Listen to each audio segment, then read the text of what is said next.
Hello, everyone, and good morning if you're out west, and good afternoon if you're in the Midwest or out east.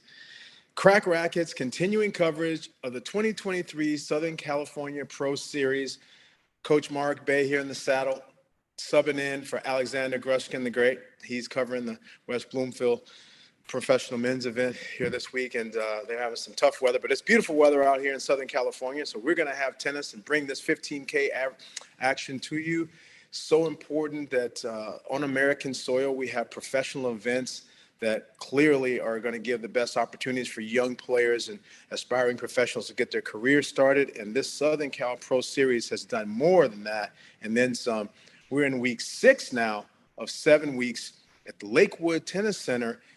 They'll actually be hosting this week and next week. So they're going to host 2 back-to-back. The first 3 weeks of the actual series were in the San Diego area, and then the last 4 weeks are in the Southern California area. It is my pleasure again to bring these actions to you, and we're going to be covering both women's semifinals, both men's semifinals, and the finals of doubles today, and then coming back tomorrow to have just the finals of singles on men's and the women's side. So I know Wimbledon is very tempting, but I'm so happy that you're going to spend some time with us here this afternoon and actually watch some professional tennis coming from Southern California, 15K live action in our semifinals today. We're starting with, on the women's side, Mary Stoyana, who actually is playing from Texas A&M University. So this isn't a college match. This is a professional match, but she's a Texas A&M Aggie, and she's going to be taking on Erin Cayetano, who is a USC Lady Trojan.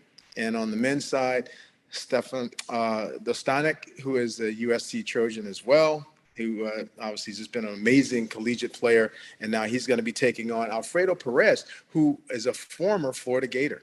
So the incredible amount of collegiate ties to these matches, and kind of fun to see how the collegiate rankings and the pro rankings and all the games are translating. So we're going to bring you right away to the ladies semifinals, Stoyana and Cayetano here. Cayetano already holding serve, and now Mary Stoyana is going to be serving at 0-1. And on the men's side, we just got underway with the very first point on Alfredo Perez's serve.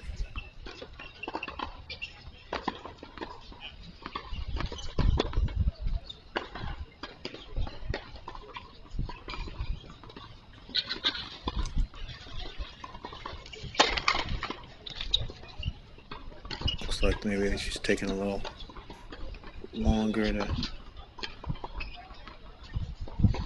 come out of the changeover. Normally after the first game, there isn't an actual sit down on the changeover.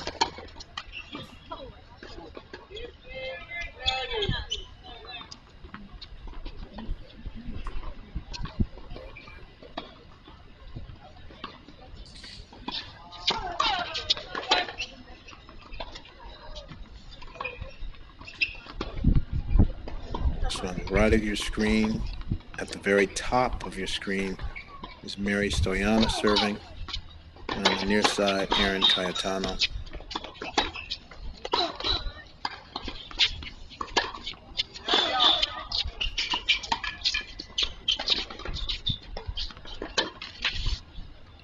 And as you see already, Stoyana just in that point, utilizing several underspin backhands. Big forehand from Perez. Stoyana is a crafty player that likes to integrate the slice backhand in addition to the aggression and coming forward. So she's a bit of a mixer until she actually shows aggression. Cayetano likes to do a really good job and does a little bit more of an aggressive, forehand dominant player that does work her way in as well. So it's going to be neat to see both ladies creating some all-court action in that matchup. And Dostanek and Perez, known for quite some time. I introduced to him many moons ago. My good friend Robert Gomez, coach from juniors, actually spent a little bit of time with him back when he was younger. Alfredo likes to go with a big kick serve and then get the point started and then start dictating and moving the ball around. He changes direction on the backhand well and likes to hit heavy forehands, as many players from Florida obviously for sure and enjoy. Dostanek can play a couple different styles. He sometimes can be a little bit more of an aggressor and always has that sort of pesky, nasty, lateral Djokovic counterattacking type of style where he just doesn't let you score goals and points and get winners.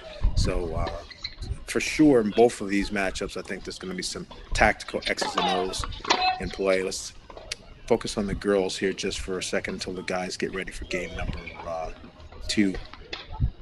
Seeing Stoyana here serving at 15 all.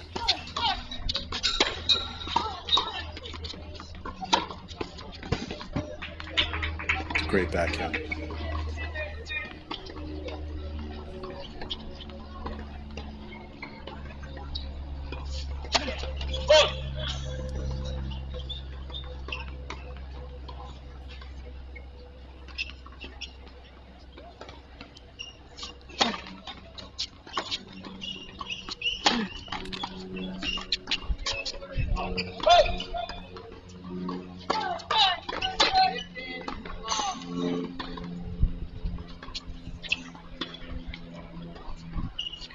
Cayetano receiving a second serve right now, up 15-30 after already holding, trying to get an early break here and a quick start in the ladies semi.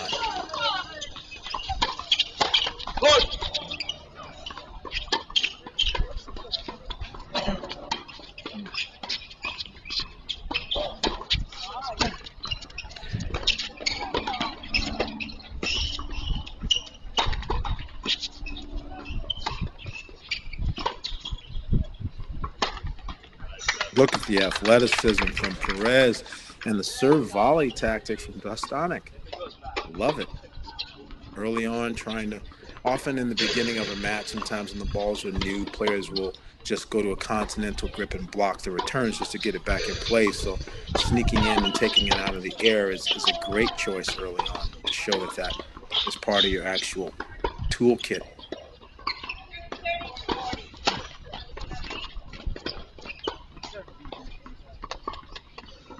Great serving from Stefan. It's strange not to see them in their actual NCAA outfits, to see them just in normal, what I'm going to call tennis street clothes.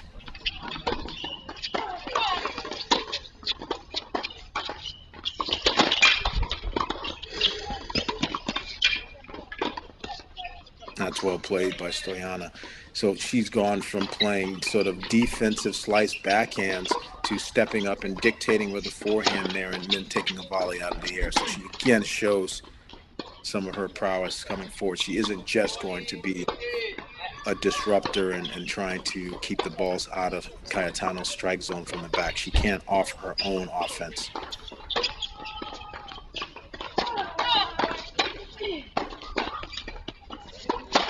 Great return.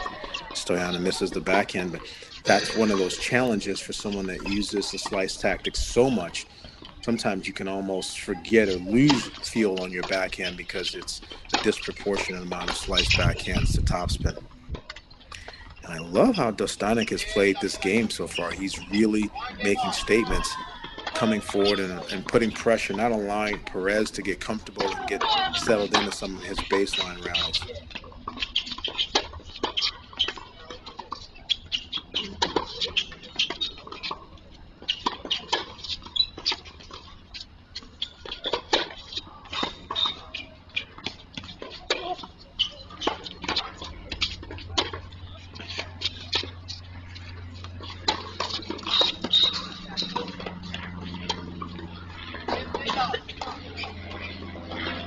What a point. Outstanding display. I love how, in this case, Cayetano is just disciplined. Stoyana is mixing slice after slice, trying to do the best that she could to generate an unforced error. Cayetano just stayed steady, stayed the course, did not show any aggression until the ball sat up just a little bit higher. Just a little bit higher, and then she was able to hit the big forehand and take over. And now Erin Cayetano, Lady Trojan, up 2-love in this ladies semifinal match. Again, Mary Stoyana, 1,162 in the world. Professional ranking coming into this, but the number 2 player in college tennis. Erin Cayetano, conversely, is 731 in the world. So a better professional ranking. She's done more in the early stages of her career here.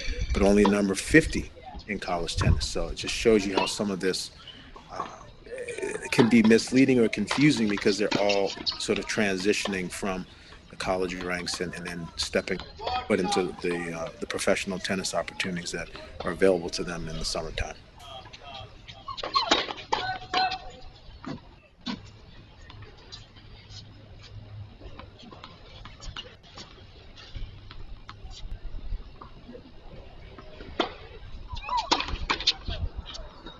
Double fault there from Cayetano.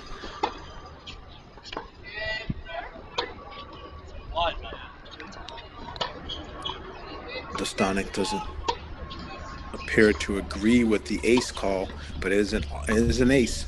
Alfredo Perez holds easily at love, and they're on serve 2-1 in the men's semifinal. Excuse me.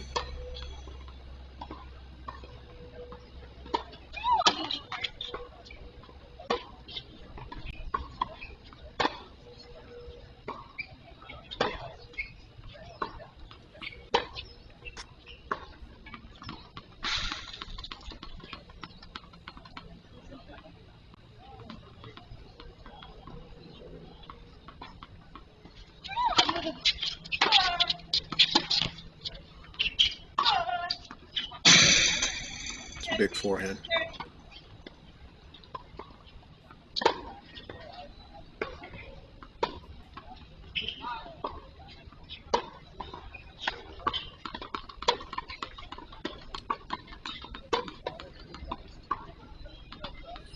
$15-30. Already up a break. Stoyanov's trying to make a move.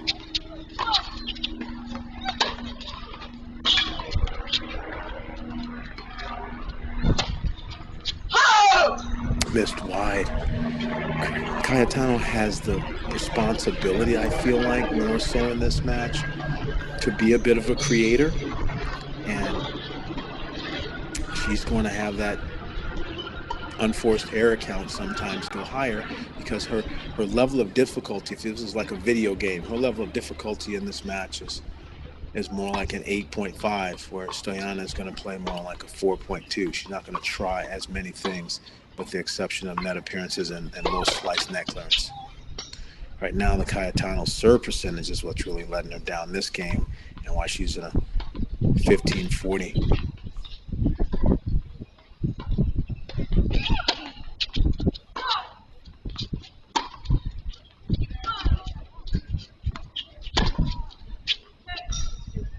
And that forehand sails long, and Mary Stoyanov breaks back.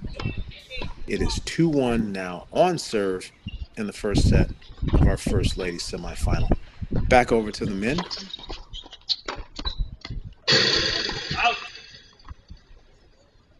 Stefan Dostanic, the top of your screen, serving 1-2.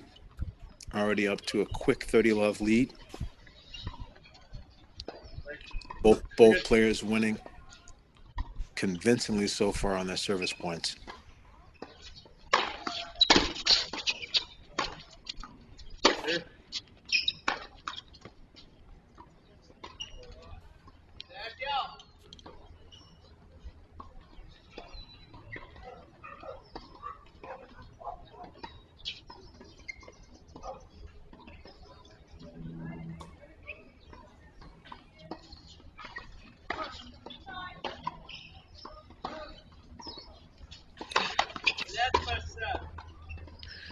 Dostanic 656 in the world coming in to today, with Perez 494.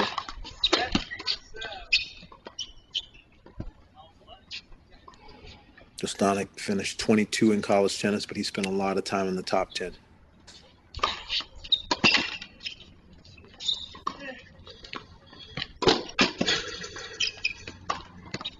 It's well played. Nice forehand to open up things, and a great recognition and moving up on the short ball forehand to add that exclamation point and move forward. 40-30 for Dostanic. Trying to hold, keep this on serve. And Perez actually is in Gator colors today.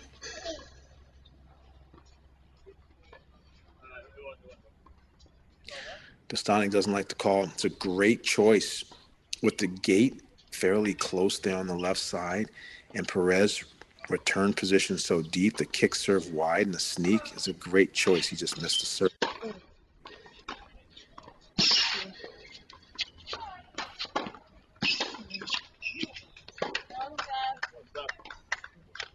And Perez misses the forehand. Just trying to send that, hey, let's grind and play for a while type of mentality on your opponent's serve. But I'm not sure on the second serve he needs to give up that much ground. That's court space that he allowed Bastani to use against him. Force the error. 2-all now on serve. First men's semifinal. Illigan and Angel, our other semifinal coming later. Oh, love this play. Both men have now showed the serve volley. Ironically, there's not much serving and volleying going on at Wimbledon. Back when I was a kid, that was what you loved to watch and observe, the Becker and the Edberg and Sampras. Nice to see these men using it in their matches.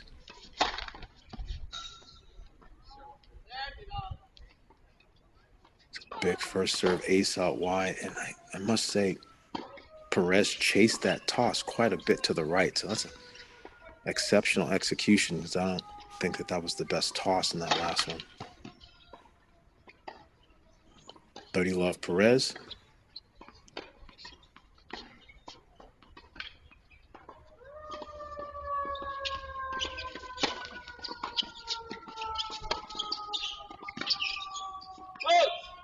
Well done. Good 1-2 combinations. Looking to try to shorten the points on your service game and then maybe play the longer points on your opponent's serve game.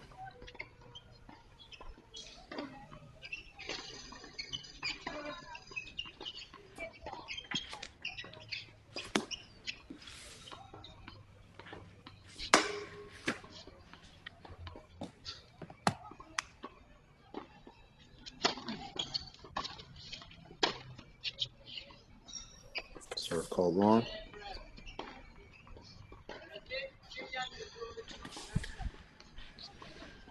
And next door, and Stoyana ended up holding there. So we go back to the ladies' match. Alfredo Perez makes it 3-2 in the first set, and the shift back to our ladies' semifinal.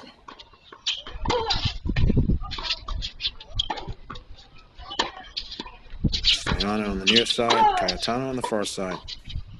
Stoyana is now hitting more backhands.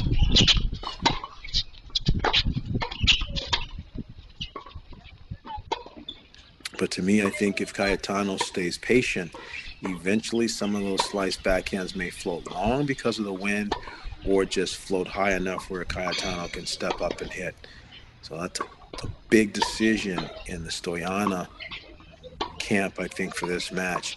How many slices before there's a law of diminishing returns on too many?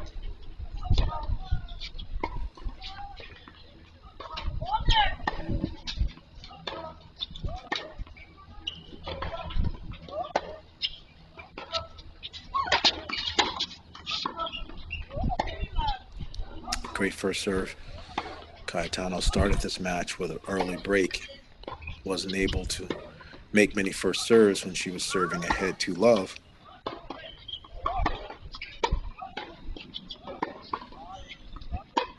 That big one into the body gives her 30-love lead in this game.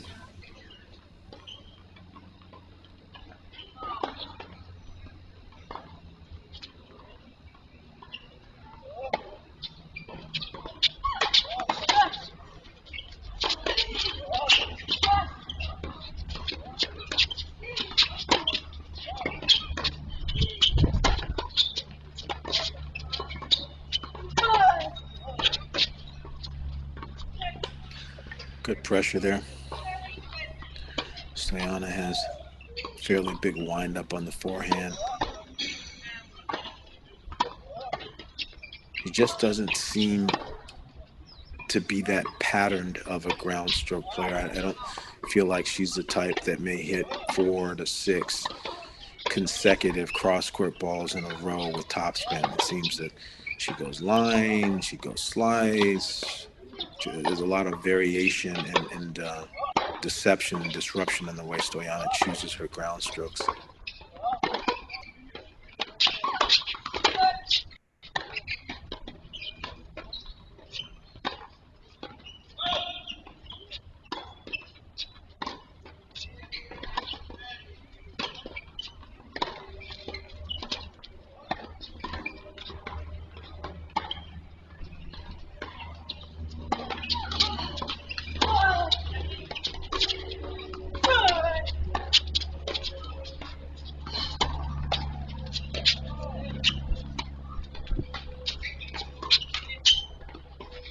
And there's a short ball, but a short ball off of an off-speed slice, and Cayetano misses. It was an invite for her to come forward. She wasn't able to execute that.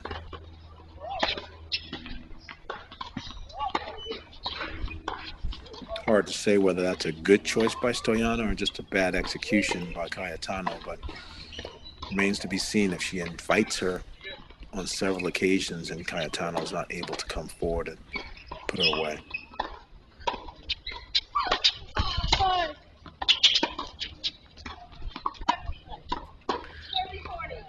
Yeah, she is definitely not happy, and Stoyana's had a lot of positive reinforcement already early on in this match. The unforced error count is not just the unforced error count, it's the I'm hitting the slice and you're missing because I'm keeping the ball low and out of your strike zone. I think there's enough verification for Stoyana that she's going to stick with mixing that in all match long.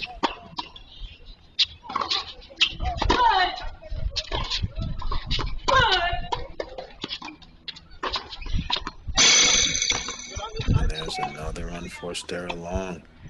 And Mary Stoyana is able to break after being down 2-love. She comes storming back.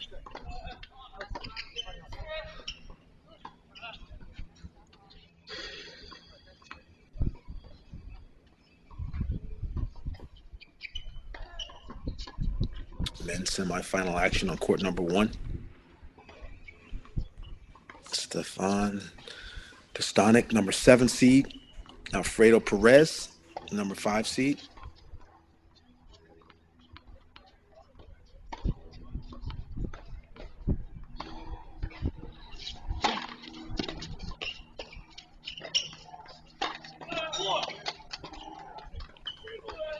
Very well done.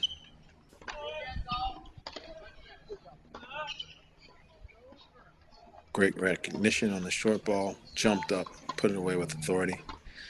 That makes it 3-all here. 6 straight holds on serve.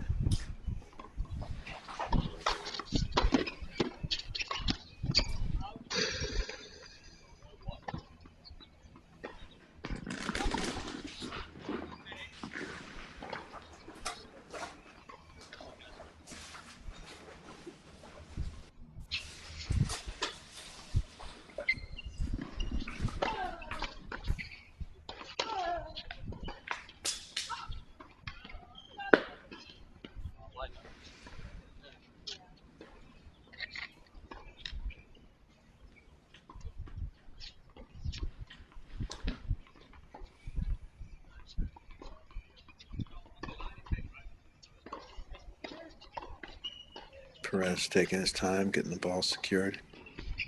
No ball boys at the 15K level. Picking up their own.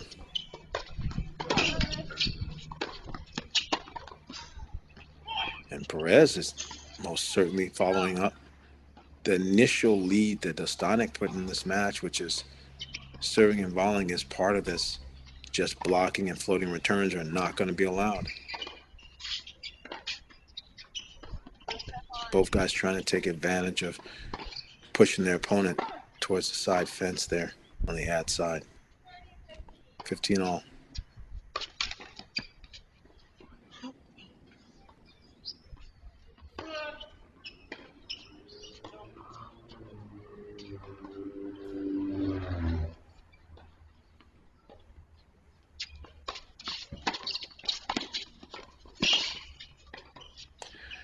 Great job of momentum there. The volley, Perez is not swinging fast on that volley. It's not a lot of hand action. He just moved through the volley, let his momentum actually apply pace. So Dostanic feels a lot of weight from that volley on the passing shot, and he nets the error.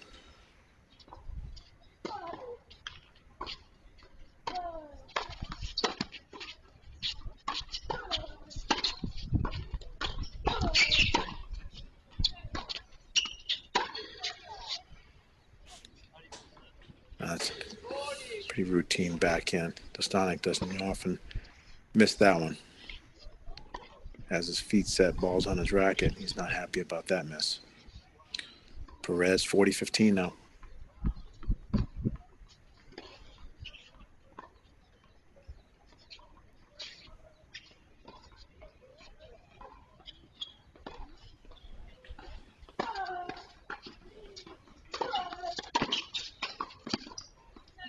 Oh, wow, that is big time. 2 serving volleys in this game. Who says he was a grinder from Florida? That has changed. 494 in ATP and climbing. On serve, 4-3. And now Mary Stoyana, who was down to love. The number 2 player in college tennis. And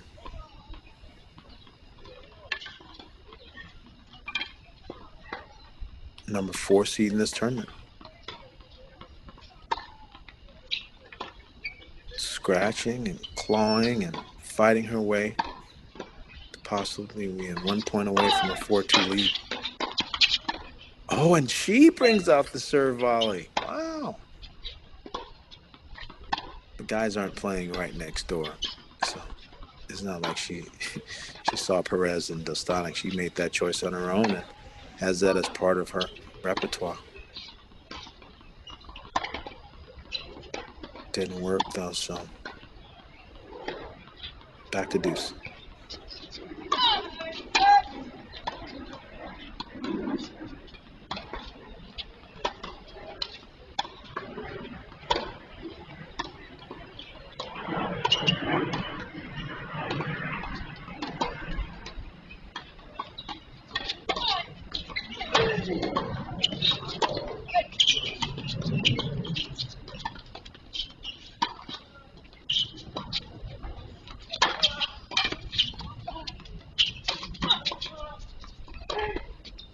Oh, she showed some hands and some daring. A little old school chip and charge. I gotta say, this is wild. Wimbledon is being played, but I'm seeing some old school Wimbledon choices out here at the 15K in Lakewood. Nice defense from Cayetano, ripping it right back at Stoyana and doing what we often talk about in the tennis world is 2-time passing strategy.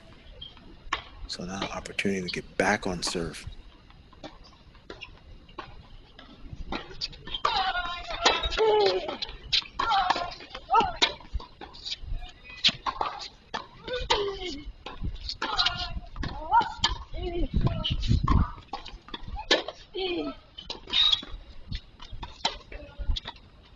That's so well played. Big time backhand that hit the sideline, opened up the opportunity for the short ball, and Cayetano delivers. Interesting to note, Stoyana tried to close out the game with some net appearances, and that ended up flipping the script on this game. The choice not to stay back and try to draw the errors with slicing, but to force the issue and force the tempo, allow Cayetano to fight back and get us back on serve at 3-0.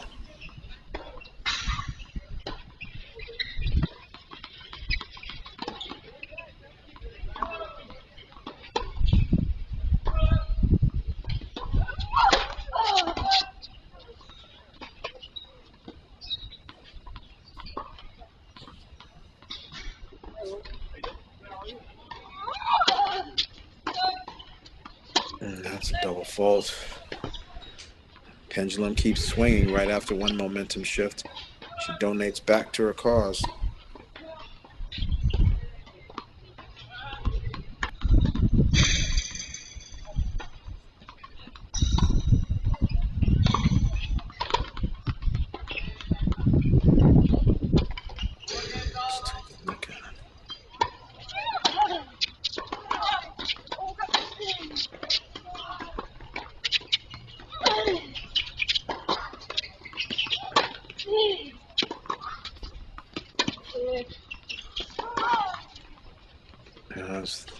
Stoyana tries to go big on that backhand.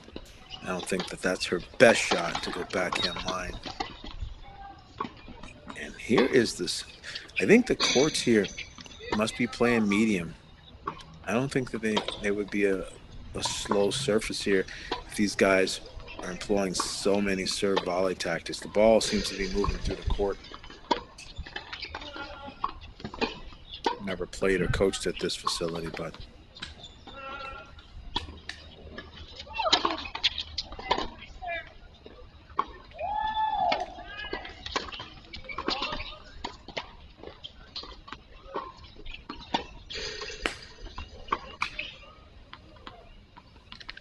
we have ourselves some ball games here. 4-4 on the men's side because the points are being played a lot quicker.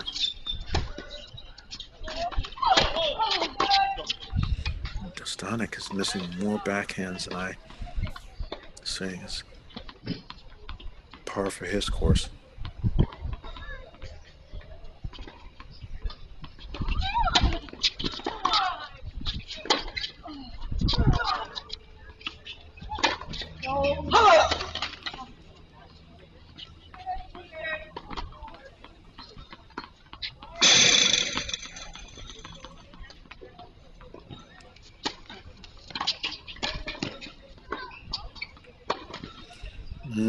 Second serve and volley.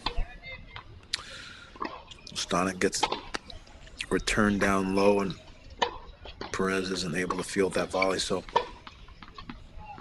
30-15 Perez on the left side of our screen. Cayetano 15-30 on the right side of our screen.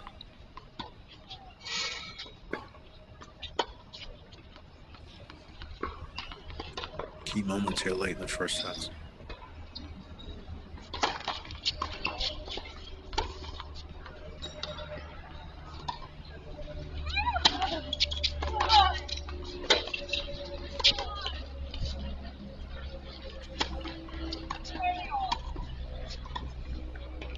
Great return from Dostanic.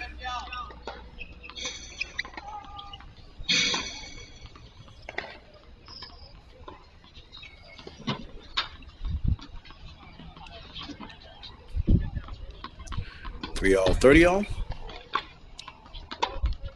4 all, 30 all. Exactly one game behind on the right side, on the women's side.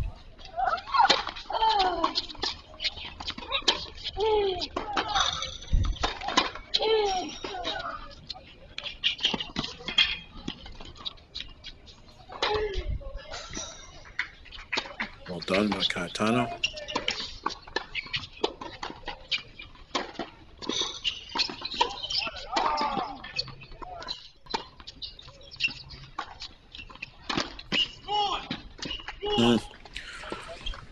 I don't particularly care for when you give a bunch of ground in the forehand corner, and as you're moving on a negative angle backwards, still trying to use the slice chip. I think if you're going to go lateral, you can use the chip, but a whole bunch of negative court position and chipping doesn't usually work out that way.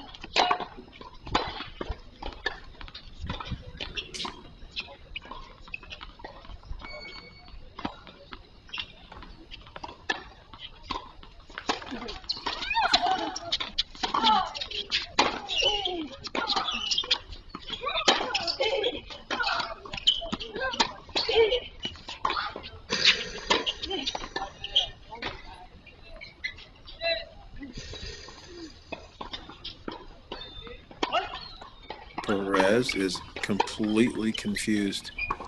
He thought the passing shot was out. It is called good. Dostanic is on his way to the bench. Perez can't believe it. It's tough from where I sit. Feels like it was on the line, but Perez is very disappointed now that Dostanic is going up a break and has an opportunity to serve for the first set.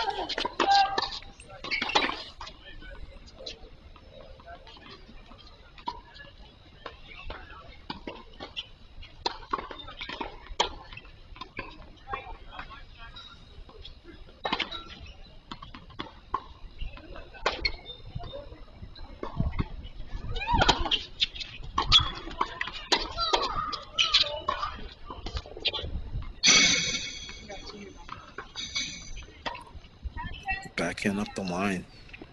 It's a shot that Stoyana is starting to look for a little bit in this match.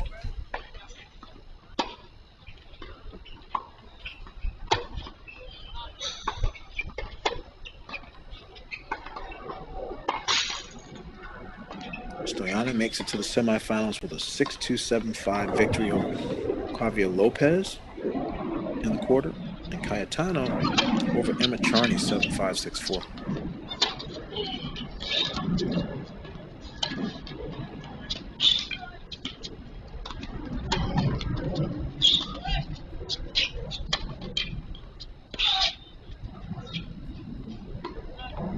That was some really good defense.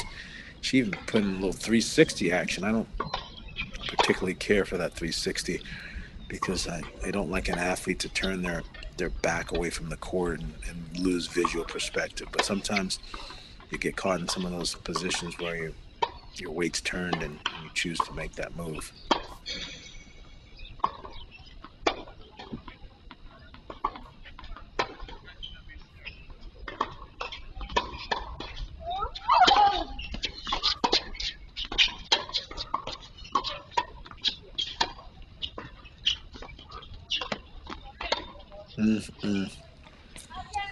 It's just a lot of direction changing. That's direction change to go up the line, and then a backhand drop shot direction change.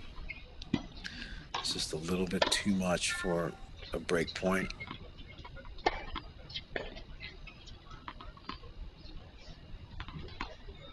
I spoke of level of difficulty before. That most certainly, trying to play that style is not easy to execute those backhand drop shots over the high part of the net.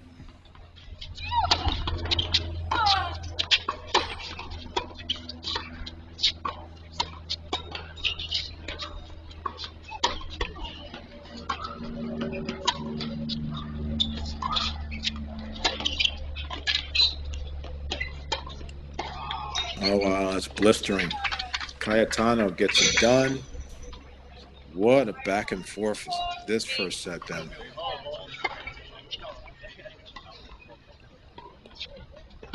Perez is still arguing.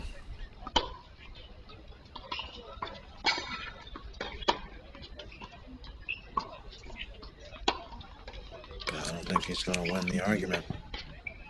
It's pleading his case. Stefan Dostanic gets to serve for the first set here.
Well played. Perez most certainly seems to be a little bit vulnerable on the forehand when he has to run out wide. He looks very comfortable on the forehands that are in the center of the court, but out wide on the forehand, he seems to get a little bit disconnected on the swing.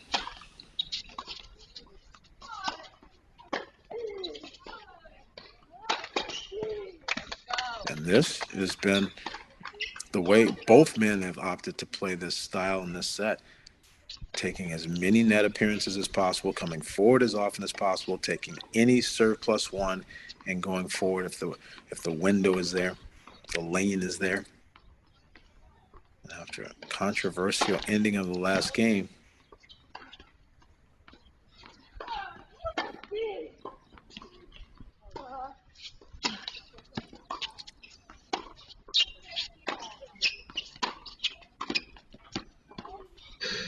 Perez misses the volley, and that is the first set for Stefan Dostanic. 6-4. Perez is going to have to really mentally regroup. He's not happy, and it's in the record books now. So, the SoCal Pro Series, the winner, as long as they're a U.S. citizen that lives in Southern California or goes to school there, has an opportunity for a wild card into the Indian Wells professional event the following March. Jacob Brum, Anand Kumar, Lerner Tien, Keegan Smith won with those are the guys. Brum with a great win a few weeks back, and has just been consistent with the points. Lerner Tien, who also was in this tournament. Keegan Smith, who lost a heartbreaker, 7-6 in the third to Illigan yesterday.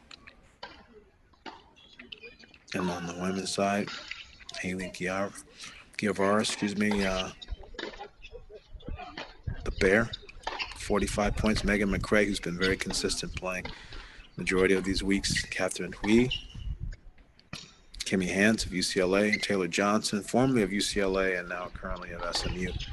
But most certainly, Haley's doing quite well in this race. Only one more week left after this one.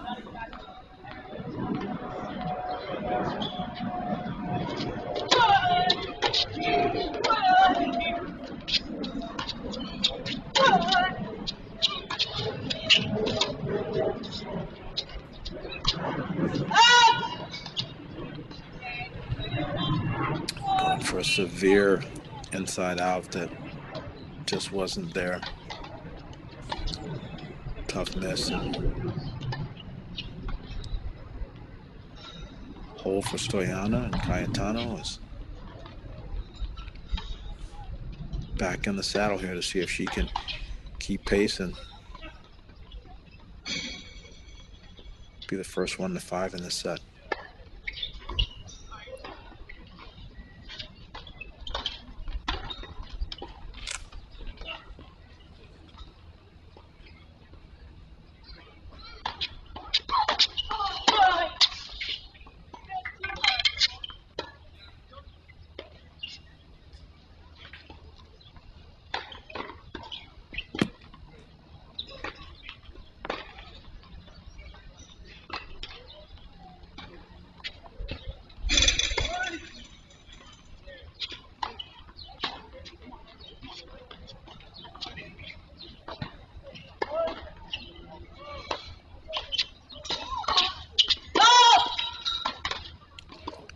Cayetano's trying to go for the little kick serve too. She has a nice kicker. She seems to allow the contact point on the kick serve to drop a little bit too low. Cayetano's not a very tall player. And obviously height does have some implications on impact points and serving.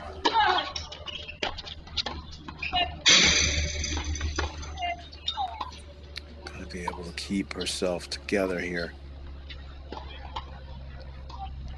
Routine backhand unforced error.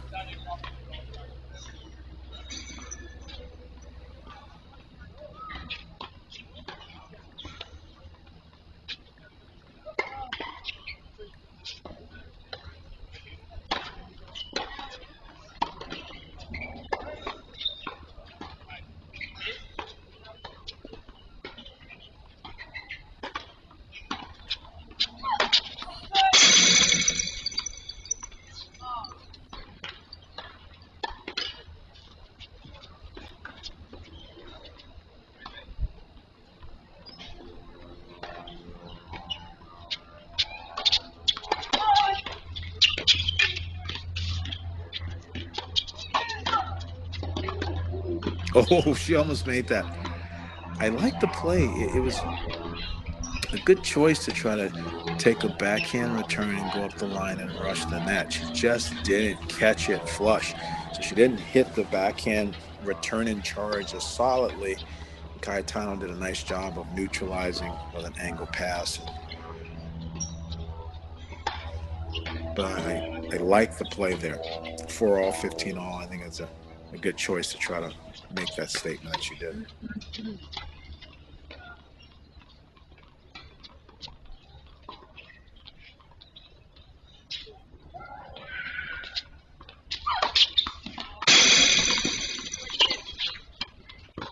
Oh, she goes with the tweener. Fancy. Cayetano with the ace down the tee. Stoyana looked at it, accepted the fact that it was an ace, and then showed that she's got a little tweener game. Hopefully there'll be a lob later that we can showcase that.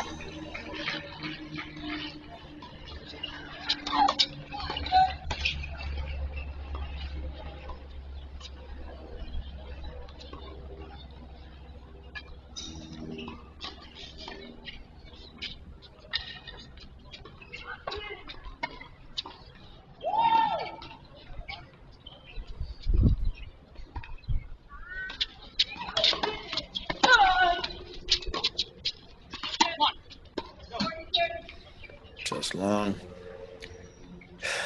Game points. It's just you're always having a bit of a conversation in tennis, and the one thing that you're trying to avoid is to allow your opponent to think when you have game points that you're going to be donating back to their cause. And a game point for me isn't really that much stress for you. Losing game points, it happens. It's part of the sport. The manner in which you lose the game points definitely can give your opponent confidence and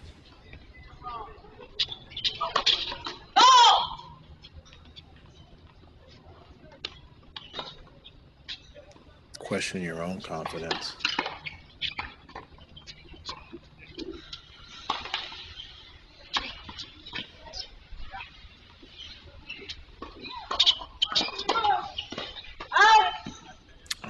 Goodness.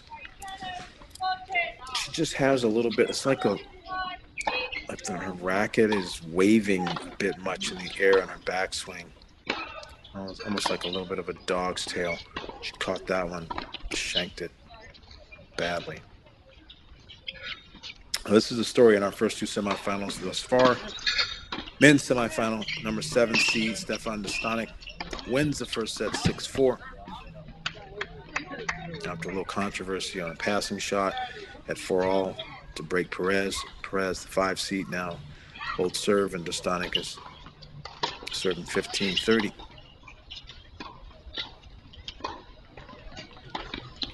Now, ladies semifinal, Erin Cayetano, the UFC Lady Trojan, number 2 seed, 731 in the world, against Mary Stoyana, 4 seed, 1162 in the world, and number 2 collegiate player.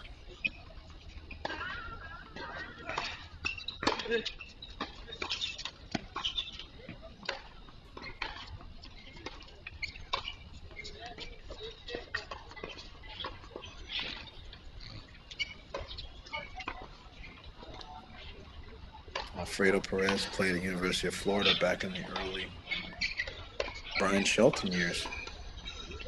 So he spent time under the great Brian Shelton, who just recently retired, go on tour to work with his son Ben.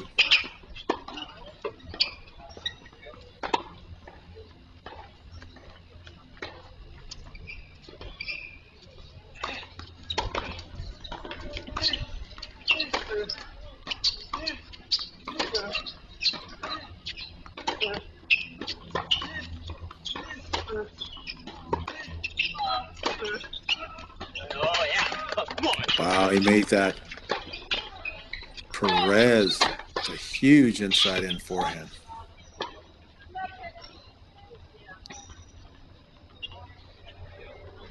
One of the things I love about Cayetano is she's just great spirited.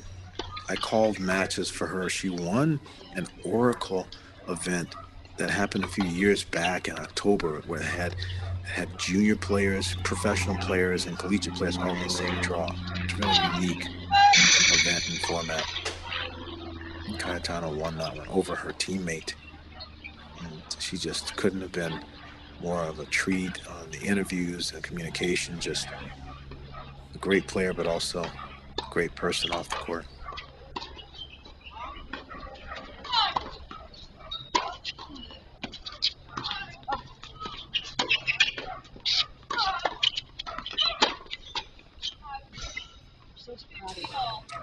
But she keeps taking one step forward and keeps taking a half step back. She gets a little bit of separation and leads, and it keeps being followed by some donations to the Stoyana cause. Again, this match started with Cayetano up 2-0, then Stoyana going up 3-2 with points for 4-2, and the pendulum swung again. So 4 or 5 different momentum shifts already in this first set.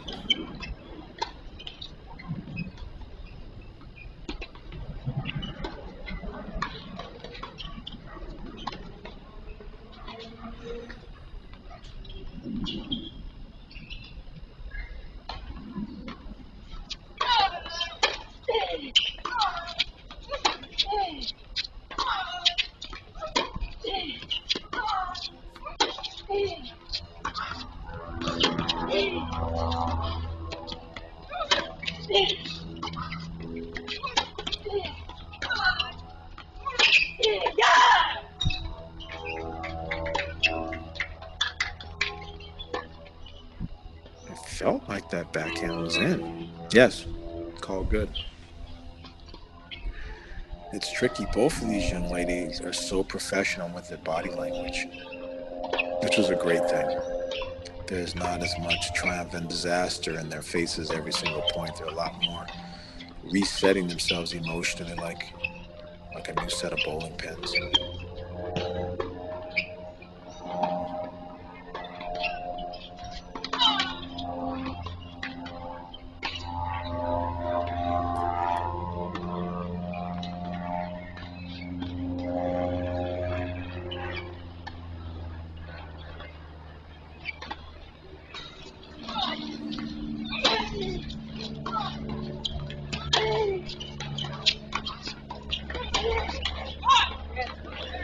A little bit of pressure there. Stoyana hits just enough. I think Cayetano should have just rolled that one back high. You're up 5-4, you're up 30-15 in the game. Be a little bit of an antagonist on that point.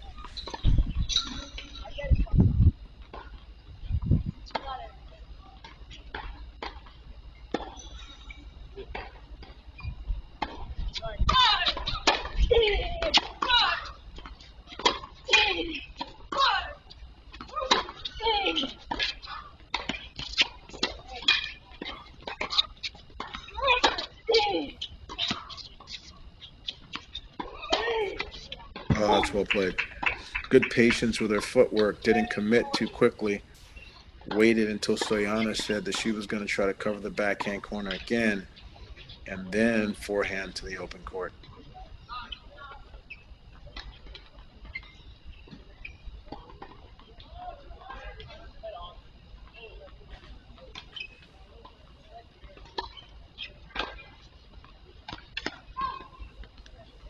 (30-40), set point.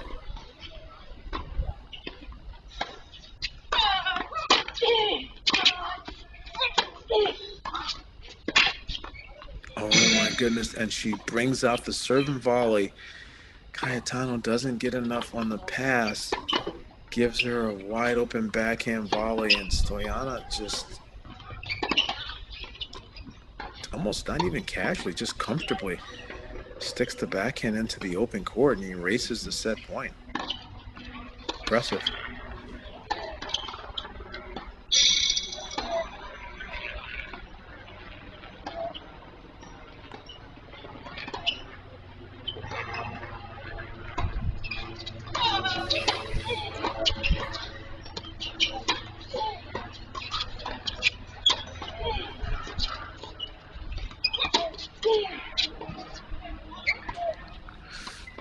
to low slice.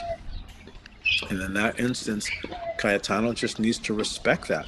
She needs to go back higher and not have a let court clip the tape and go wide. Stoyanov, what a fighter. 56 minutes. We're still in this first set, deep in the 10th game.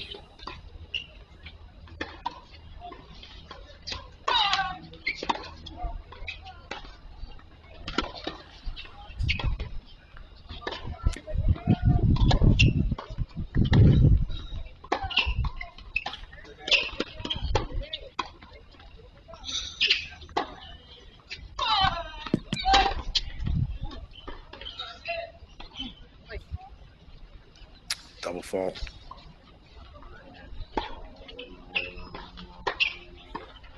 She is definitely not happy there.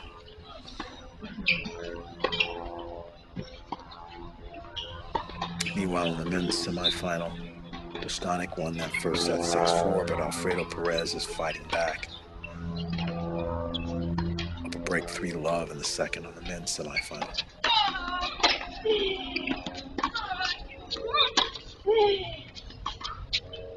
That's a big forehand to a big target. I like that choice better.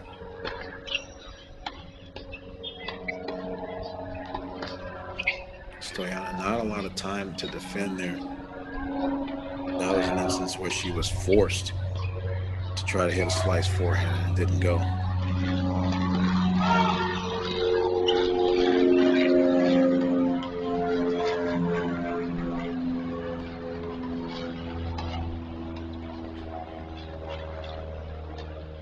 Another set point for Cayetano. And a missed return. Who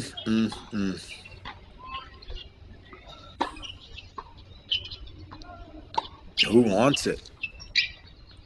Obviously, that's a very strange phrase. We know they both want it, folks, but you got to be able to execute it in tennis. This concept of deuce that's been going on since the 1900s. You have to be able to win 2 points in a row to close out the game.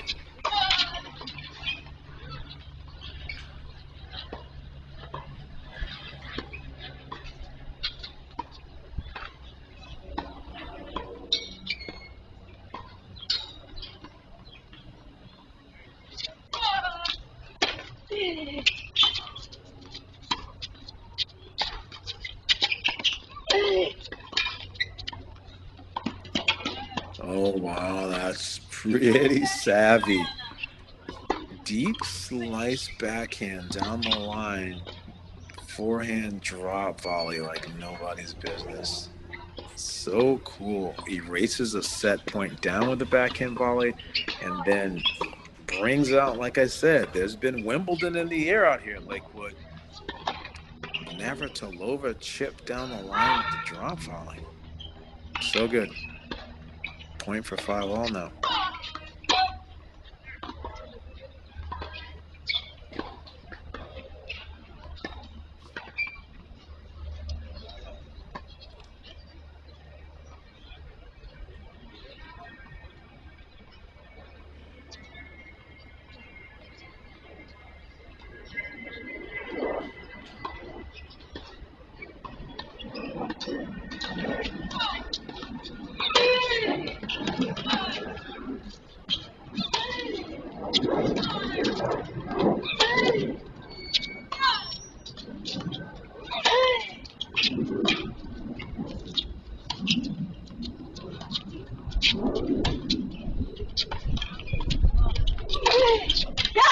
Oh my gosh, what a pass.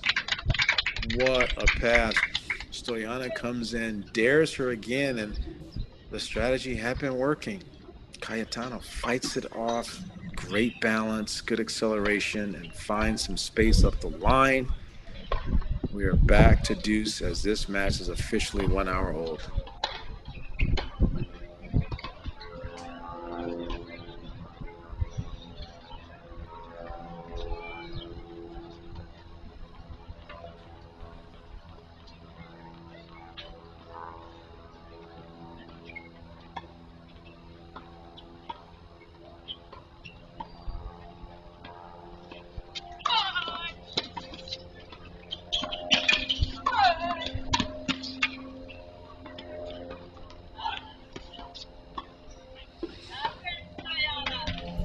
Big serve +1. Nice forehand aggression coming forward.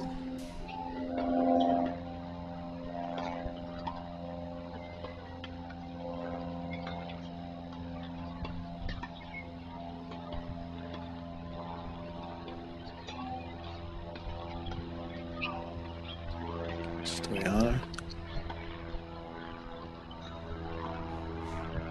trying to make it 5-all.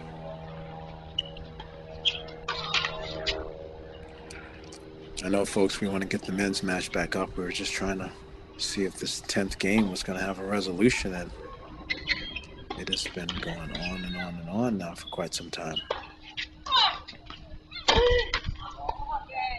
And finally, on a second serve return, that might have been the slowest serve she's seen all day, we go 5-all in the ladies' match.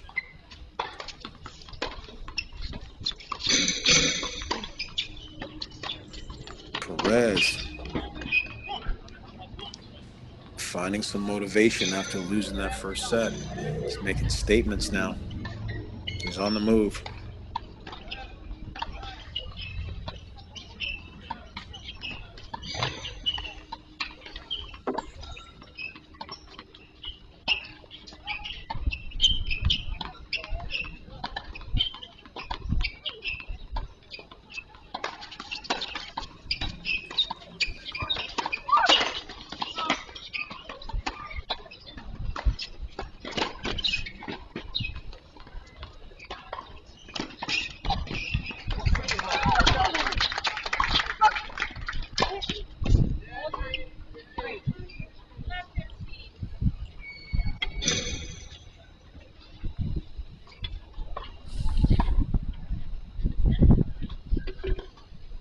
Nice job by Dostanic covering the drop shot. Perez's drop shot set up a little high.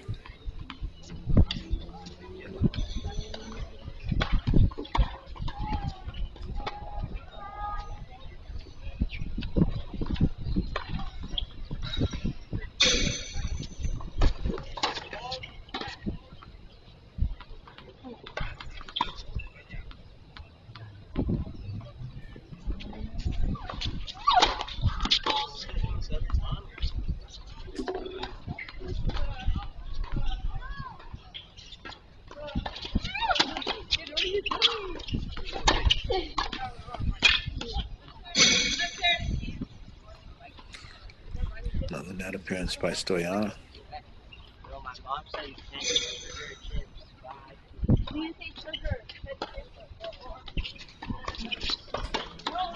She successfully makes that forehand volley.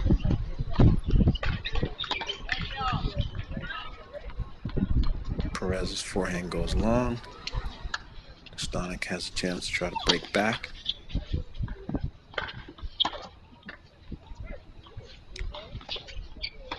(3-1) Perez, 30-all.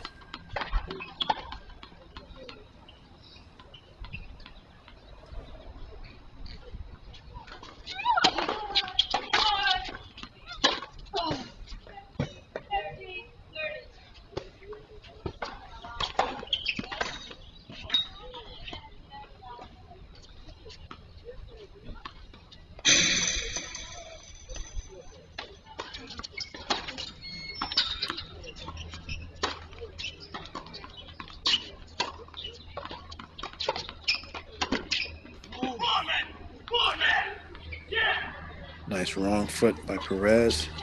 Get himself back to another game point.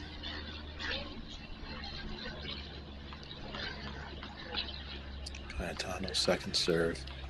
5-all, 15-30.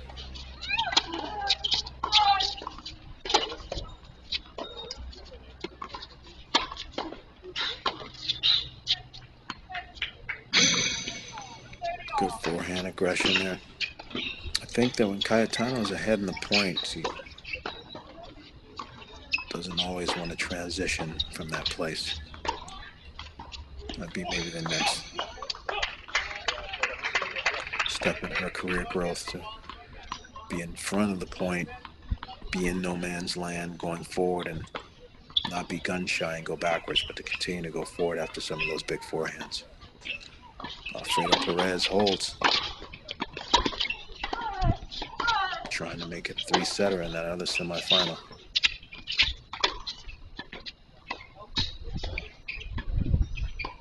Stoyana is looking for a call. I'm not sure that one was made.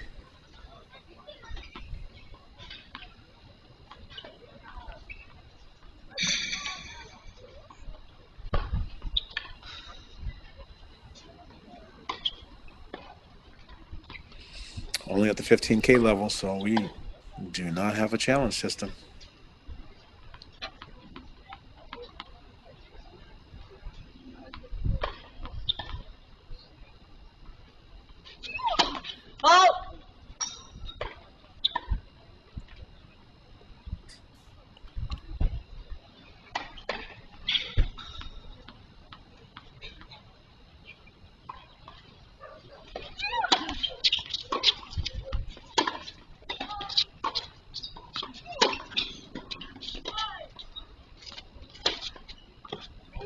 Yeah, that's a great one, too.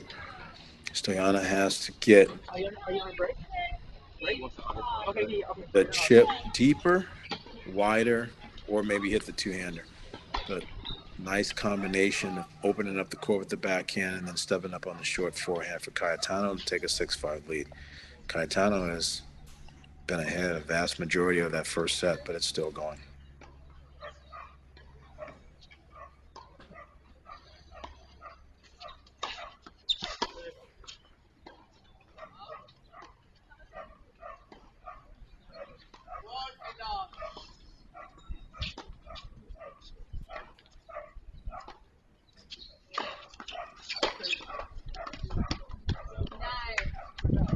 Nice job.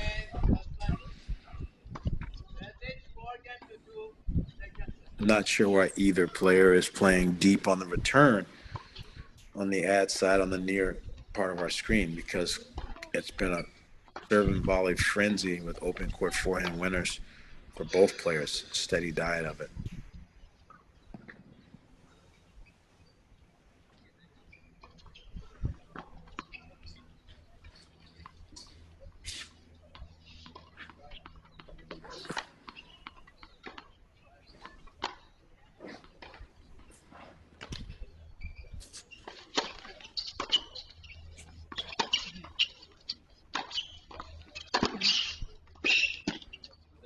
Oh, wow. What a play.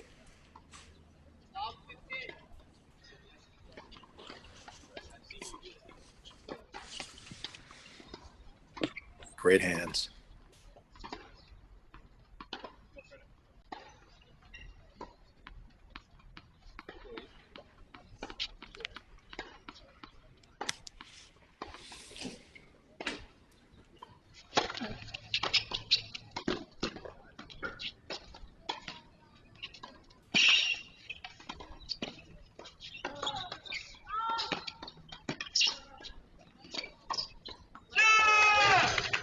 Too cutesy.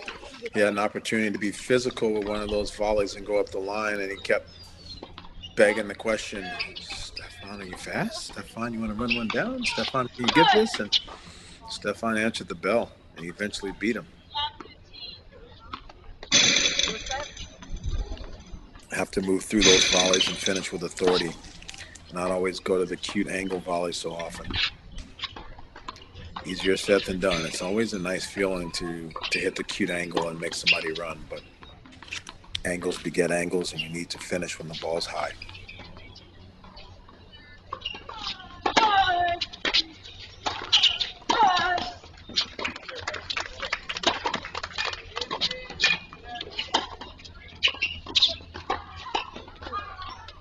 Wow, what a backhand volley.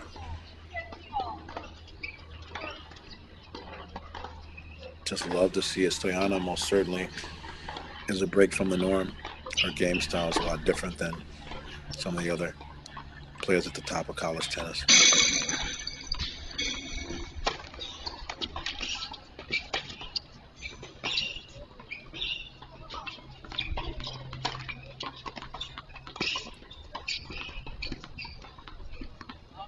That's well played. Perez is showing why he's in the men's doubles final later. Definitely has. And look at Stoyanov with another one of those backhand volleys.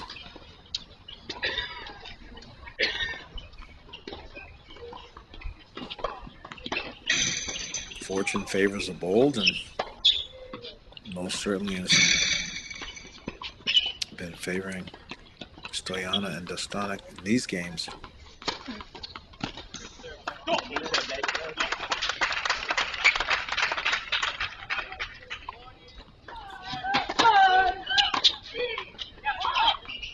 Serve and volley gives her a 40-15. Kind of amazing how fast the men's match is moving. That's a let. That's so different for them. In college tennis, that actually counts. So they come back to a 15K tennis, and they actually are having to take another serve, or that would have been possibly an ace in college tennis.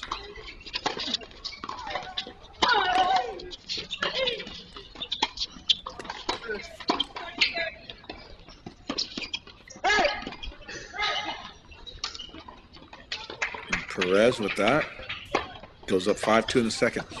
We are close to having the guys split sets, and we are still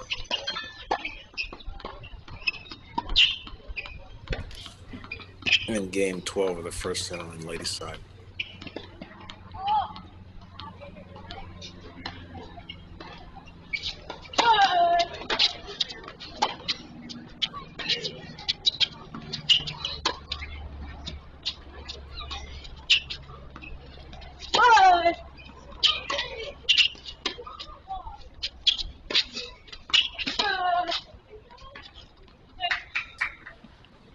Big forehand from Cayetano. I just think that if Stoyanov wants to use the slice tactic and play a little defense, she just needs to try to hang in there, be closer to the green, not as deep on the blue.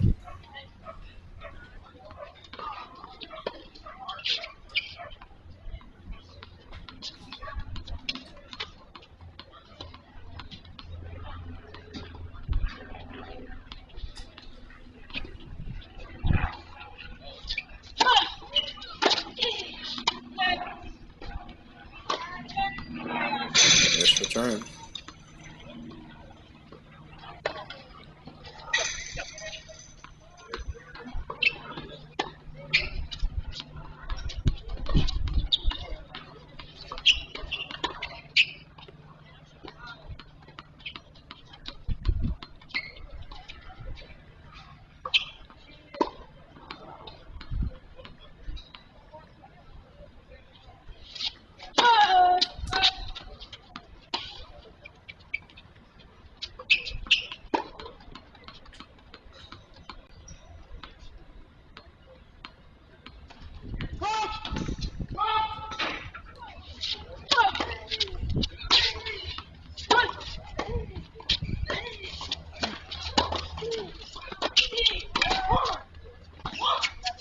Oh, Stoyanov comes in, not able to get it done. Dostanic tries a drop shot, doesn't work.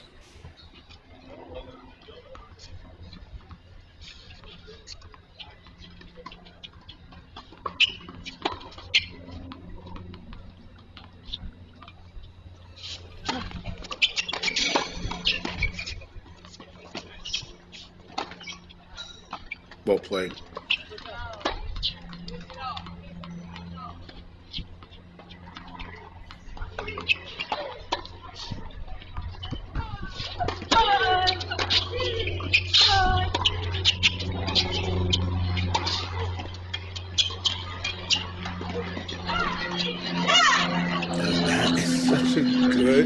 Gutsy move.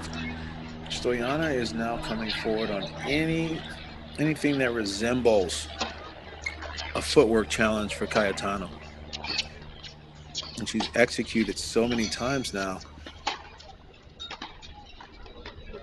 Had so many positives to show for it. She has over 20 points at the net now in this match. And it's not even done with the first set. hour and 16 minutes trying to go into a tiebreak. And there it is.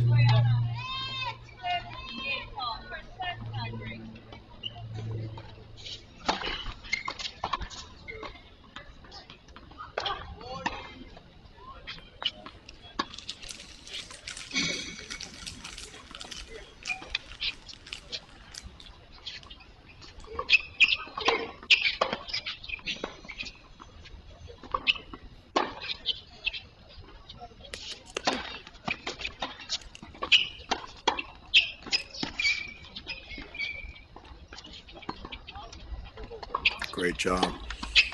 So Alfredo Perez will try to serve for the second set. And the young ladies in the other semifinal are going to a tiebreaker.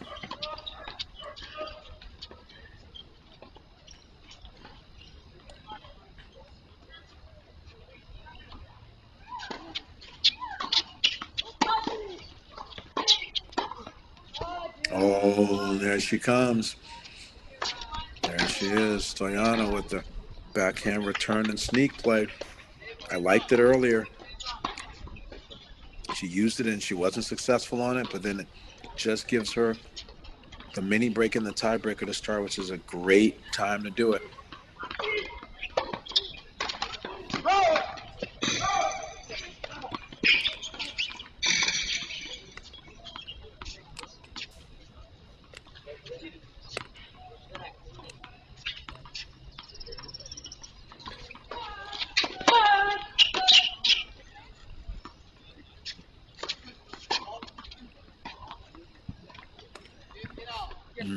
Double fall from Perez.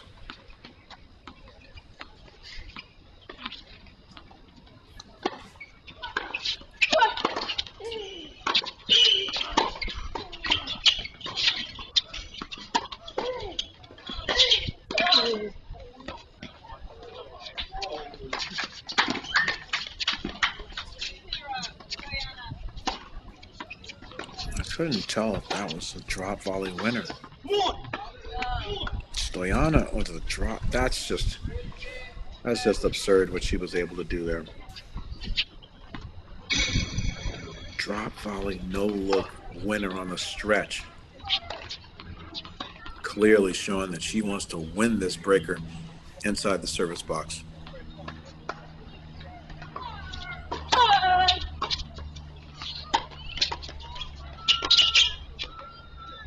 Oh, wow. That was a big pass. Cayetano on the dead run. Finds a space.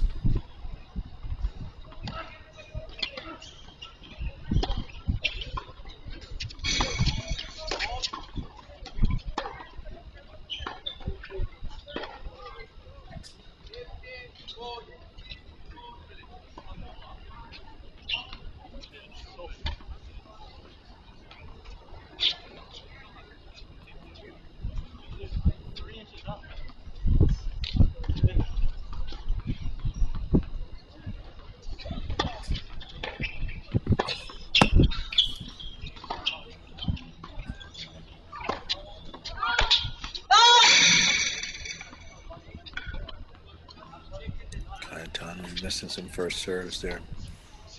Every point with a second serve is more stress.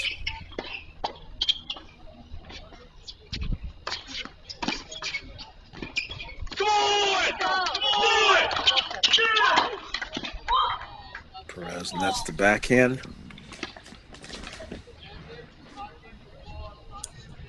And Stoyana, and that's her return.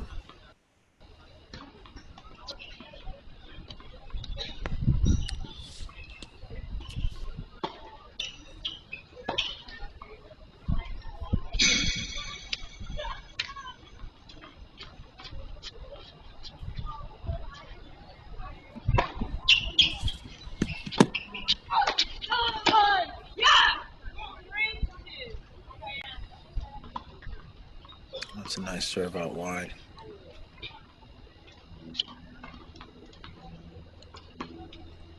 Three-two for Cayetano.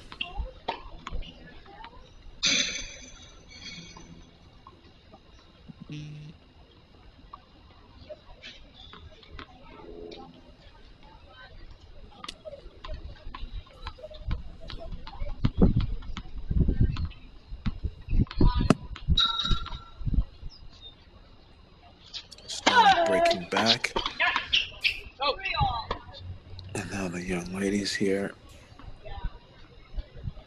are knotted up at 3-all in this breaker. Can this match be any closer? Hour and 22 minutes in, 6-all in the set, 3-all in the breaker. Alfredo Perez served for the second set at 5-3, which has broken. Now Dostanic, after winning the first set 6-4, will be serving at 4-5.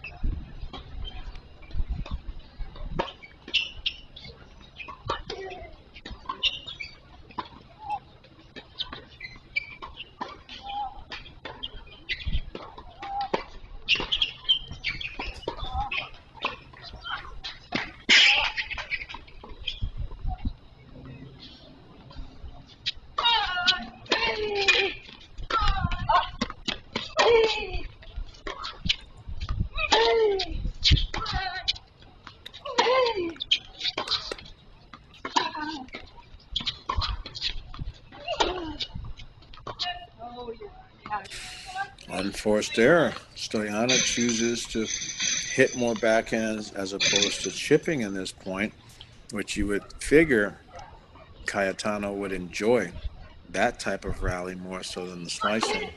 Cayetano makes the unforced error. Now Stoyana, who just refuses to die. She's been down, but most certainly not out. Is up 4-3.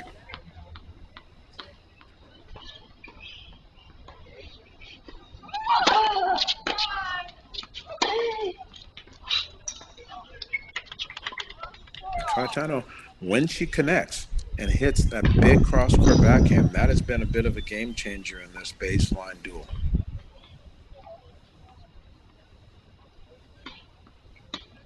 She needs to try to create more situations where she can line up that cross-court backhand and get ahead in the point.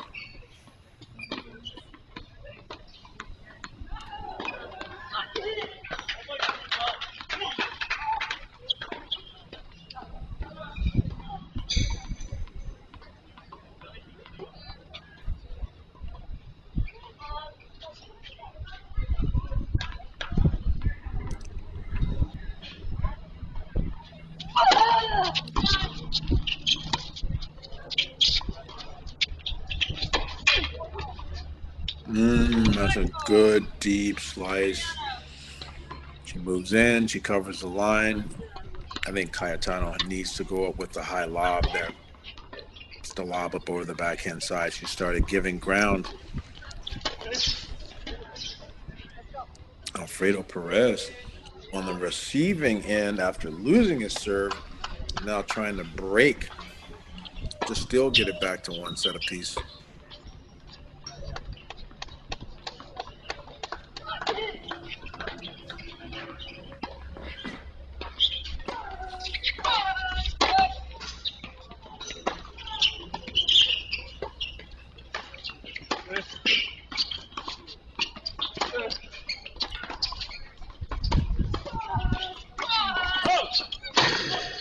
And there it is.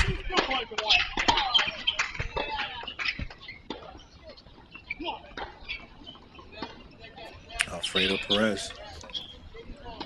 Split sets. And after all of the back and forth, including set points for Cayetano, what seems like a long time ago. Mary Stoyana, double set point.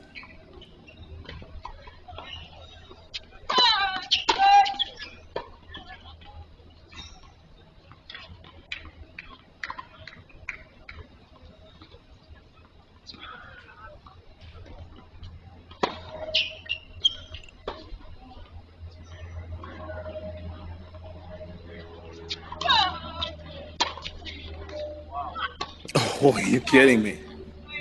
Are you kidding me with that return? So severe of an angle. Almost nonchalant, like no big deal. Here you go. Short angle French Open clay court return down set point. Well, all right. Another set point coming up here for Mary Stoyana, her number 4 seed.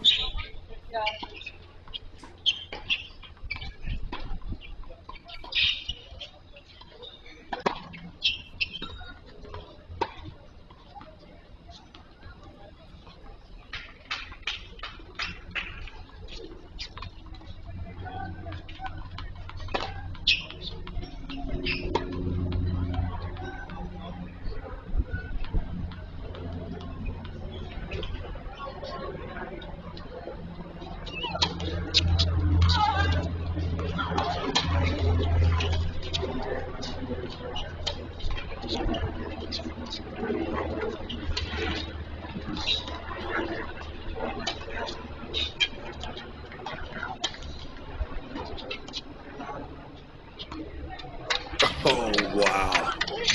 And Cayetano comes in with full guns blazing, big forehands, net appearances, swing volleys, defense. Stoyana refuses to go down.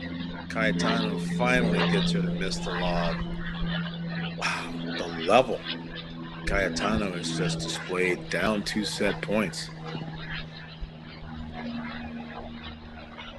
No fear.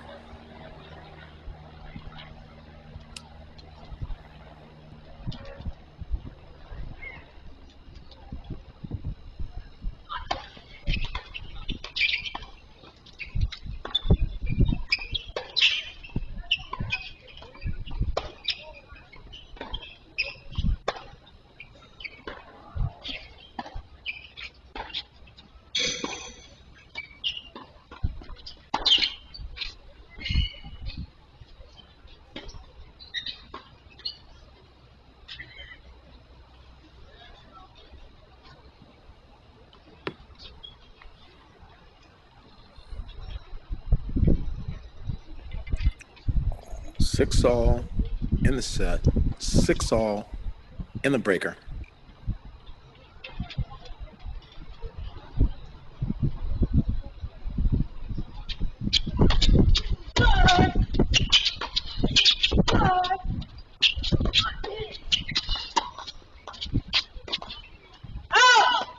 An unforced error off of a neutral ball. Wasn't time to try to create yet. Have to stay disciplined and stay in the rallies on the neutral ball. After 2 outstanding points, she makes a little bit more of a pedestrian error.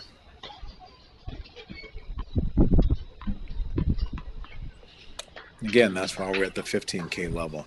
As you go to 25 and you go to 80 and 250 and all the way up, players are going to make mistakes because that's just part of the game, but just fewer basic mistakes on meaningful scores.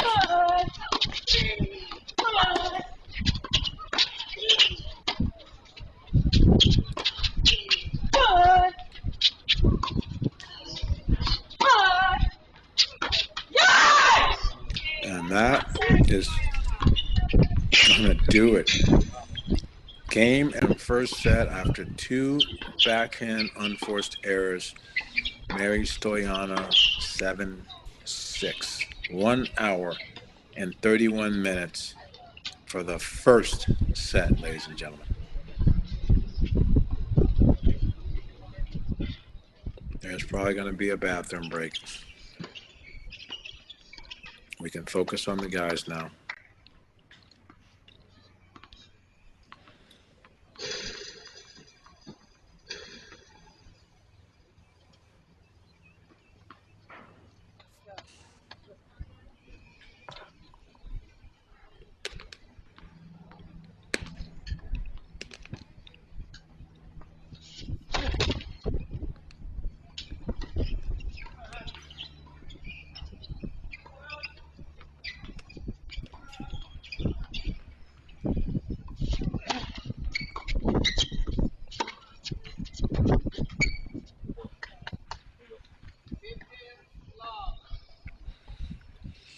Again, both guys had to win 3-setters yesterday to get to this point.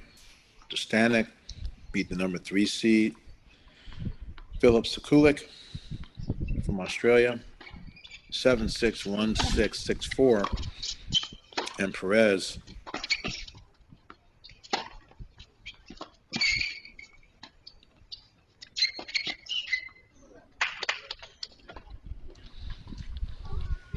over Van de Castile, 4-6, 6-3, 6-0.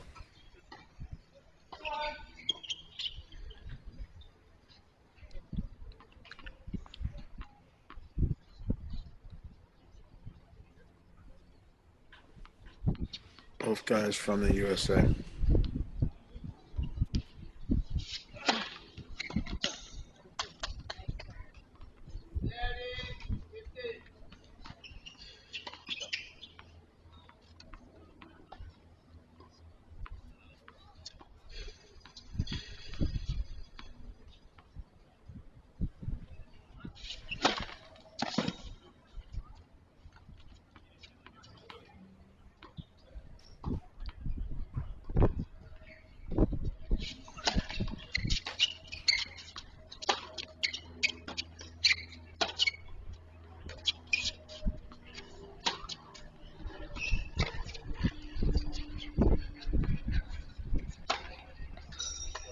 Oh, it's well played. It's just been so consistent. Both guys have been outstanding with aggression and stepping up. Very few breaks in the match.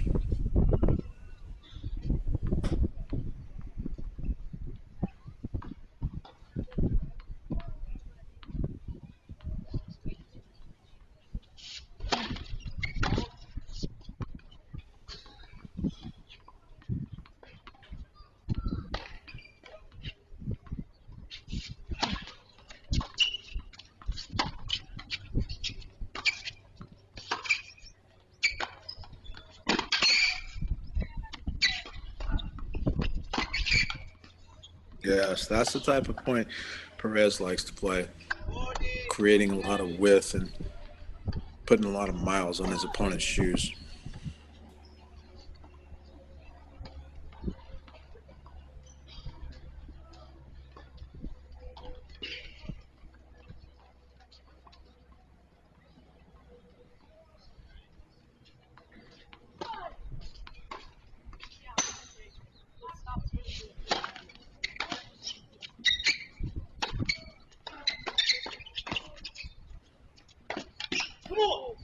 Great balling. Outstanding hands. That wasn't that easy. It looks easy on the screen. That ball was dropping, and he still hit it firm and placed it short. So there's a lot of particular on that volley, and not that easy as it's dropping. Good athletic moving, good recognition, and nice skill with managing his racket on that volley.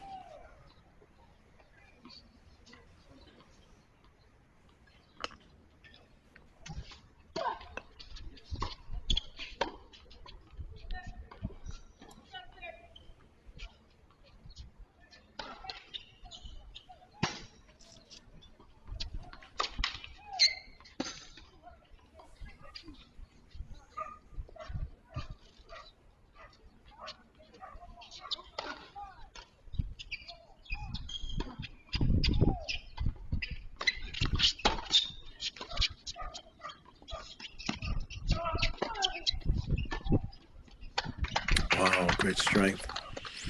Not easy to park a high backhand volley like that. Most certainly has spent a whole bunch of time in the gym after several years playing at USC. So guys go from boys to men.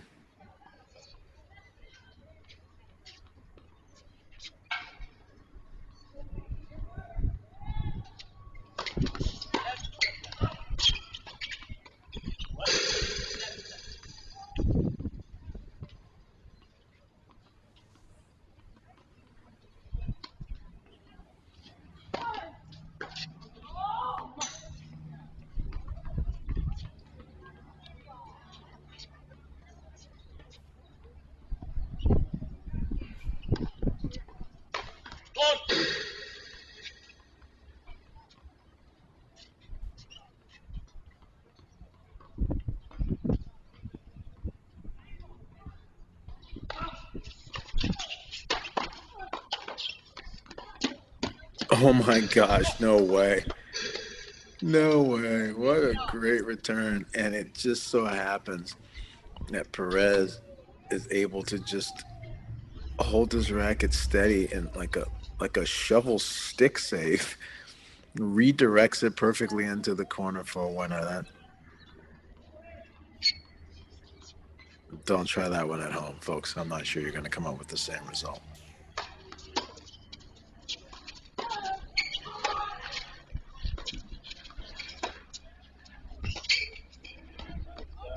It's great tennis. Good technique on the backhand, great spacing, and I loved how athletic he was coming forward to direction change on the backhand. It's a very good combination.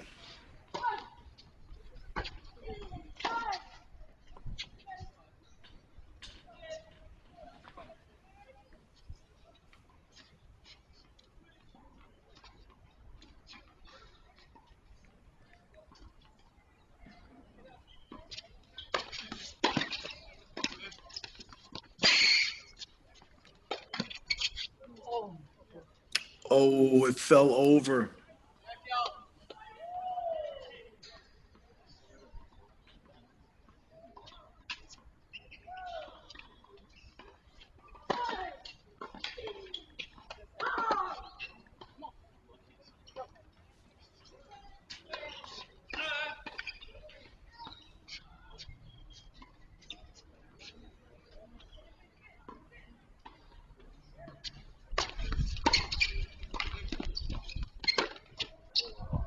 Oh my goodness.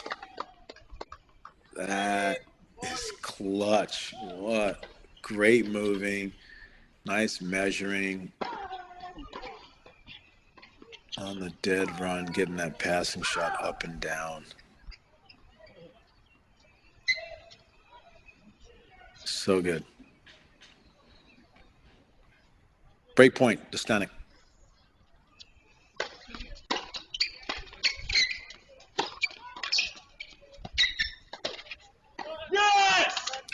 And that is what great passing. Perez had been doing a fair amount of ad side serving and volleying, so I don't think Dostanic was surprised. It's a play that Alcaraz on the main tour, Carlos Alcaraz likes to throw in game point serve volleys. But Dostanic answered the bell. Great passing, great defense, and he leads 2-1 in the third.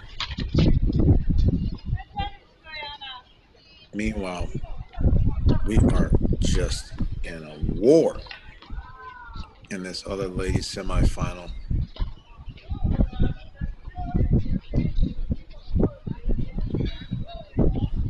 And Mary Stoyana has rolled up her sleeves. She is in the trenches, trading blows with Erin Cayetano.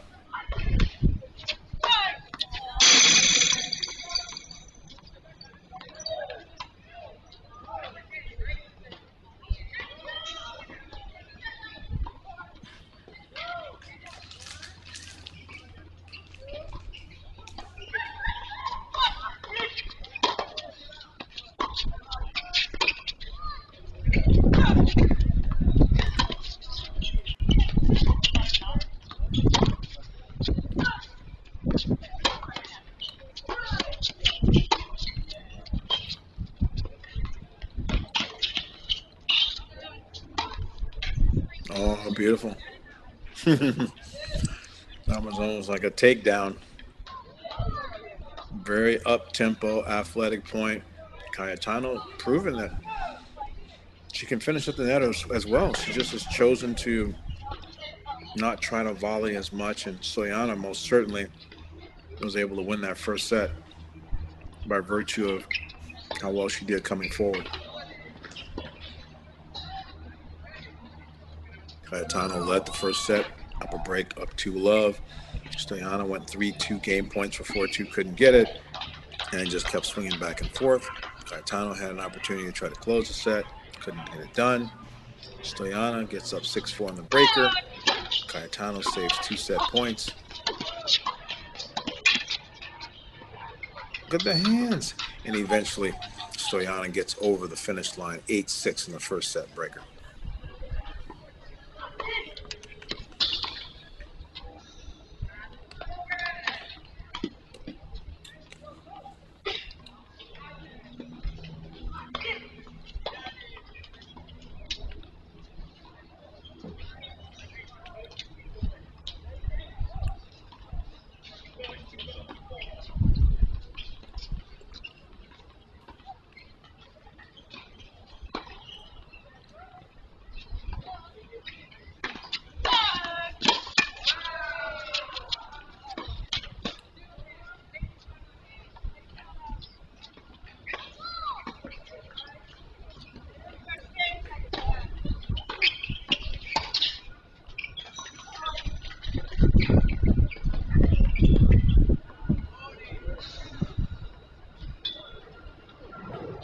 Get a resolution. Cayetano ended up getting the break there.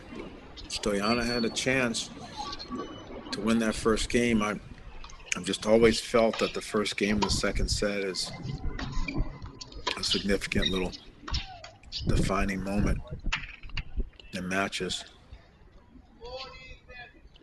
where the person that won the first set can try to run away with it. The person that lost the first set can try to reestablish and change the narrative. So we'll see if Cayetano can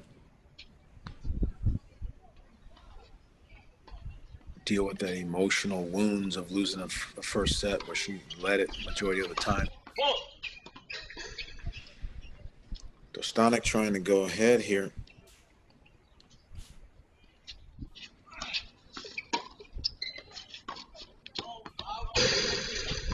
But making unforced errors now with game points on his racket. Opportunities to go 3-1 and a couple loose points in a row.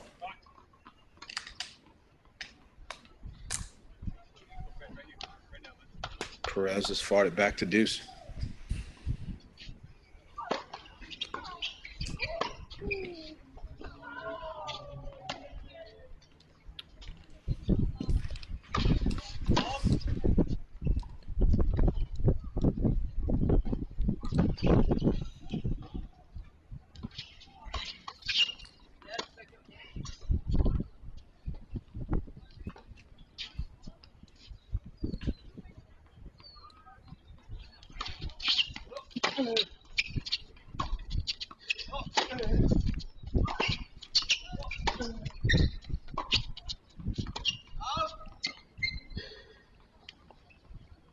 Called long. So Dostanic being up 2-1 serving, 40-15 in the third, you would consider him in the quote-unquote driver's seat to try to stretch the score and put scoreboard pressure and have a 3-1 lead. And from the driver's seat, he has made 3 unforced errors now and missed his first serve. Break point Perez.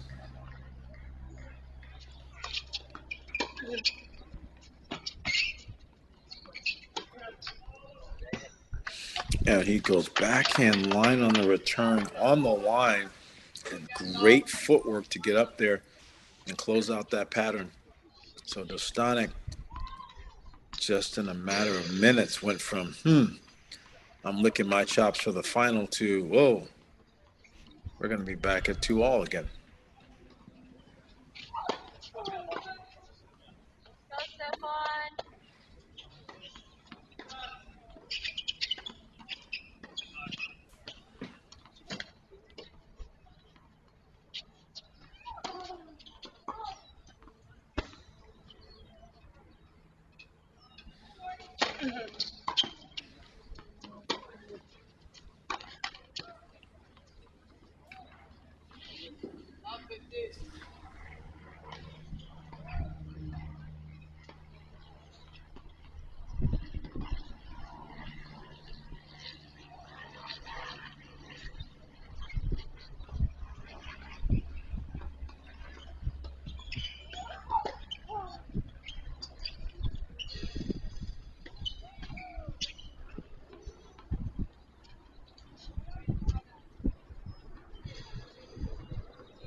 Great ball.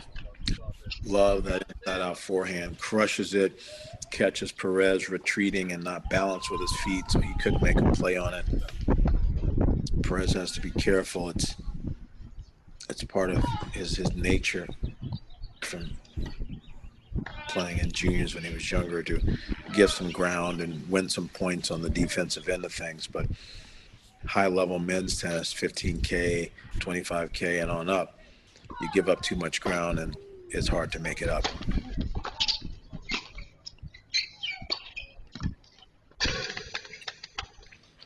Passing shot measured well, return low. Perez plays the volley in front of him. Not enough depth on it. It is rather neat to see some of the old school tennis and the contrast that we've been seeing in this men's semifinal today.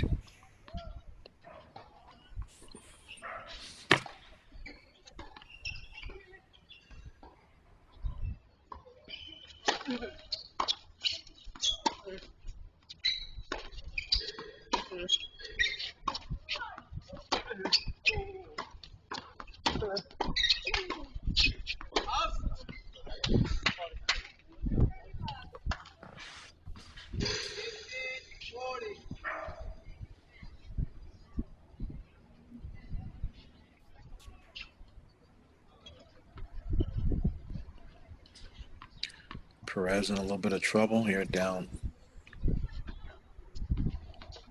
a slew of break points. He saves one. 15-40, 2 all in the third. Here he comes. And he covers it. Dostanic chooses to try to run around and hit an inside-in pass, but he gives him no other alternative, and he gives up the open court. Really comfortable net coverage by Perez there. Didn't panic and commit too early.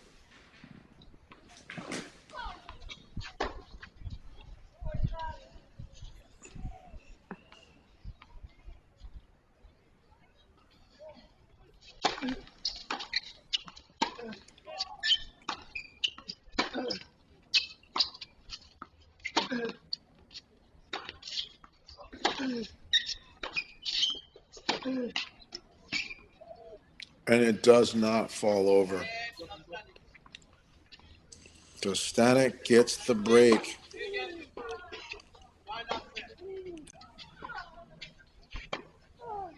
To go up 3-2.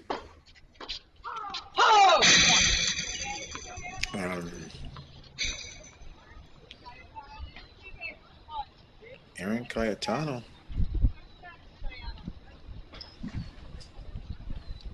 was able to get a hole to go up 2-love and consolidate the break, and now Stoyana is able to hold herself. Mary Stoyana, you can see her road coming from the cues. Dominated in the cues, and then Waggle, UCLA, Guevara, who's obviously number one in our race, Kavia Lopez, who actually did play a little bit in my neck of the woods back when she was a junior, and now in the semifinal. That's a great run, 5 matches in a row. It's often that some of the collegiate players don't have the points. Erin Cayetano being 731 in the world, she didn't have to play qualies. Gelber, Daughters, Charney, pretty solid, and obviously a little closer with Charney there yesterday, but breezing through the early rounds to get to this moment.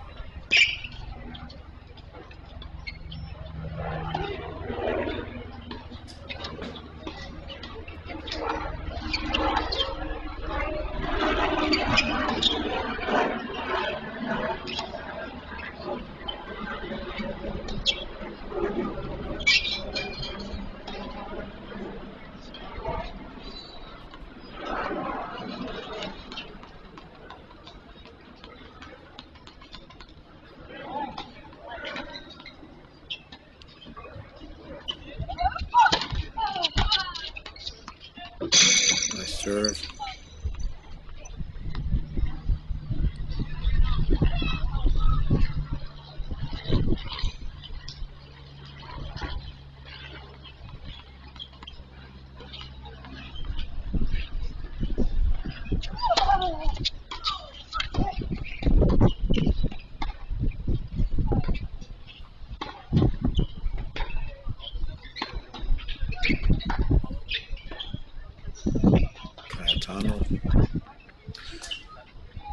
trying to make this a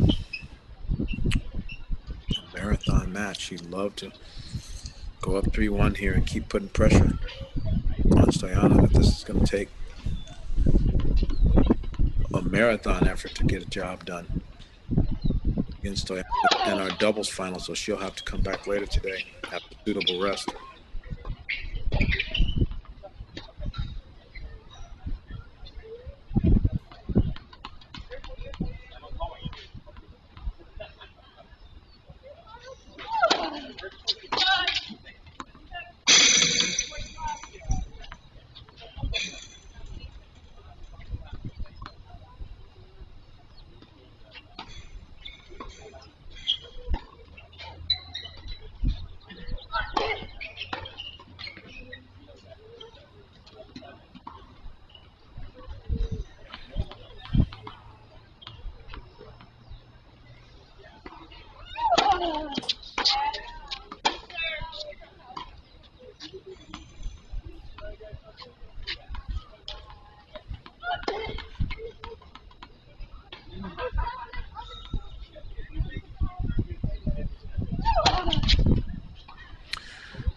Tell that the length of this match is starting to affect the serving to a degree. I don't see the same spring and pep in the step of either server.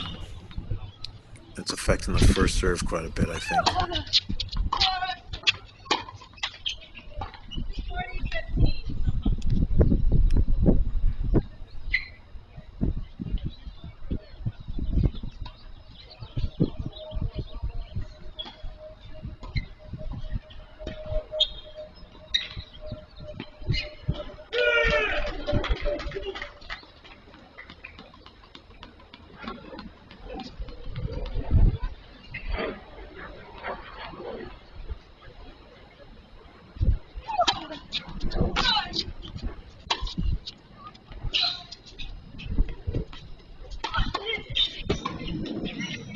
Well played.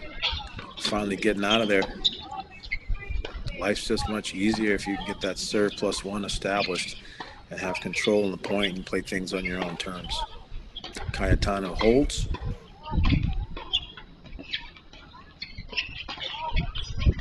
And now Stoyanov will serve 1-3 in the second.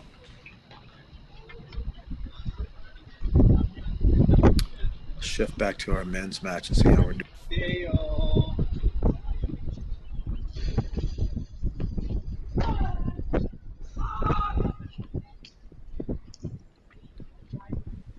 Stanek up a break. It's not truly a break unless you consolidate and hold.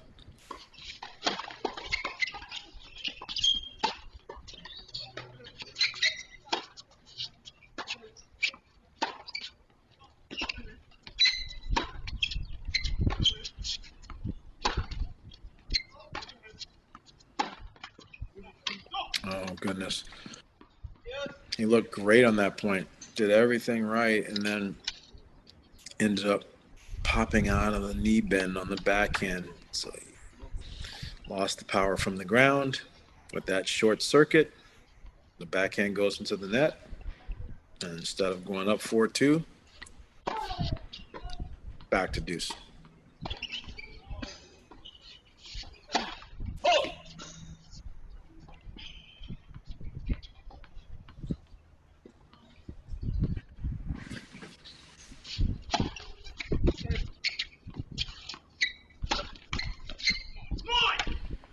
Had some time and opportunity, but I just let the ball drop.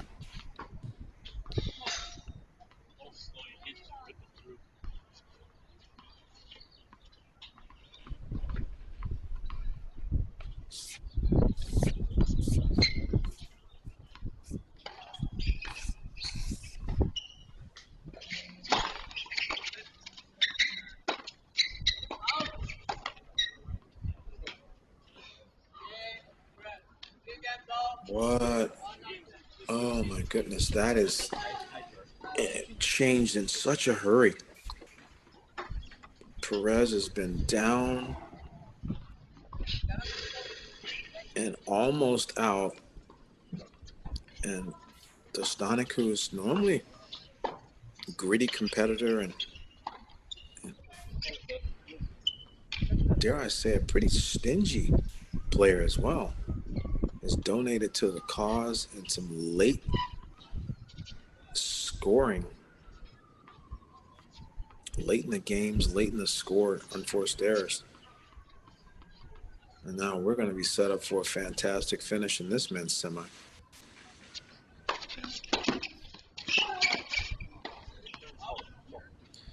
Perez is staying committed to having the serve and volley be part of every game. And I think he may almost want to consider serving, staying back, taking the first ball and approaching more, just so Dostanic can't measure the return so well and make him volley up.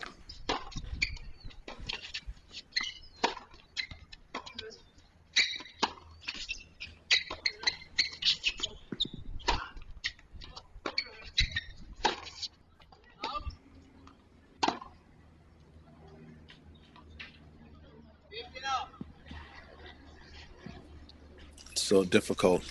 You feel like you've been in control for so long, but the scoreboard doesn't say the same thing. Tennis is so mental.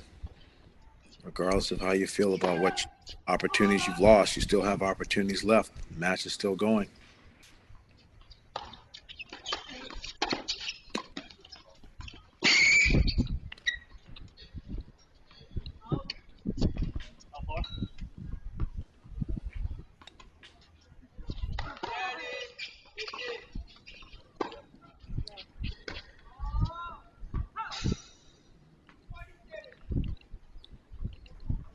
Perez goes to the towel after a nice serve and volley execution.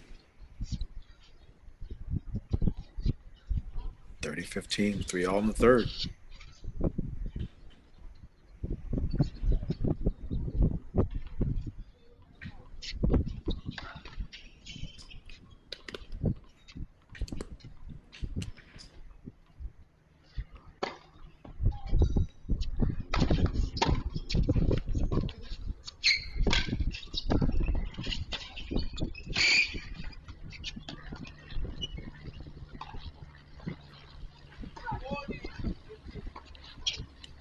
Good aggression by Perez, and Dostanic almost taking a page out of the Stoyana book, trying to incorporate the forehand slice, but can't get it to go.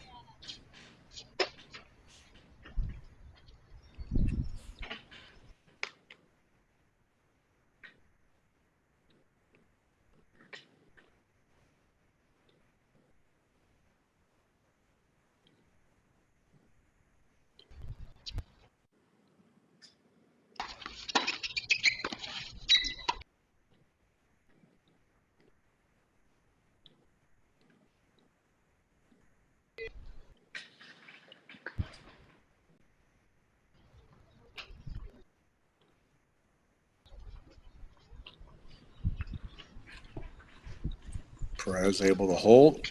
Nice serve and volley. Solid volley and overhead combination. So it's 4-3 in the third on serve.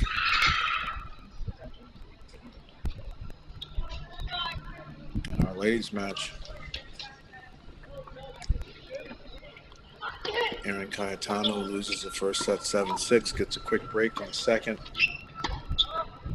And we remain with Cayetano holding on to a break here, serving at 3-2 in the second.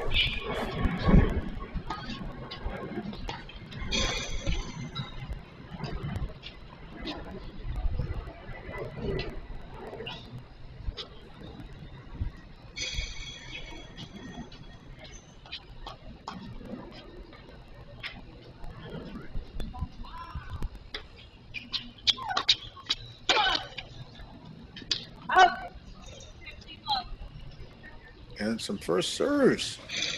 That's a wonderful thing. It's amazing. Even if you take the speed down 15 miles an hour, just making it can get you X amount of free points in a match.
Oh, yes. Passing shot is in. Stoyana tries to step up and do the return and charge, which has been successful for her. Just not enough sting on the high forehand volley. Cayetano runs it down.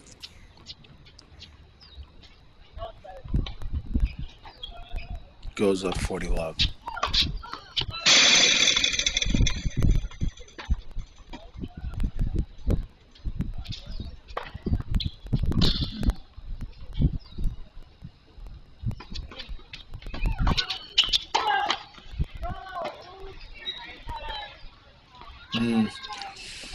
Trying to step up and go for a backhand up the line. That's a higher risk over the high part of the net.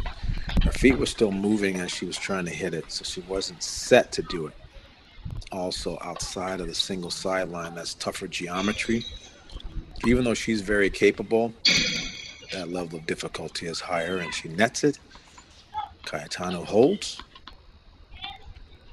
Stoyana now on the back end of the score here in the second set, serving 2-4.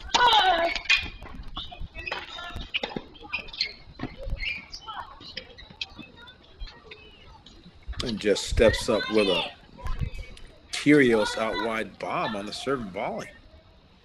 She continues to impress me with all the different options that she has to win points. Let's go split screen.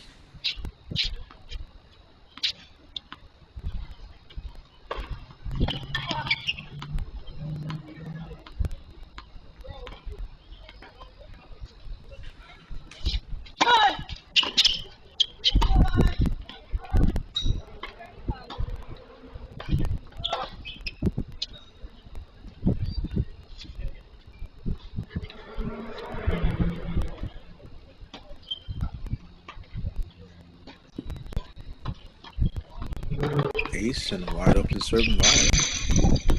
It's nice.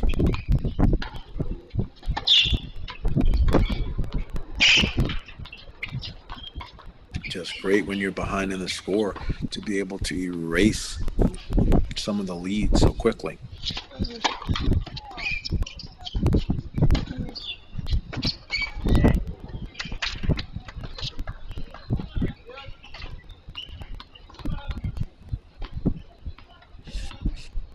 Getting down to the nitty gritty here.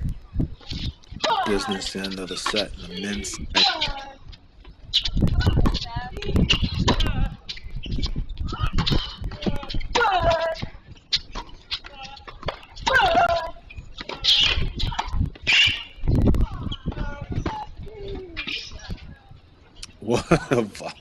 I cannot tell you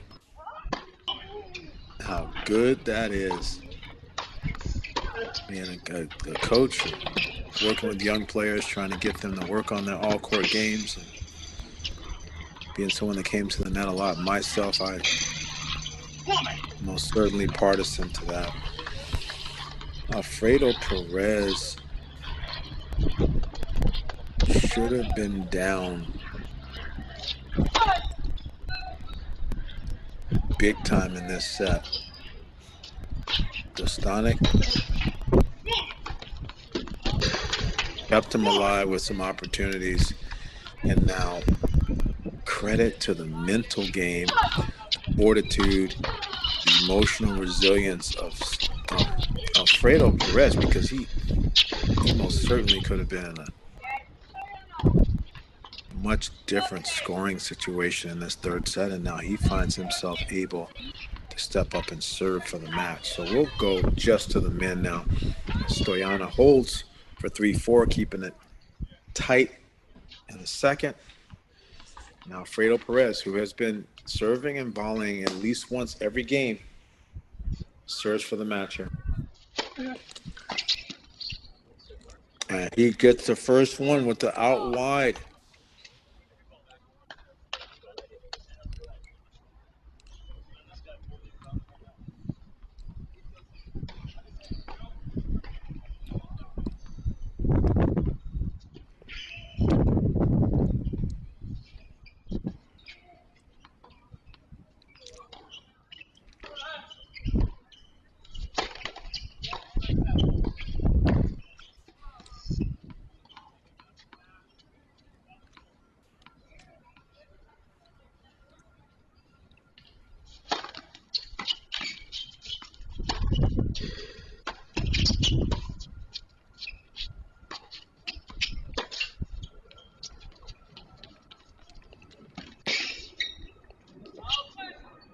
Oh, wow.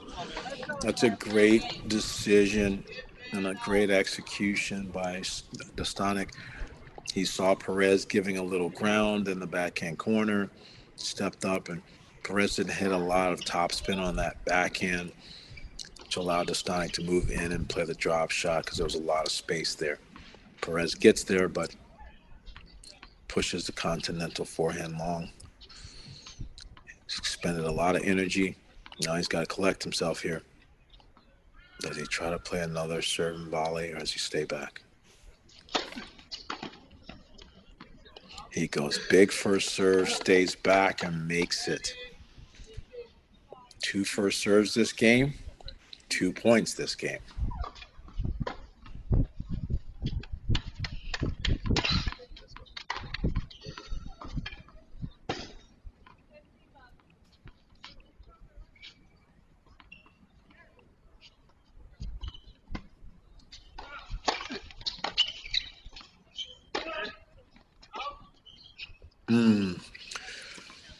Makes the first serve, has time, and instead of pulling the backhand cross court, centers it and misses it long by a foot. 30 all.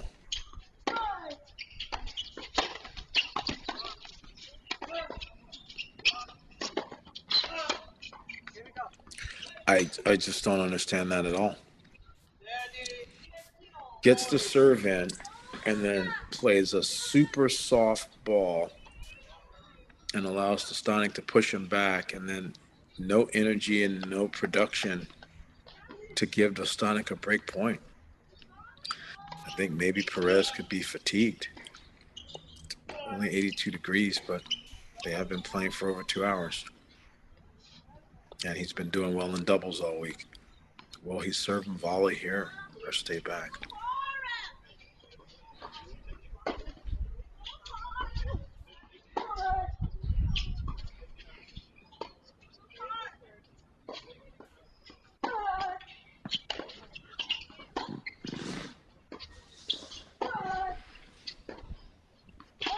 Not sure what the discussion is here. Break point to Dostanic.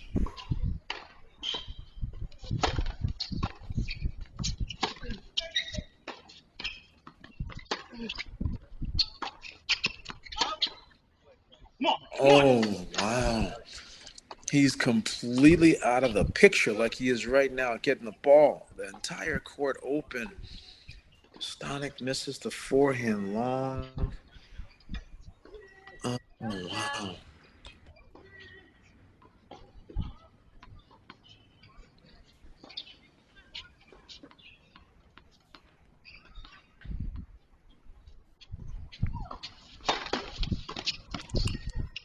Yeah, he makes the first serve and brings back the serve volley play.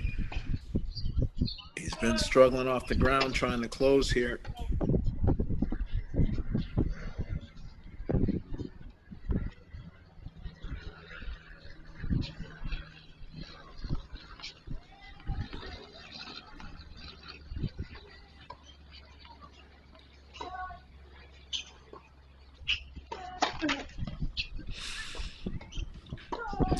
Linkage was off a little bit on that serve.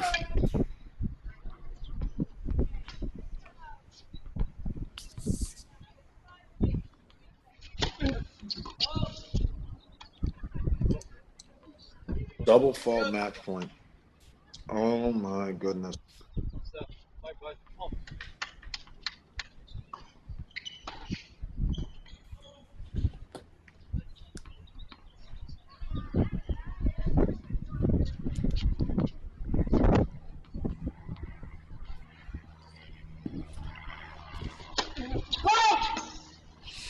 Goes for the big one out wide. Looked good, but called wide. Oh, what a body serve. Dostanic was trying to run around so he could start the point on his own terms, which is a good thought on a second serve. But Perez spots the kicker so close to the center line, He can't get around it and gets handcuffed and misses it long. Oh my. Match point Perez again. And misses a serve badly again.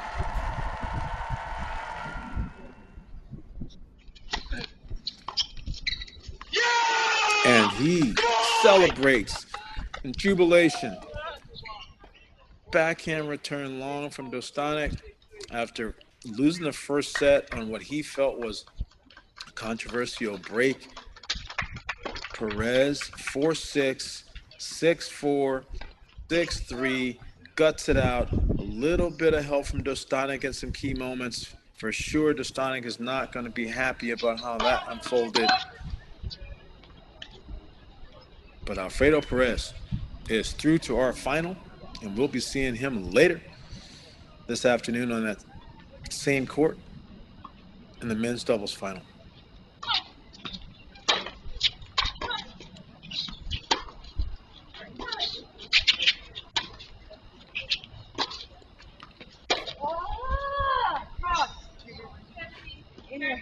Aaron Cayetano. Part of that outstanding mental game she possesses.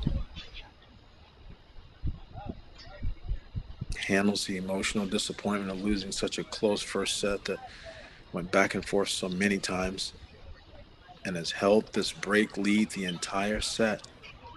Stiffened her resolve. Receiving at 15-30, trying to break and win the second.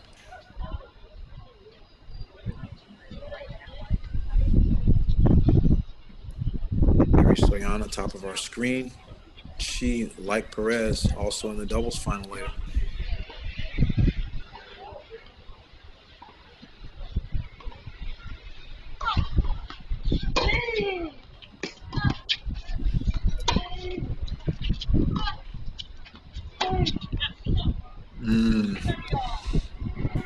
Really not that comfortable on that slice backhand. We know Stoyana is the better slicer of the two, but Cayetano has been able to do a decent job with some of her slicing throughout this match. Just wasn't able to make that one.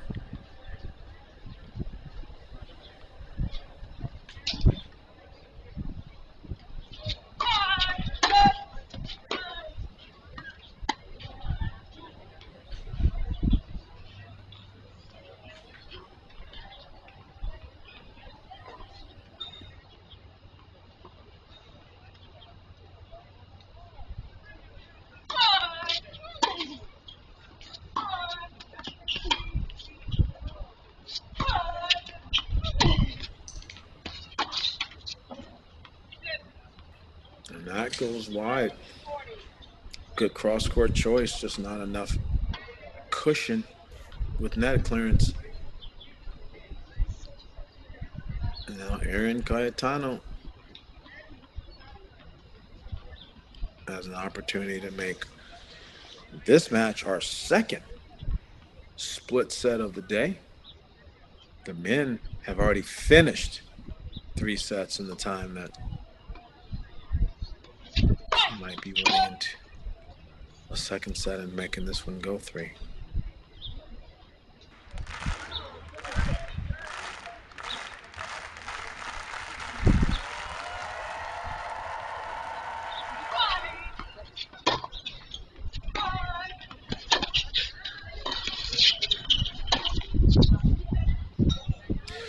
Trying to hit a perfect clean winner, that's a no-no. Coach Allison Swain most certainly would tell her, make her hit a volley there. But you have to give Stoyana some credit. She has done such a formidable job coming forward, has executed so many volleys, particularly backhand volleys, almost like a blast from the past. It's like a Lisa Raymond level backhand volley, for those that would know that name. So yeah, I understand why Cayetano may have made the mistake of going for a clean pass. No way. Wide open pass, she misses. Open stance, continental grip, short angle chip return winner. I think she's going from missing something that's makeable to making something that's remarkable.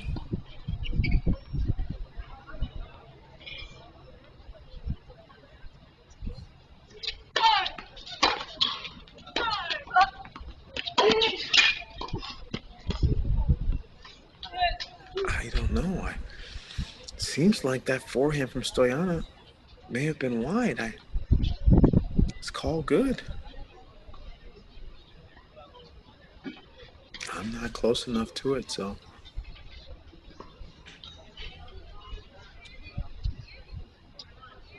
Back to deuce again.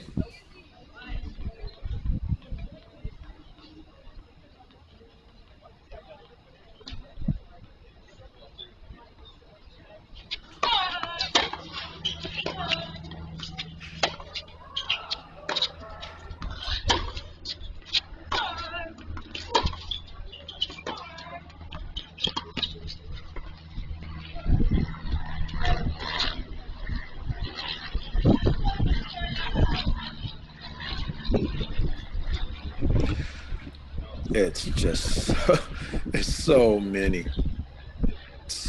games. I would like to know, I don't have the statistical information on this, but I would love to know how many times someone had game point and then lost this match, because I feel at this stage it may be double digits for both young ladies.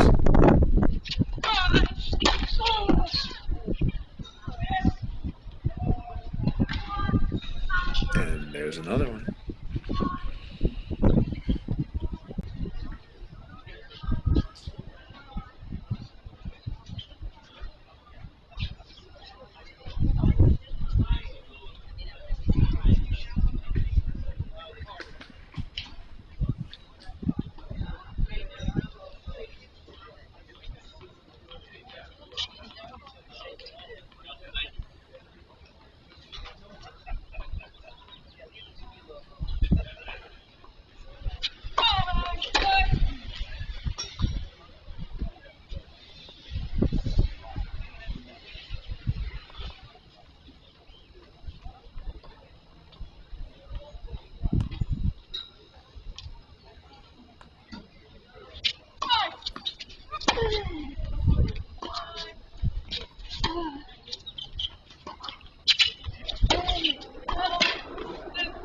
Oh, she misses it.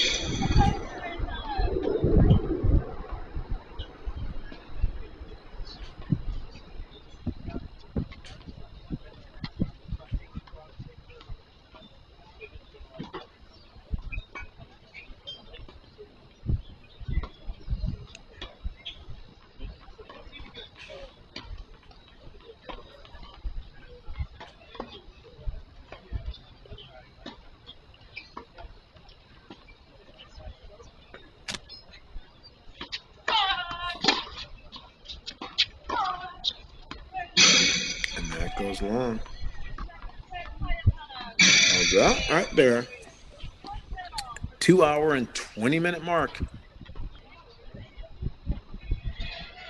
is our second set. It goes to the Lady Trojan, 6-3.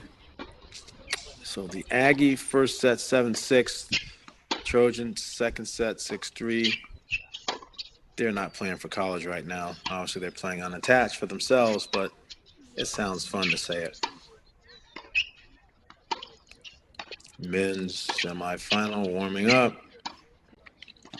Andre Illigan on the far side of your screen.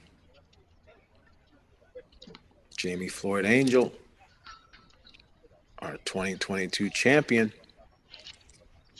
Sporting an old school Nike shirt. I have that one.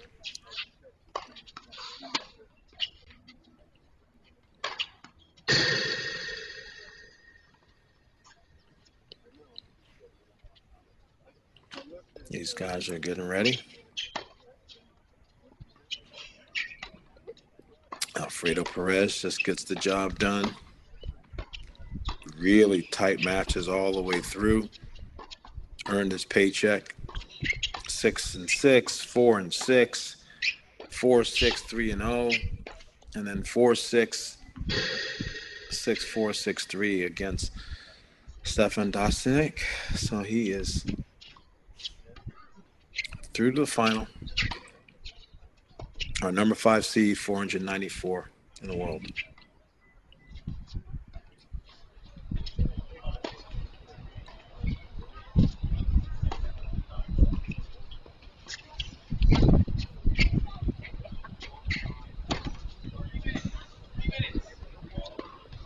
And Jaimee, Floyd, Angele is a menacing and tall guy. Looks like we have a little bit of a break here. They've taken a bathroom break, maybe an outfit break on the women's side. So we're going to take a little break, and we'll be back with the Crack Rackets continuing coverage. SoCal Pro Series live from the Lakewood Tennis Center in California. We'll be back soon.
We're back. Crack Rackets continuing coverage of the SoCal Pro Series circuit. We're in week number 6, Lakewood Tennis Center in SoCal. Semifinal day. Already Alfredo Perez into the final. We're trying to get our first ladies semifinal in the books, but they are battling. Neither one wants to go down. It is going to take a heroic effort for one of these young ladies to get over the finish line. Mary Stoyana, 4 seed. Erin Cayetano, 2 seed. Cayetano just missed that forehand inside out, and now Mary Stoyana goes up a break in the third.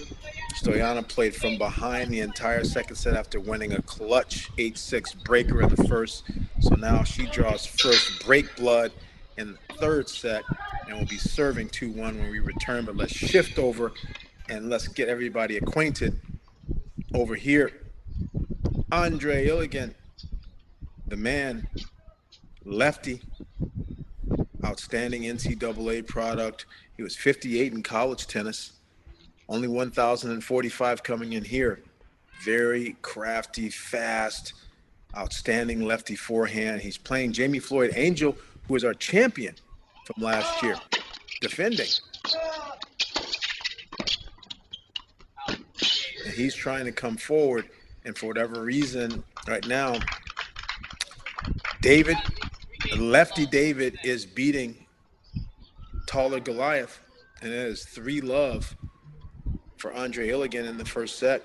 Off to a quick start here.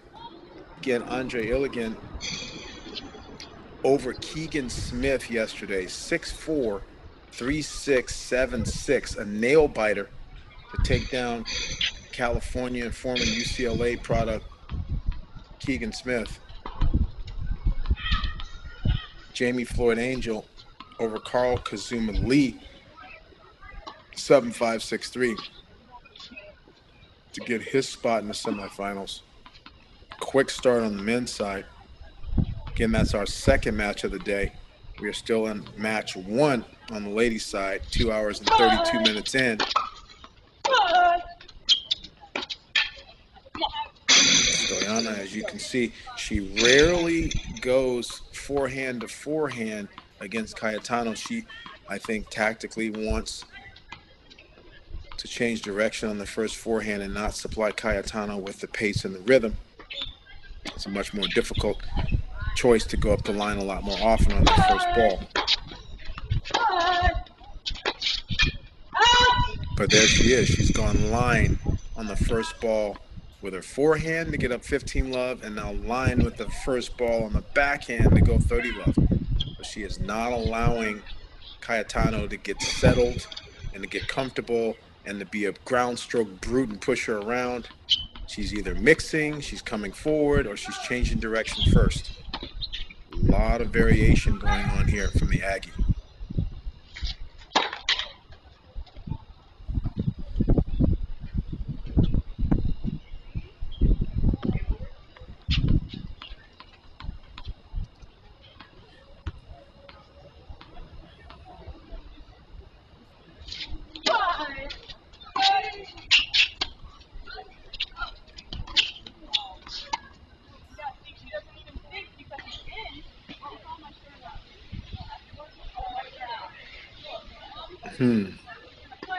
Not sure what happened there.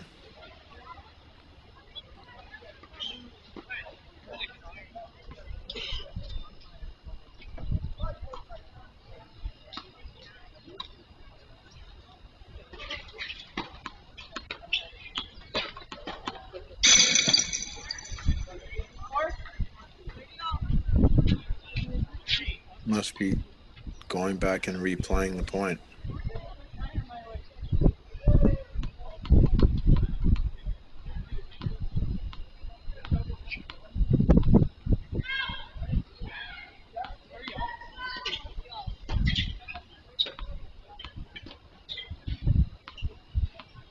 Or not.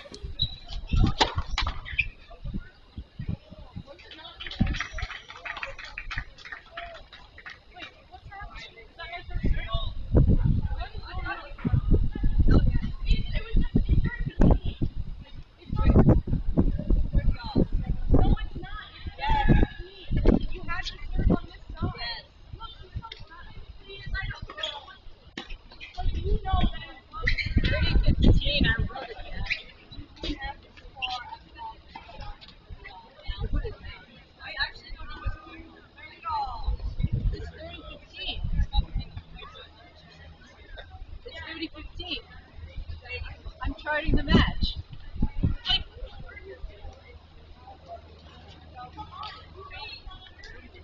It's 30-15. Like, what is happening? Whatever. You also know. It's unreal.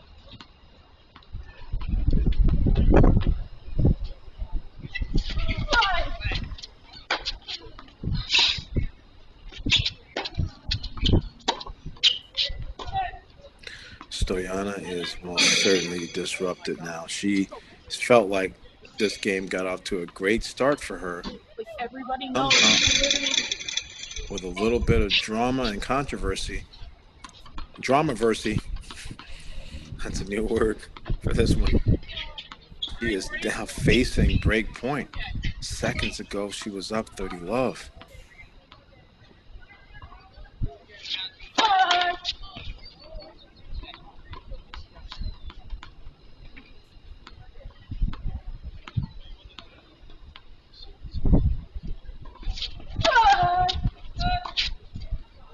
And that's a double fault. Wow.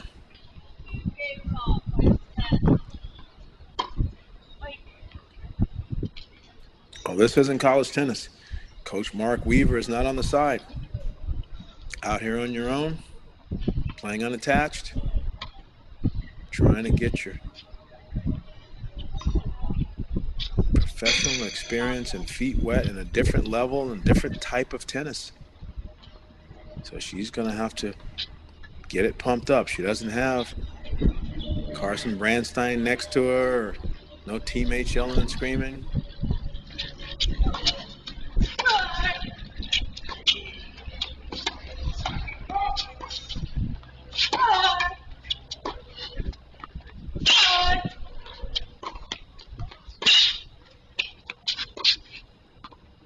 And there she goes on the 360 again.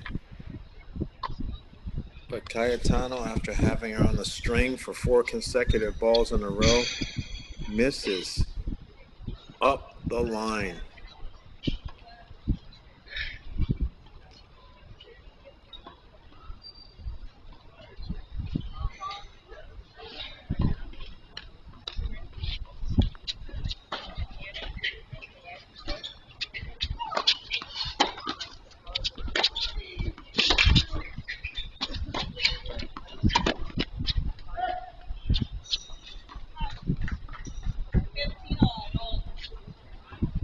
Nice job by Cayetano. I feel that Cayetano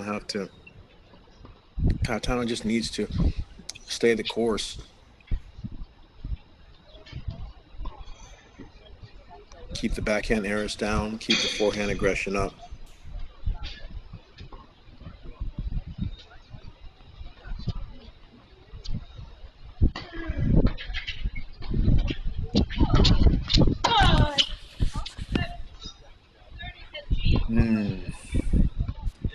Missing long.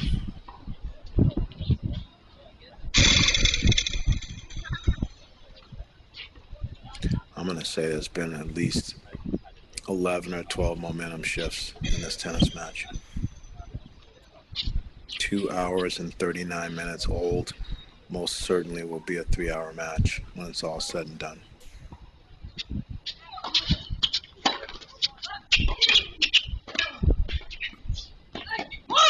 Get out of town. Great inside-out forehand return with weight going forward. Recognized that Cayetano was hurting. Snuck in. Cayetano on the stretch. Got the backhand somehow back down below net level. And Stoyana with a tiptoe and a little backspin fades a winner volley. That is some really good stuff, folks. That's not 15K level. That's Ange Jabeur level right there.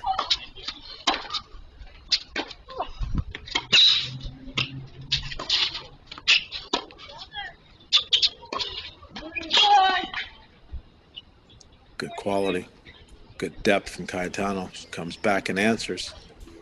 Now they're going tit for tat with shot quality. I like this much better. There's a period where this was hot potato with pressure and unforced errors. Now they're actually bringing their best stuff to close it out.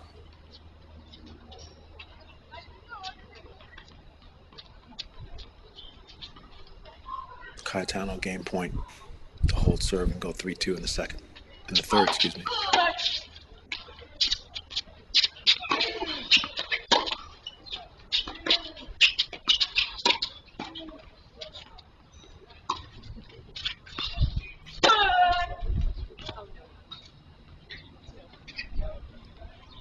She was hoping that was going to fall wide. Landed in.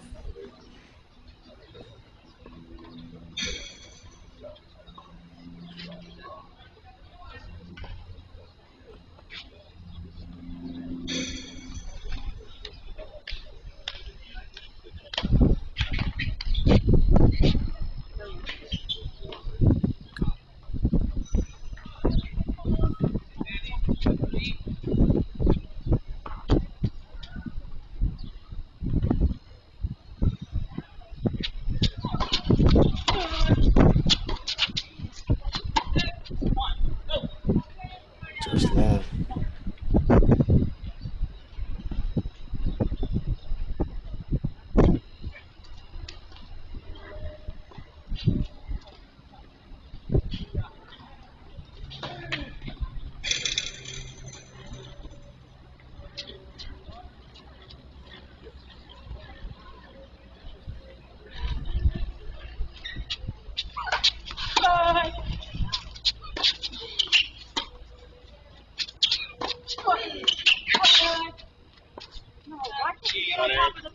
That's great producing from Cayetano, and Stoyana most certainly needs to use the top spin when she's that deep in the court.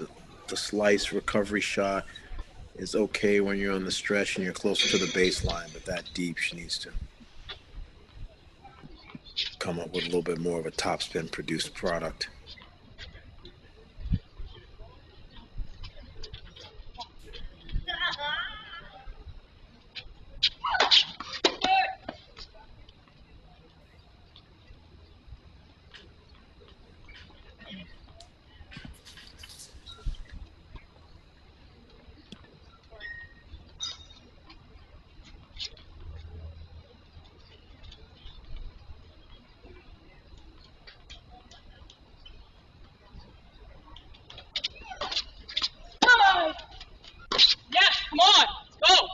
Into the net, back and forth. It's a lot. It just, this game feels like there's a lot of momentum on it now.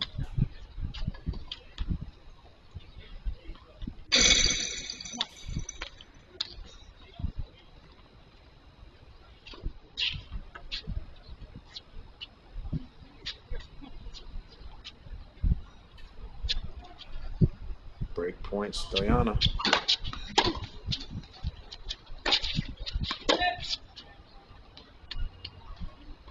And that forehand goes long. Mary Stoyana takes the lead. Is up a break in the third set. 3-2.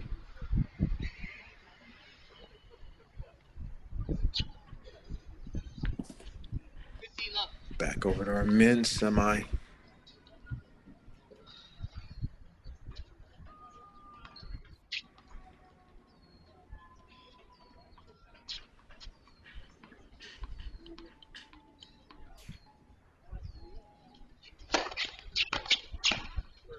Elegant is getting some free points on the serve. He's got his forehand clicking. Angel hasn't been able to really get his net appearances and coming forward game established. He's missed a few inside the service box, so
40-15.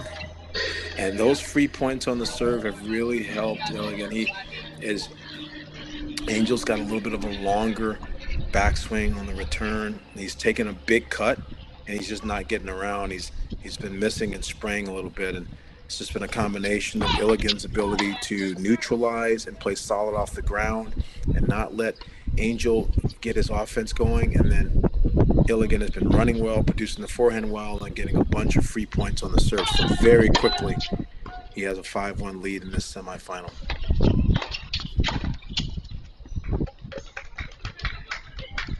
And that's a great return. He's just clicking on all cylinders right now.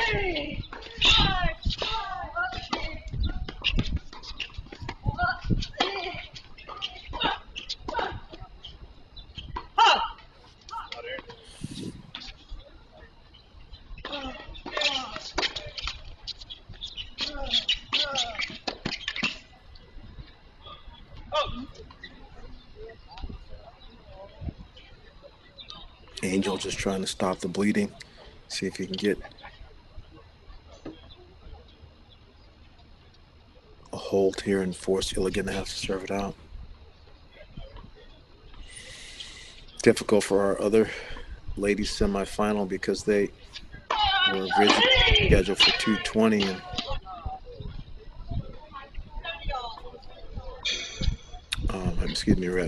12:20 California time, but now obviously it's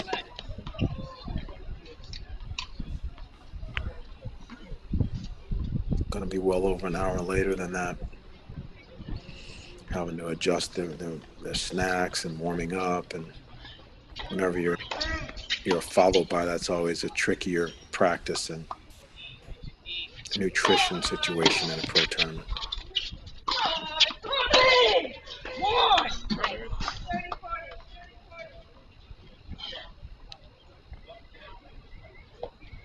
Stoyana coming forward there. Did not do enough with the approach shot, and Cayetano makes her pay with the forehand pass up the line.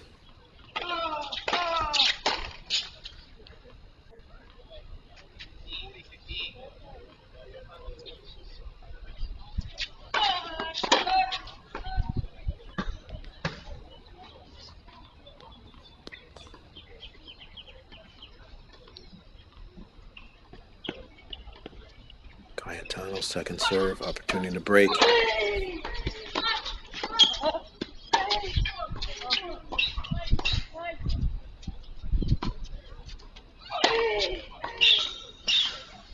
What a big forehand.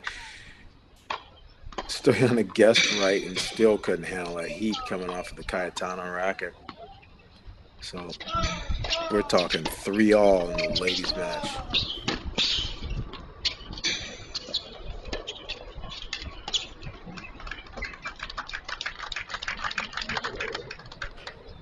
Illigan's just cool as a cucumber. I was part of that backwards hat fraternity back in the day when I played tennis. Shout out to the backwards hat crews.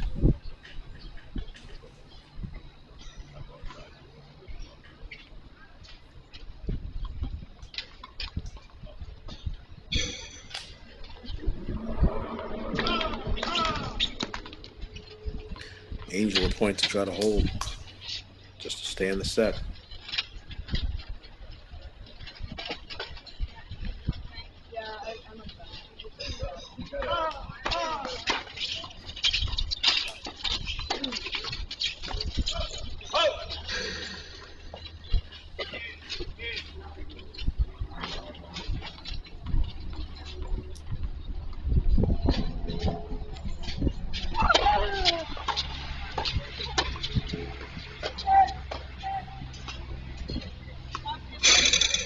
Long. Some say it's the seventh game is one of the most important in the set. I don't always subscribe to that, but let's see how it works out in this ladies semi.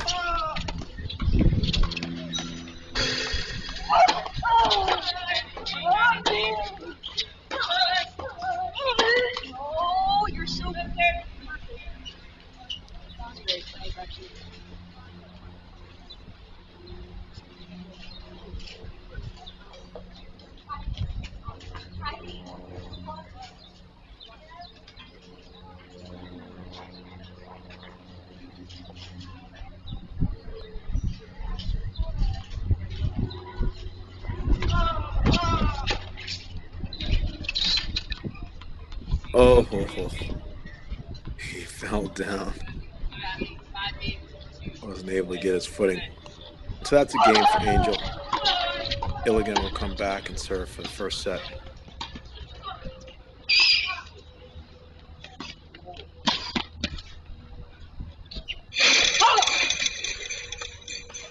Stoyana uses her hands. Gaetano finally starting to make that commitment to go forward and be just as assertive inside the service box, but Stoyana so rangy and capable with her continental grip skills that she got the lob up over her head.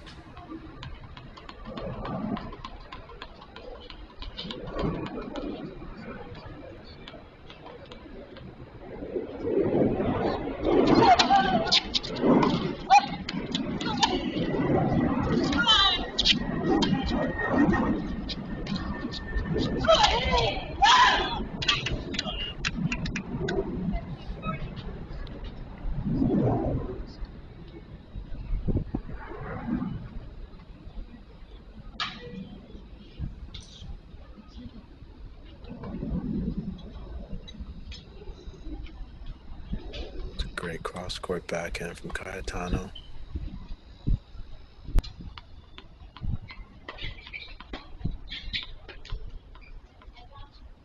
$15-40.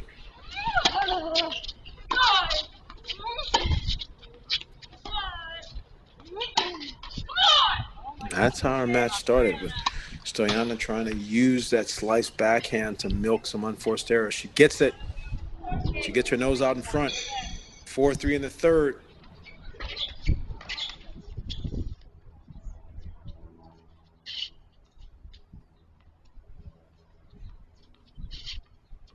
Illigan serving for the set.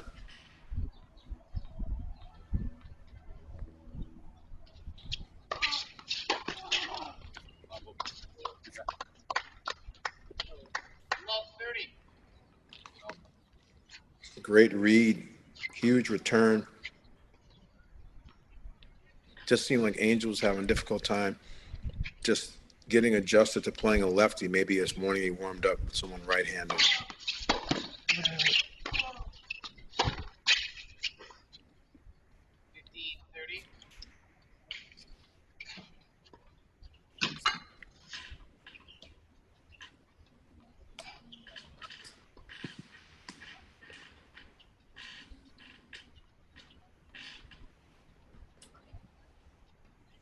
These points are rather quick.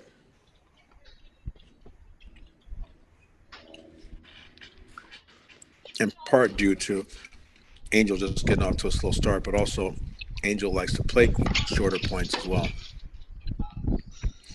And there's those free points on the lefty serve. That's a smart choice.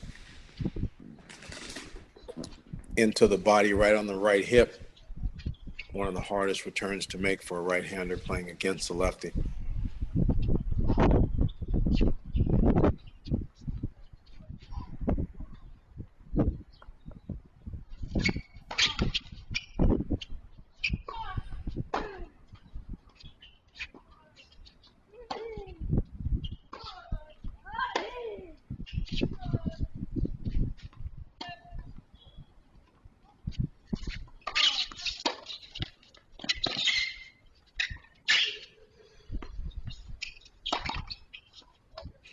Great job.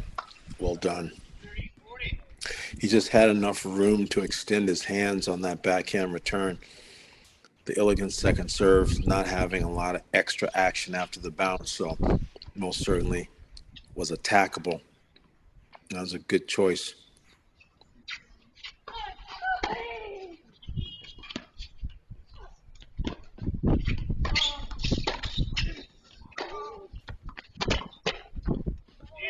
That's a great shot there.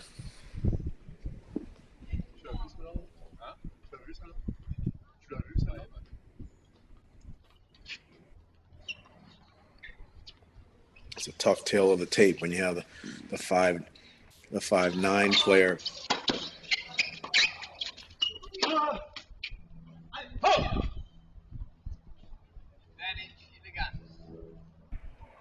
The 5'9" player playing against the 6'5" player.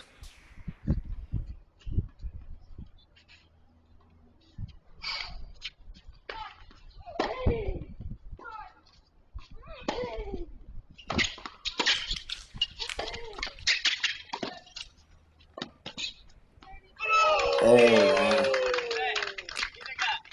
What an amazing shot there. That was a great volley, good net appearance, good pressure, and on the dead run with an open stance, flick back behind. Andrew Illigan wins the first set 6-2 in 36 minutes.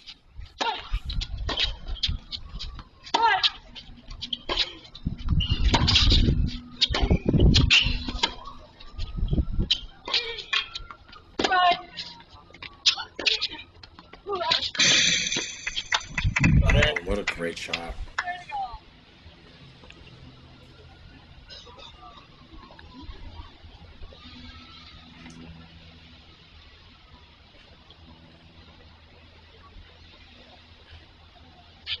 I think this match is considered a competitive one. It matches all of the ratings thresholds.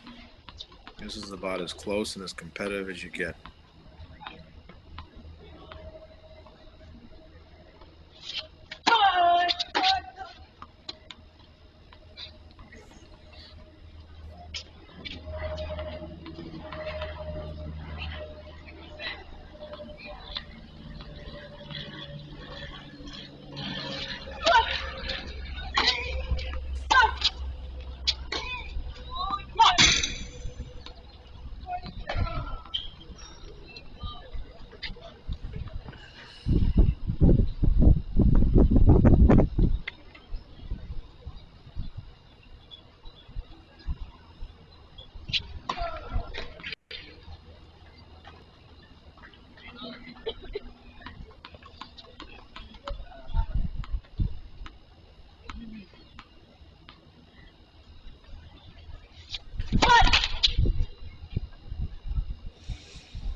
Point to go up 5-3.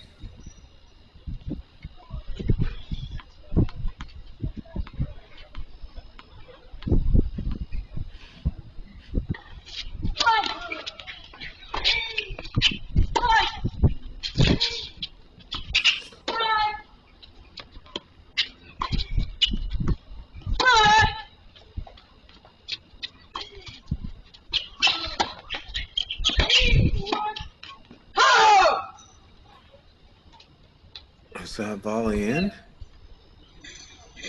On the body language, I'm saying no.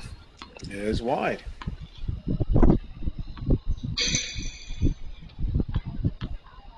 Didn't really hit the approach shot with enough conviction. A little underplayed.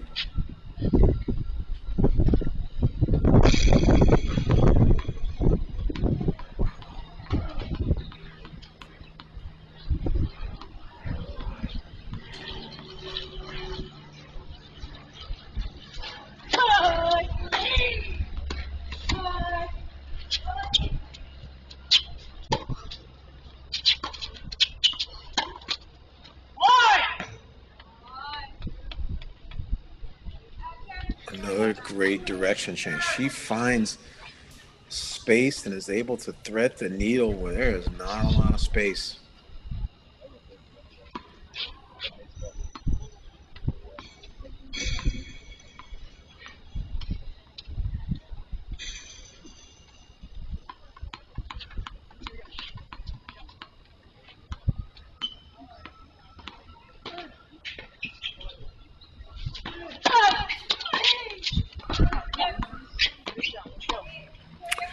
And finally, with a free point on the serve, Mary Stoyana is now 1 game away.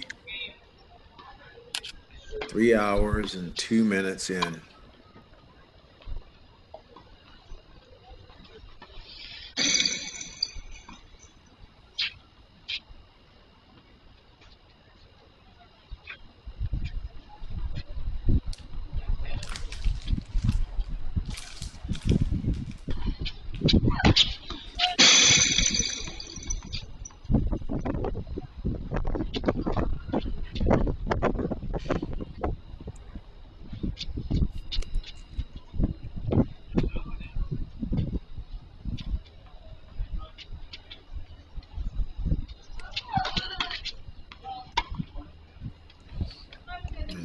Tough way to start that game. She's consistently been letting that toss drop a little bit too low. And now with nerves and fatigue setting in, not reaching up and extending on that kick serve. So now with a little bounce in her step, Stoyana 3 points away.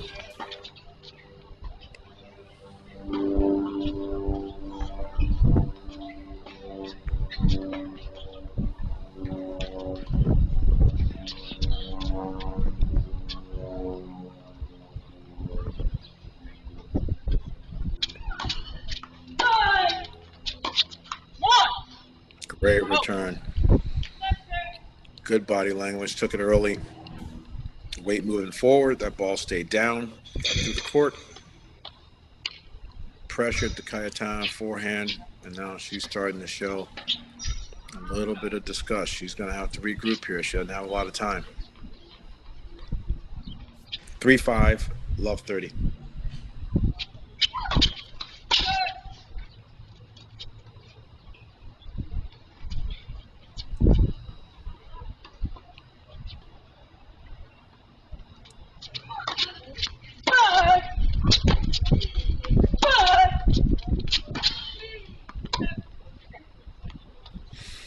And now, triple match point.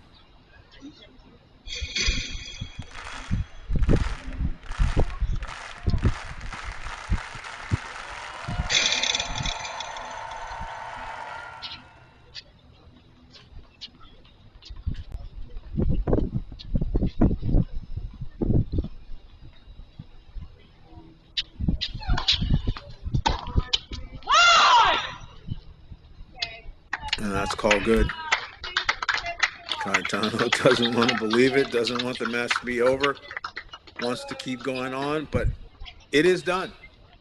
7-6, 3-6, 6-3. Mary Stoyana moves on, and she is in the finals, awaiting the winner of Chang and Brodus that will be coming up on that court.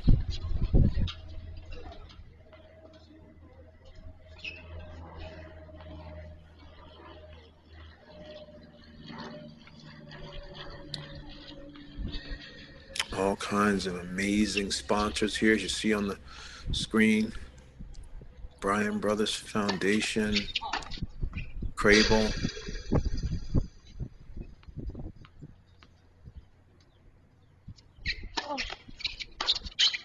ITF World Tour,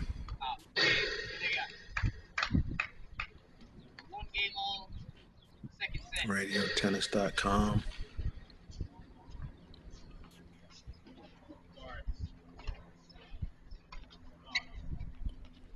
SCTA,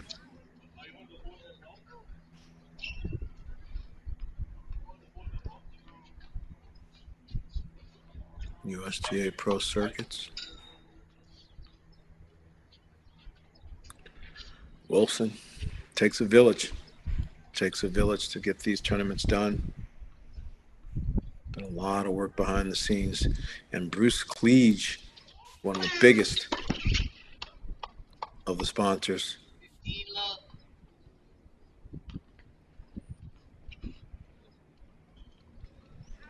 Andre Illigan is walking around like he's just having fun, and you almost don't, looking at him, you almost don't realize that you're watching a semifinal of a pro circuit event. It seems like he's just cruising through this match like it's almost a practice match. Clearly it's not, and the level's very high. And he's just done a great job so far of neutralizing our champion from a year ago.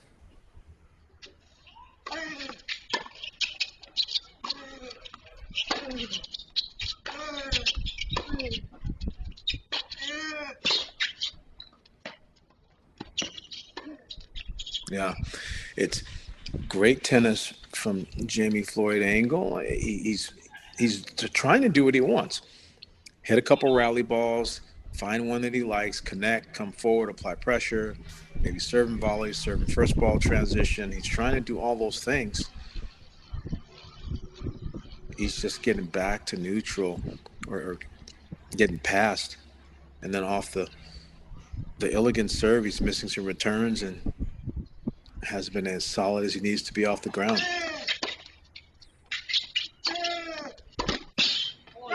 That's a great shot. His level is picked up from the beginning of the match. No doubt. He was struggling to get into the points and work the points and get the types of looks. And he definitely is much more comfortable and used to the game style. And I think that the second set here will be a little bit different than 6-2.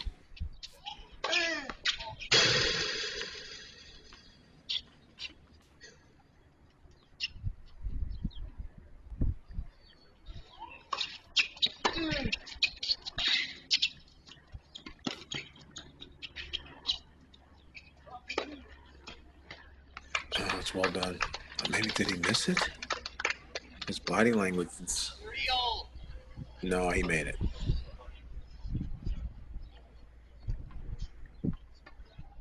Sorry. So soft-spoken, Illigan. Similar to our two young ladies that just finished the ladies semifinal. Just great competitors, classy young women. Not able to look at them after a won or a lost point always and truly know whether they did win it or lose it.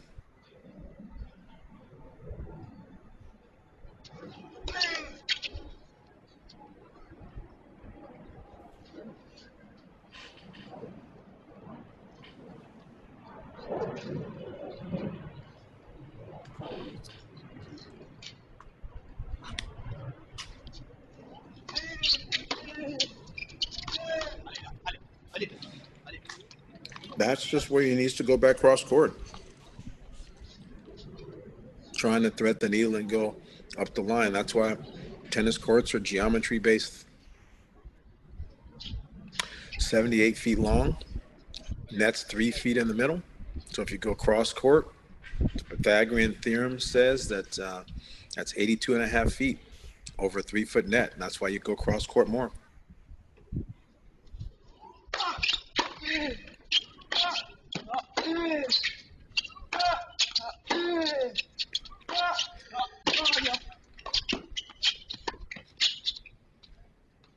Oh, wow. Was it out? I'm going to get you next time. I got you. It looked like the topspin lob was really close.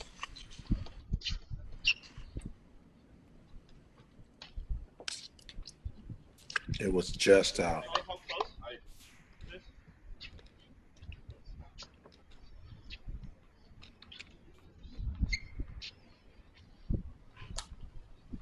Back to deuce.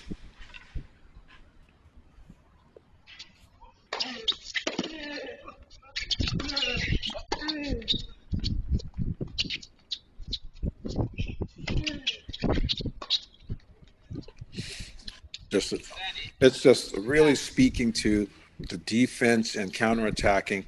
Illigan's taking all of Angel's best punches and just holding the court position, hanging tough, defending, neutralizing, resetting.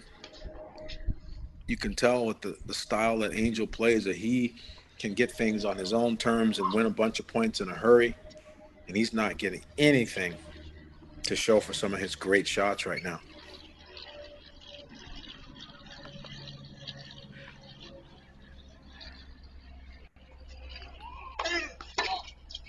Those tuning in, just as of late, Alfredo Perez already in the men's final, waiting the winner of this one. Mary Stoyana wins in 3 sets, awaiting the winner of Chang and Brodus, which is coming up.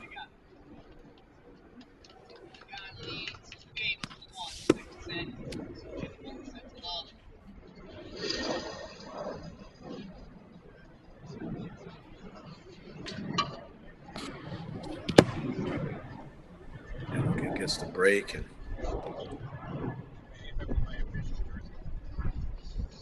He's playing a masterful match right now.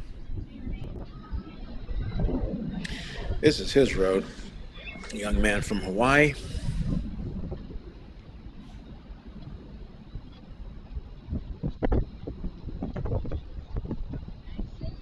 I mean, he's actually from Lakewood, California, excuse me, but he plays for University of Hawaii. So first round, 1-3.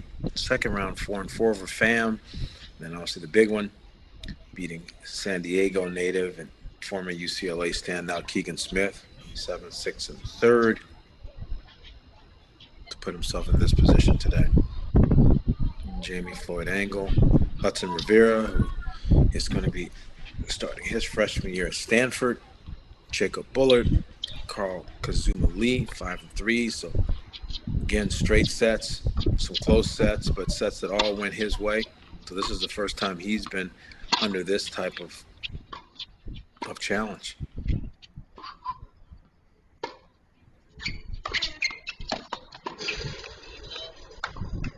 That's a great serve to start the game. Well placed.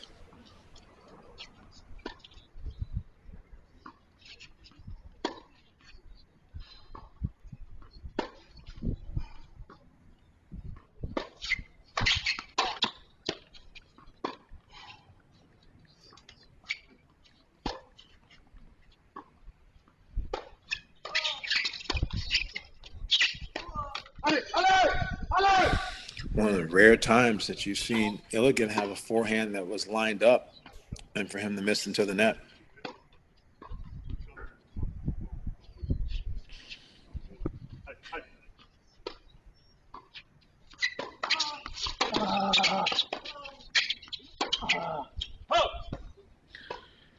But he most certainly has to stay steady right now. He's not capable of coming back in this match if he's not going to be steady in the extended rallies until he gets his opportunity ball to come forward.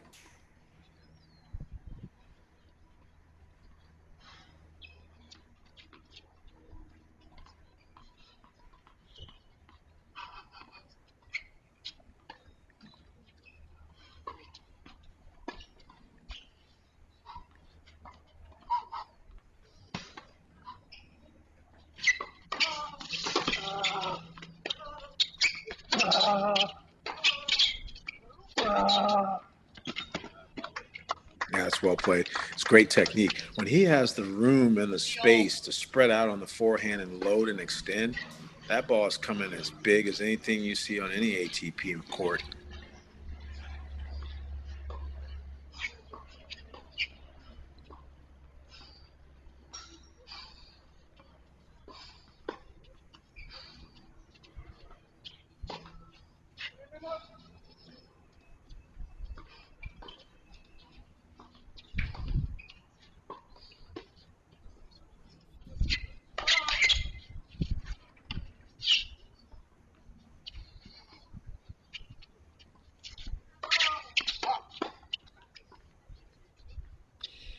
A little bit of a positive there. The body language, he's going to have to stay positive right now.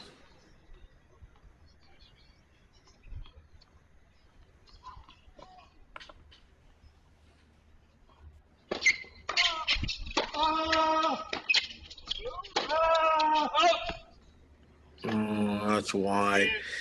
Again, I know how much he wants to hit that big forehand and let the point bust open his way. That ball was a little bit close to his hip, and it's a good one to go inside out with, more with shape than with a direct line.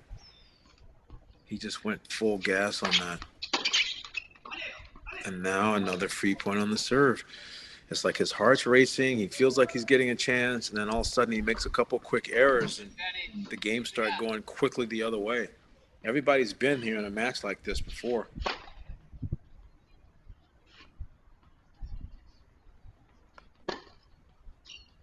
He has to try to find a way to some more consistency until he can impose his athletic gifts on the match.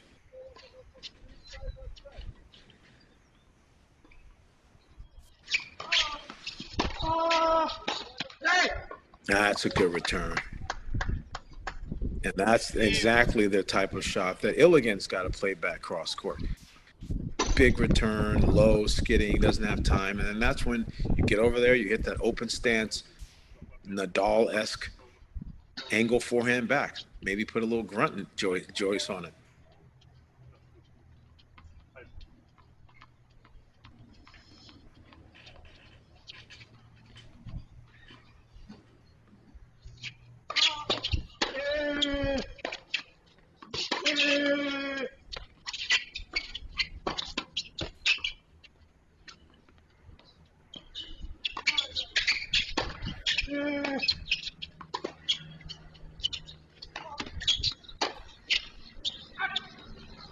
That's a great point.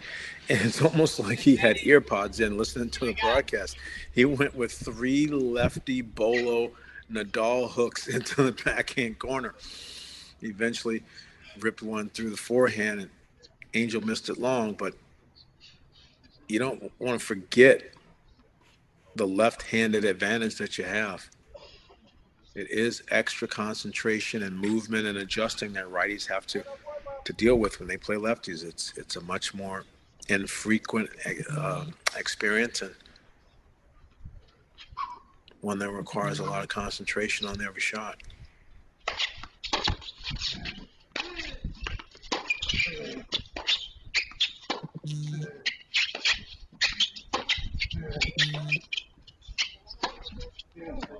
And there it is. Jaimee, Floyd, Angele. He stayed solid. He had his backhand and big targets. He was willing to be consistent for a few balls. Once he got his opportunity ball, then comes the a la Del Potro shred forehand winner. That's how he needs to play the game right there. He needs to see a replay of that point.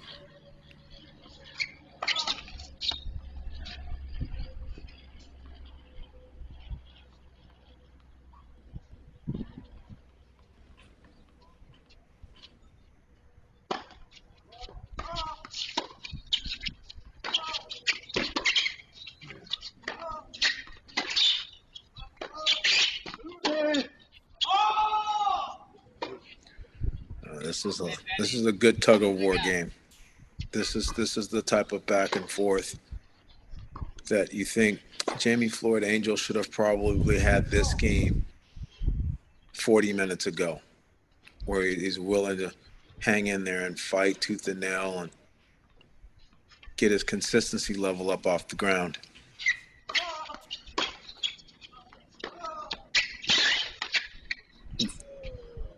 There is that lefty serve +1. It was a great combination by Illigan. A great combination. And on the dead stretch, he gets a let court to fall over. And it was most certainly a sorry, not sorry.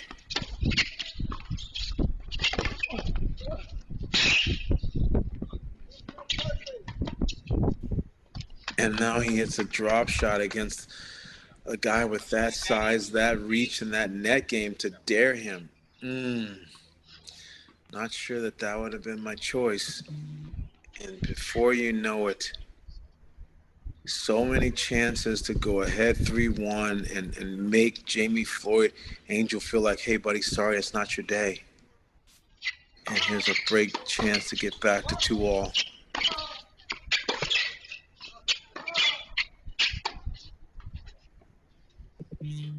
But he doesn't stick with the topspin, and he goes with a corkscrew slice. Oh, my goodness. Such a mental game tennis is.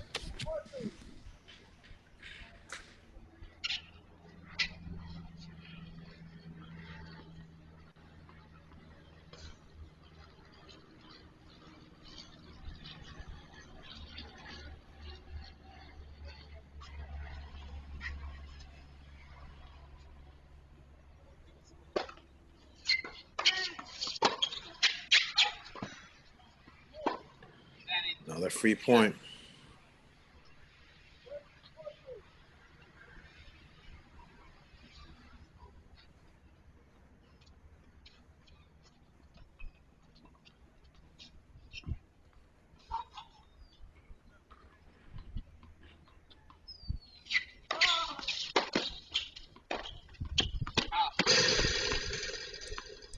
think that was just long.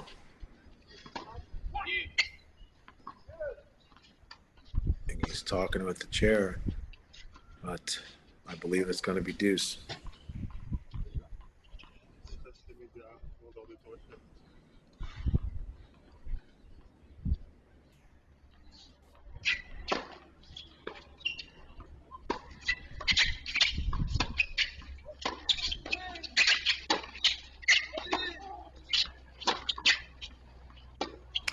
That's a cross-court ground stroke, not a down-the-line miss.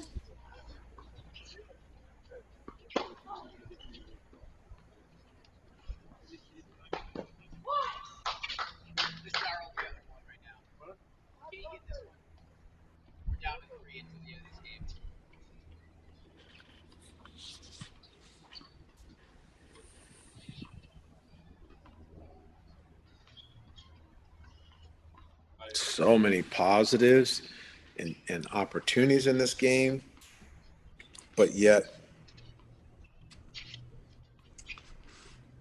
the level of frustration if Angel is not able to fight back and break here.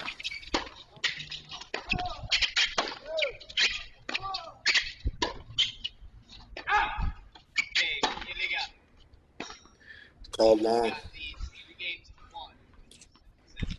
He doesn't like the call, but it's in the record books now.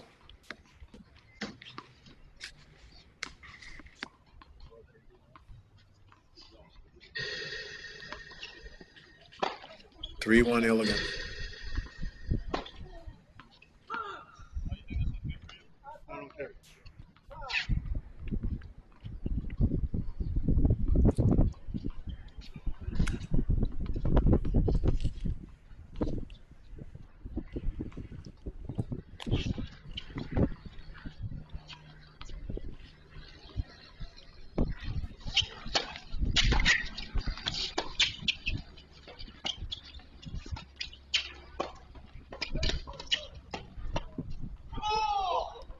Oh, no. I think he missed that volley.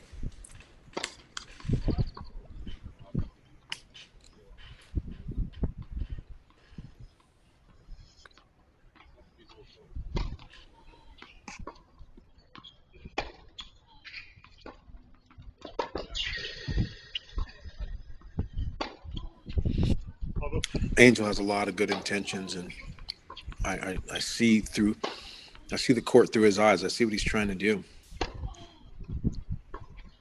Just has not been his day in terms of executing his offense, and Illigan has put up a lot of resistance.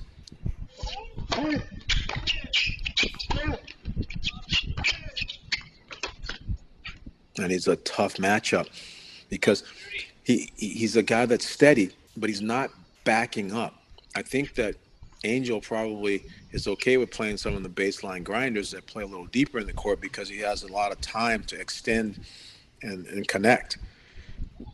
But because Illigan is hitting lefty balls, absorbing pace well, and offering some of his own from closer to the baseline, it's challenging Angel, who's a big guy, to move and get in position, and he doesn't have as much time.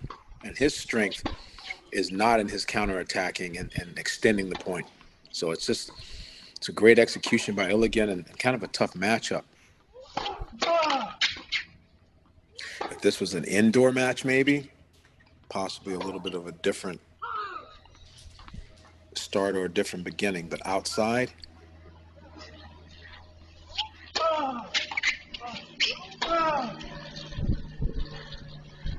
Illigan's consistency is just overwhelming, and now you can see some of the bad errors coming from Angel because he feels like he has to do more than necessary. And this is really getting away from him now. Love 40.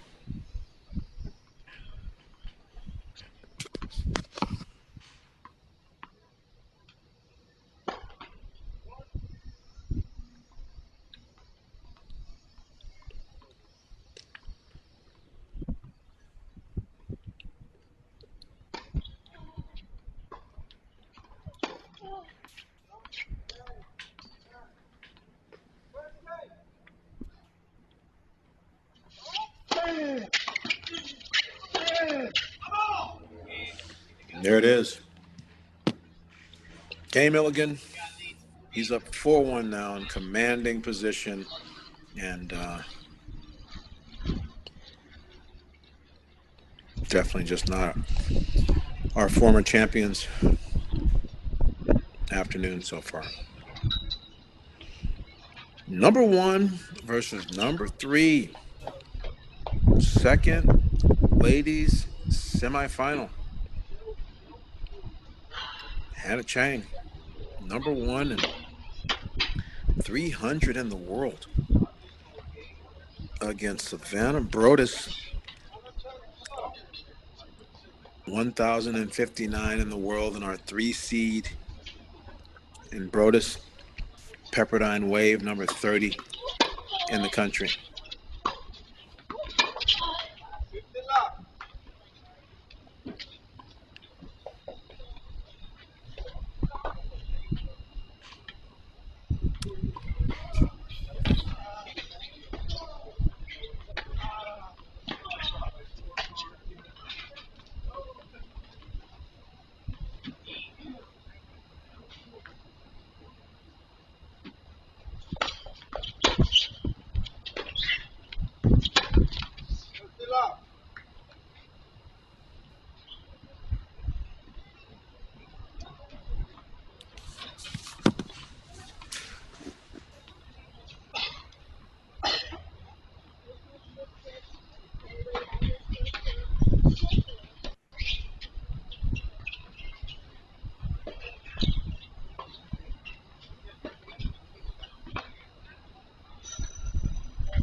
Chang, our number 1 seed at the top of your screen, serving.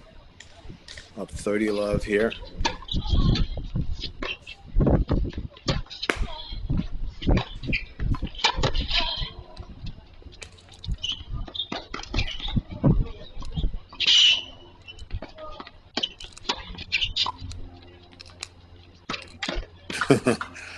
Well, that's cute.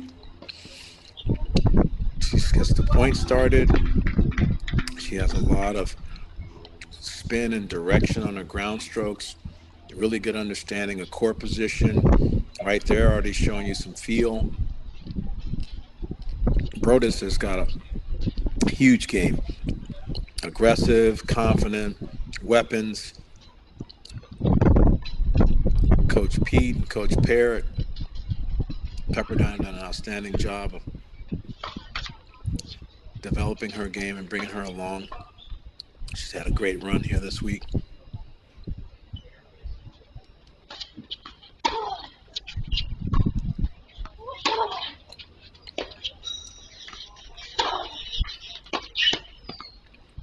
But this is going to be a real test for Brodus. She definitely has the shot quality to trade blow for blow, but I think that the experience about how to work the points and how to identify weaknesses and how to string together her best combinations, this is where the chess match becomes a little bit more challenging for the collegiate.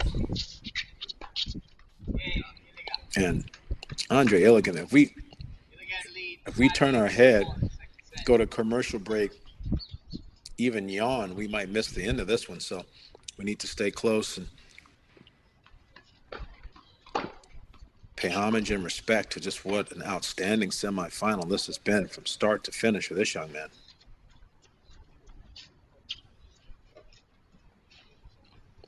No fist pumps, no celebrations, cool as a cucumber, just quietly going about his business.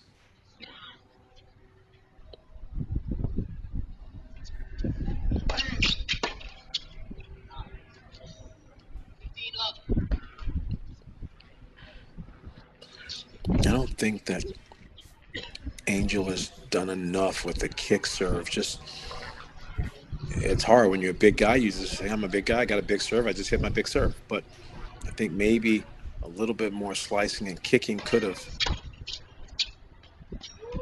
thrown Illigan off balance because just bringing the heat, he's been timing it well.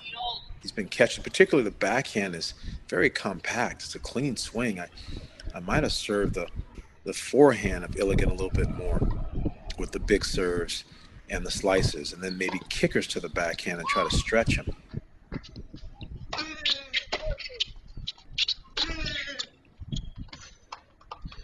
Yeah, see there, that kicker got up a little bit higher. Illigan wasn't able to catch it as clean, and then that created a little bit of a lane for Angele to hit that forehand cross-court winner. That's exactly what I'm suggesting, is that if you're not going to get free points, at least be able to get ahead in the point, get some short balls to work with.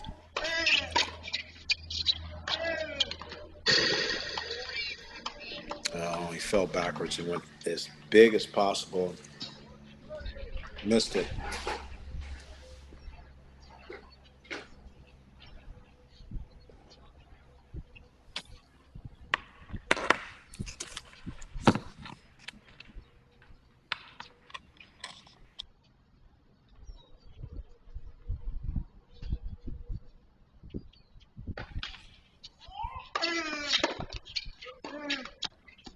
And that is exactly what has happened over and over again.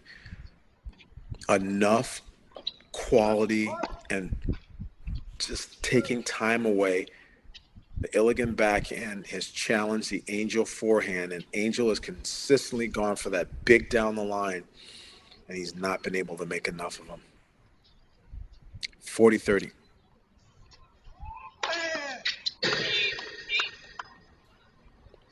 Wow, that's severe. That's like an Isner type of angle. So just like the first set, Angele holds at 1-5, and I didn't think it would be 2-2, but I don't have a crystal ball. Illigan is serving for the match. While here, Brodus is trying to get her first hole and get on the scoreboard and just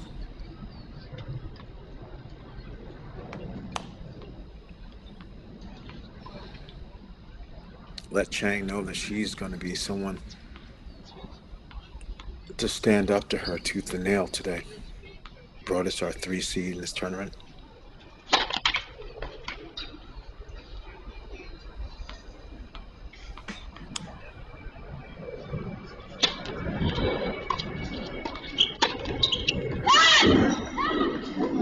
That's a big shot.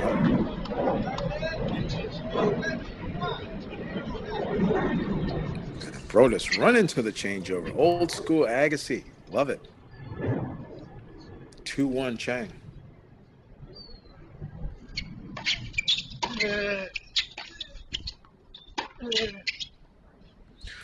First backhand into the net.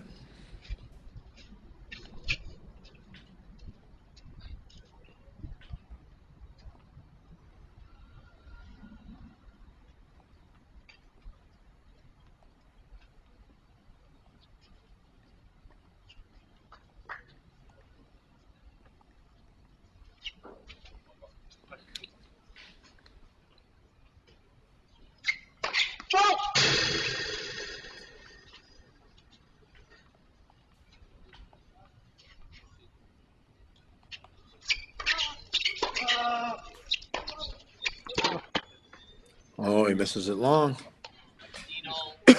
He is human.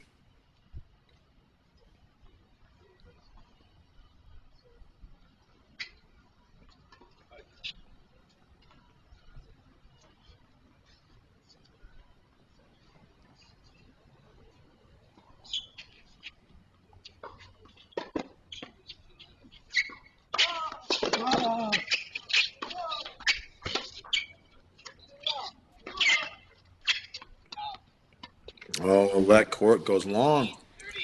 Little opening in the door.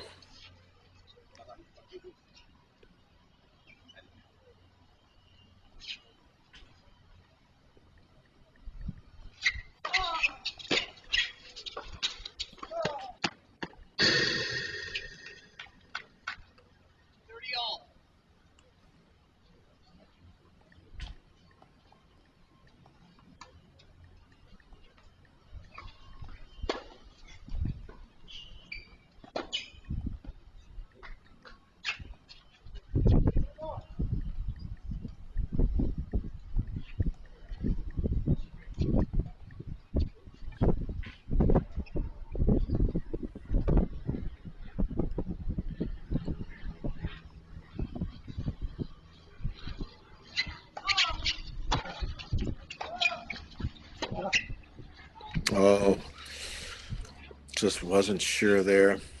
Not great footwork, and then started losing his balance as he was striking it. So it was an errant backhand. And even though this game started with a little turbulence,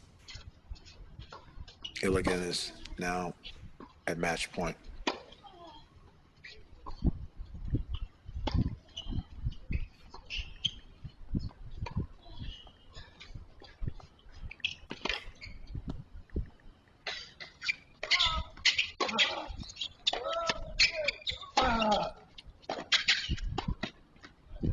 Great job. Great recognition, good athleticism, and he covers so much space. He takes 2.5 steps, and he's already gone from baseline to net. So the ball is high enough to be able to volley into the open court. Great job there. He's only had, I'm going to say he hasn't had 10 points today like that one. And that's probably a steady diet of what he does on a normal day.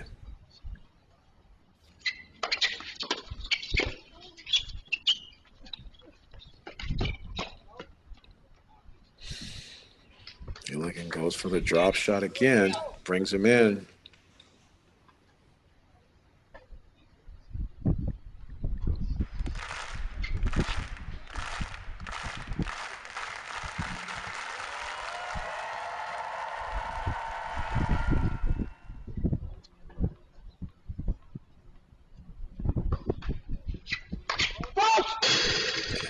Ooh, almost.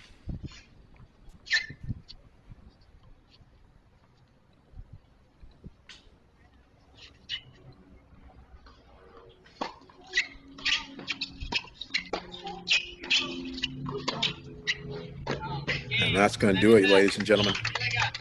Moving on to face Alfredo Perez. Andre Illigan, 6'2", 6'2", an hour and 19 minutes. It felt even quicker. Not just our past champion, not his day. Illigan, after a couple routine matches and a war with Keegan Smith, comes through 2-2. So he has had 3 very dominant matches this tournament and 1 nail biter that he was able to get by. That's earned him a place in our final tomorrow against Alfredo Perez. Should be an exciting one with Perez doing so much serve volleying and coming in. Curious to see how Perez adjusts his tactic with looking at how Illigan was able to neutralize Angele. Not sure how that one will go, but it'll be exciting. And obviously we'll be bringing that to you on Crack Rackets tomorrow. Perez coming back later today to play on the doubles final.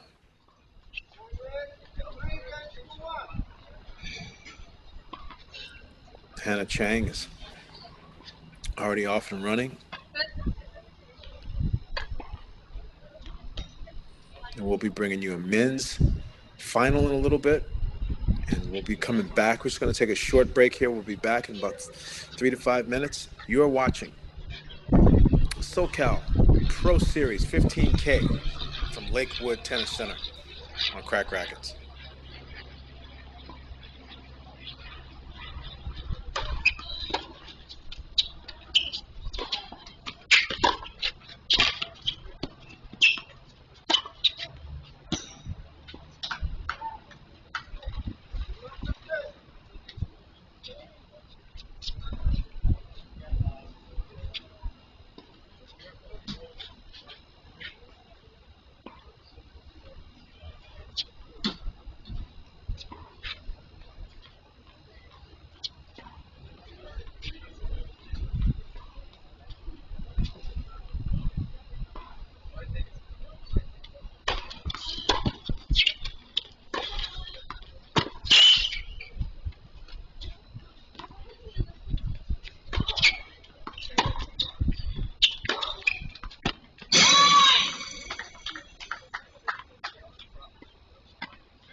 Welcome back.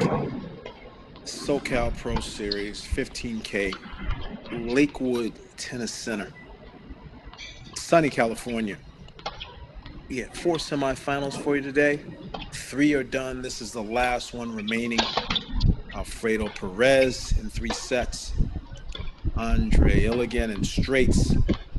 Mary Stoyana in a dramatic 6-3 in the third victory. And she will be awaiting the winner of this match, Hannah Chang and Savannah Brodus, who are now in the first set. Hannah Chang, number 1 seed on the near side, serving 4-3 up a break, 30 love.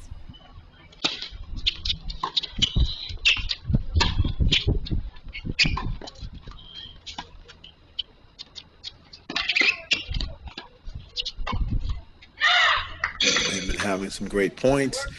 Chang has just been a little bit better with experience, ball striking, tactics.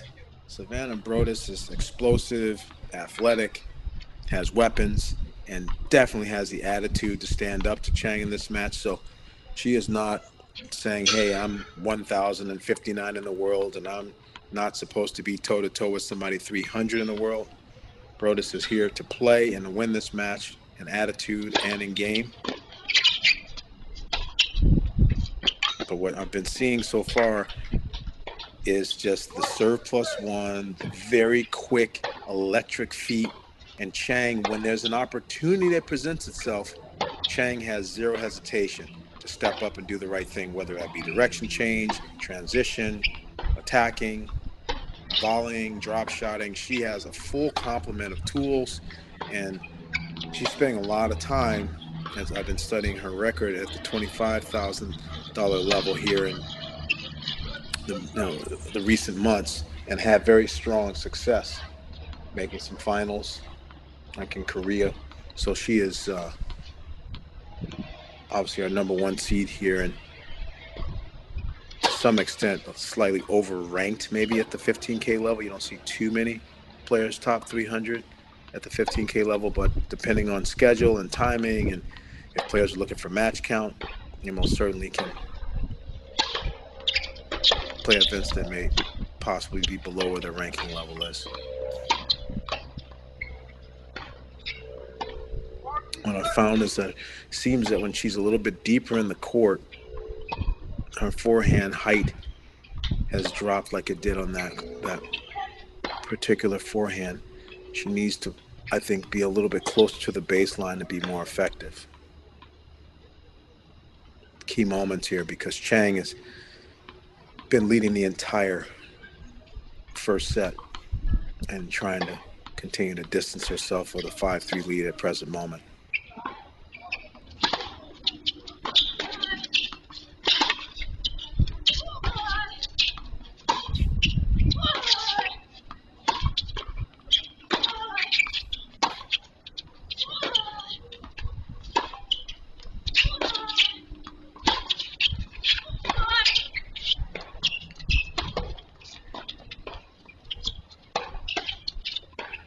Oh my goodness, that is severe. And so what you see is the genius, I think, so far. I'm just new to Hannah Chang as of today, but what I've been observing so far in these 8 games is she can take the average ball, instead of just rallying at the same tempo and the same speed. She can take the average ball and elevate it and put a little nastier, heavier top on it, get you to mistime that ball, and then pounce on it, smash it to a corner, and have a really good understanding of how to finish. So she's not just point building. She is surgically kind of maneuvering you into a place where then she can pounce and take advantage and finish the job. So I like the way she's playing. She's showing some experience, and that she is not just hitting for sake of endless rallying, that there is a means to an end, the way that she's having these ground stroke negotiations. 5-3 Chang. Brodus at the top of your screen, serving our number 3 seed.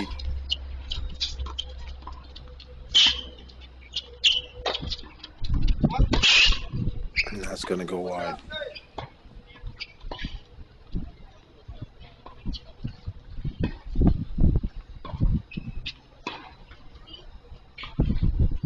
Like I said, a win in Korea at a 25K, a loss in the finals in Florida at a 25K on clay.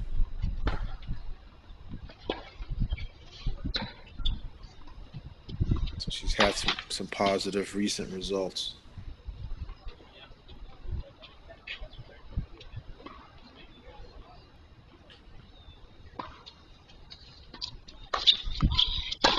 For the 25-year-old.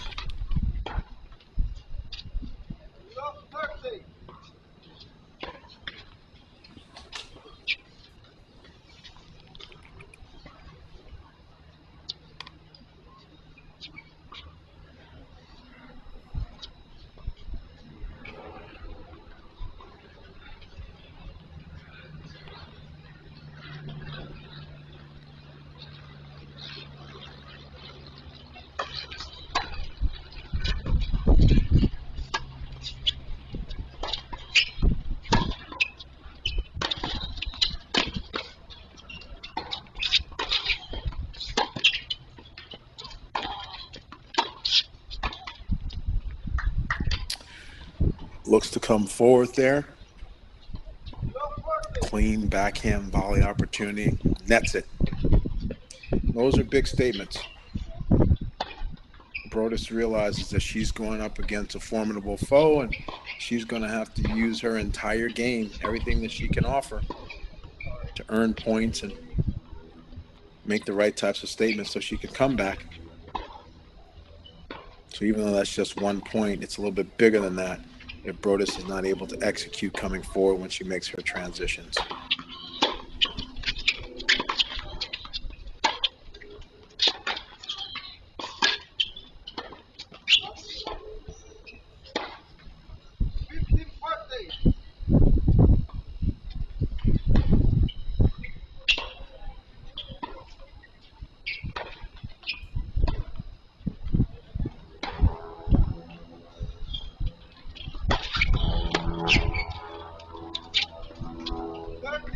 Couple of errors on set point.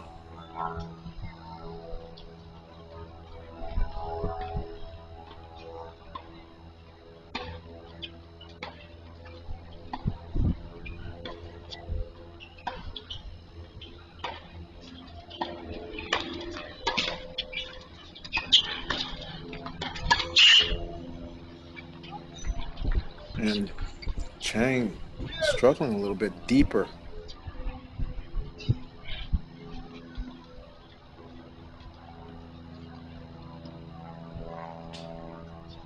Back to deuce.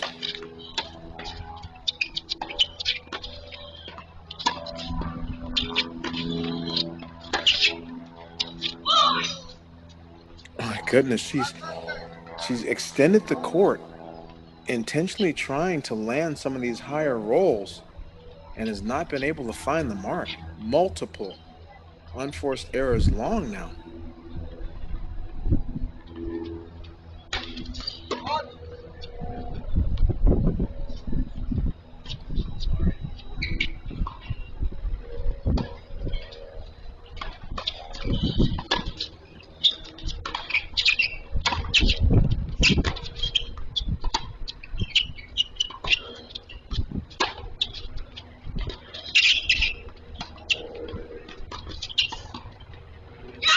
Oh, a passing shot comes at her at such a strange angle. She then tries to flip the inside-out volley back the same way, and it's just a bad choice. Hannah Chang, really tough one in round one, and Taylor Johnson finished off her NCAA season at SMU so strong. And Southern Cal native won in the third, then Brandy Walker, who's in our doubles final, 0-6, and now Brodus.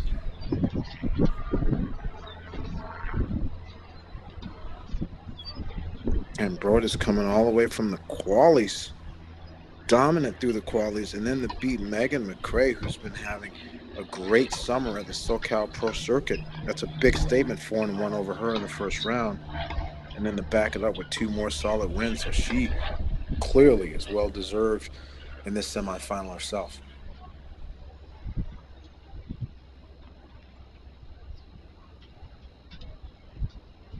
A little bit of a reprieve. Chang having several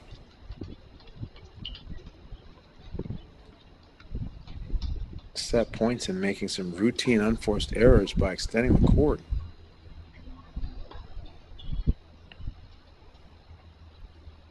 I wonder if that's going to be a momentum shift here to help Brodus get back into this set. Chang serving 5-4. She's been very organized and executed well so far.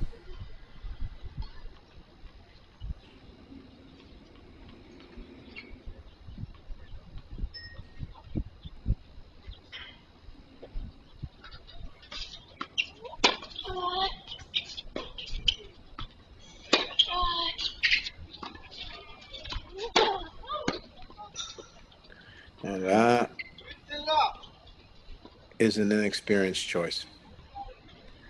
Low slice ball down at your ankles. You run around, and then you try to take that inside in to miss it long. There's no way that that ball goes there. That has to be back inside out, especially after you save some set points. You don't want to let it get off to a good start in this game. Chang with an interesting motion. She has her hitting arm coming up first. There's a little bit of a pause. So the hitting arm comes up first, then there's a pause, and then she kicks it. And Brodus overplays the return. So that's two doses of some major inexperience handling this moment. Chang's not done a lot to be up 30 love so far this game.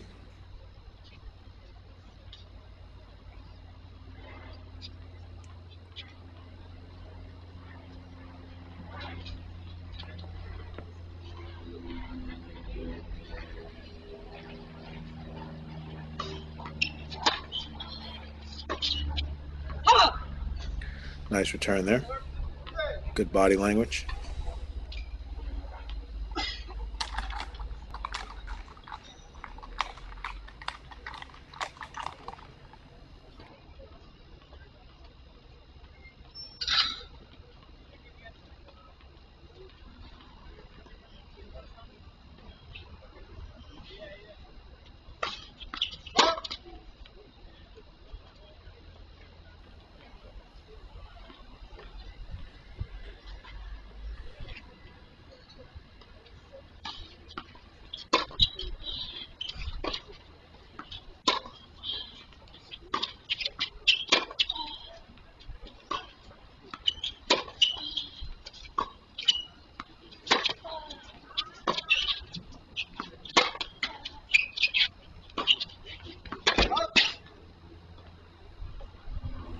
I think from Brodus's body language that's long.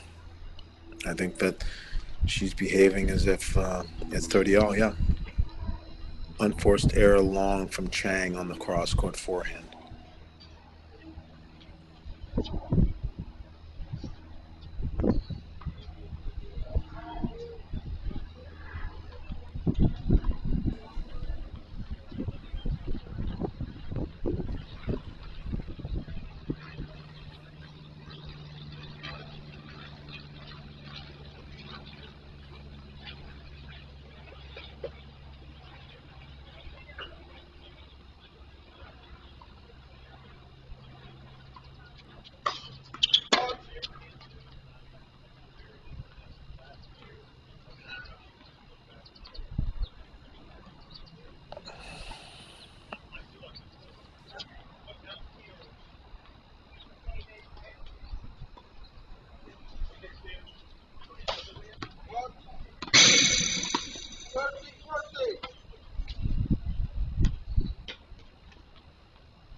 Just got the feeling that after Chang missed a couple of those set points in her own inexperienced way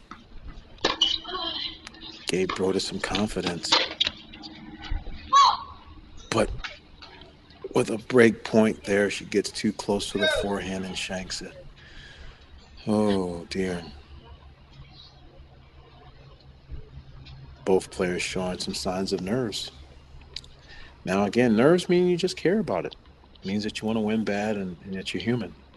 It's how you handle and manage yourself through the nerves in the stressful situations that makes the difference between being a good player or a great player. And there's a first serve by Chang into the body. Smart choice. Brodus now with her second missed return in this game. A lot different. She doesn't have Coach Pete and Coach Pear on the side to tell her what's going on or to reinforce her. She's got to make sure that mentally she resets herself on her own.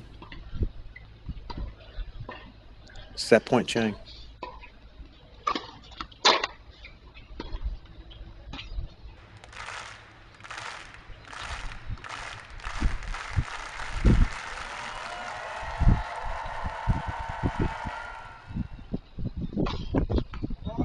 And that is a double fault.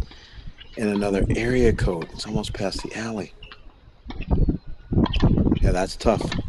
Because when you're out there, you're thinking, oh gosh, I'm playing someone experienced. I'm playing someone, she's top 300 in the world, blah, blah, blah, right? That's only 50 spots off of Grand Slam qualies. But so far, Hannah Chang on set point has not been sending the right messages.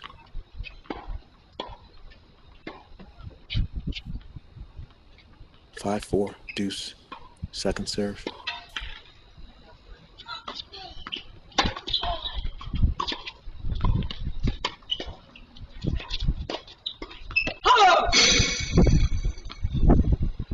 And that is a miss wide.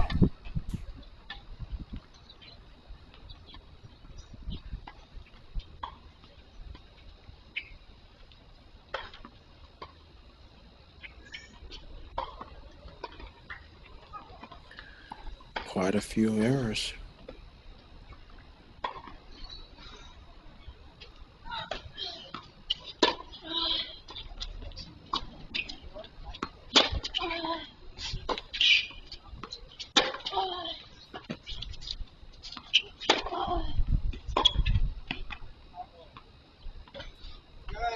That's called wide. Great aggression by Brodus and willingness to come forward, believe in herself, trust her game. But Hannah Chang opened up the door, folks. 5-3, 40 love.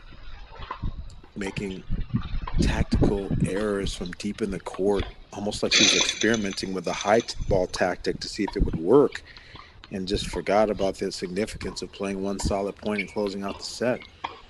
And then here, Brodus down in this game also able to win it. So a great competitive resolve and resiliency from Savannah Brodus. And he is now at 5-all with just as much score and right and conviction now to win this set. It's a different set emotionally than 20 minutes ago.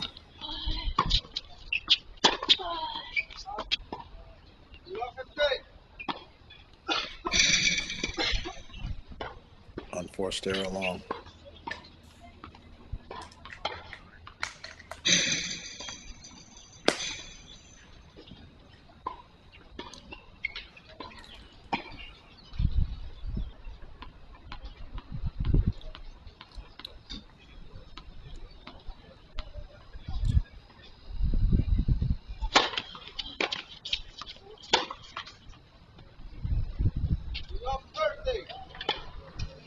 And the roller coaster ride continues.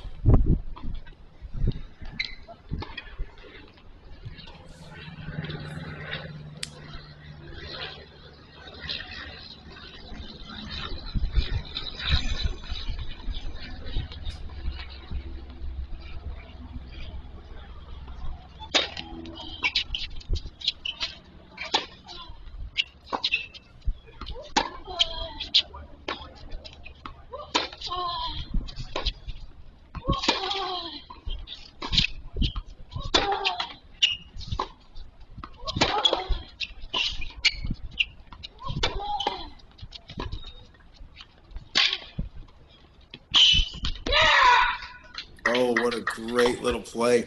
Nifty little slice up the line, barely skimming the net.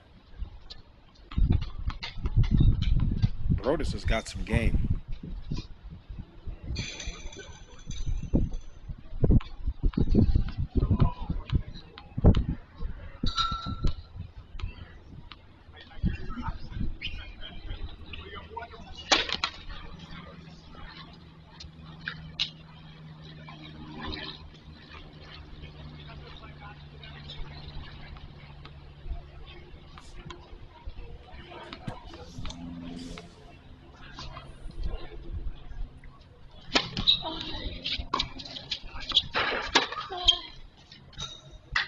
That is, so far, that's been her best shot.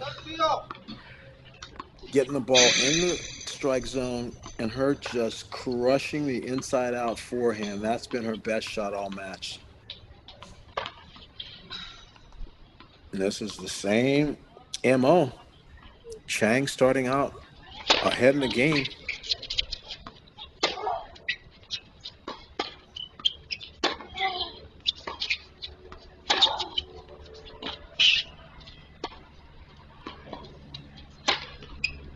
And Brodus comes roaring back for the third straight game. Down 2 or 3 points each game, and so far the trend is continuing. Savannah Brodus, 5-all, and now 40-30.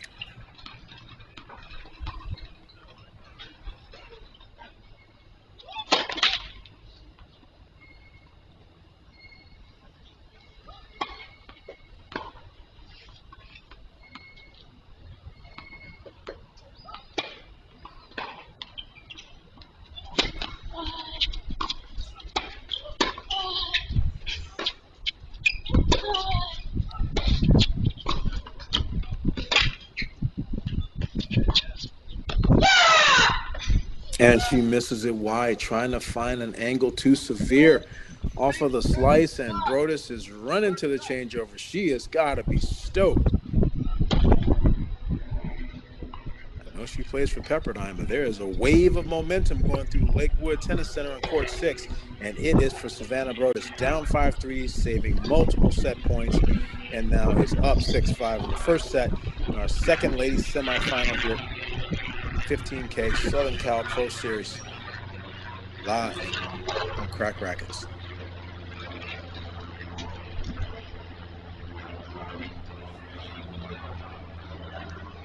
This is where we are, and this is the site and the location for the last championship week as well. Jaimee, Floyd, Angele, who won last year. And I recognize that doubles champion at the bottom, a young lady by the name of Brienne. This is one of my former students who was an NCAA champion in 2019 for University of Michigan, winning last year with Makenna Jones. And Makenna Jones has been on a tear, winning several at the 15 and 25K level in doubles with so many different partners. Daughter of great Kelly Jones.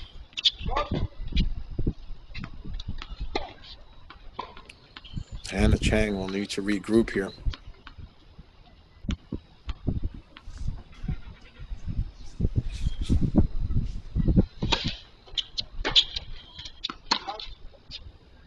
As she was holding convincingly throughout this first set until she didn't.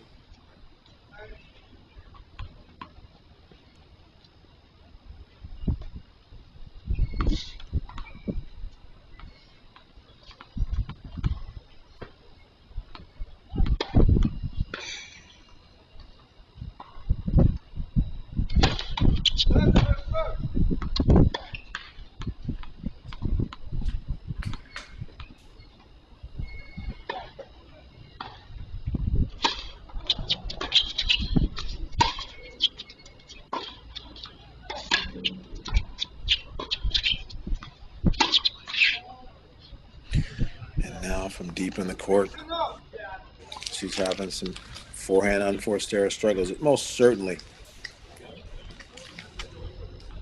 these are forehands that she was executing in the beginning of the match. I think it's hard not to be a little bit discouraged at this stage, but the set is still going on. You have to find a way to shake it.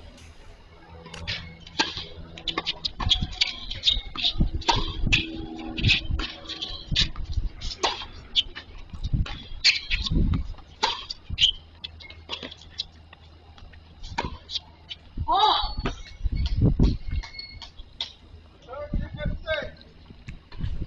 Oh, it's a good backhand up the line. I think she found the space.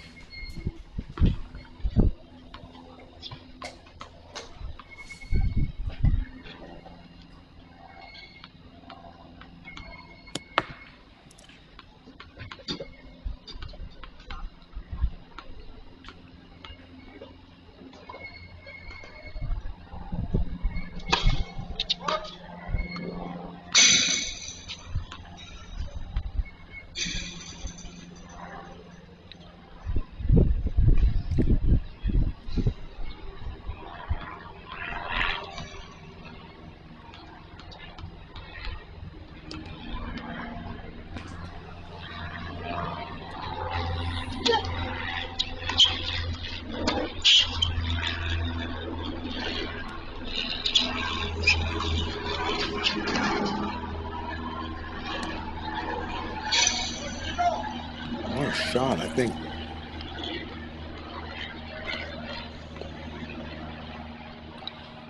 Brodus's forehand was good.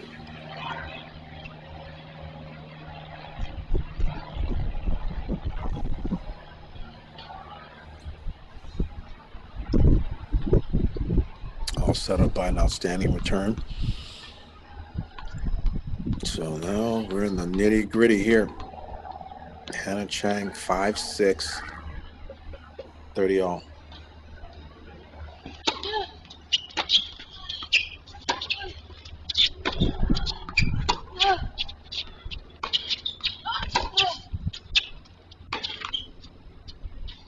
And she moves up, licking her chops,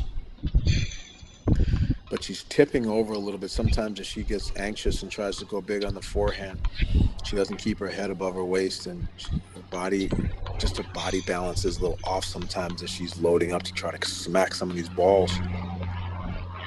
That cost her there. Hannah Chang with a point for going 6 all.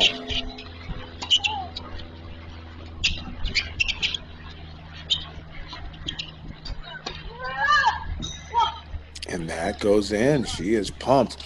I just love her recognition. The moment she landed that inside-out forehand, it looked like Brodus was challenged in that corner. There was zero hesitation. She was off to the races, coming forward. And that allows you on the swinger or the groundy or overhead or whatever you end up hitting, you just have better position or the shorter distance for that ball to travel. The recognition makes the transition better. Most people that struggle with transition, they're just often late to the dance. And the later you are and the deeper you are in the court, the more skill you need to have to finish. Tiebreaker time.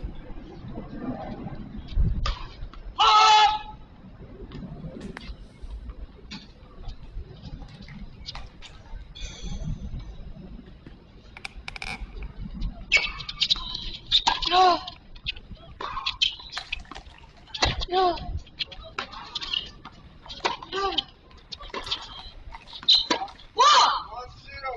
And that ball goes long.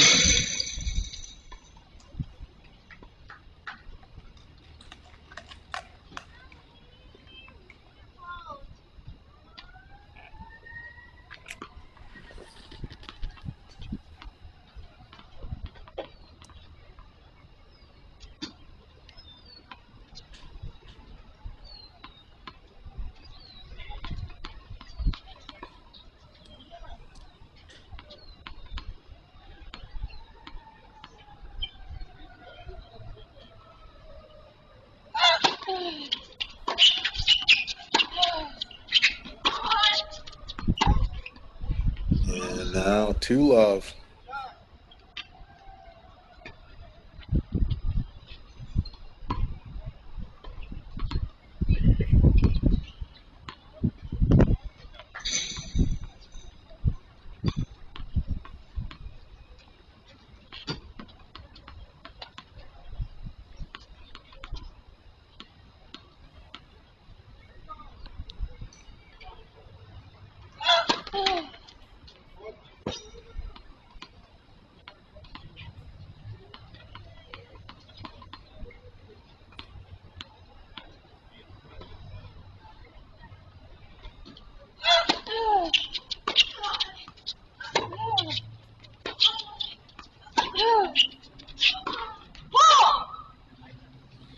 And 3-love, just like that. Chang comes back out, rights the ship, starts playing solid, looking just like she did in the beginning of the match. No unforced errors and forehands that had all different types of strike zone variation heights. So, momentum and score confidence and how you feel emotionally about yourself. A lot of these things factor in the sport of tennis. Doesn't matter if you're Djokovic or one of these two young ladies.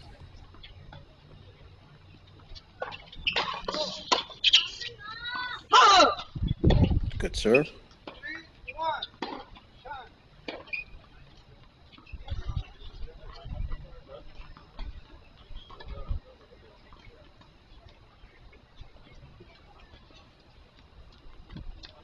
Again, Hannah Chang's career high, 214 back in March of last year.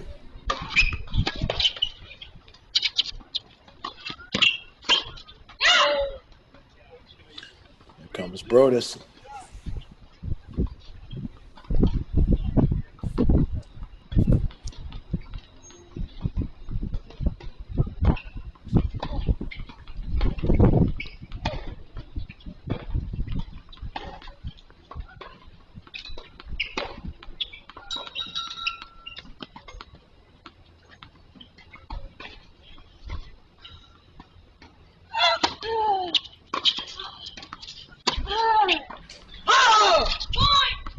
And she's trying to find, like, she was a good 3 feet behind the baseline, trying to find that angle that she was going for. The deeper you are in the court, the more you just have to aim for height. You don't have the angle possibilities there, so that's not a good unforced error from where I sit. Always much easier in the booth, folks, but I'm not being unfair with my criticism of the angle she was trying to create there.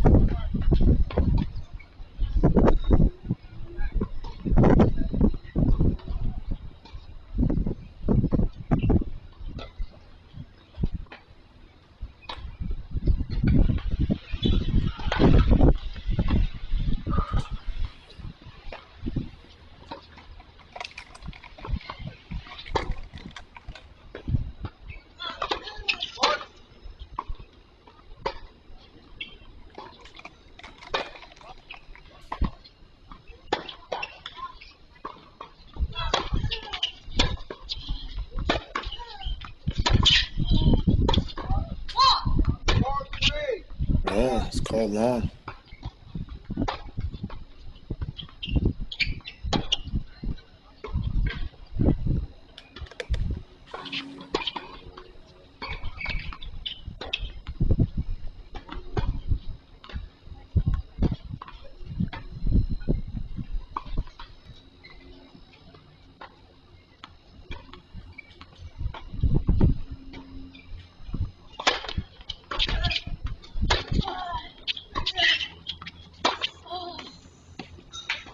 Beautifully struck.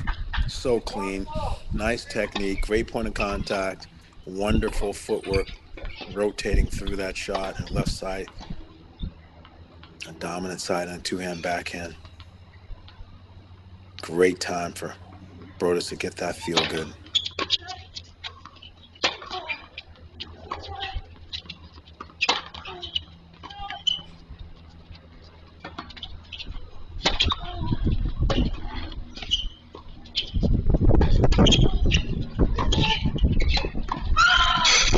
Oh my goodness.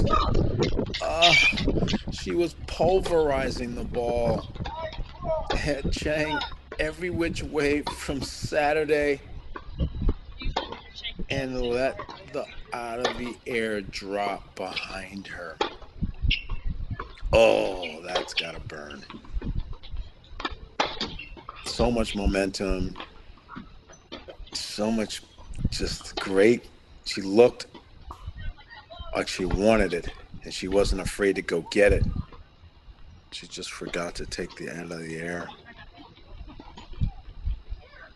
This set has really turned a lot different from 5-3 40 love for Chang.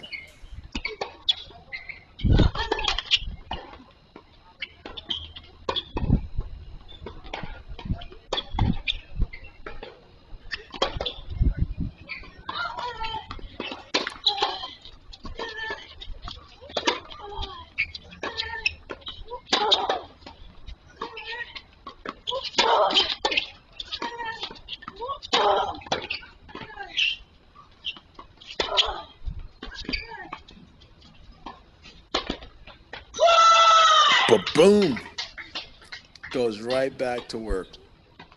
That I have a lot of respect for. So often, players of all ages will play an offensive point, do all the right things, and then it doesn't go their way. And then the next point, because of the score and the circumstance, they'll back way off and not play with the same conviction. She went right back to crushing and doing what was right and earned another opportunity and spiked it away. And now she's got that confidence and that feel good from that point to carry into this last part of the breaker.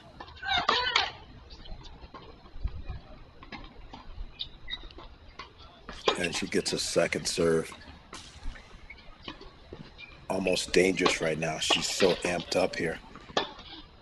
How big is she going to return?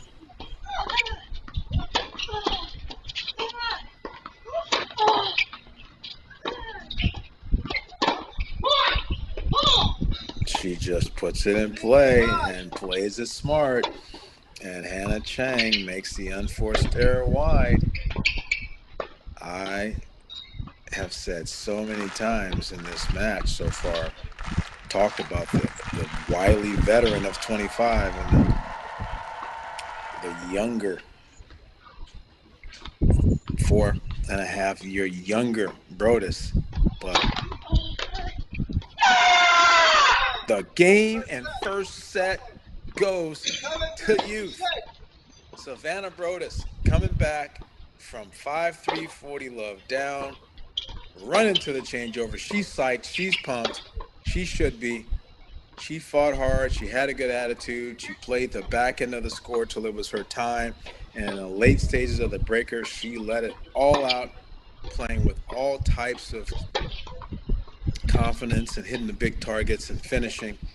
Well-deserved 7-6 first set victory for our number 3 seed.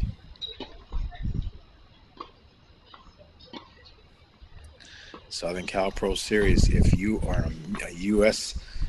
citizen that lives in Southern California or goes to school in Southern California, has the most points after the 7 weeks of this 15K Pro Series, you will be getting a wild card into Indian Wells qualifying next year. Haley Giovara, Megan McCrae, who lost first round to Brodus, Catherine Hui, Kimmy Hans, Taylor Johnson, with only 1 week left. Most certainly no one in that group can help themselves.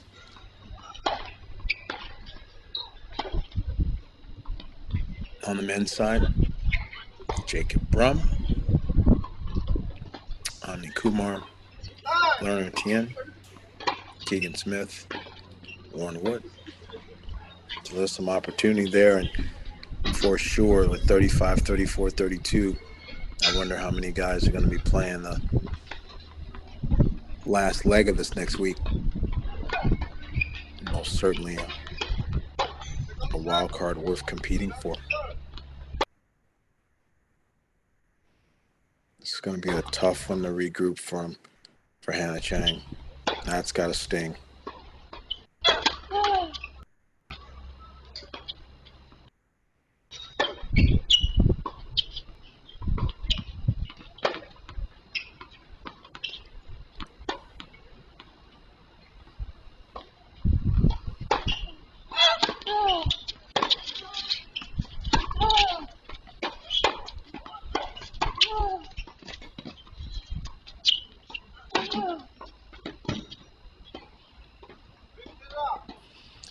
So she had gotten away from, I think, what gave her a great position in that first set, which is being solid and steady from close to the baseline and mixing heights and then taking advantage of when the opportunity balls came about.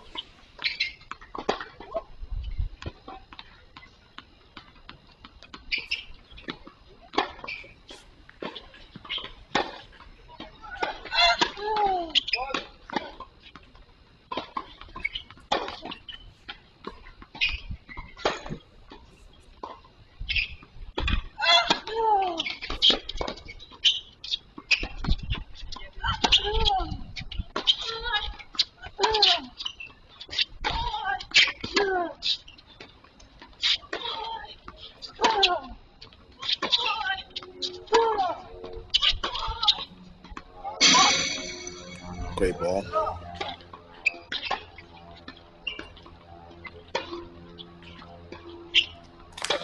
So important after losing that first set to come back and get yourself going again in the second.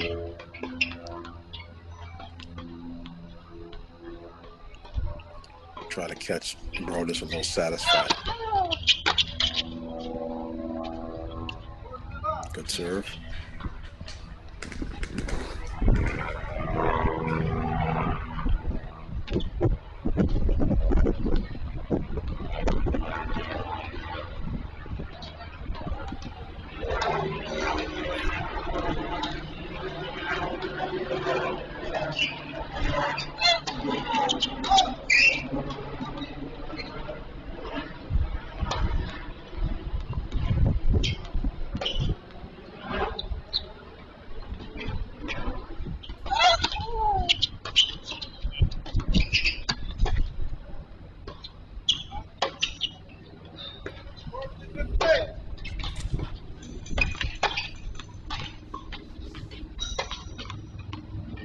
$40-15.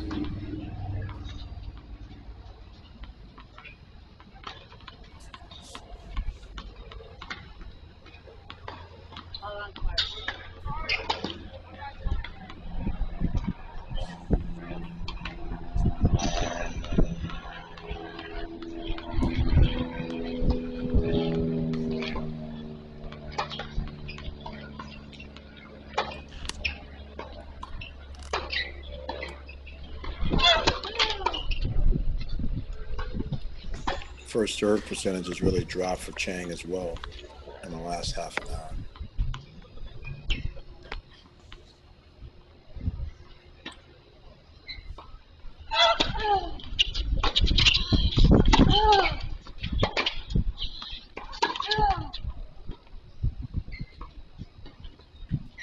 Now after a 40-love lead, it's really been a bit of the storyline here is that Chang was taking great care of business in terms of consolidating leads and closing out games that she was leading in. But several games now, tail end on the first set, even now she's been ahead, and then game point after game point has been erased. I think that's just been fueling Brodus' confidence.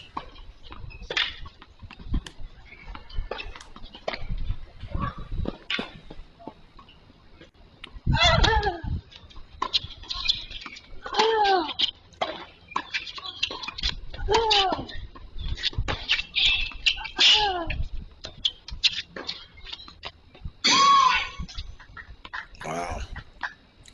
Great inside backhand.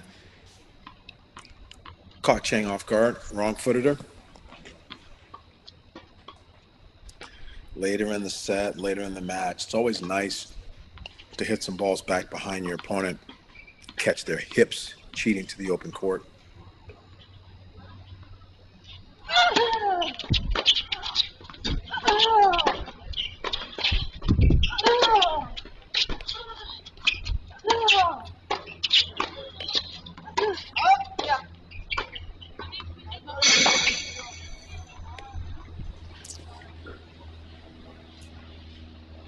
Chang's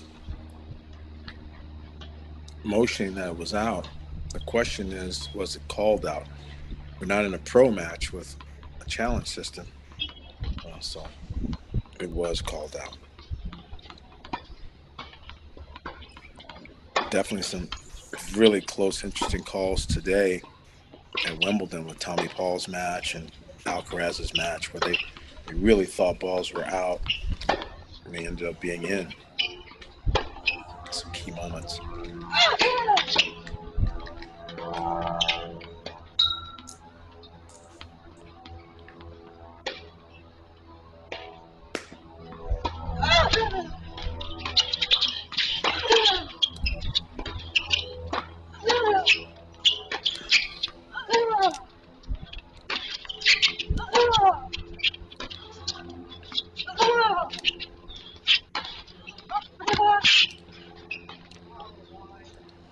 Big shot from Brodus.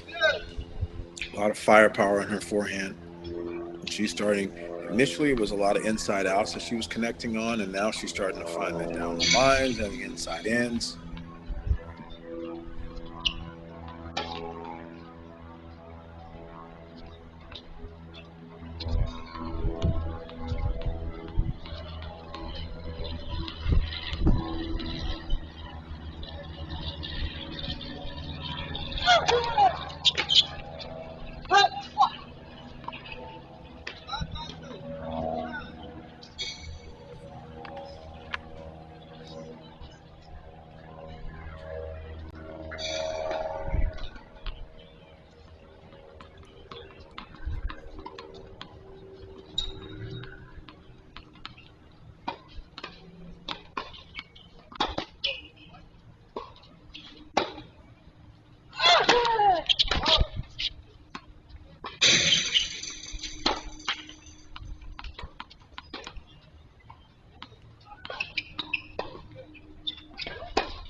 That's well played.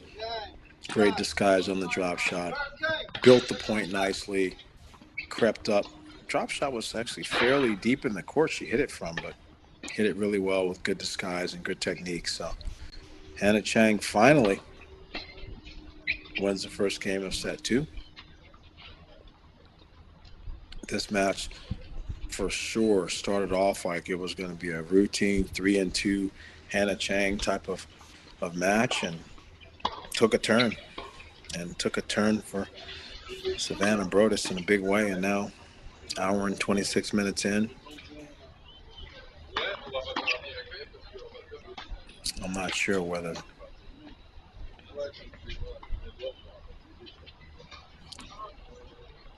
the favorite odds would be at this stage of a match, but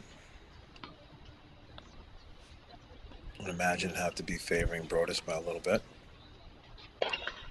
We also are about to start a men's doubles final soon, so that'll be going on while this is still going on now. So we'll be bouncing back and forth and bringing you some of that action as well.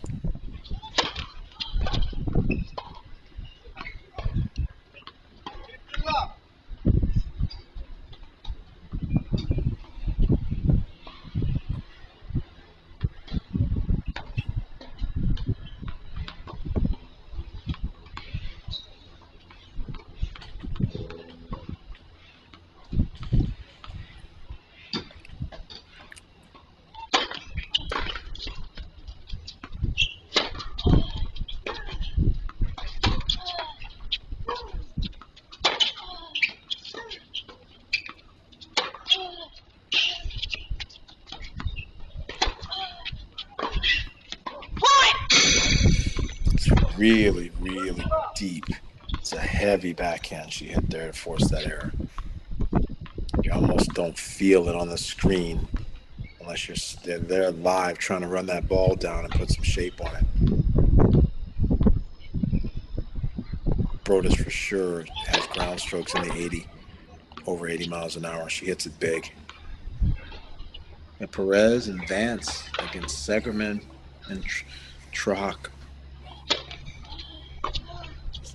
It's going to be a great men's doubles final. There's There's another backhand down the line into that corner. She might be on to something.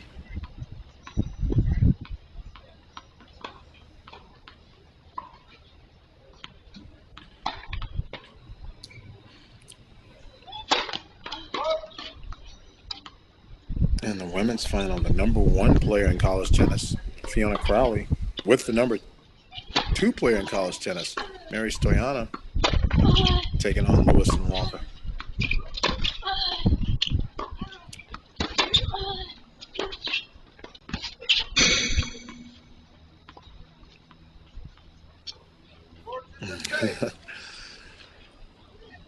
She's a little upset about that one, but that was just a great shot. Ball skipped off the line.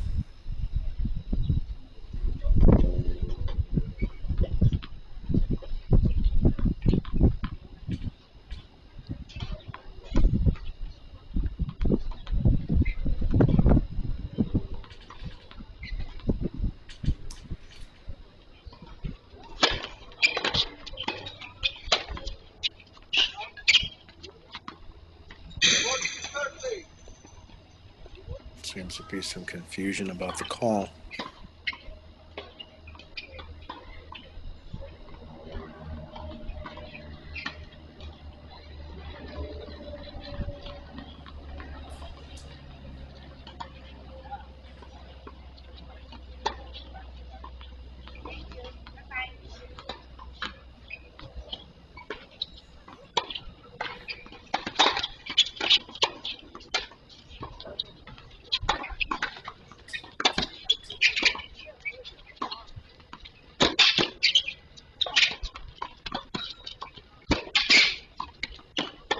Oh, what a nice cover.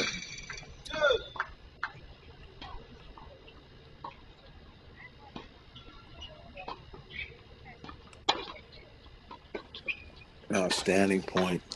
Fun. Covering a lot of space. Great hustle by Brodus. Nice open court volley by Chang.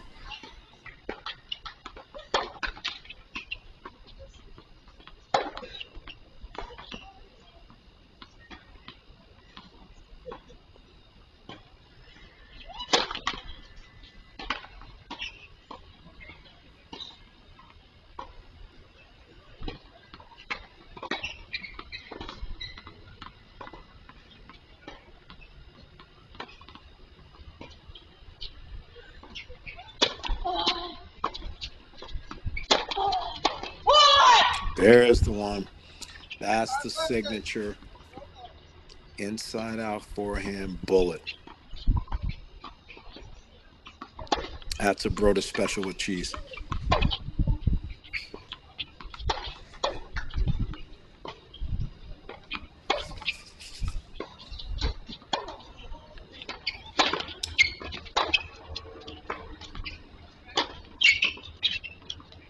Oh.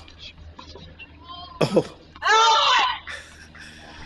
She misses it, and with a couple of exclamation points, holds for 1-0.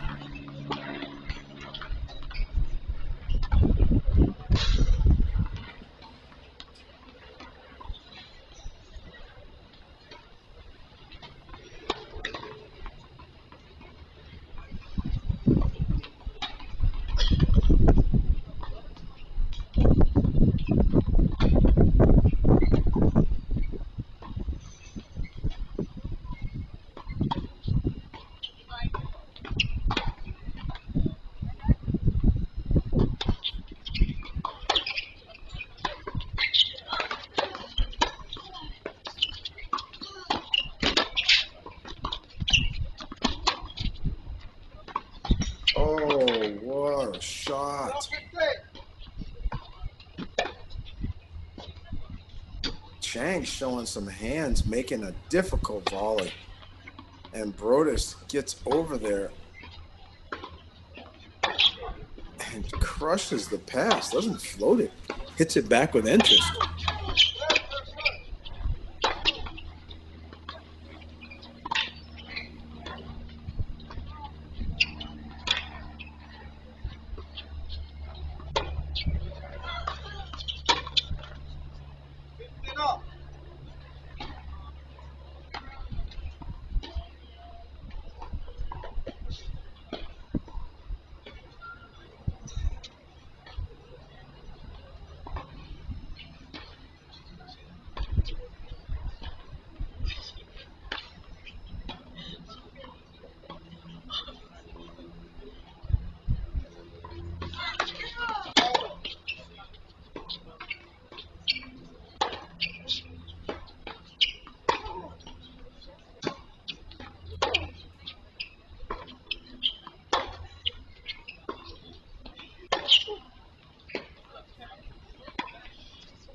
Big time forehands. She is feeling it, moving well, connecting.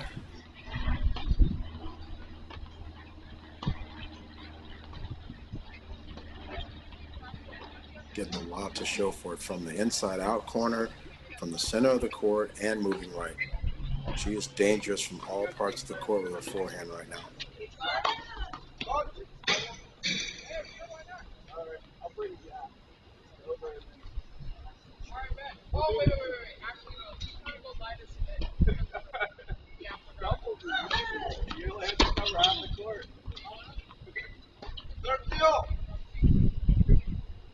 I'll give you the good guy that's like 400 in the world or something. And I'll play with her.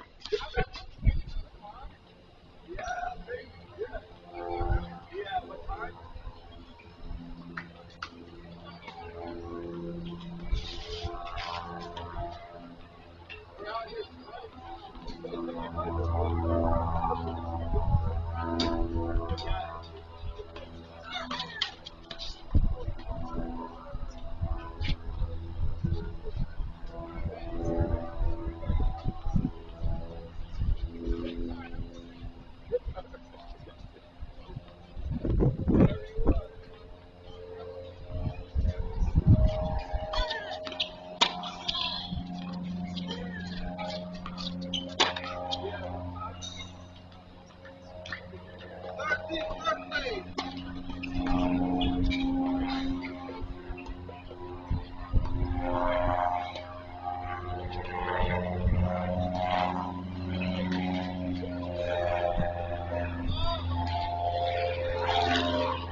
Break this thing open.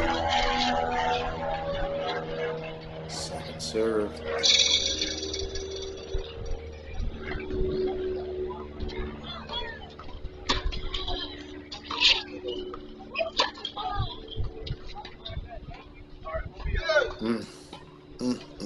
She'd like to have that back.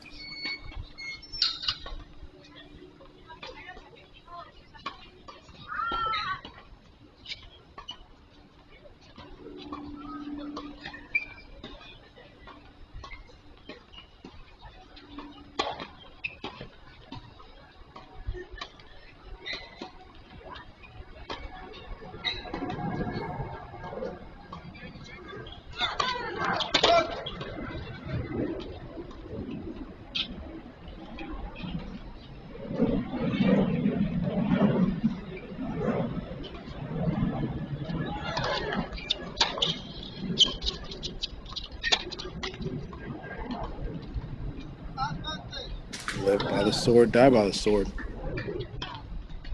Been doing so well there. As she's motioning to herself, she should have moved up on the ball. And I agree, Savannah. Should have moved up another step and a half to that ball.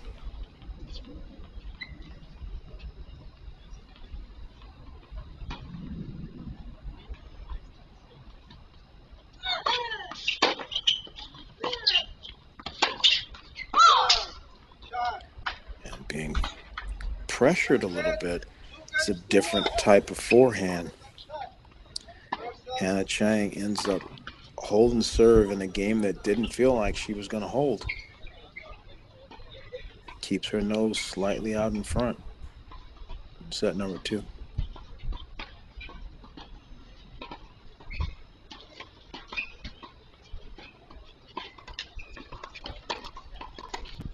And guys are starting to get warmed up.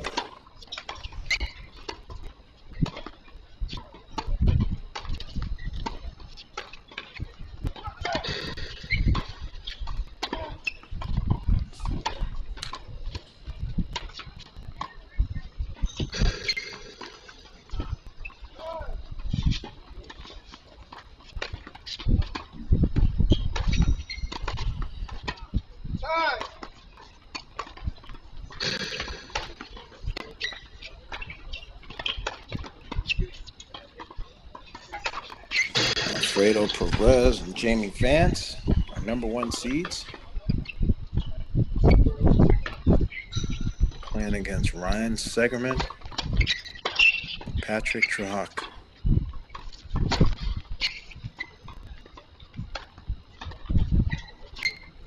Trahak bottom left, Segerman bottom right.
Back to business. That forehand going into the Chang backhand corner. That's where she, in my opinion, is setting the table for her to be able to eat short balls.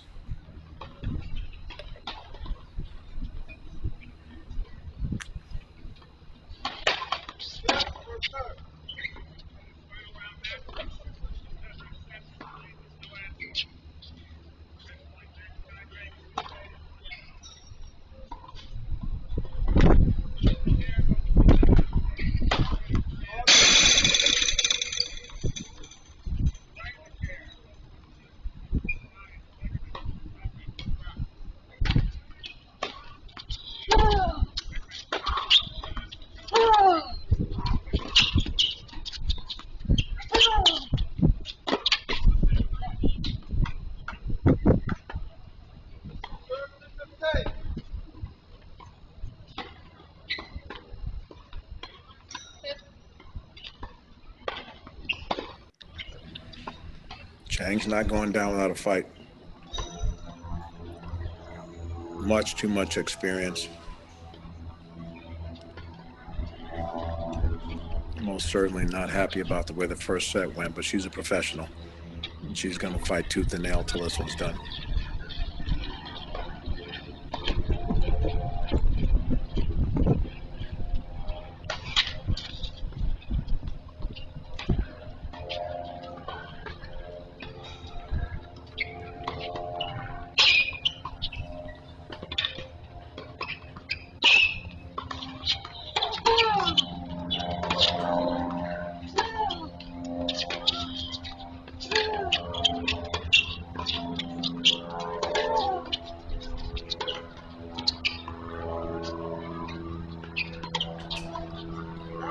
Chip called long.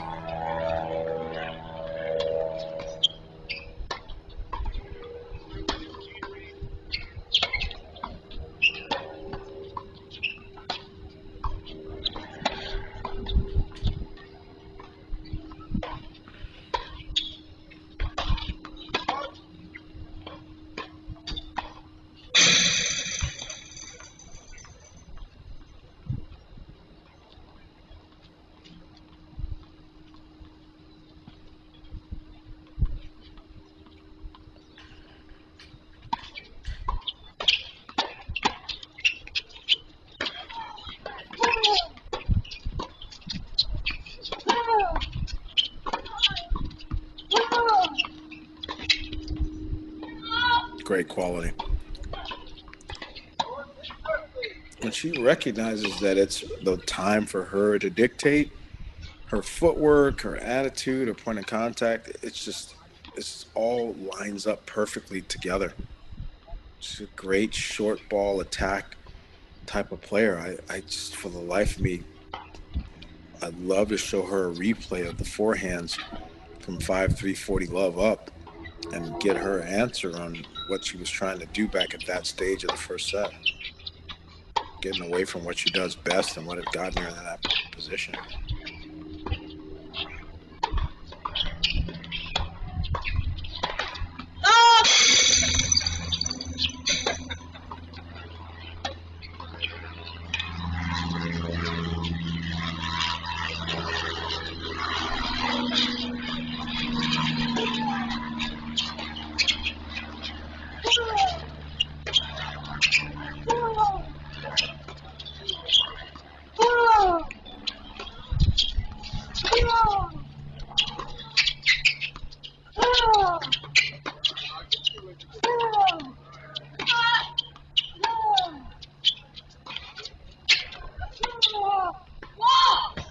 Oh, wow. It's beautiful tennis.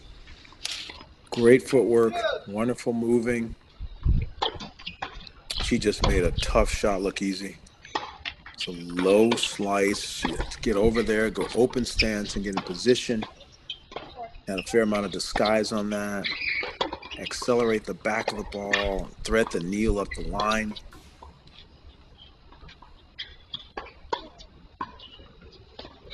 Superb.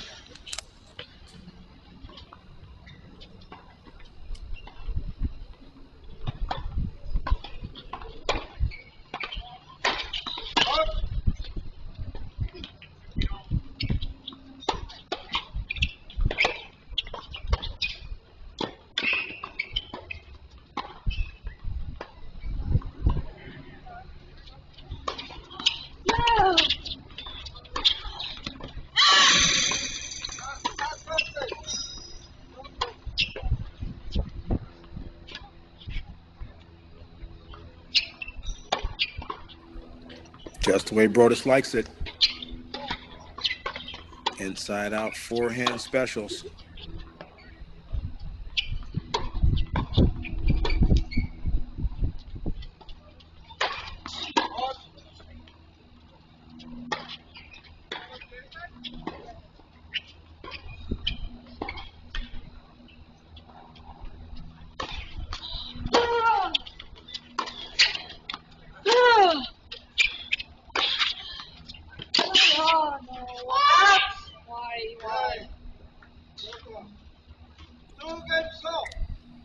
Two all.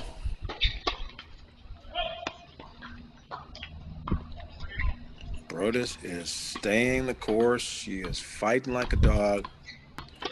She is carrying herself like she belongs in the finals of this tournament.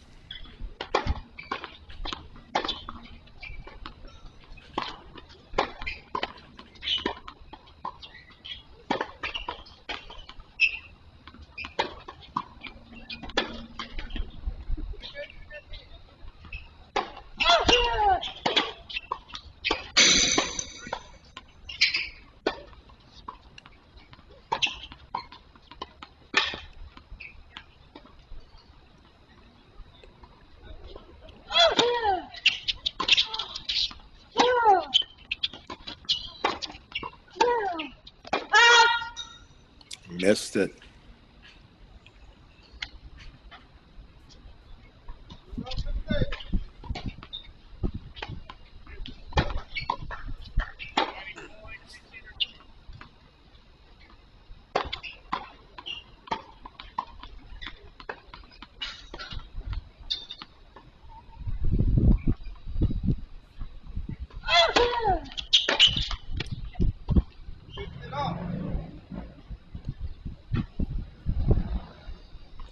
That's always such a tempting shot, taking that second serve return and going down the line with it instead of going cross-court with it. The net's going higher and higher as it goes up the line. If you don't catch it just perfectly, the risk goes up quite a bit.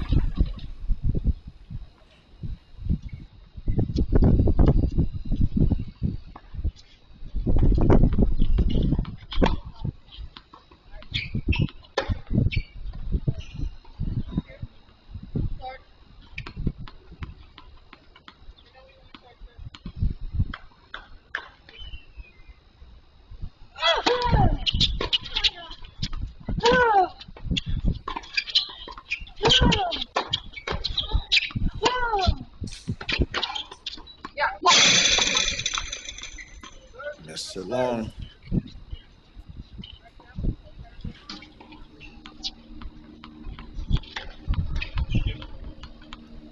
First set to Brodus, 7-6, after being down 5-3.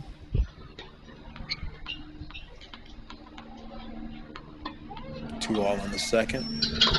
30-15 for our number one seed, Hannah Chang.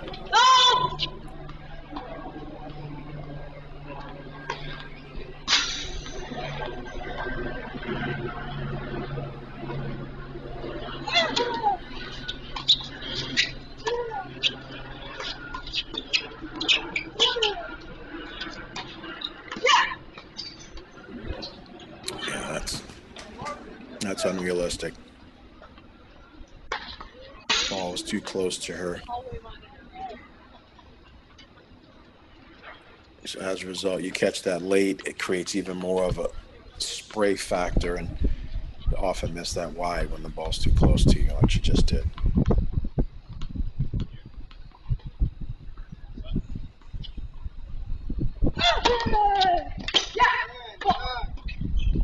Big serve. Hannah Chang holds. And she's up 3-2. Let's check in with our men's doubles final.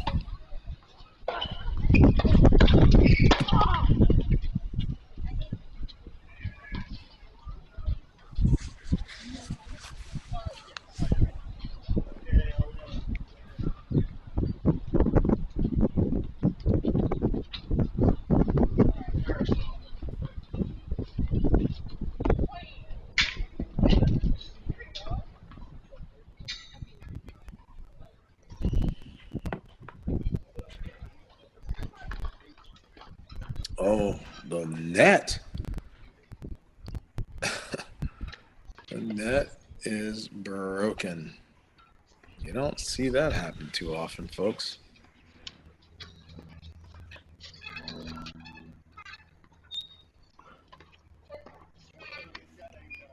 Number one seeds, Alfredo Perez.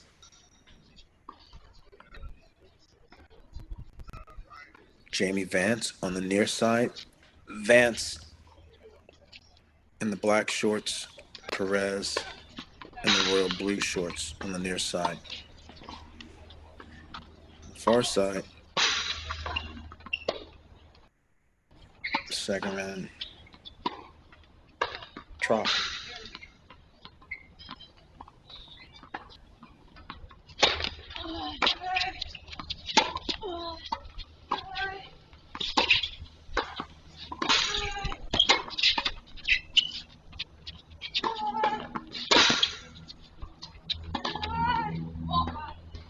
That's well played.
That's a great combination.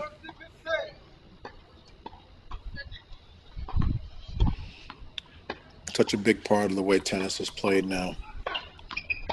Being able to organize the serve plus one.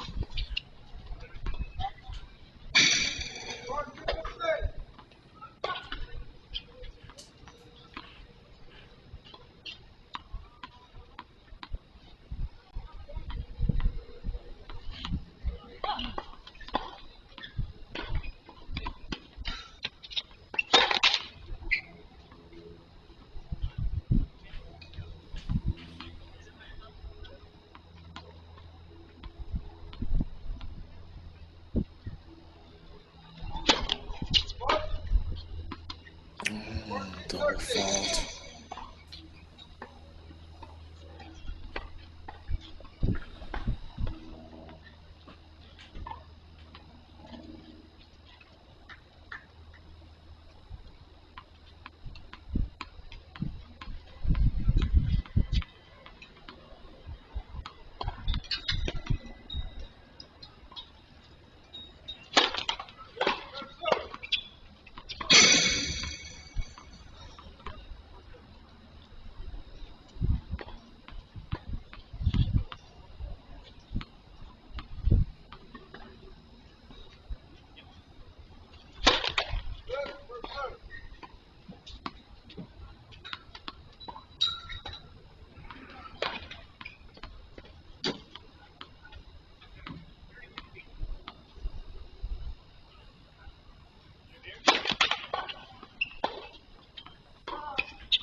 That's a good choice. She's done so much with the forehand going into the Chang backhand that opens up an opportunity for her to pull and hit some offensive winners to the forehand corner.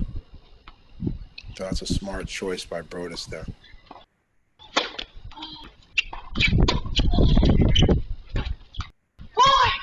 And she just, I've got to say, I love what just happened. Brodus didn't try to do anything aggressive or wild or spectacular. She just got her first serve in the court and got the ball away from the Chang forehand, and that was enough. Sometimes just being organized and thoughtful is more important than being just incredible with ball speed or how hard or hitting a winner. That was a very veteran way to get out of that 2-3 service game, and now up a set, lick her chops, really dig in here and see if she can try to push towards the finish line in this match.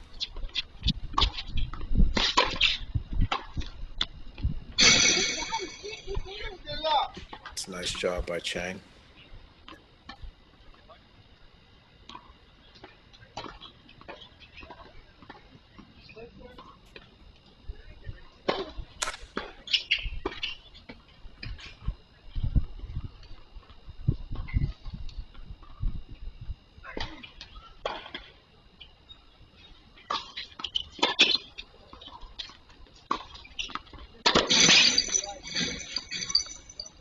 Pressure.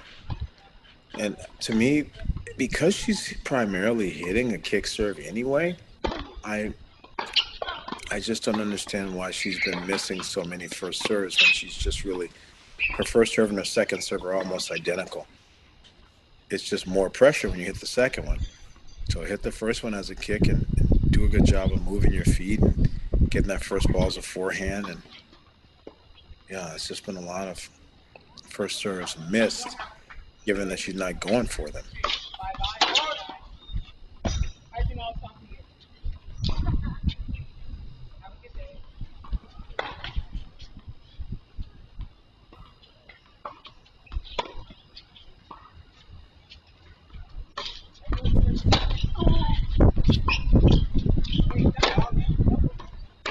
That's going on. Brodus is hanging around this game. Sorry.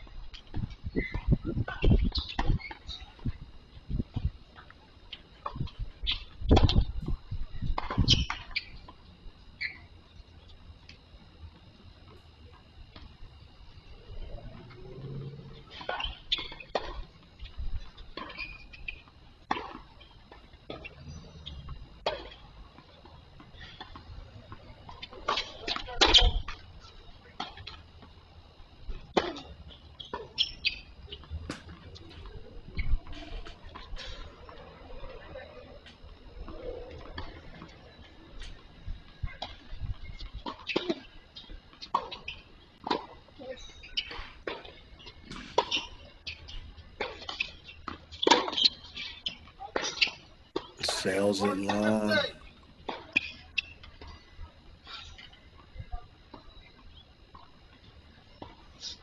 It's just always been the challenge.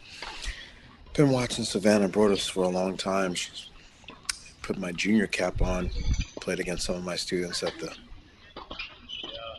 ITF in Kentucky and at the actual nationals in San Diego. So I've been coaching and following her game for quite some time. And obviously covering NCAA championships and doing commentary for college tennis. So it's been many, many years of me watching this young lady play.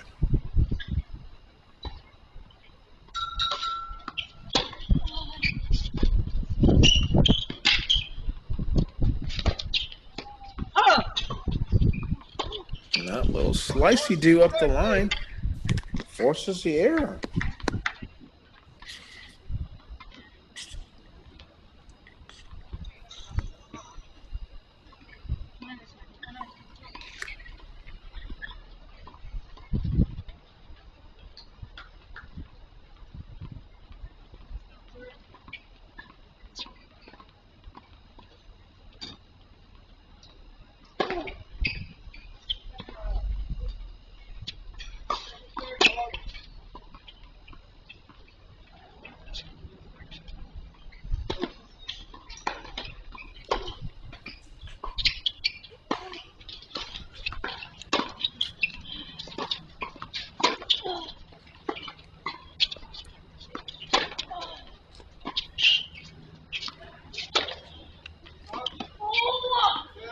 Oh, called long. She had a great opportunity there. Was in winning position and overplayed the forehand. So Hannah Chang keeps her nose out in front. Brodus keeps jogging to the changeover. Our number 4 seeds are cruising. Segerman and Trock on the near side. Segerman serving. Segerman and North Carolina Tar Heel. Oh, wow.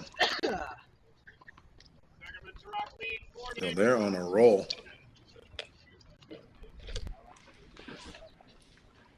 This court one's just been moving fast all day.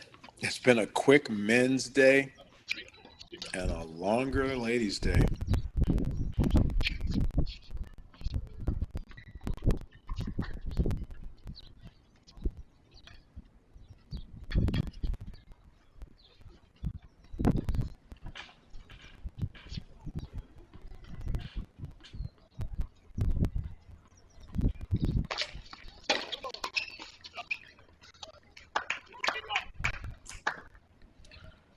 Gotta start someplace.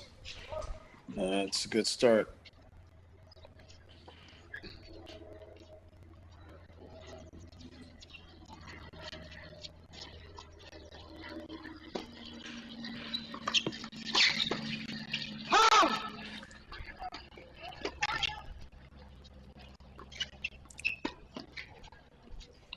Again, Alfredo Perez on the far side serving.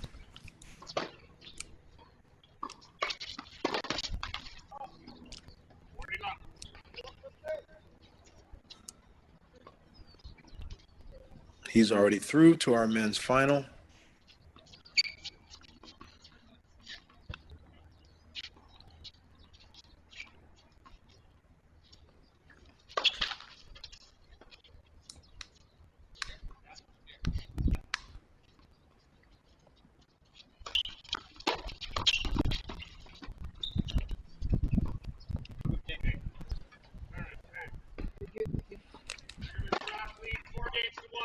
Quick hold.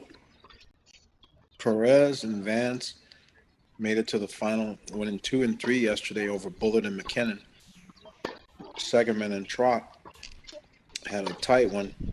Lost the first set 7-6 and then won 6-2 and then 10-3 over Papa and Van Lobensel's.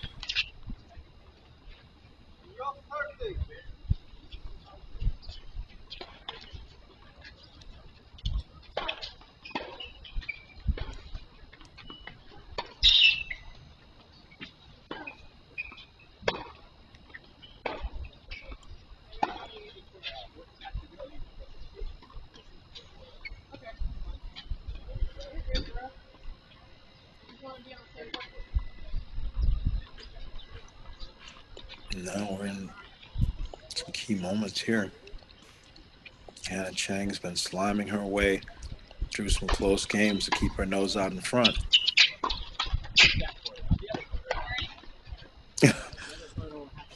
Just waiting for Brodus to slip up. Always tougher psychologically when you have to hold serve from behind. So when you're serving at 0-1, 1-2, 3-4, and so on. Because if you lose that game, you're down a crater of 2 games.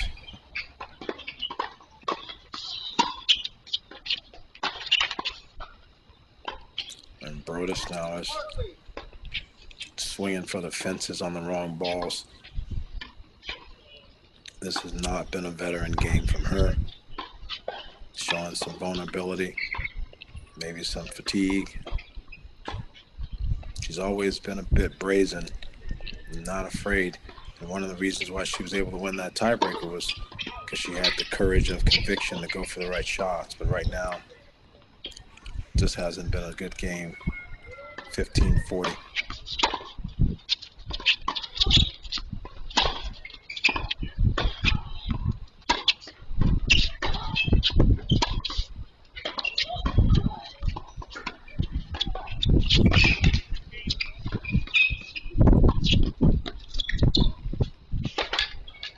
Oh my goodness.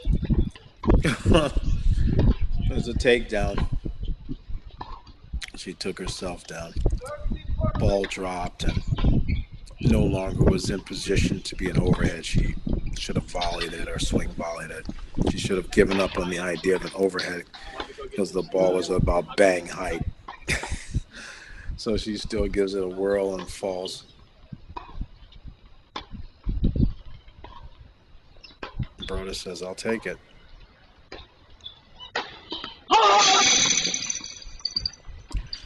Brodus is shrinking quite a bit on the serve. She's not staying up, staying as tall as she needs to be on the point of contact on the serve.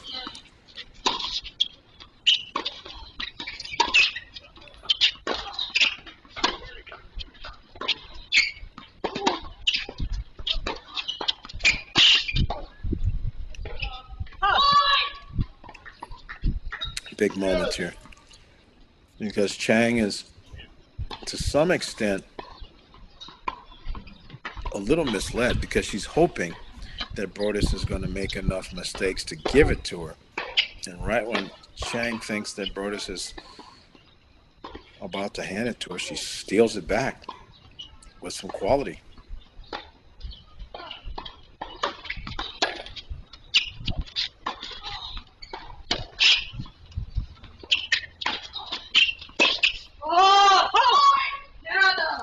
That's her bread and butter.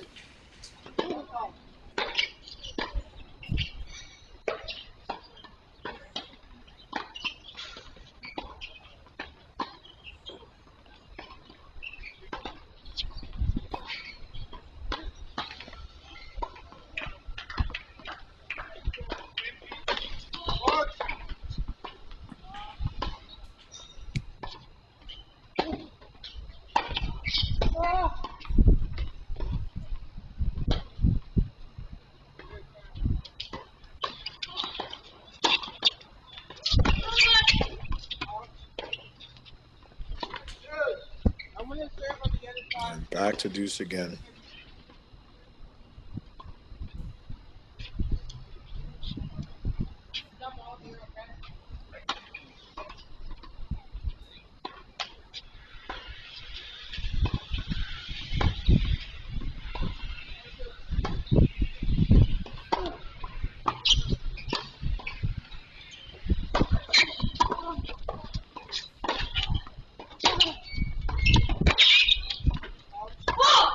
That was like another miss.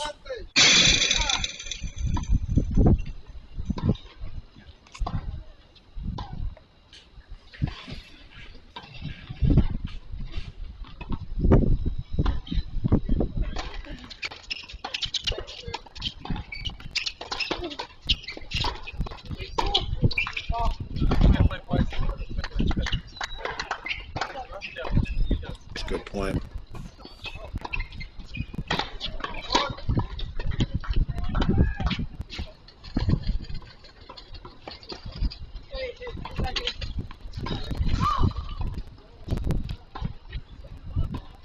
Carson Vance on the bottom of your screen serving, trying to get it to 5-2.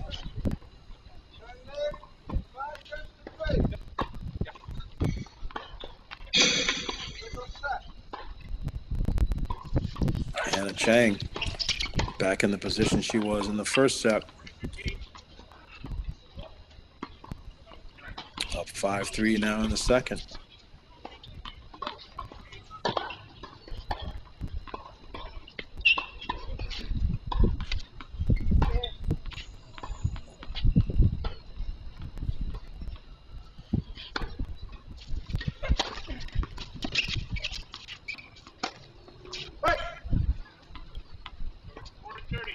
Oh, Perez.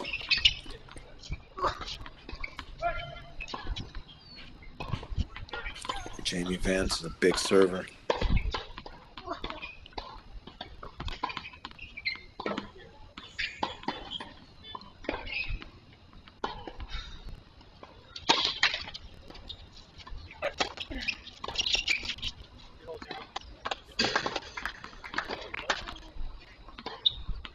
That goes long. Second man in truck. Come back and try to serve out the first set at 5-2.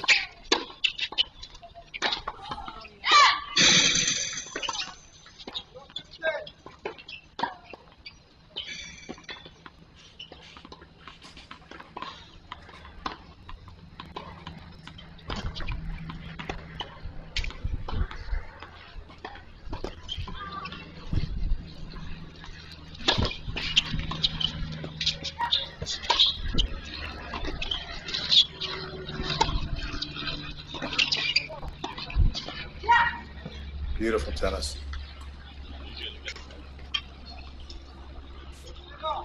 Great love 15 response by Chang.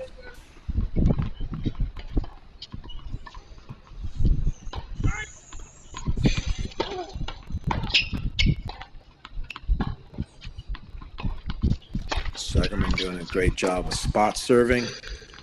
And then Track is at the net to put things away. It can look that easy when you're comfortable at the net and executing a bunch of first serves in succession. So far, that's what's been going on here in our men's doubles final.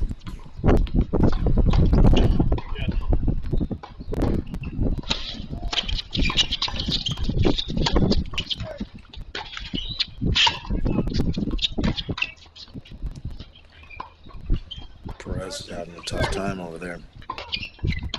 Definitely playing singles and doubles and being in both finals has some fatigue there. That is a can opener. Nasty. Especially when you establish into the body and the T-bomb. Always makes it nicer to go across wide. Here's an I formation for the set. Thank you very much. First set is over. Making all but one of his first serves, and that's how fast he can go. 6-2. First set to our 4 seeds.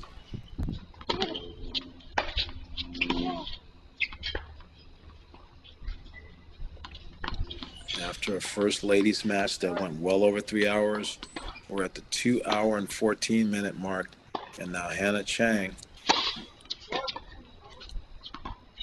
is a point away from sending this one to extra innings.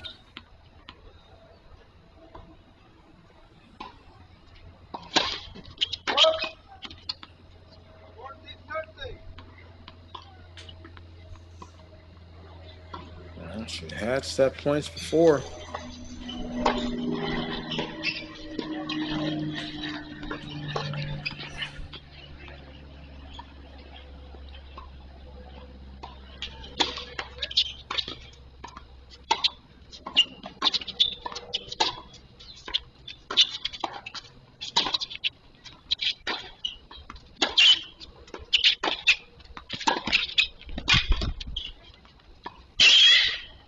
Oh my goodness.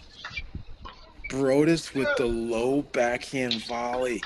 Chang covers on defense, gets the pass down, and Brodus drops her off and says, "Thank you very much. Your set points don't mean anything around here, sister."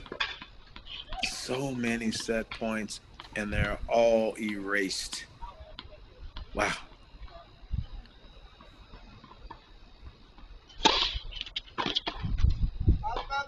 And she comes back with a first serve. That's the way you have to do it.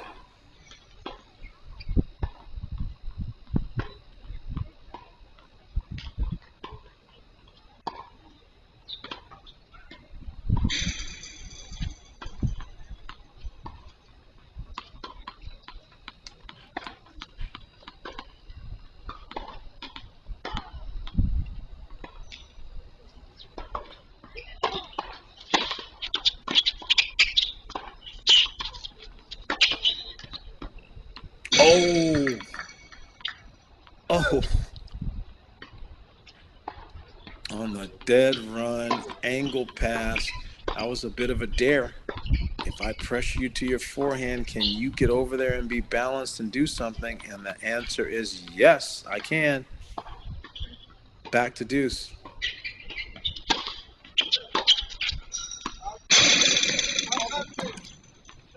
Another first serve by Chang. And how many rabbits can Brodus pull out of a hat in one match?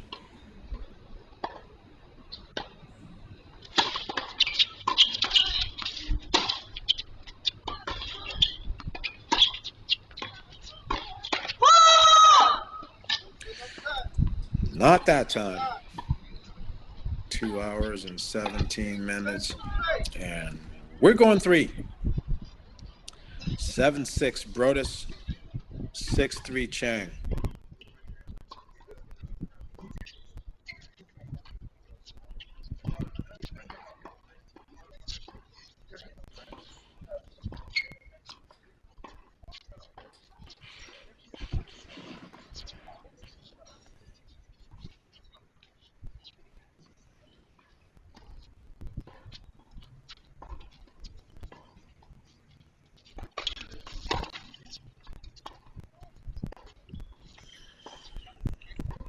Sugarman and Trock have had some battles all the way through.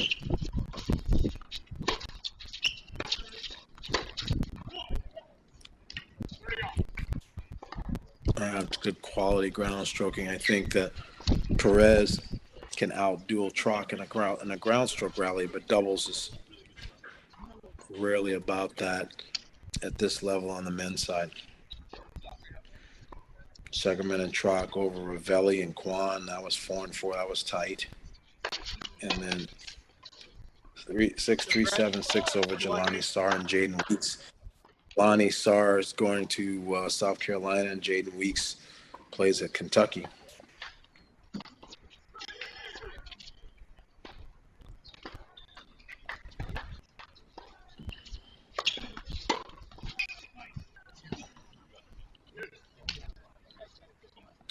That's a great return up the line. Sounds like we're playing no ad in the doubles. It's deuce and receiver's choice.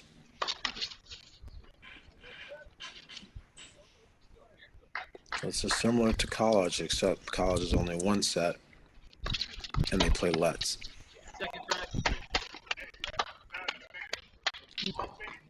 Wow, that's a great second serve. With Trock kind of moving around a little bit, almost to disrupt. Perez just spots that T serve beautifully and holds.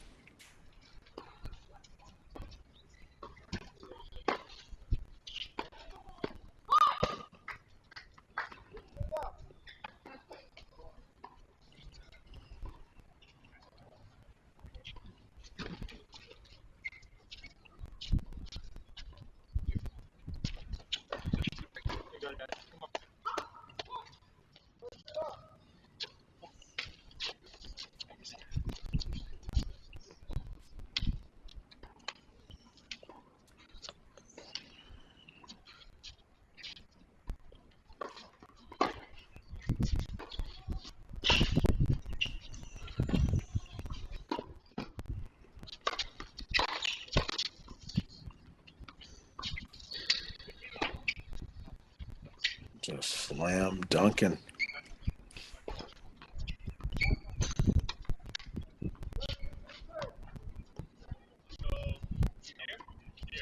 Trock has had a lot of success in the doubles on the SoCal circuit. Been in multiple finals.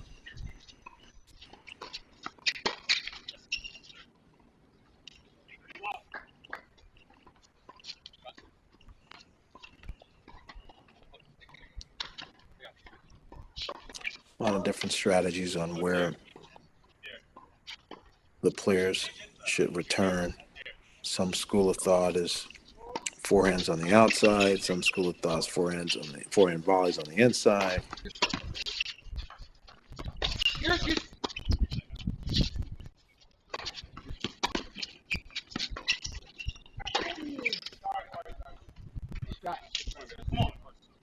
Oh, blew him up like a video game. What a forehand. Jaimee Vance unloads. Some school of thought is to take the riskier returner that goes for it a little bit, put him on the deuce, and then have the steadier returner on the end. There's just a lot of thoughts about how to organize the return team.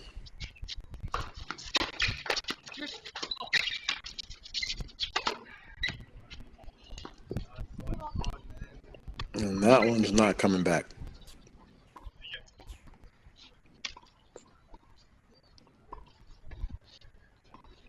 Thank you.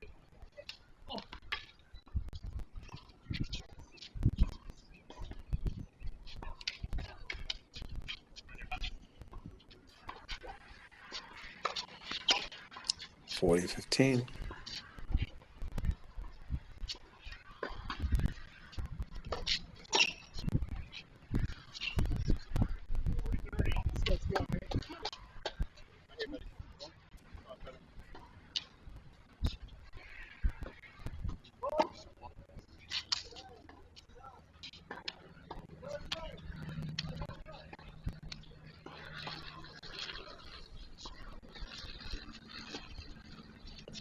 .30 game point.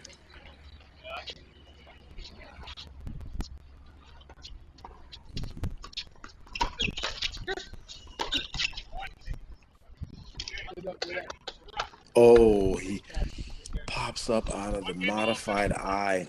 Doesn't do enough with the volley, but Perez misses the ground stroke.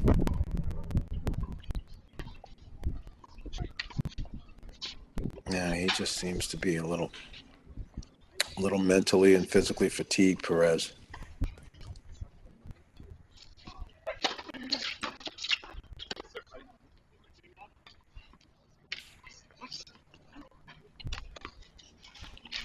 It's a great serve into the body.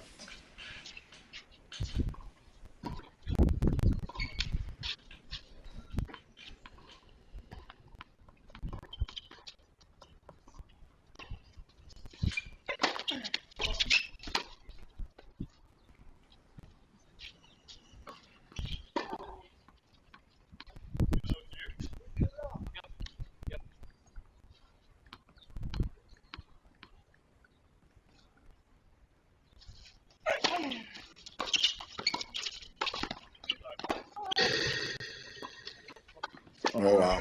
Well done.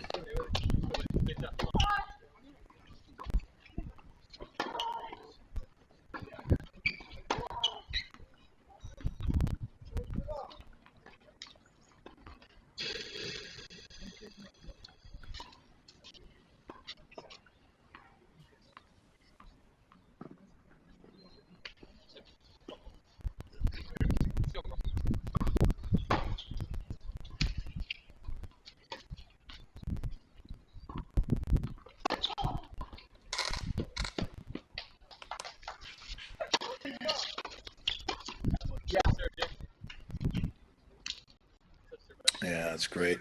That power body serve that's staying so low.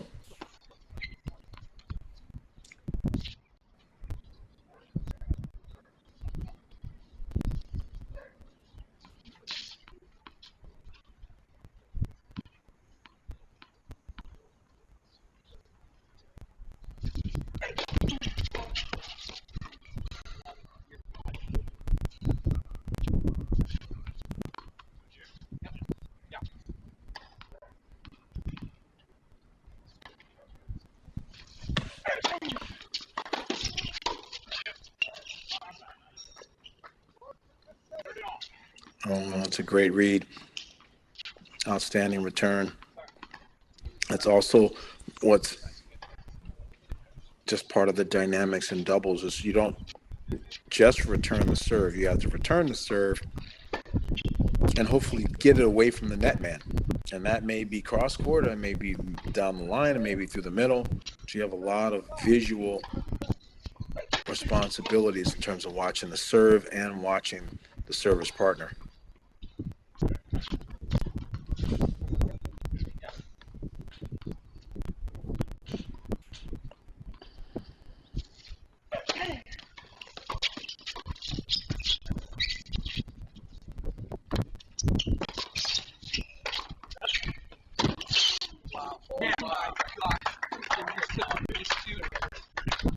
Oh, that was in? Goodness, what a shot.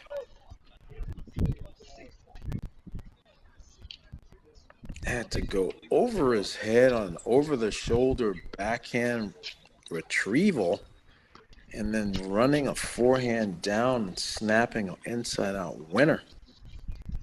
That's a lot just to get to game point.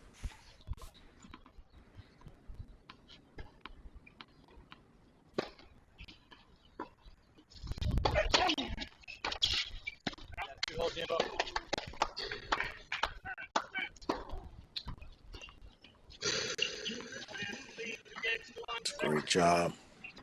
Big serving. You also have the ability in doubles to change the serving order. You can have whoever you want starting the set in terms of serving first.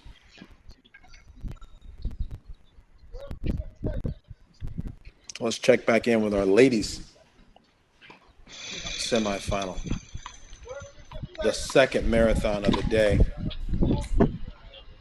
And it's the veteran, Hannah Chang. Drawing first blood and is up 2-0 in this third.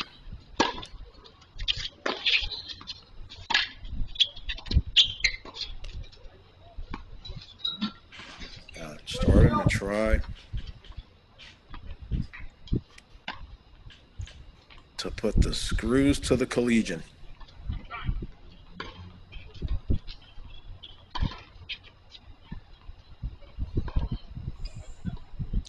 Love to 30 all.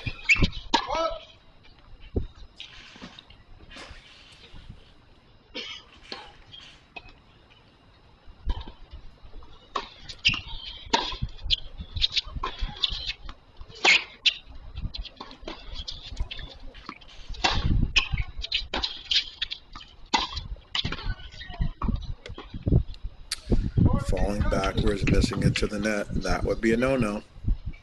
You give ground, then you have to aim higher.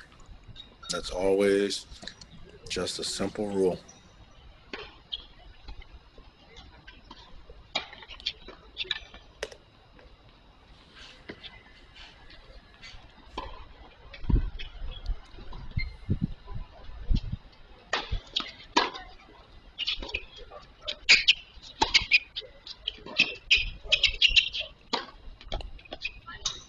So composed, great technique on the overhead. And I've only said it 6 times. I'm going to say it a 7th time. Hannah Chang's recognition and 0 to 60 sprint action after she knows that her opponent's in trouble. One of the best parts of her game.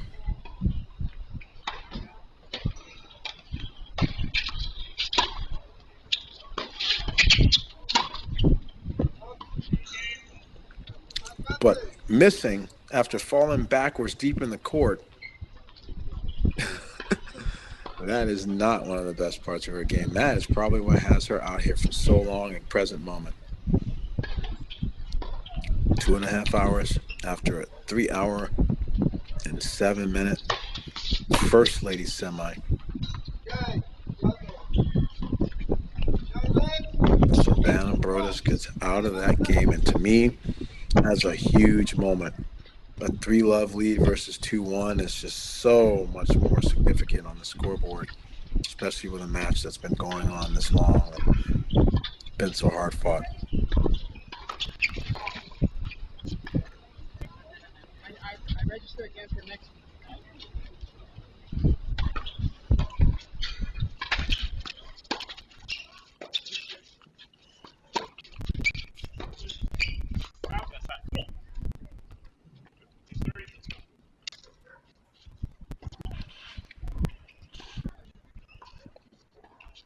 I'm a little surprised watching this because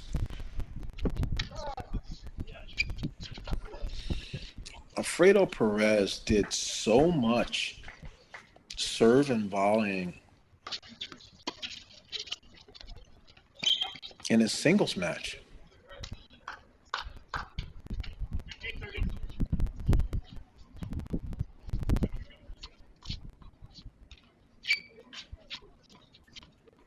And now a fair amount of his doubles match, he's actually not serving volleying.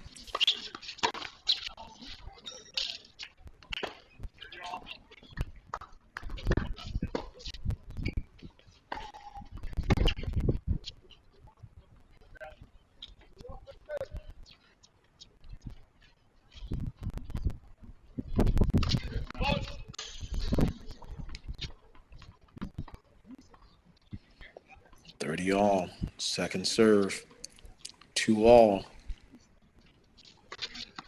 Segerman licking his chops.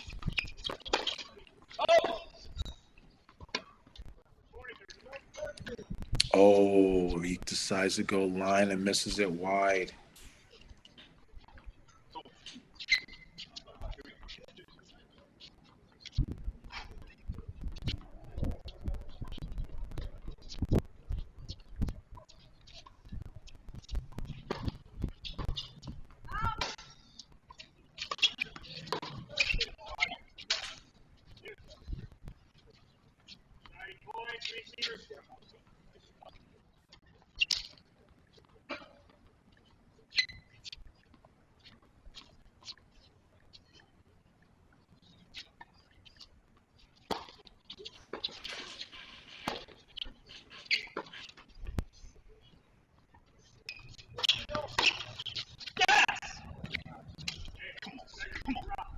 Wow, what a shot.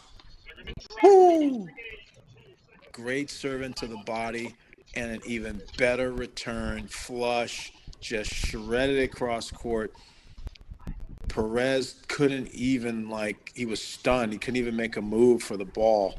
It was so well produced. My goodness, that's a big break there. So,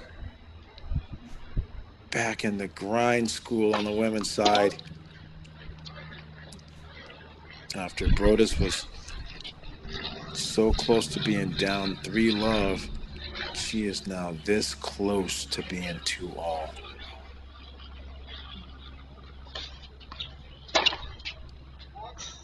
And she overplays the return. I just would love her to stand a little bit closer on the return and aim her return to a much safer target.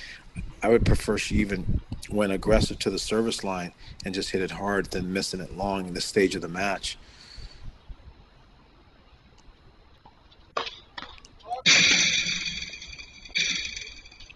Chang is going for a big first serve after Brodus has just missed a pretty routine second. I don't even think you need to do that. You just need to get an easier +1 shot.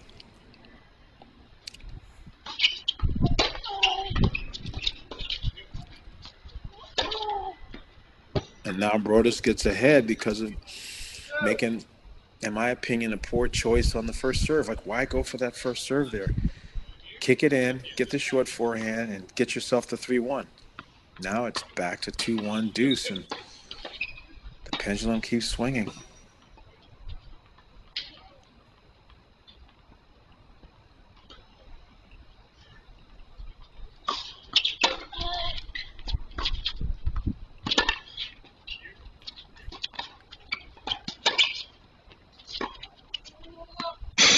And here comes Brodus, just like that.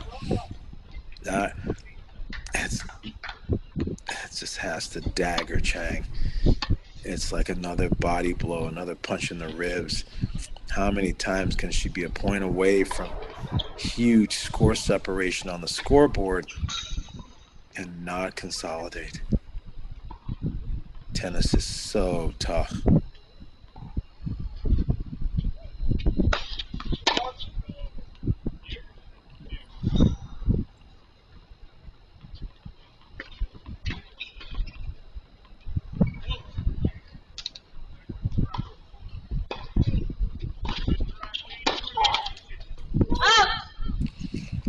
That one goes wide.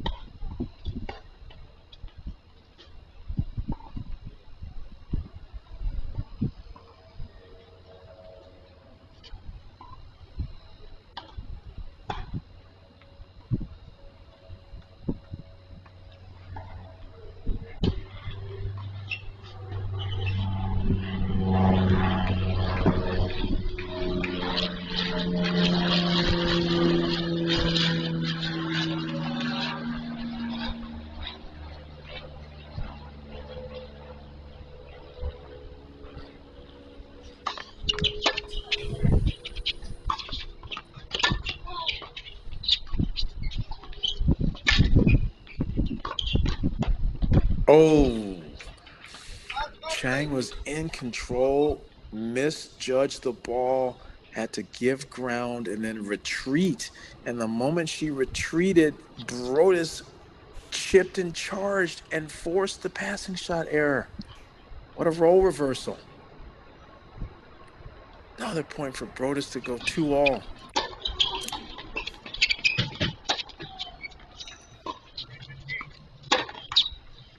And she's not able to connect. Woo, these girls are feeling it right now.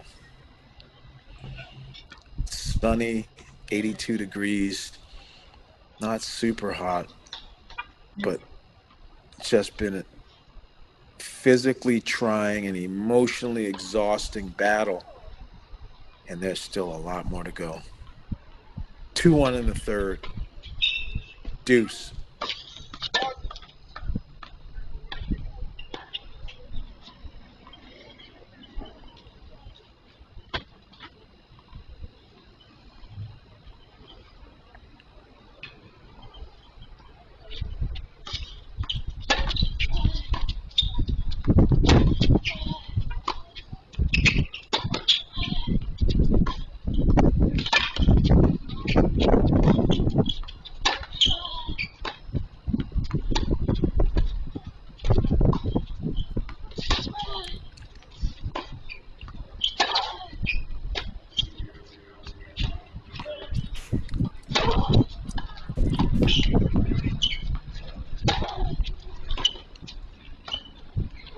Yes, ma'am.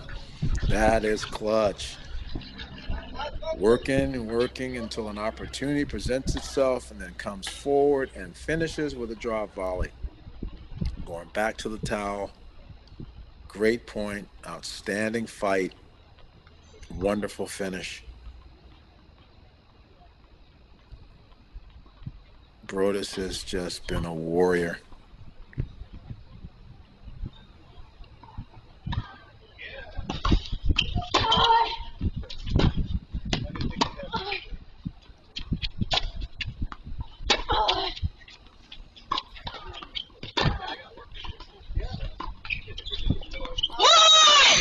Oh my goodness. And now it is 2-all. Woo-wee. So many opportunities. And we are at 1-all and 2-all. Let's go back to the men's doubles.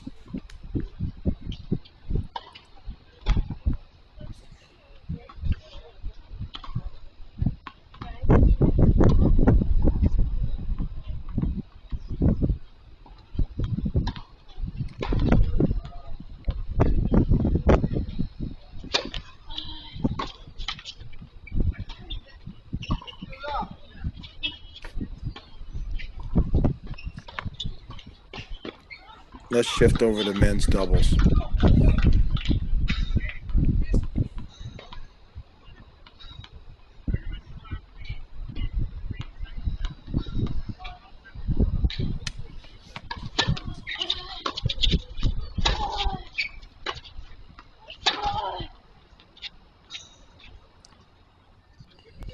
Missed it.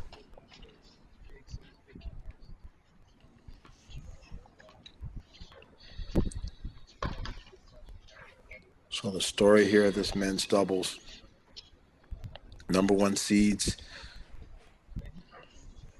Jaimee Vance and Alfredo Perez they got off to a rough start, down 5-1, and Lost the first set 6-2, and here the second set has been much more competitive, very close. The only thing that separates has been a break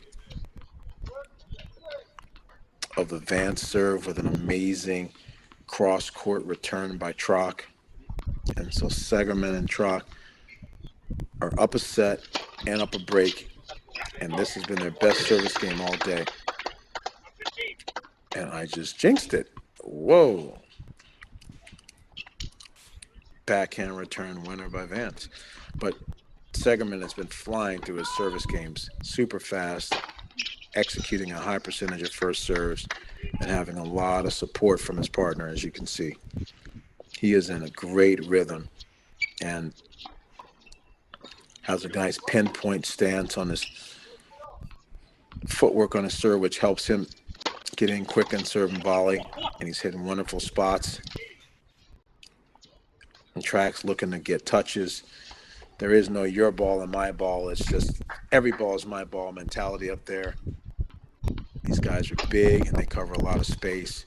But like I said before, actually it feels like these guys are playing in warp speed. But the difference between this and some of the other tennis that we've seen today is there's just not this many first serves going in a row. It's been a lot more second serve tennis than some of the other matches. And that is one heck of a second serve. There's not a huge drop-off in terms of depth and spin and quality. He's not going for full gas flat serves. He's hitting like 85% flat, 15% spin on all of his serves, and he's just so far hitting those great spots into the body and out wide. And so, like I said, in a matter of seconds, the service game is going so fast. That's a kick serve ace. After everything else that he's thrown wide, he's thrown body, he's thrown tee, and then kick tee. So just like that, hour and 2 minutes into it, Alfredo Perez is trying to serve to stay in this match. Court 1 has been moving like the speed of light all day.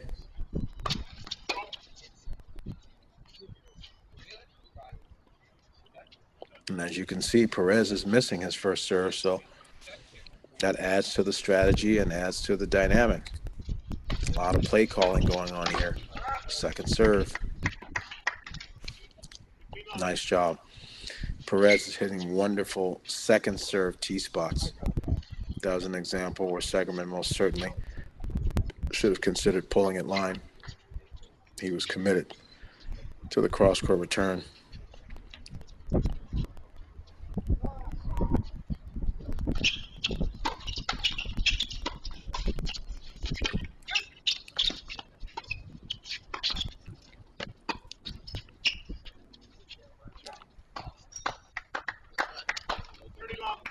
Well played. Great coverage, and I like Perez getting up there and joining his partner. I just think he must be physically fatigued, so he's choosing not to serve volley. He did it so well in singles, and I think they would help them build their wall and not have him back at the baseline on his service game.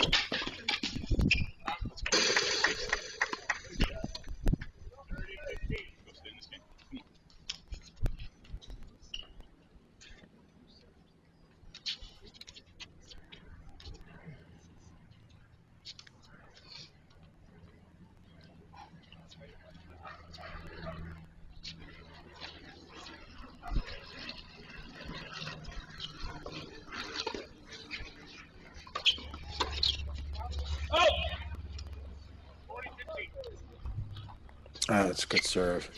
That's helpful. All you can do is keep executing and hanging around. Hardest thing to do in all sports is to maintain your level for an extended period of time. Everyone has some peaks and valleys sometimes, even the best. Can you stay the course and keep your level of execution up until it's time to shake hands? No time clock in tennis. Great serve by Perez.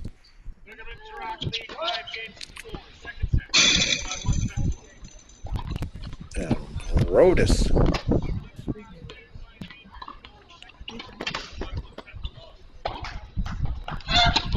Up 3-2 in the third. And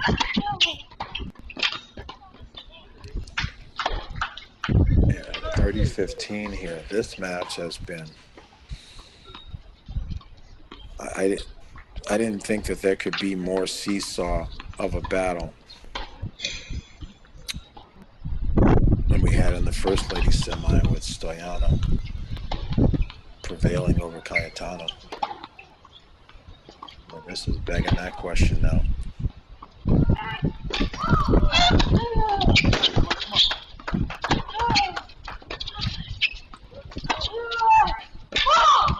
There's the big forehand inside out.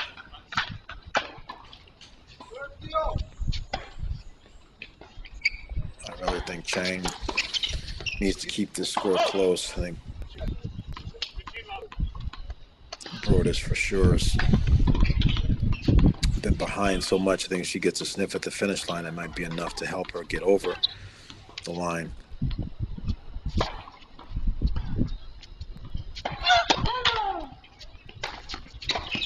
Let's go full screen on the men. That is another great serve. And Sagerman he's missed very few balls. He missed one forehand up the line and maybe one or two first serves. Everything he's touched turned to gold.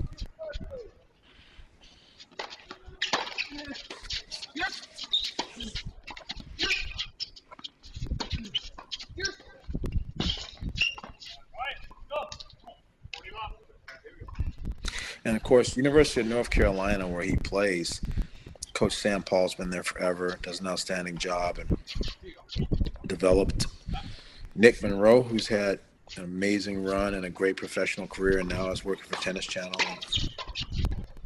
Coach Tripp Phillips had a great career himself. And so there's a high level of doubles IQ and doubles coaching at University of North Carolina, and that's on display here.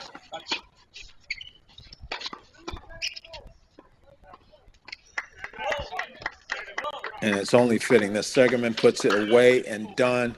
Thank you very much, guys. Appreciate it. Game, set, match, championship. Number 4 seeds, Segerman and Trock, 6-2, 6-4. They're our doubles champions. Well-deserved. They put on a clinic from start to finish, did not drop their level, did not drop their serve, and that's impressive, period. And Chang comes back.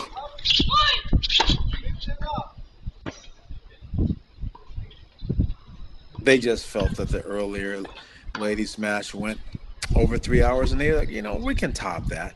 We can go longer. We can take it deeper. And they're going to now beat the earlier matches.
Oh, trying to set that forehand up and get that heavy one landed in the corner.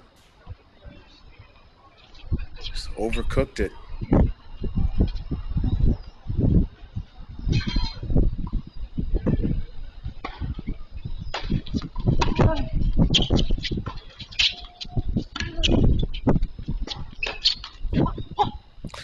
That is a tired swing. No footwork on that one. length of the mat for sure.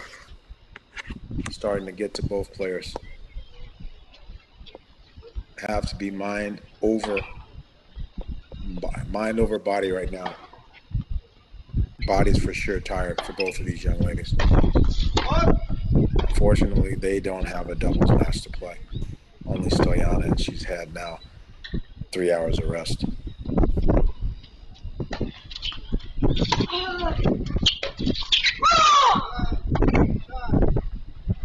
Anna Chang gets through.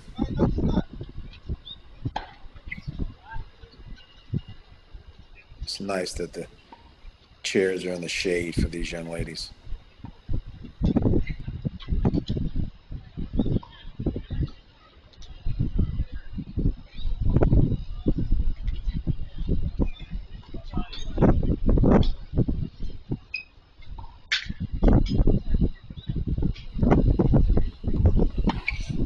So again, to get you up to speed, Hannah Chang, this tournament, 5-4 in the first round. Taylor Johnson lost the first set to Taylor Johnson and came back 4-1, and then 0-6 over Brandy Walker, who's in the doubles final. And now she and Brodus have been going toe-to-toe for quite some time.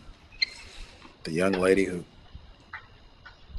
got as high as 214 in the world, 300 in the world when this tournament was selected. Our number one seed has gotten her money's worth and is getting tested. Savannah Brodus from the Pepperdine Wave has come to play today.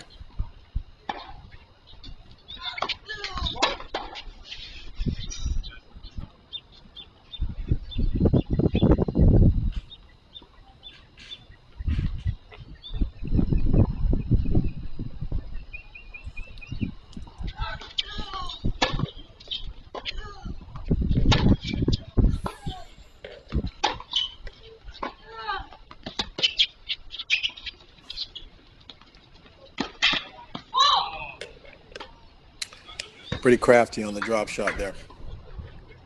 I like that one. Especially considering that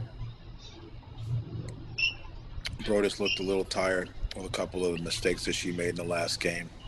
Definitely looked like tired legs. So to test her with the drop shot choice there moving forward was a good idea. I just like to see Chang make a first serve here. And she does. And guess what?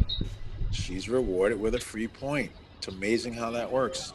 I know I'm a master of the obvious in the booth, but that's what you need to do. Segerman just put on a first serve clinic and got himself a title.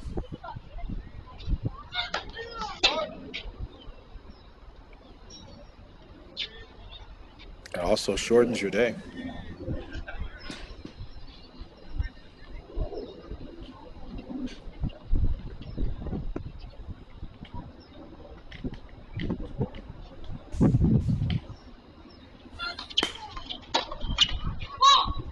And now a second serve return error. Oh my goodness.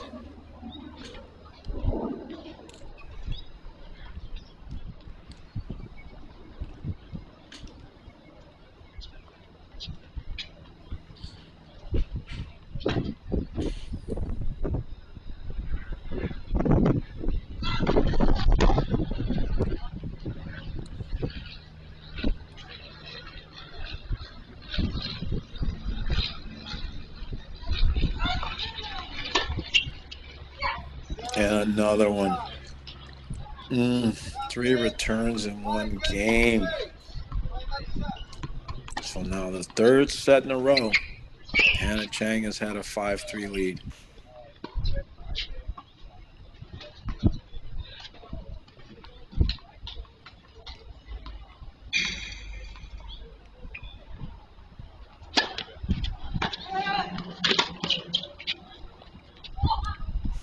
That's a great return. That's a big time return. Took it early, hit it with authority.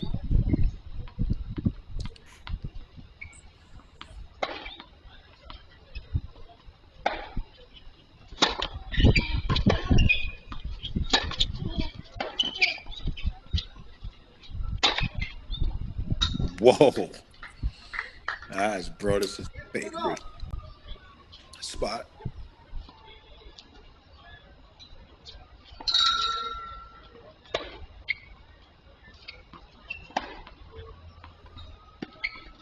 Excuse me. Her favorite spot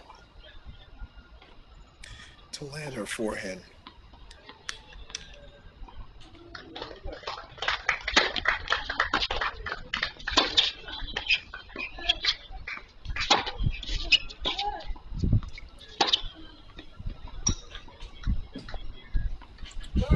Great combination there.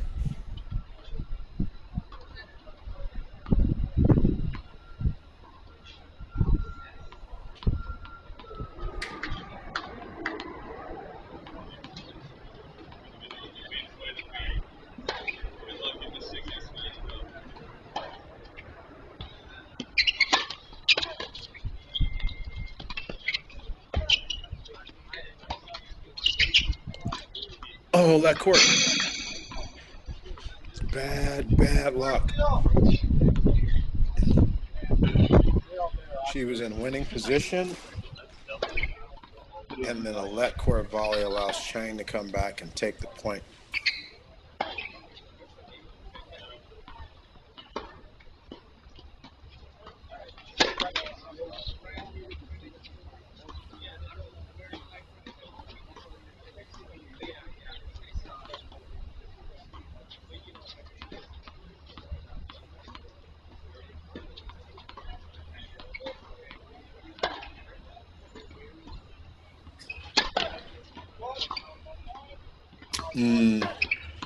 Rare double fault for Brodus. She's kept that to a low number today, but comes at a rough time. And now match points for our number 1 seed, Hannah Chang.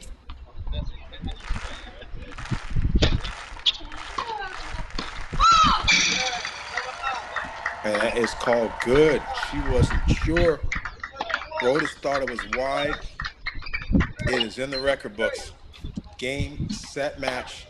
Hannah Chang, what a performance. Up 5-3 with several set points, loses the set, stays the course, has the perseverance and resilience to keep fighting and to hang in there. So many games, so many seesaws, so much back and forth. A lot of respect for Brodus today. She will be disappointed. She had a good look at this one. Up 3-2 in this set to lose 4 games in a row. But it's Hannah Chang, 6-7, 6-3, 6-3. We are going to take a very short break, and we're going to come back with our final match. Ladies doubles final. Coming your way real soon. You're watching Southern Cal Pro Series from Lakewood Tennis Center in Southern California on Crack Rackets. One went under there, under your chair.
Mary Louise, and Randy Walker.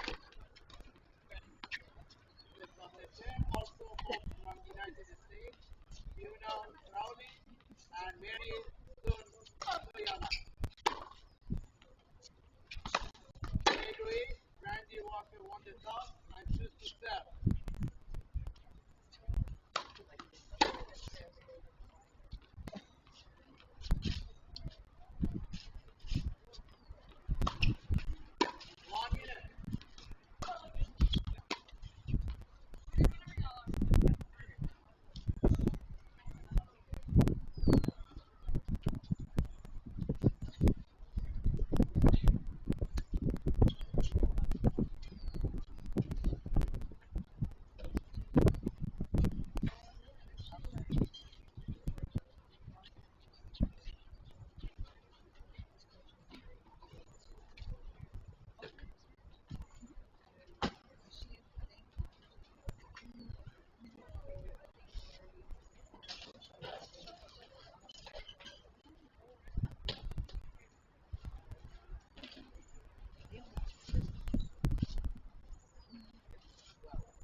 They're set.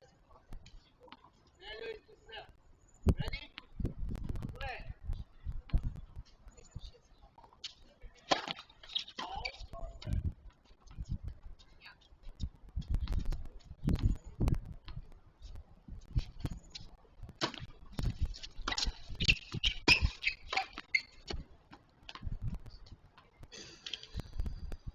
Off 15.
30.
Use deciding point, receiver's choice.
Keep it coming.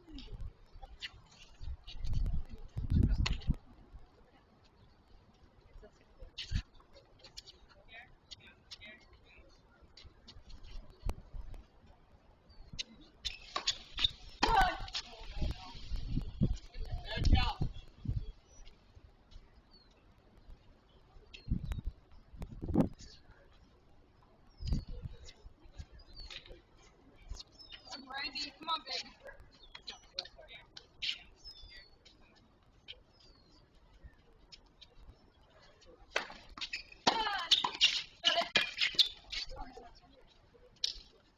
40-30.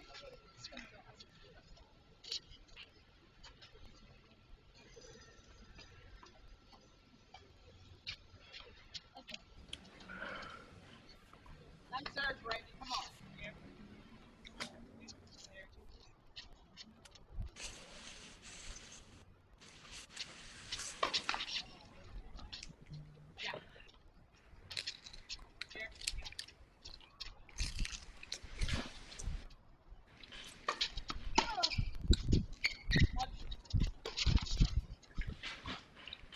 Good. Deciding point. Receiver choice.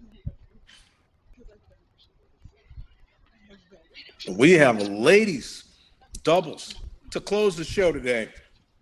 SoCal Professional Tennis 15K, Lakewood Tennis Center. Coach Mark Bay in here on the ones and twos, subbing in for Alexander the Great Gruskin, who's at West Bloomfield Hills in Detroit. Been an amazing day of tennis.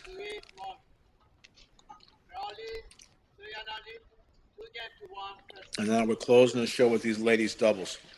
Alfredo Perez gets through. Andre Illigan gets through in the singles. Mary Stoyana in singles. Anna Chang. Segerman and Trock are doubles champion on the men's side. And now we have one more match, one more battle. Crowley and Stoyana, the number 1 and number 2 ranked singles players in college tennis, joining forces together, an Aggie and a Tar Heel, to be up 2-1 a break here in the ladies doubles final against our 3 seeds, Mary Lewis and Brandy Walker.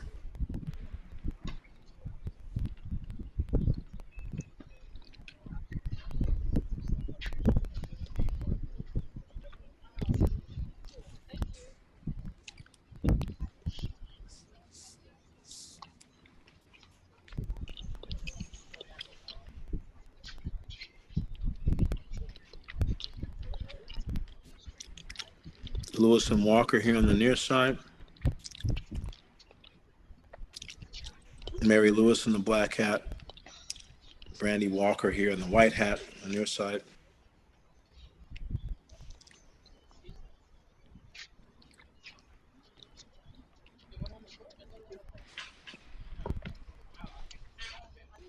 Got down a quick 2-love and were able to hold serve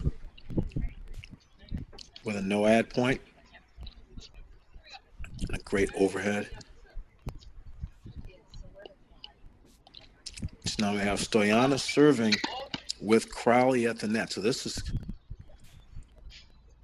a key game, in my opinion, in the match. Crowley not as aggressive at the net, but has improved her doubles immensely. And so Lewis and Walker are going to try to intimidate on the second serve and pound returns and then try to immediately finish with spiking volleyball types of controlling. So it's going to put some pressure on Stoyana being able to place her serve and Fiona Crowley to be able to be much more active at net.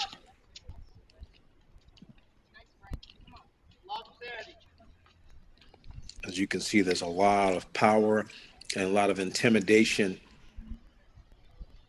from Walker and Lewis. They go right at you. They bring it to you and see if you actually have the reflexes to keep up with the speed that they play at.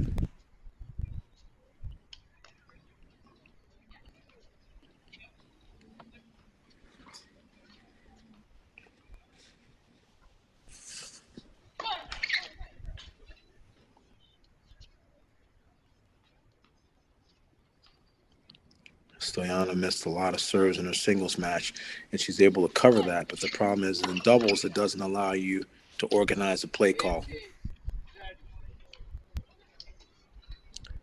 And there's a missed return.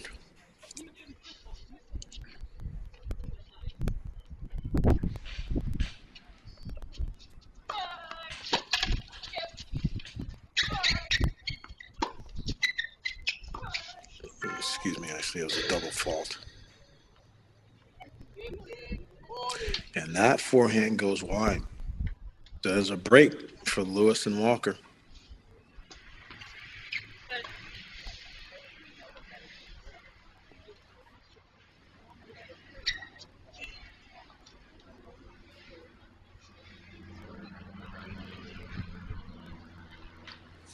Oh, excuse me, not a break. It's 15-40.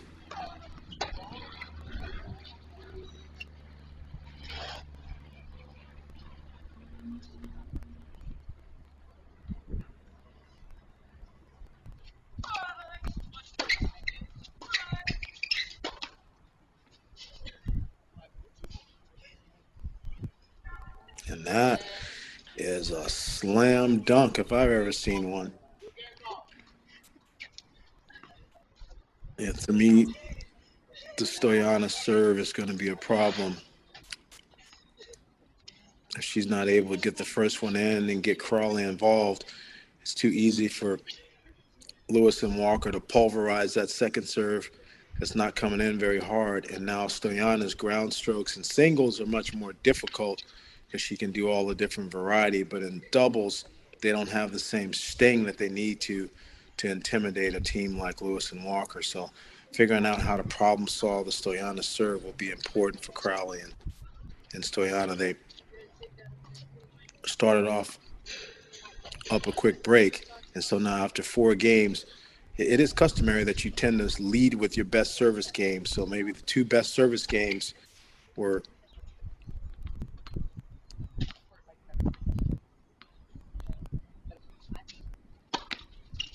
already played.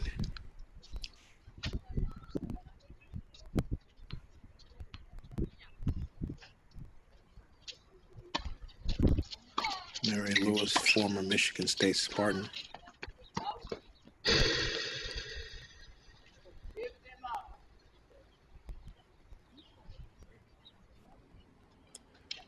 So that was a nice move by Brandy Walker looking to cover and cross. And as a result, she was able to draw the down the line error. And they're going high formation at 15 love.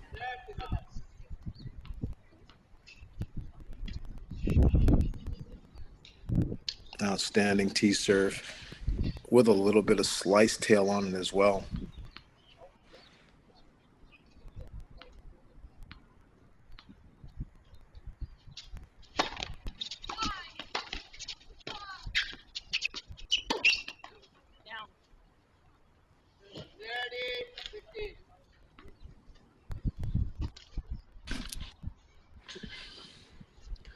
So 30-15.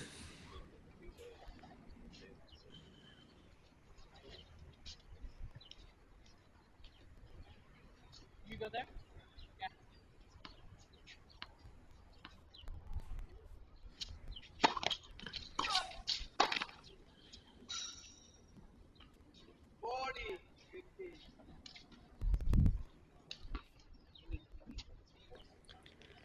Nice communication, nice play calling, but different than Stoyana's service game that was just broken. Lewis is hitting great serve spots, and Walker is looking to put the ball away with authority. 40-15.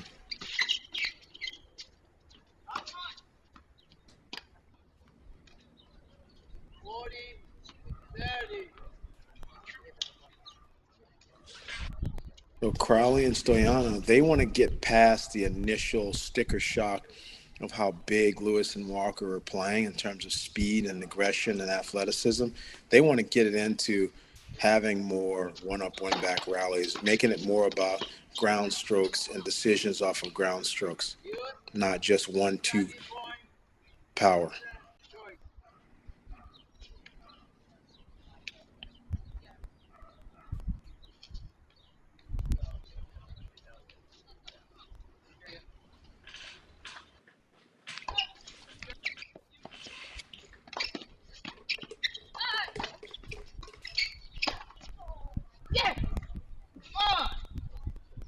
Oh, wow. What a no-ad point.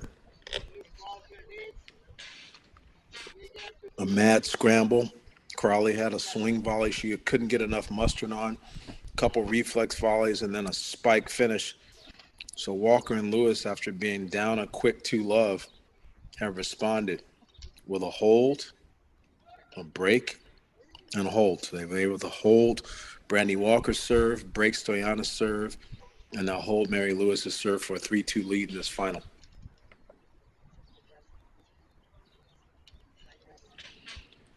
Crowley and Stoyana yesterday, 6-3, 6-4 winner over Honer and Sadieva.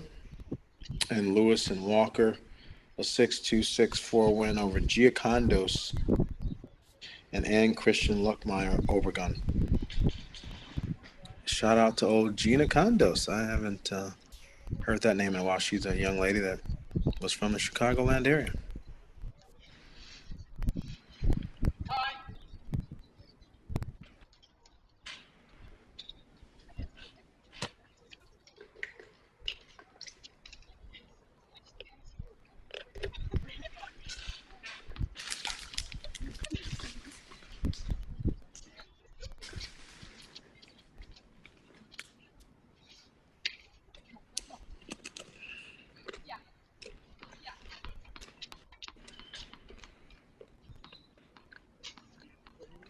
So again, this is a stronger service game with Crawley serving and being able to hit ground strokes from the back with Stoyana at the net.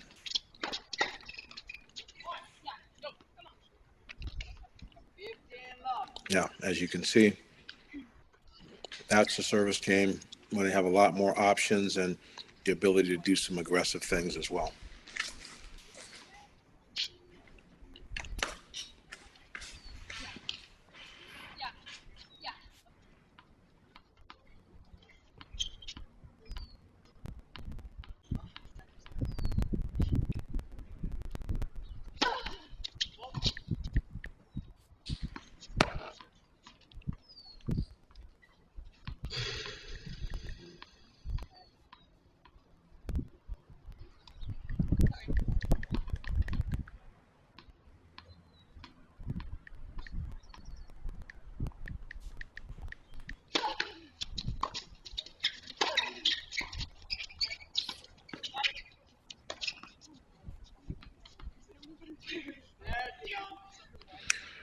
Nice lob. Lewis tries to go over and cover.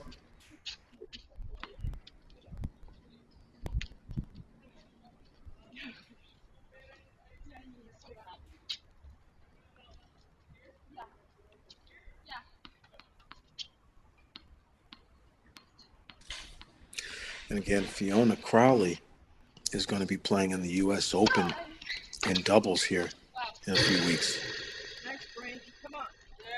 It's a great return. She and her teammate Carson Tangelic won the NCAA championships over Elizabeth Scotty and Reese Brantmeyer. So Fiona Crowley is your national doubles champion as a collegiate for University of North Carolina, in addition to their team winning the title for the first time under Coach Brian Calbus.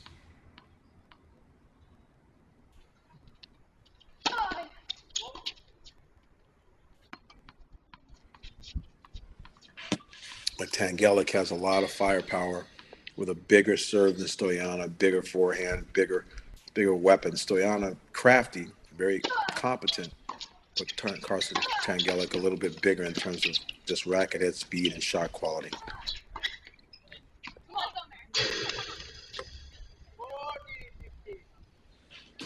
That goes long.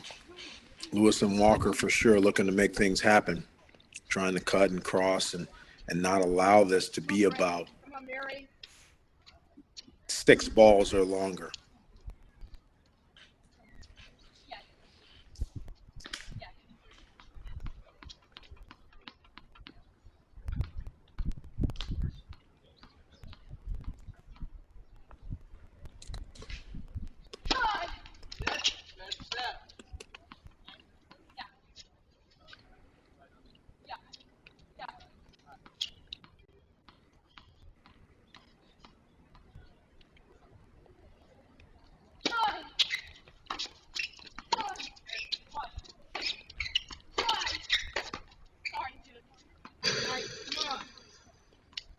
Ooh-wee. That's coming hot. Look out. Walker sets the table, and Lewis comes over there and finishes it.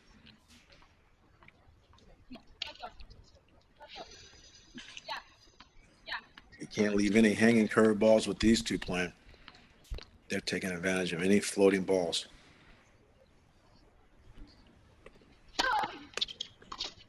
(40-30).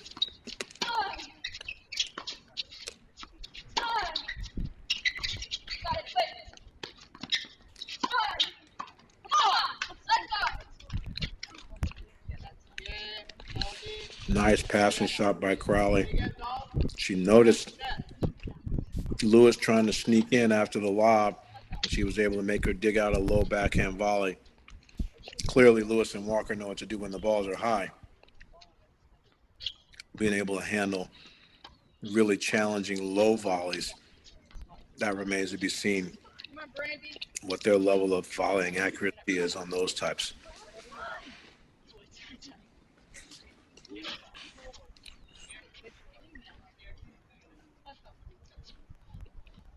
Three all.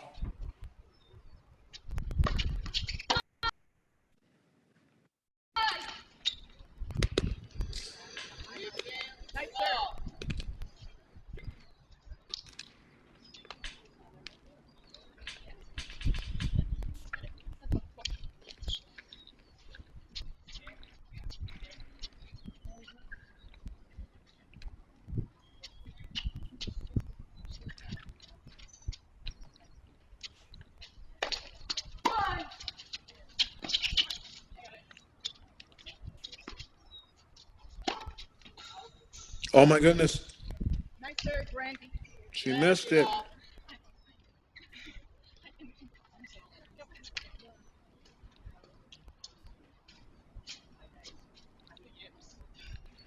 Crowley and Stoyana upset the number 1 seeds in this tournament first round. Now it's Chiv and Cayetano.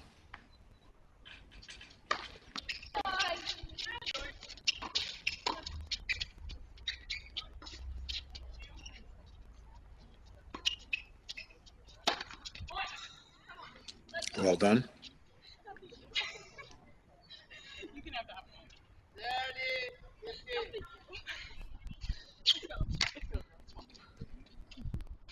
girl. Let's go.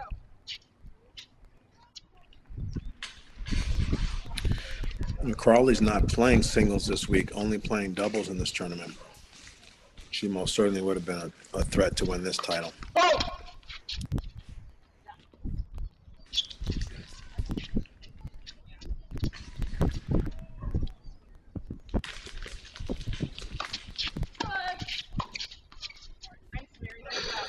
Well played. Very strong.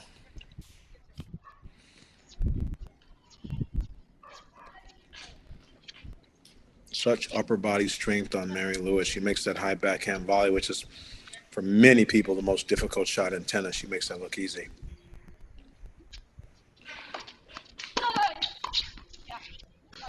And she does it again.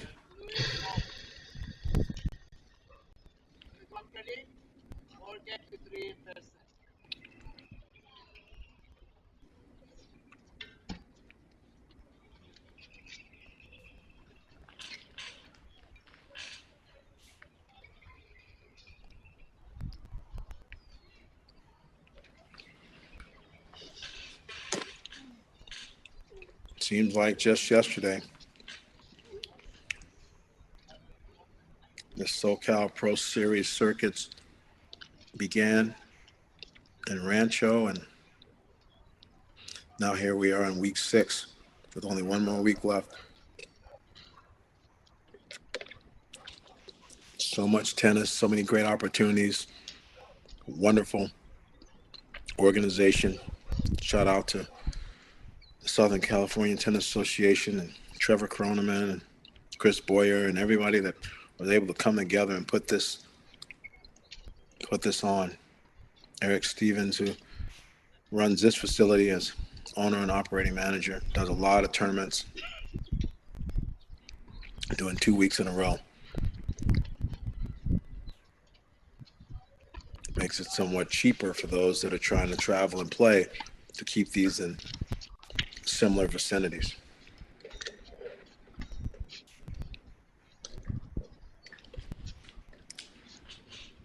So many great professionals have come from Spain and Italy and a lot of the other foreign countries that are smaller, and Southern California has always had a long-standing tradition of outstanding tennis players.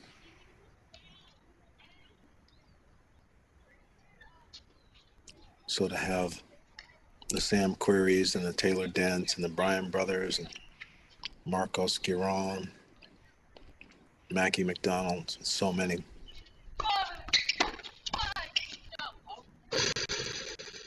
It's just wonderful to see this effort put forth to give all of these young Americans an opportunity to kickstart their pro careers and get some of their first points. This is the challenging service game now. Stoyan is serving and Crowley at the net.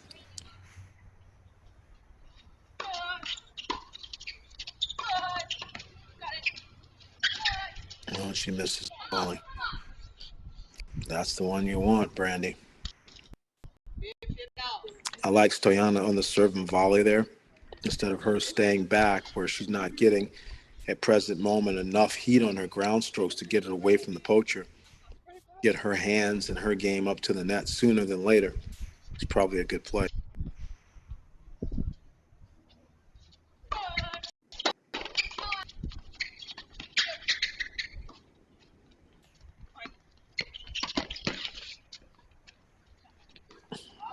So a little bit of a serve and volley play from Stoyana. Now, with Walker and Lewis building a wall, Stoyana goes with the lob. If I'm Lewis and Walker, I'm looking for that lob. I'm not expecting her to hit that pass there. I wouldn't have gotten lobbed over because I would feel that the lob would be the one I would fear more than the pass. But the amount of second serves Stoyana's hitting is opening up the door for the other team to be more offensive.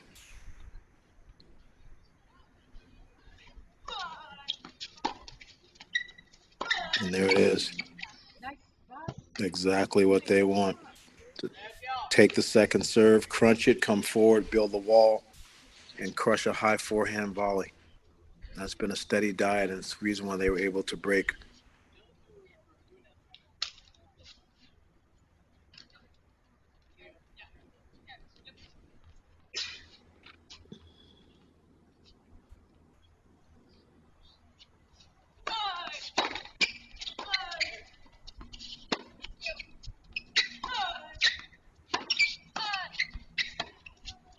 That's well played. Again, Brandy Walker is one of the best singles players in this tournament this week, losing 6-0, 7-6 to Hannah Chang in the quarter. So she most certainly has been having a strong showing on the singles court as well. And is carrying confidence from that into today's match also.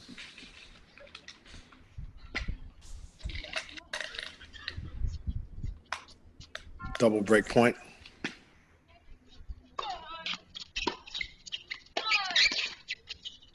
Nice job by Crowley, stepping over, taking some initiative.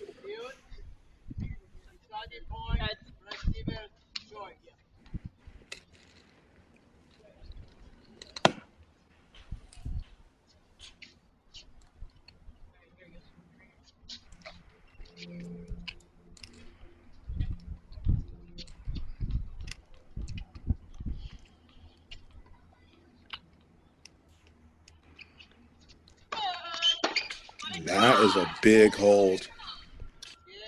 That's a big hold. Finally, a first serve with some authority into the body with an I formation call. Crowley looking for the ball, induces the error. And that right there is, to me, the biggest moment in this set, because that would have given Walker and Lewis an opportunity to serve at 5-3 for the first set. So that was a huge hold by Stoyana.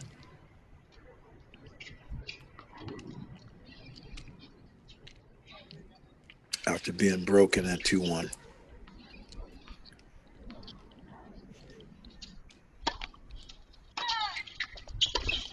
That's exactly what you want. You want Crowley crunching the return and Stoyana looking to cross and finish.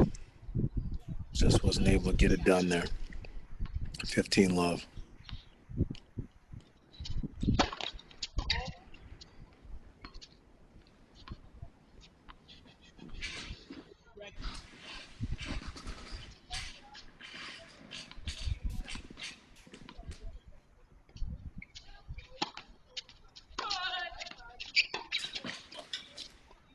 Not sure what her choice was there. She kind of half sliced it. Wasn't completely committed to the shot.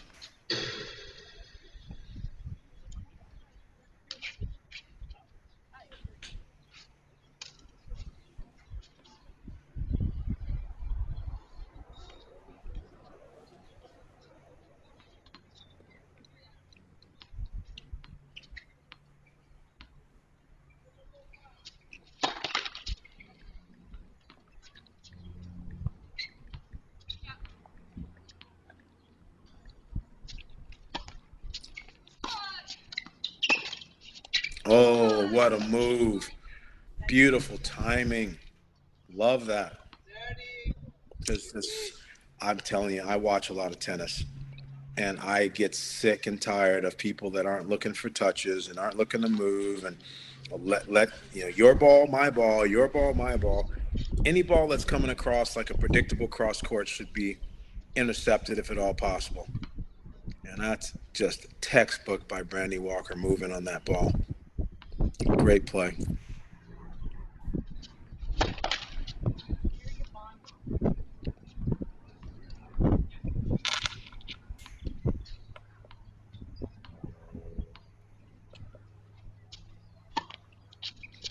Clutch. That is a great return. And what Stoyana's going to have to do, she really, in her singles match, did not have to be so physical. She could be a little bit more mixing and massaging and picking and choosing when she was going to hit the ball a little bit bigger. But in this doubles match, she's going to have to hit the returns and hit her ground strokes with a lot more authority. That's just what this match requires.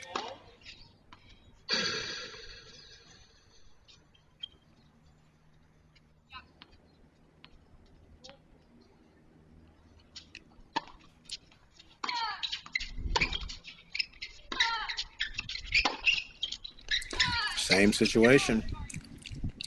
Crowley has to take some of those forehands up the line. She's just too used to having longer rallies and allowing people to A good team won't let Fiona Crowley be Fiona Crowley. Won't let her start getting her ground stroke groove on and getting all her confidence and feeling like she's never going to miss. She should be feeling uncomfortable as she is right now because Brandy Walker is in her kitchen moving all the time. 40-30.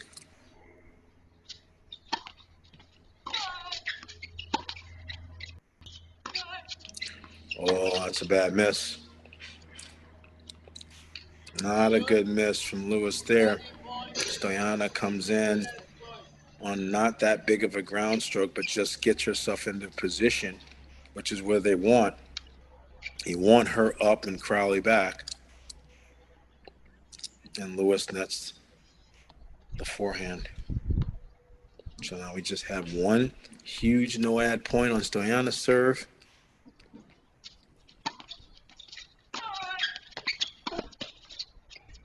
And Crowley and Stoyana are able to get the break. Crowley, Stoyana. All change, please. Crowley and Stoyana lead. 5 games to 4. I don't like the play call. It seems to me that the Lewis backhand might be the weaker side. And with the play call and the return getting through, now Lewis is giving ground, having to hit her weaker ground stroke there on a no-ad point. That's 2 no-ads in a row. And a little bit better job play calling and managing the situation by Stoyana and Crowley.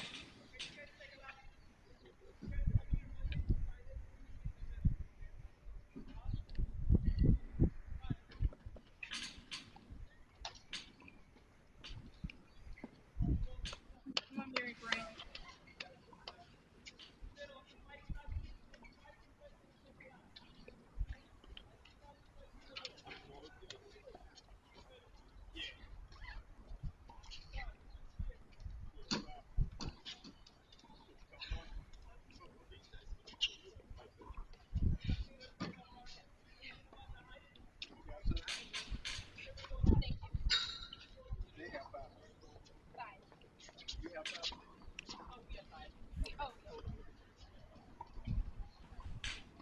Oh, yeah.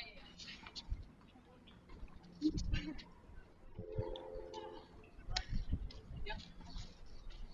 Sorry, I thought yeah. You ball. Serving for the first set, Fiona Crowley.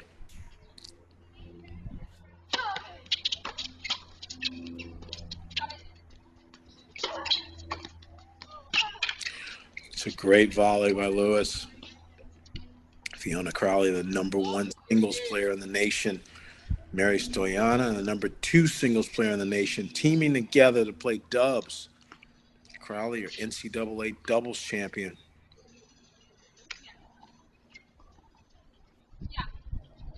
But this isn't college tennis, and there is no Brian Calvis. They've got to figure it out on their own.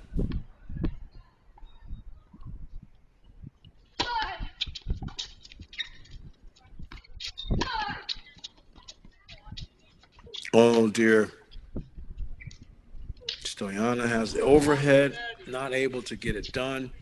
Last year's champion, Brienne Minor and Makenna Jones. So a North Carolina Tar Heel teamed up with a Go Blue University of Michigan standout to win the title last time. So this title is no stranger to top NCAA tennis.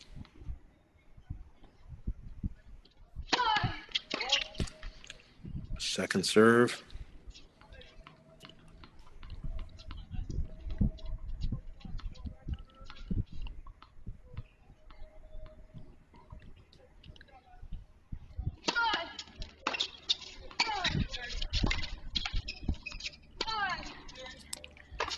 That's bringing some gas.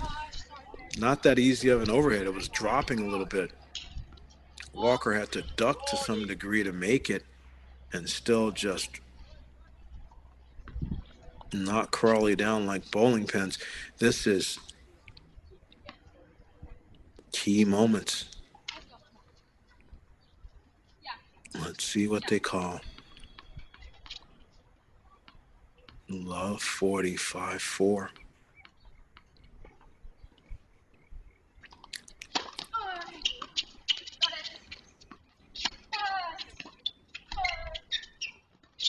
Yeah, Lewis is just kind of chipping the backhand. She's not hitting it. Crowley and Stoyana have to pick up on that. Try to find ways to get Lewis to have to hit backhands and take advantage of that. He's trying to get into the net there. She wasn't able to keep the chip down.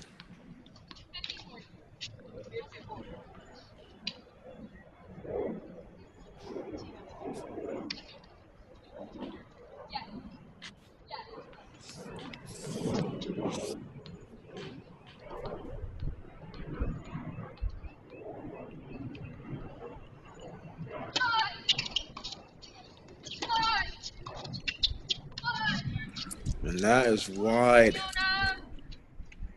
And we are talking 5-all. 5-all.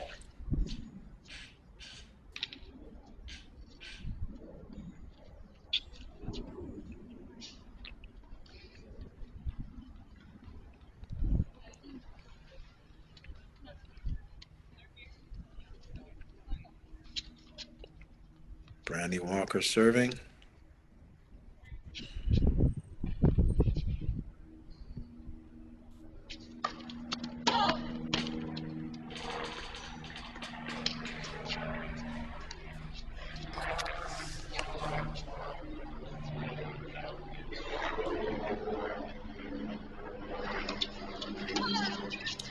Not sure about that choice. If it's a lob up the line, okay. A rip up the line, okay. A side spin wide slice miss? Question mark. I don't get that one. Come on, Brandy. Come on, Mary. Love 15. Had been a fair amount of holding serve in the middle of this set, but now there's been a bunch of breaks.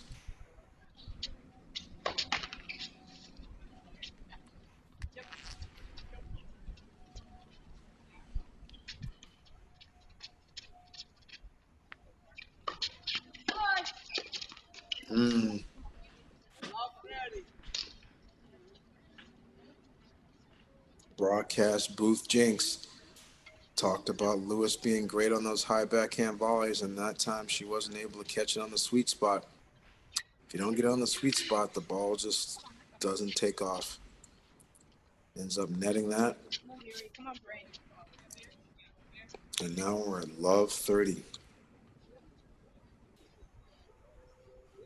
Oh, my God, sorry. You're good. Second serve.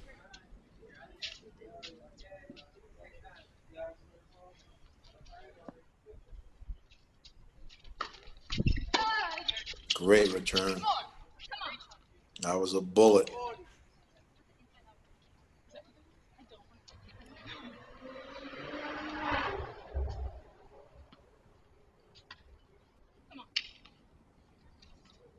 Love 40.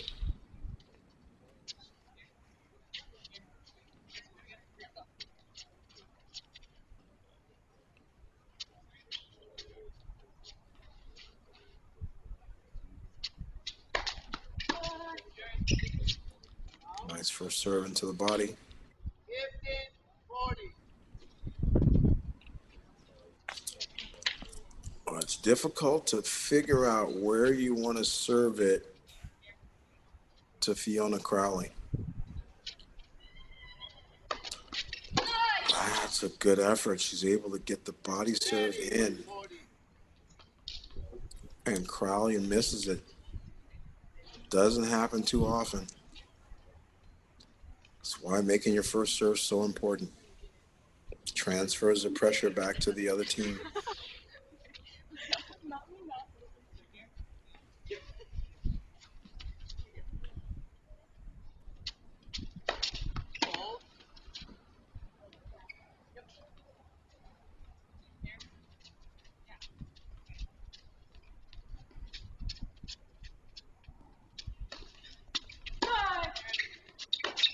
And that goes long.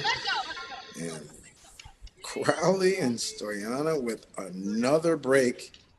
And they are coming back with Mary Stoyana to serve and Crowley to be server's partner and try to close out this set.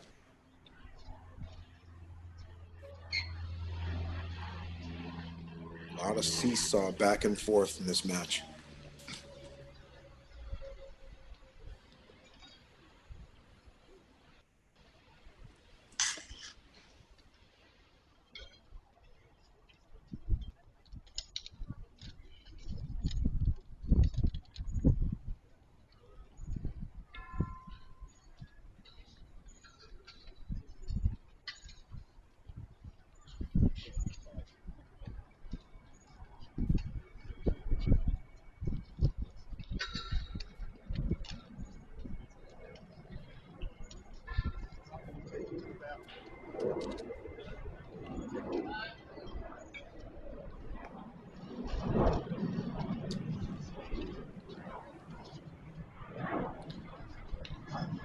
Communication is such a big part of doubles.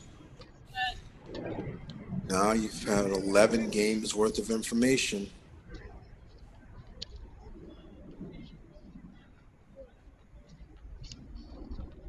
It's all about organization and execution.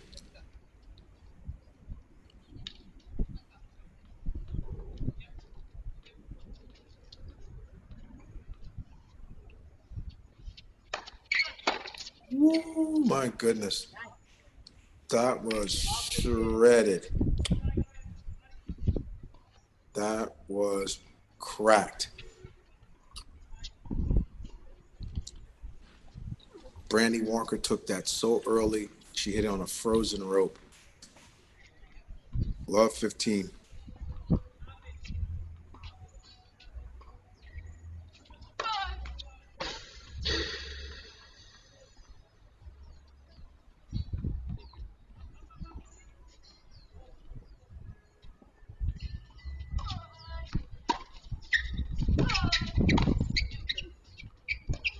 Oh dear.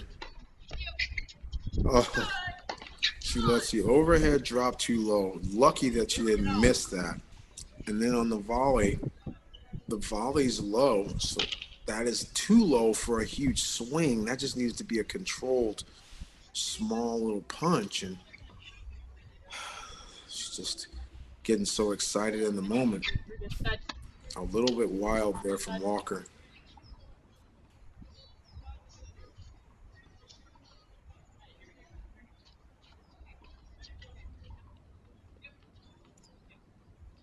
$15 all.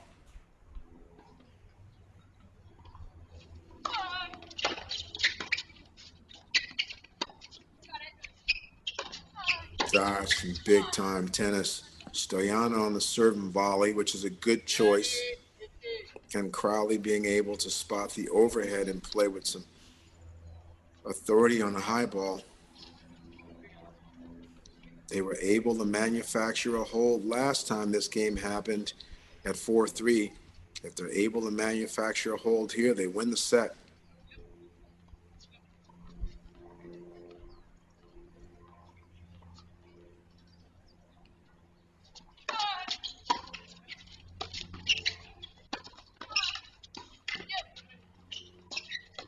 What a passing shot.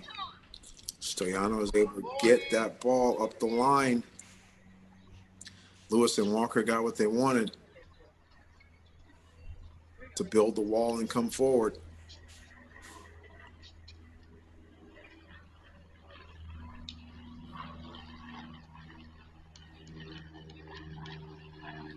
Set point.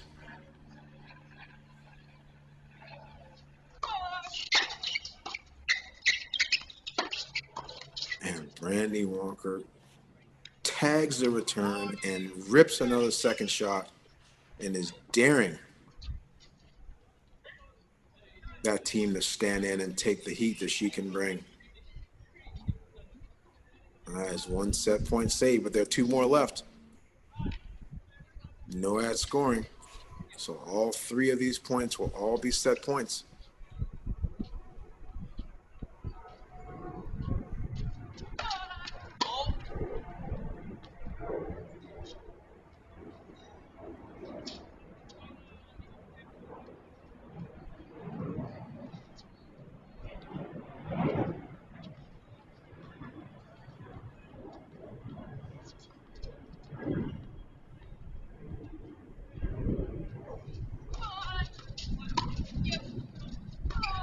Oh, she goes up the line soft.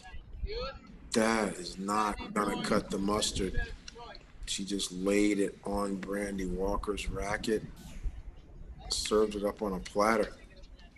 2 set points erased. So now we're either going to a breaker or going to a changeover. It'll be 7-5 or 6-0. Here we go. Serving to Lewis.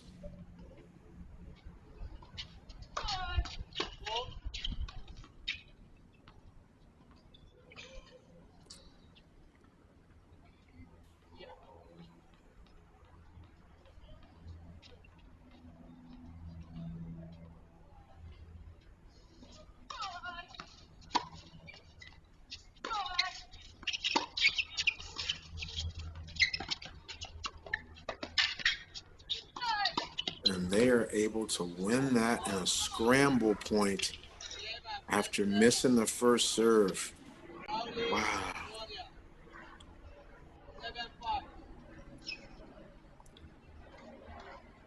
What a set. Crowley and Stoyana, in my opinion, with their weaker service game, were able to hold twice at 4-3 and 6-5 to get it done. Their stronger service game, they were broken easily at 5-4 serving for the set.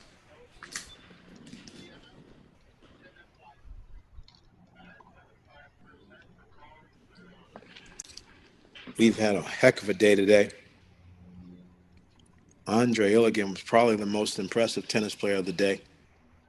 Breezed through first 2 rounds, got past Keegan Smith, and then dominated last year's champion, Angele, today, 2-2. So good. He's going to be taking on Alfredo Perez in the final tomorrow. Perez, much more difficult tournament, much more difficult route to the final. Every match is a grind, several tiebreakers, and was able to get past Dostanic 6-3 in the third today to be in the final. So Perez versus Illigan is our men's final tomorrow.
Really difficult.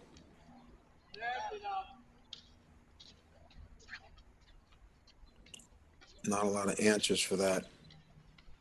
When Lewis hits that body serve into Stoyana's backhand, try to get it away from Walker somehow.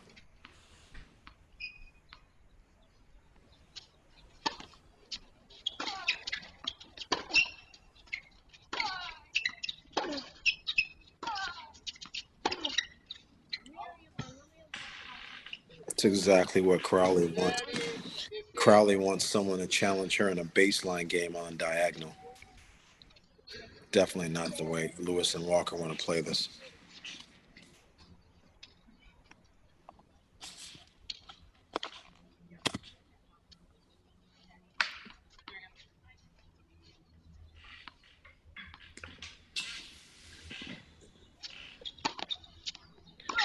And it's in Stoyana's head now. They keep running that same play call. She's going to have only two choices. She's going to have to probably bunt that backhand as a lob cross court, or she's going to have to rip it up the line and come in.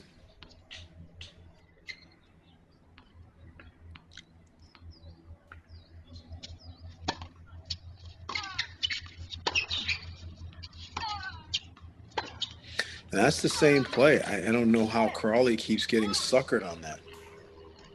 I don't understand. Brandy has just impeccable timing on when to move. She's standing there as if she's not going to move, but she's going to move. Crowley has to understand that. She's been picked off good 8 to 10 times on the same play.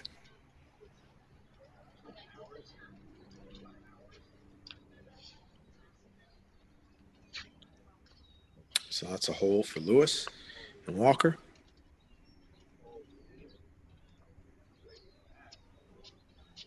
Now we'll see if Crowley and Stoyana keep the serve rotation the same, or if they start differently. No, they're keeping it the same. Crowley's going to serve from this end.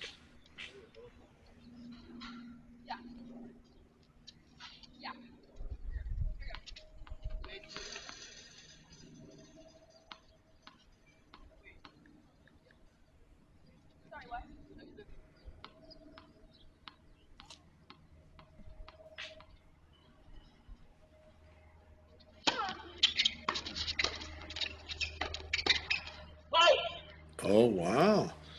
Love that.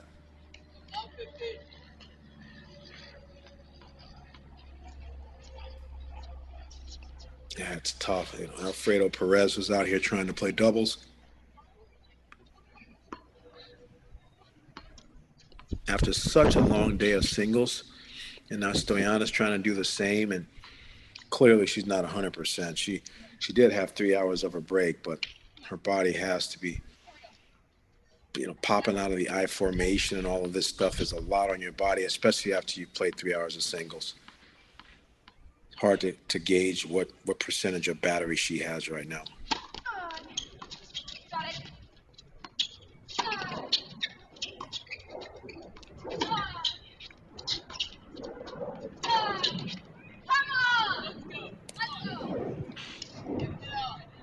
Brandy took off so early she actually overran it. Lewis definitely is looking to bunt lob those backhands.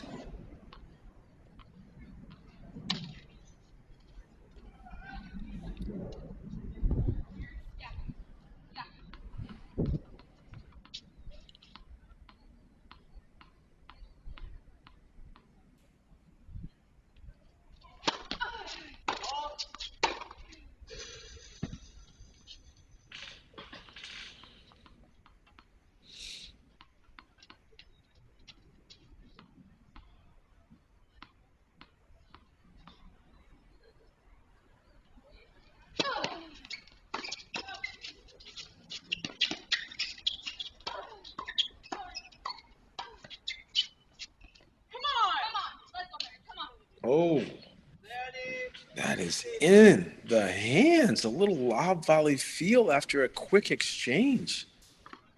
Sweet.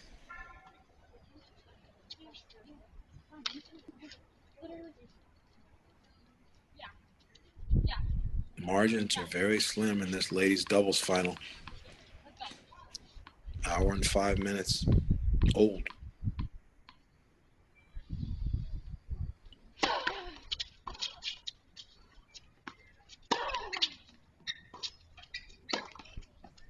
Oh my goodness, that's just not going to cut it. She has to work harder to move her feet and hit the forehand. She's not gonna. She's gonna have to get that slice to bite, or she's gonna have to play the lob. It's my first time getting a chance to watch her play, but in doubles it's just too important. You have to have some type of power out of the backhand corner. That's good hands. I love that way to work together, keep the ball down. Crowley making first serves is so helpful. It's just an underrated. Never gets old. My bad.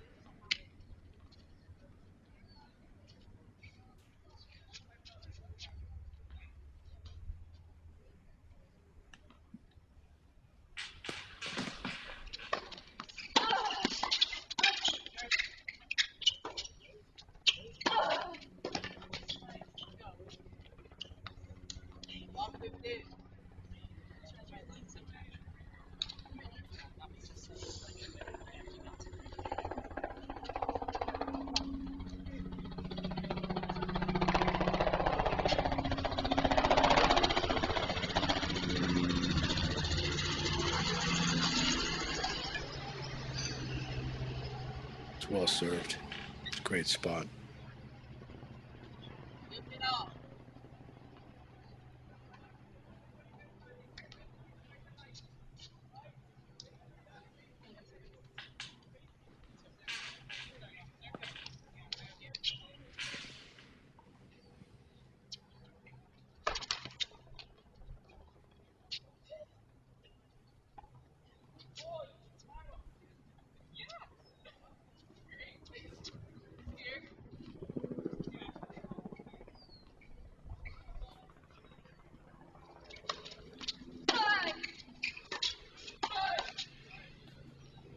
It's well played.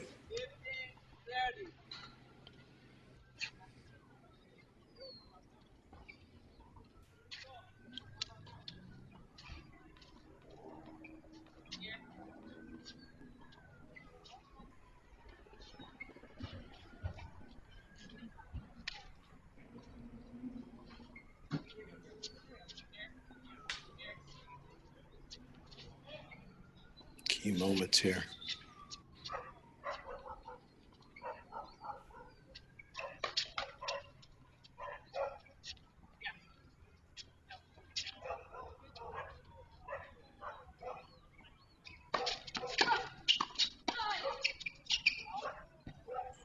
Nice job. Lewis looking to fill the middle. Stoyanis just struggling and being able to pull the ball. Again, she played singles for 3 hours, and I don't think that she hit 20 cross-court backhands, like produced them. She hit slices, but just actually striking the ball aggressively that way. And she probably didn't come out and have a warm-up for doubles after 3 hours of singles, so it's a lot of pressure trying to get the ball away from Lewis and Walker, and they're so good at the net.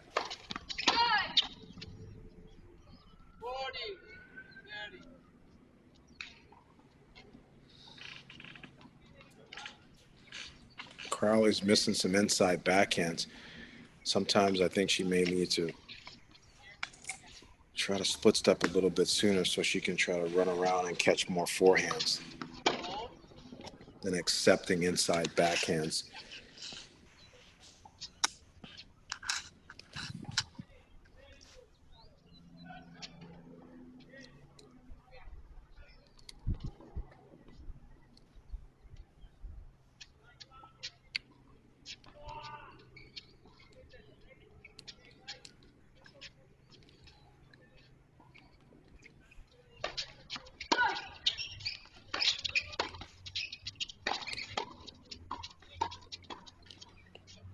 It's better.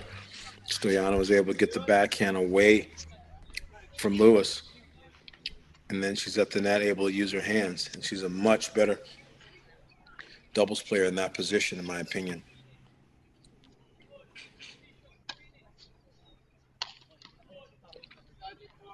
Maybe a mistake for Lewis and Walker to play standard right there.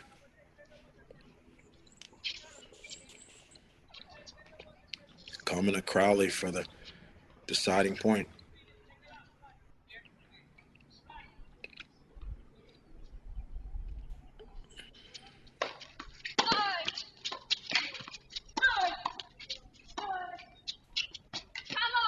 Wow.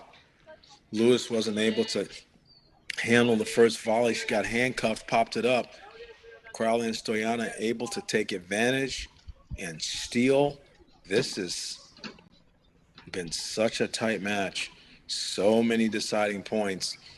And now team of Crowley and Stoyana are up a set and a break. Not necessarily closing time yet in this match. Been a lot of breaks, but they seem to be so far handling those moments better. Mary Stoyana talked about how fatigued she might be coming through qualies to win 2 rounds of qualies and then take down Lago from UCLA and then GRR, who is the #1 leader in this race, and then Quavia Lopez. Then actually after a grind against Cayetano, well over 3 hours, is out here trying to play doubles. So this young lady has earned her paycheck already and obviously has a chance to make some history and win a title with Crowley today. And then obviously she's got an opportunity tomorrow against Chang. So more tennis stuff to be played and just a good effort. I enjoy the people that are playing singles and doubles. Hannah Chang battled her way through in a tough win over Brodus, 6-7, 6-3, 6-3 today. You can see there Brandy Walker was her opponent in the quarterfinals. So Walker's done a great job this tournament, making the doubles final and the singles quarter.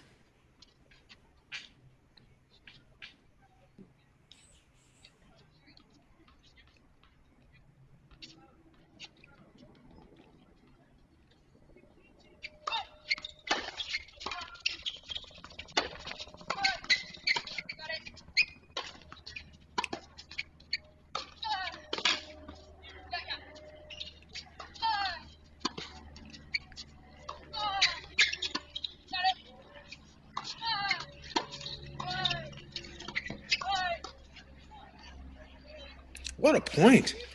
The defense from Walker and Lewis and challenging and all the lobs and making them hit overheads and swingers.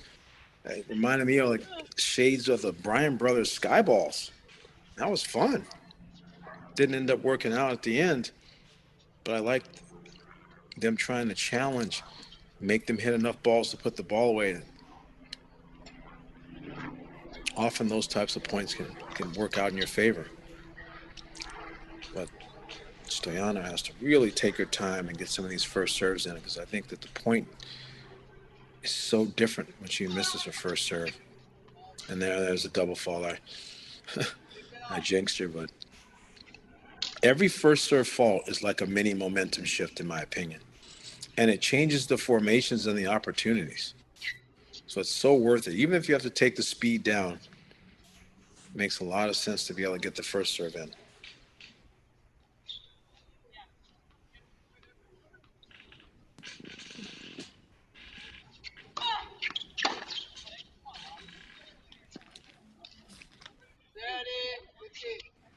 And there it is, a free point. What do you know?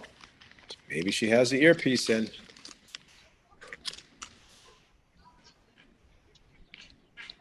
This is big, big time. Lewis and Walker need to make their move. Got to try to break, get back into this.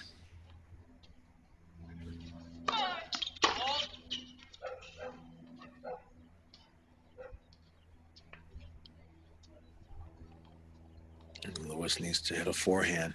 I would move over even more to the left.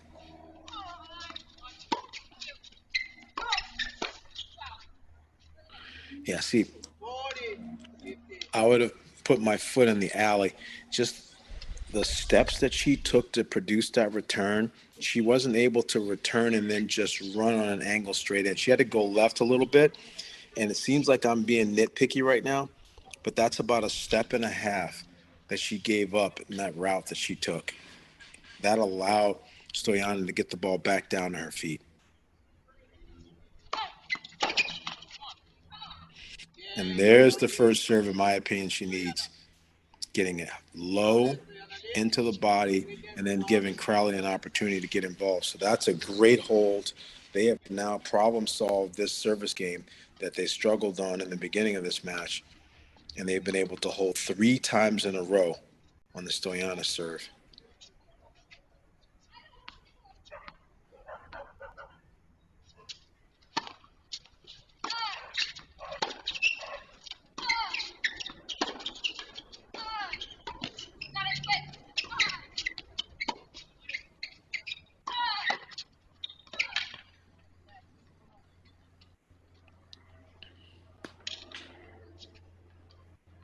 A little tricky following that point on the screen, but I believe Brandy Walker put a forehand volley away.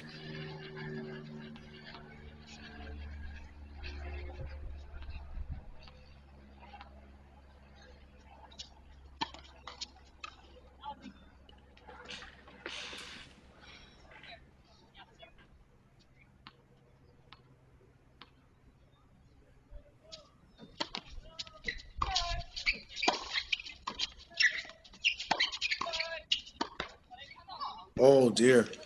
Stoyana stands up to the challenge. She makes the first backhand volley, keeps it low, defends. Lewis coming in, loses control of her racket face and sends it flying. Goodness. No, she'd like to have that one back.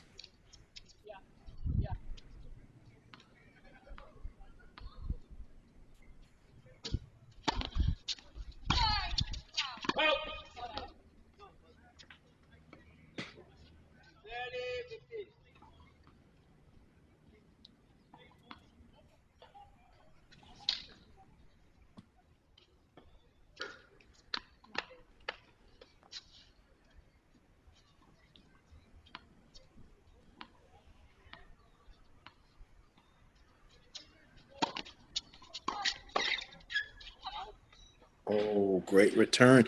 She has to hit with a little bit more, just that tad bit more power and explosiveness off the return from Stoyana makes such a difference. Able to force an error on the volley out of the eye. This is a chance for them to try to blow this match open. 30 all.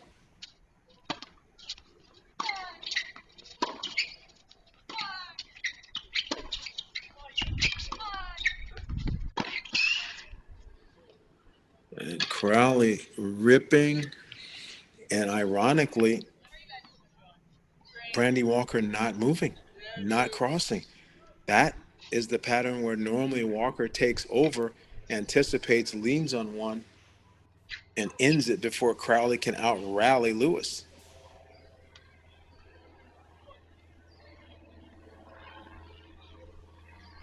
Allowing Crowley to get the type of points she wanted. 2 break points for Crowley and Stoyana.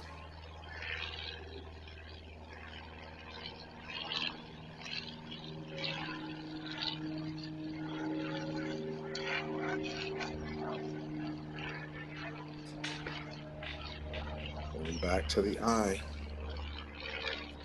I think I might lob this if I was Stoyana.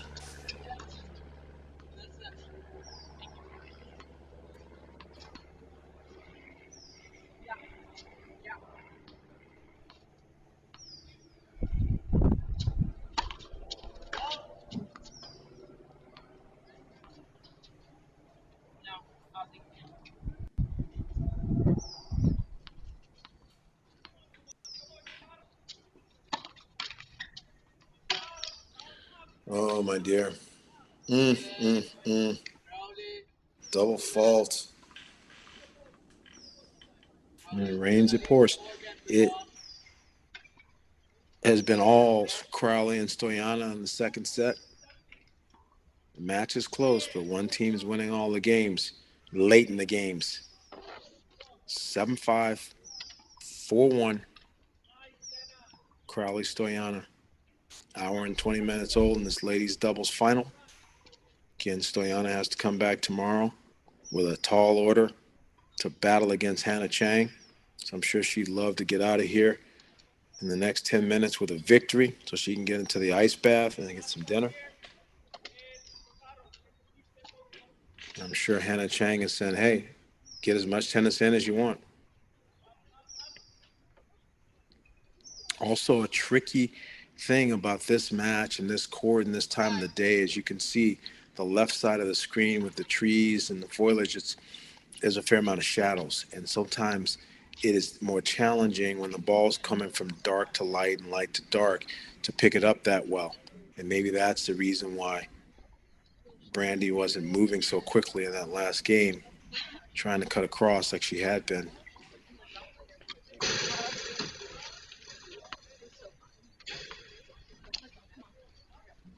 Because you have to take it in through your eyes to make sure that you can anticipate and move. Fiona Crowley, serving 4-1.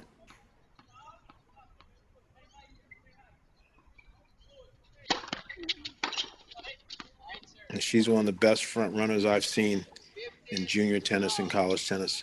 Been following her career, and she's been playing students of mine for many, many years. So many of these men and women I've seen in different capacities and different types of tournaments and formats for well over a decade. Yeah.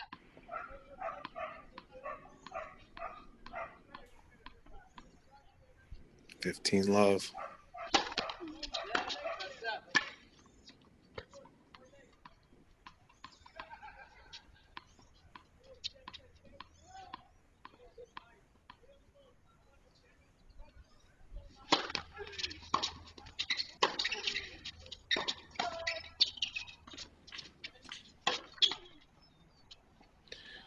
Nice job coming in. Crowley wasn't able to get the passing shot down.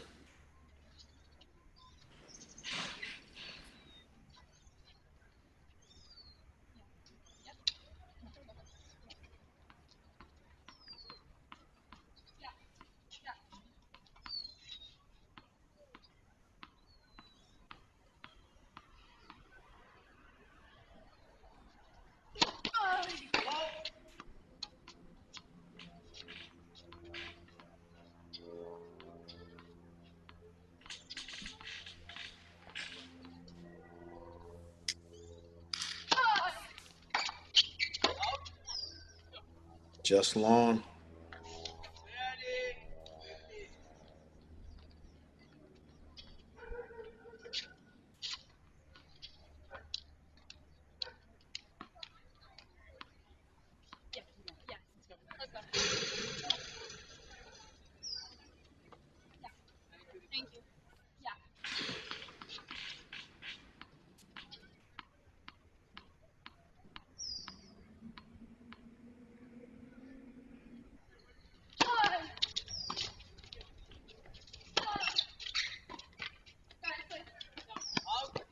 Great job. That's not easy to handle that swinger from deep.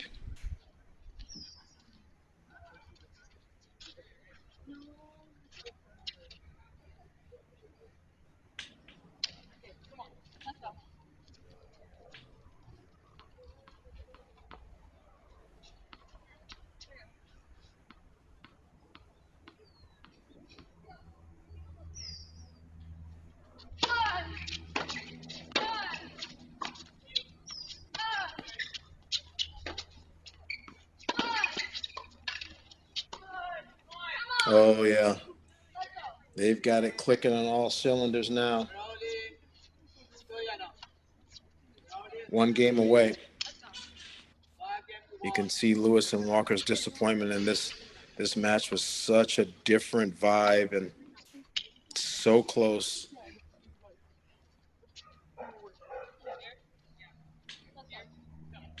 They've just lost 4 or 5 really tight games from 5-all in the first set.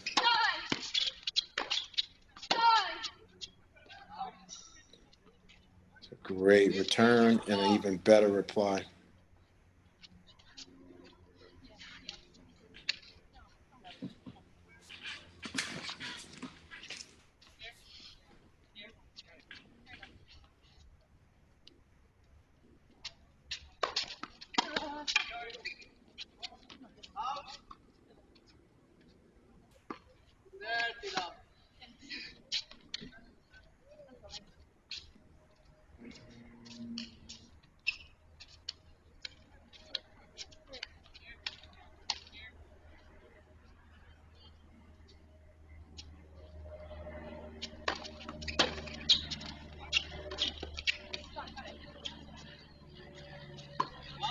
Wow, what a return. They've been getting some success serving into Crowley's body backhand, but now she's not concerned about pulling it anymore. They're not running the coverage to cover the line. So she's just going in line with it. Just come up with a good answer.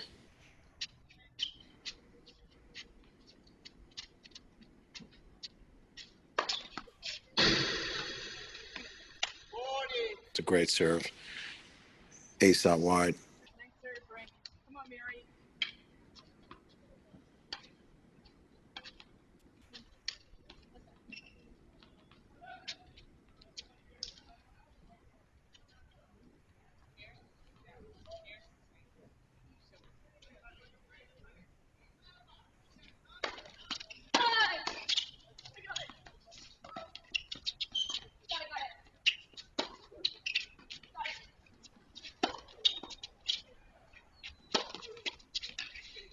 Oh, this is some ball.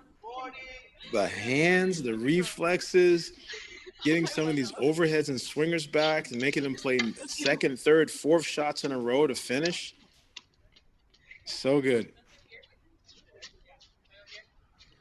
40-30, still 2 more chances to make them serve it out.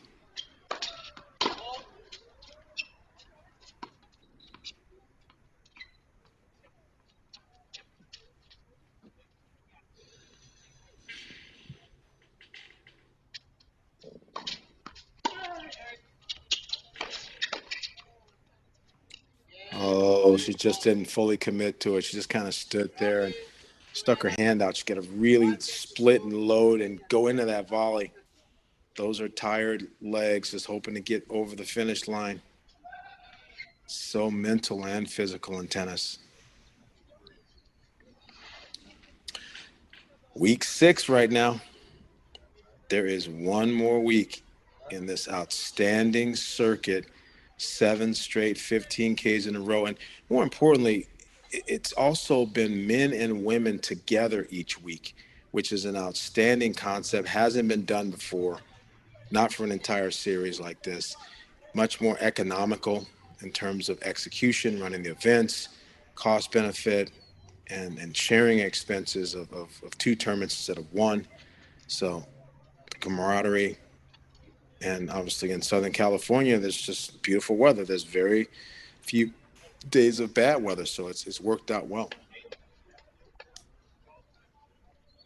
Special thanks to Eric Steffens and everyone here at this Lakewood facility that's getting this one done. And they're going to be obviously running the same thing back again. Having some qualies already today and some more qualies tomorrow for the following week.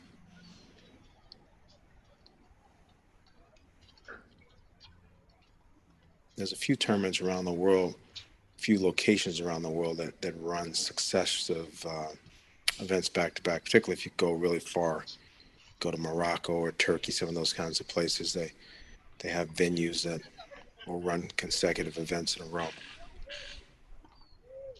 All right, this is that service game. Stoyana serving with Crowley up. This is the one they've solved, and they've been able to hold 3 times in a row. They're going to need to hold 4 in a row to close out this match.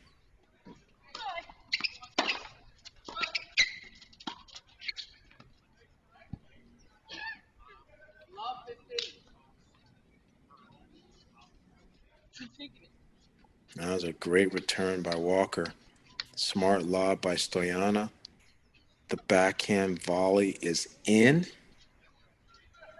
I wasn't 100% sure. Love 15. This is one of his first serve, and momentum is so important. And that's what you have to do. Crowley has to get involved and has to move. And by taking the pace off of that serve, you get it in. You don't allow Walker and Lewis to start licking their chops. And in that instant, just for a second, Lewis let down and said, oh, I'll just get this one back. Crowley's not going anywhere. Psych, Crowley is going somewhere. He cuts across, poaches, and now 15-all. And now another first serve. And just like that, with serve percentage, you pick up momentum. And with the courage to act, so many times people will say no to that backhand volley poach that Crowley took. and you have yourself a completely different game right now. 30-15.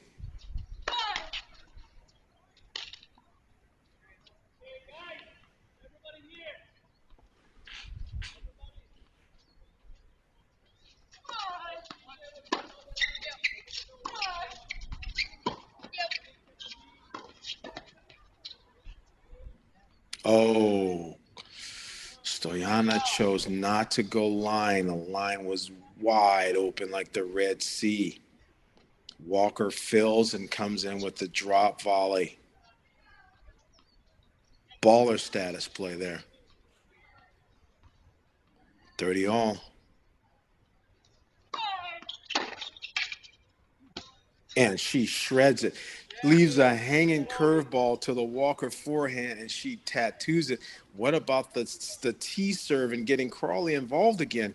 Serving wide to forehands. Oh, that's just not a good place for that serve. Break points.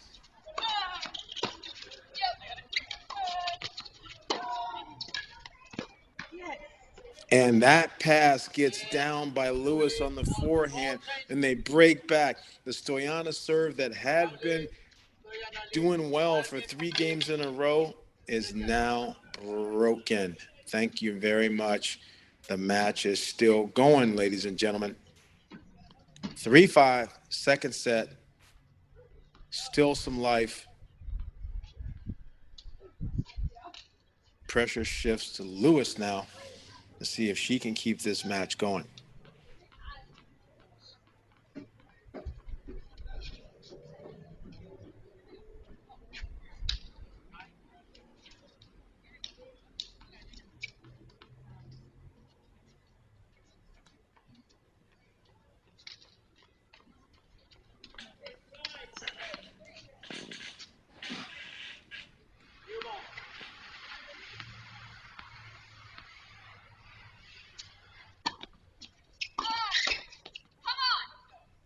Oh, no. She pops up out of the eye, and she's a half a step too far. She gets caught. Oh, no. That's a great play call, and Crowley hit it right to her, and she just wasn't able to do anything.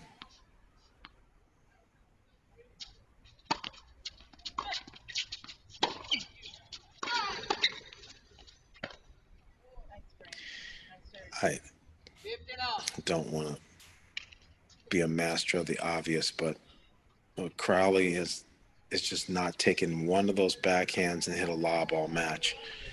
I know you want to respect the overhead ability of Lewis and Walker, but they're right on top of the net. At some point, you got to take a lob and just go over them once.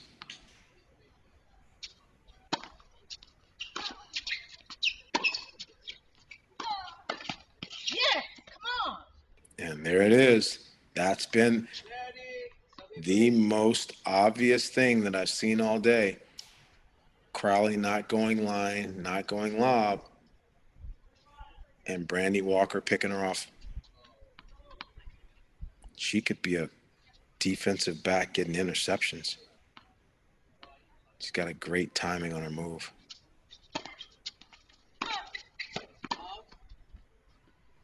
And Stoyana misses a return.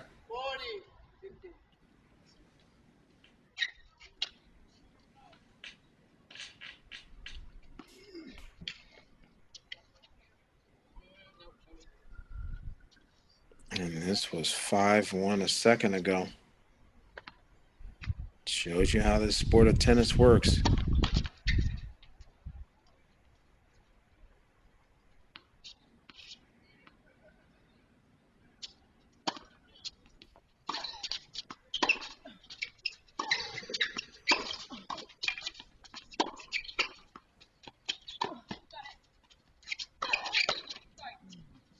Oh, my goodness. Lewis thought that one of the balls was long. Didn't get the call. I think she might have been right. It felt like one of them was long, but it's part of the shadows and the human error. It's part of this tennis. Show me. Yeah. Yeah. Here we go. We don't have the technology for challenge systems at a 15K level.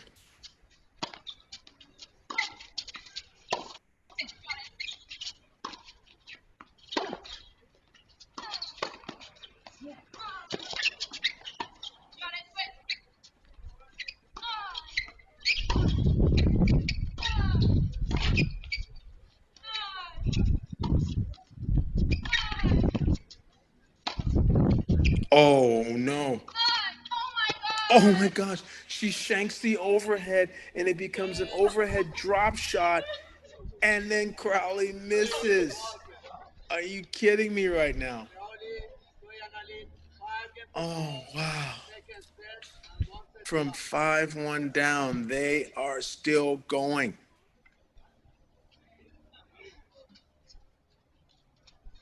They have pumped some CPR breaths into the life of Lewis and Walker, and they are alive and kicking now. Crowley and Stoyana had such a head start here. They still have one more opportunity to close with Crowley serving and Stoyana at the net.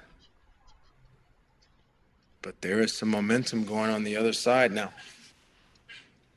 A lot on the early part of this service game.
Wow, the first point, and that was a nervous miss. That was not aggressive, confident Fiona Crowley there.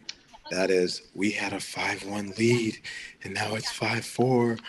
Ooh, definitely some nerves and tension out here now, folks. Both back by Lewis and Walker.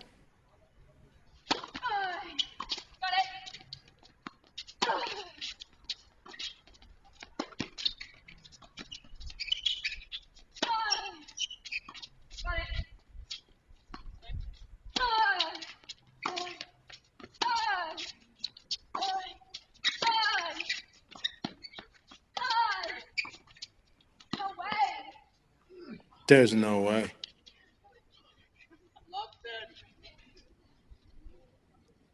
What a point. The drop volley. But the problem that happened there was an overhead and there was an opportunity, unfortunately, to hit the overhead right at the other player, and they backed off on a sportsmanship gesture to not really go hard at the other player. And the point stayed alive. Oh, wow. Had an opportunity to hit the overhead hard. You have to hit the overhead hard and apologize. You can't underplay the overhead, not put it away, and lose the point.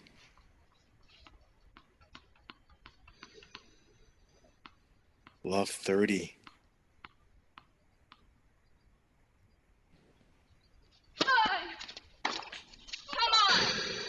And that wasn't a good choice. You could not ask for more positive momentum going on, and Crowley and Stoyana are confused and struggling. You don't want to give them a free point at this juncture. 15-30. What's the call? What's the coverage?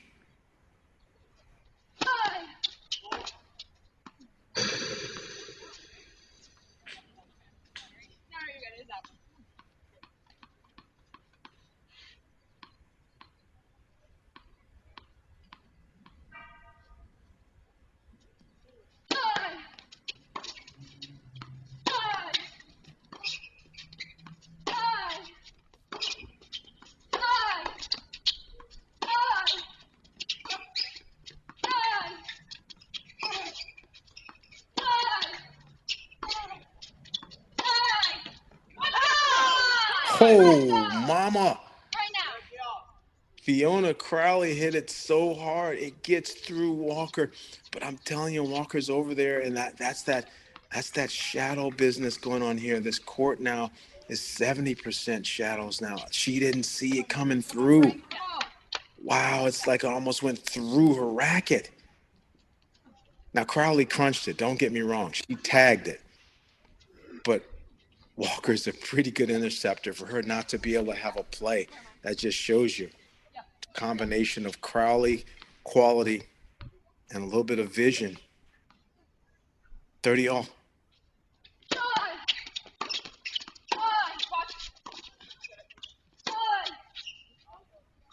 And another second guided decelled backhand by Crowley this game. She is feeling it. You got to forget about it. You got to just light that ball up.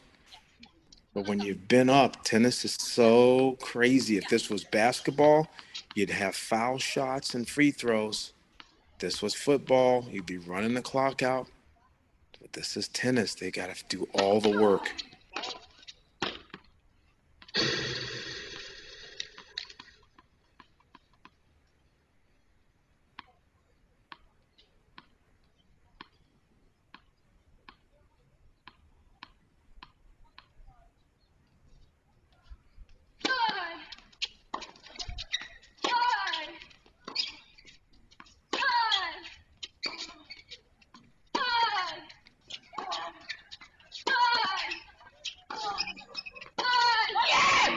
And are you serious?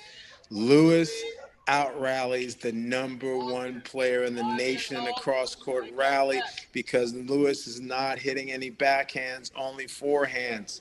Stoyana is just standing there because she's dead from playing over 5.5 hours of tennis, and she doesn't take any of those as a backhand poach. She's got one of the best backhand volleys I've ever seen for this level.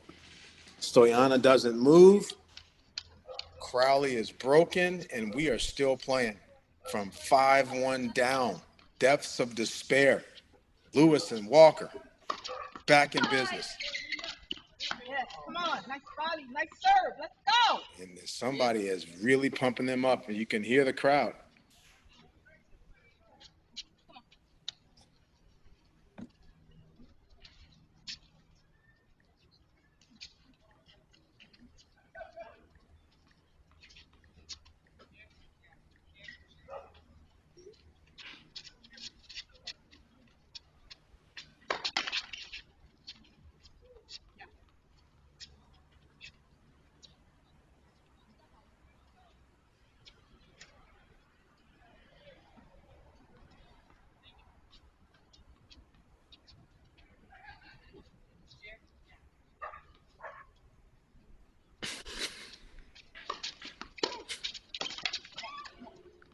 Oh, wow. She doesn't completely commit to it. She doesn't go all the way to the ball. Stoyana's struggled like crazy on this backhand body return, not able to handle it. She doesn't catch that clean, and Lewis doesn't flush that. That's what they dream about on that side. Yeesh. 15 all.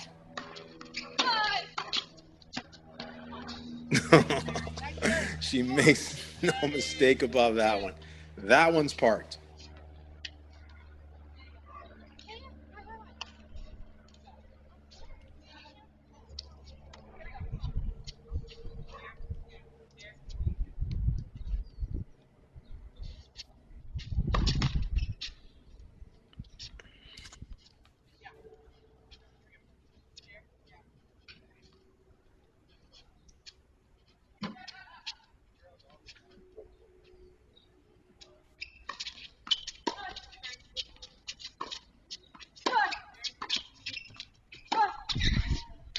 Yeah, that's the challenge.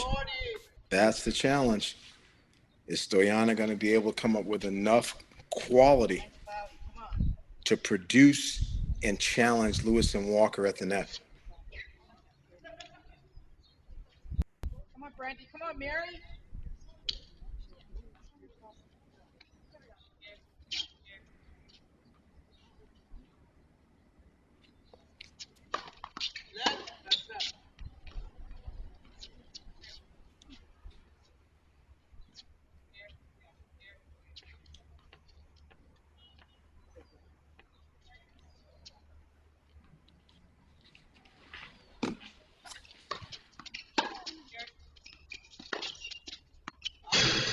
Yeah, that's a great return.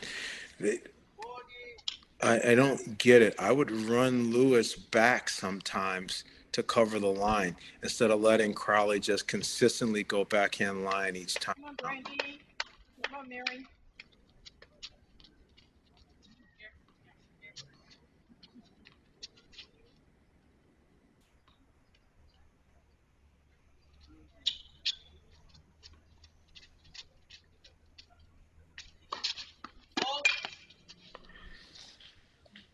Yeah, this is just a momentum extravaganza. So many crazy waves, and it just shows you it's such a close match. Oh dear. Oh, come on. That's long. That was long, just long. Oh. If I was Lewis at the net, anytime Stoyano is hitting a backhand, I would behave like I'm just going to take every ball. She hasn't proven beyond a reasonable doubt that she's going to crunch it past you.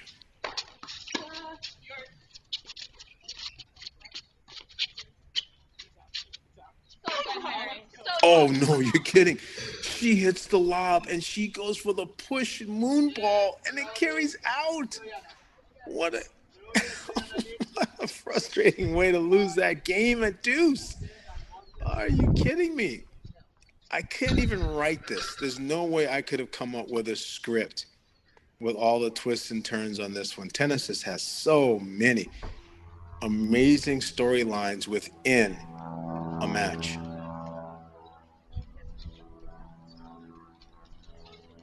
And now we're back to that service game again. We are back to that question mark game.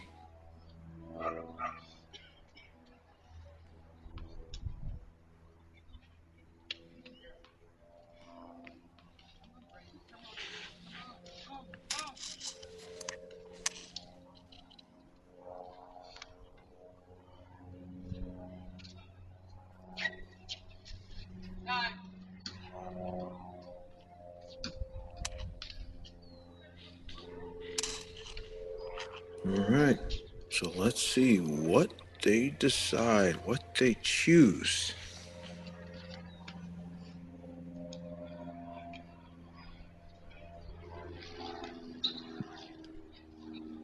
Very first point, I say serve down the tee, and Fiona looks to try to get a touch.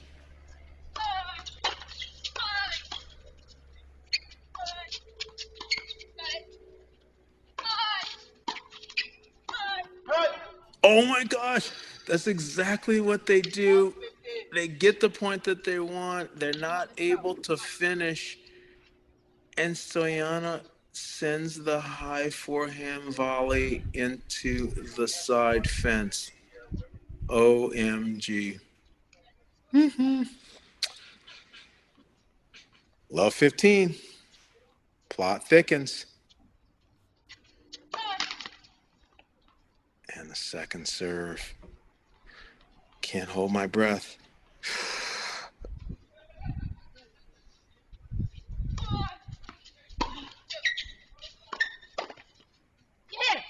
Oh, she goes line, and Brandy is there like, please. Easy peasy.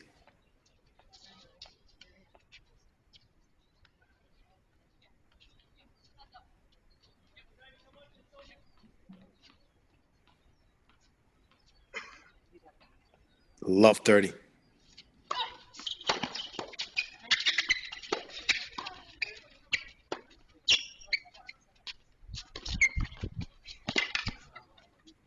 Oh my gosh. This is pandemonium. I know there's only about a packed house of 17 watching this, but I'm telling you, they're all getting their free money's worth. It's free admission for this tournament. There hasn't been a charge. But they are loving how close and how tight this match is. Stoyana and Crowley, not so much. Hey, there you go. Spot the Lewis backhand, look for the lob, and take care of some business. All right. I'm okay with that one. Now we're back to 30 all. I don't think we want to go to Brandy.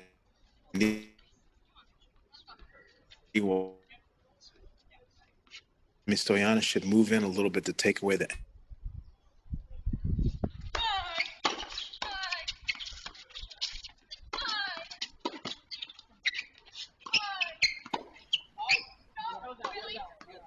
Oh, that's called long. Oh my goodness, Fiona Crowley, you're not supposed to take that to the outside. That's like an approach shot in doubles in a 2-up, 2-back situation. That's got to go middle. Oh dear. Break points again. And she nails the serve. The best serve of the match. It's the best spot she's hit all match, ladies and gentlemen. By far, without a doubt, with the most on the line. That is clutch. Number one, number two singles players in the country, teaming together, trying to get over the hump. Opportunity for 5-5 right now, here and now. Here it comes. Stoyana serving to Brandy. No, she goes wide to the forehand. I don't agree with it.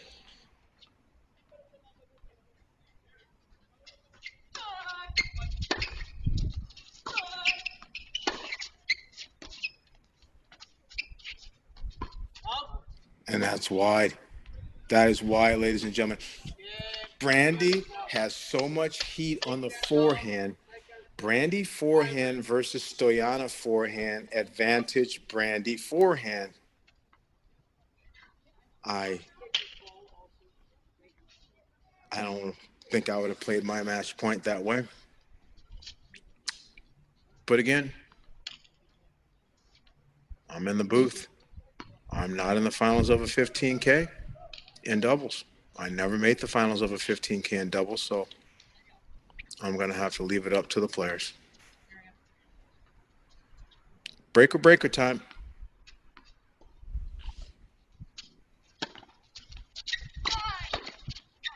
Oh, dear. It's almost like, I don't know, Crowley she's going to wake up in the middle of the night and see Brandy Walker cutting across. I don't get that one. You have to go down the line there because you get it to Lewis's backhand. One love for Lewis and Walker.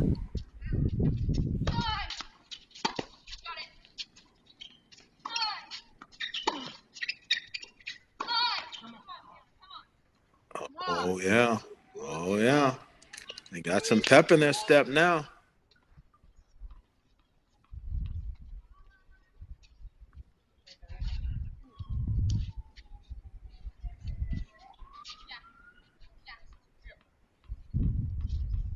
Two love, Lewis and Walker.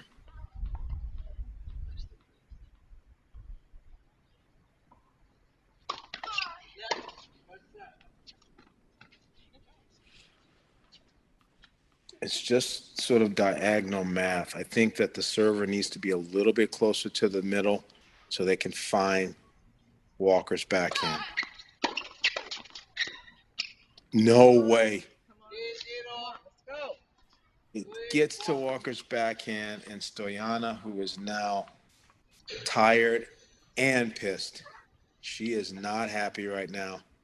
A, that this is not done. B, that she's still out there. C, that she's feeling it physically. She really has to get past these incredibly tense moments that she's feeling right now. It's a tough place to play from, but you don't have that much more to play. Was that in? Is that in or out? Did the ref say it was over?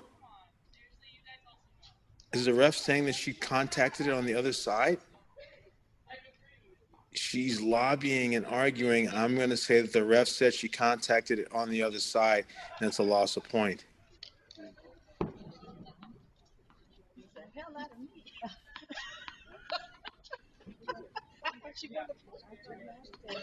Maybe not.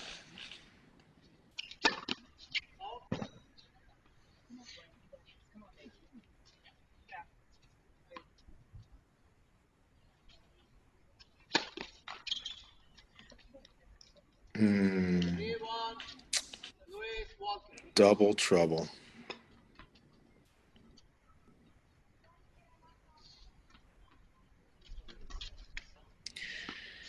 Lewis and Walker have done a great job emotionally supporting each other and just kind of staying the course here. They were in great position to win that first set, then lost it. Then this match completely got away from them, and they just hung in there, stayed positive with each other,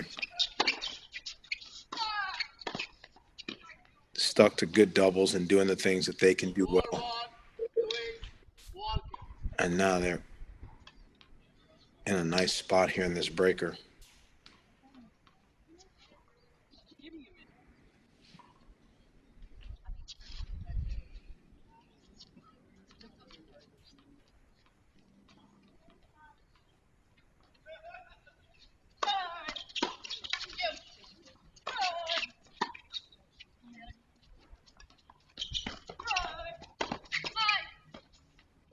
That is some good doubles.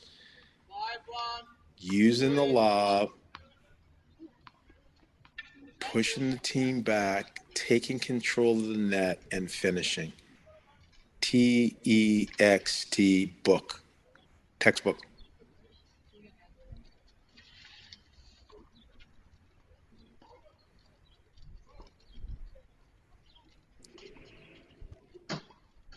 And what's so great about it is that Lewis and Walker are just kind of walking around like no big deal. No celebration, no super pumping it up. They're just really pretty chill about this whole dramatic comeback that they've amounted here.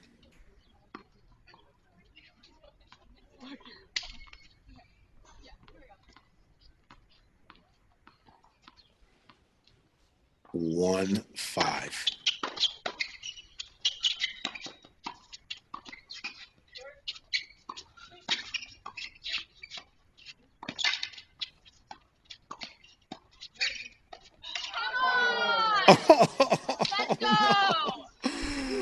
Oh, that was so much cutesy. That was like fun. Little dinky touch. Some Leander Pace. Doubles hands, and then just all of a sudden their feet were stuck in quicksand and couldn't get up for the lob.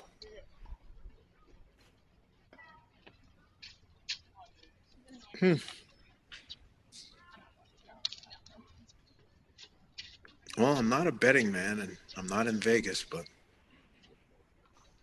2 hours in, there's no way I would have said this is where we would have been.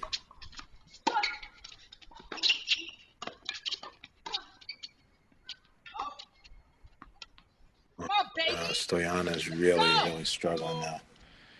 Carly's going to have to pick her up emotionally and raise the level of tennis now, help her out.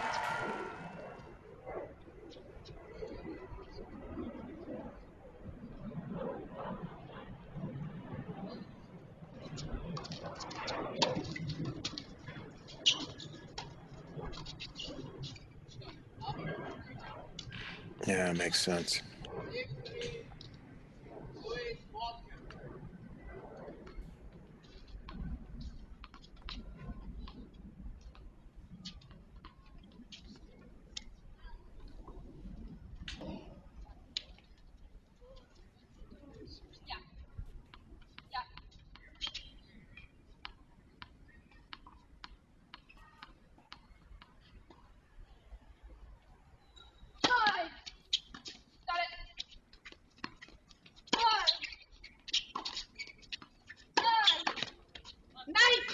Oh, my goodness. She cuts across, and like nobody's business, We're at one set all. He just easily falls. From 1-5 down. Is that just you? Yeah, it's just me. These young ladies. Oh, and now we're talking. We're talking bathroom break. It's been a lot of drama. They really could have that going on.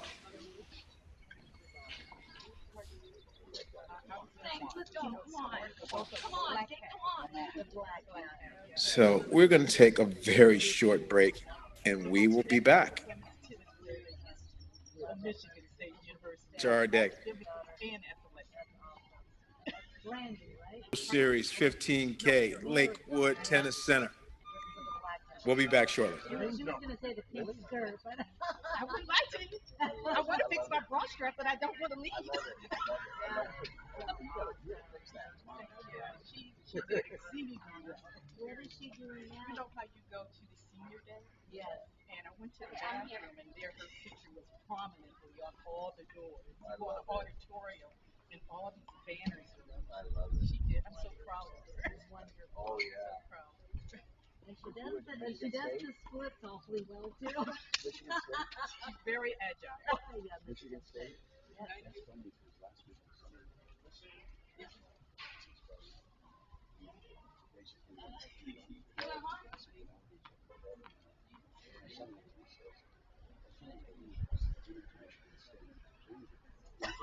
He's horrible. He's horrible because he said Michigan State's that's a fantastic school. I graduated from University of Michigan. The coach said, Coach Bruno said, Yvonne, don't hold it against me. I said, there's a coin between Michigan State and University of Michigan. And I accepted University of Michigan. So.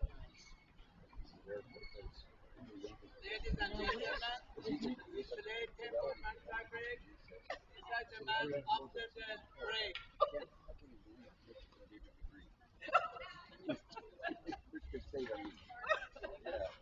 I love Michigan State. Which one's in Detroit? Michigan State is Atlanta. University of Michigan. And then they have another location. Okay. That's right. My oldest daughter, she started at Baylor and she transferred to the University of Michigan. My girls want to see they were in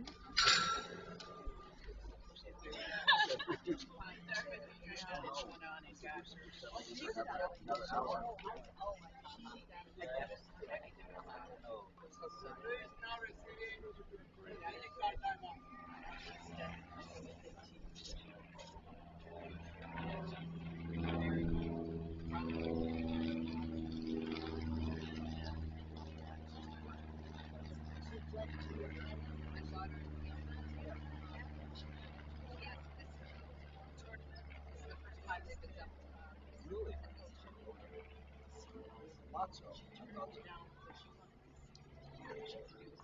You're a good fit.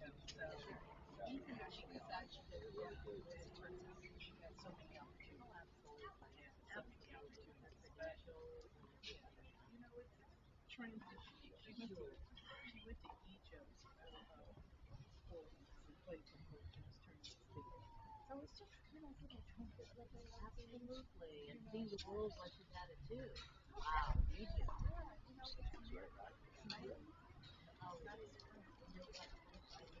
Yeah, she's 24.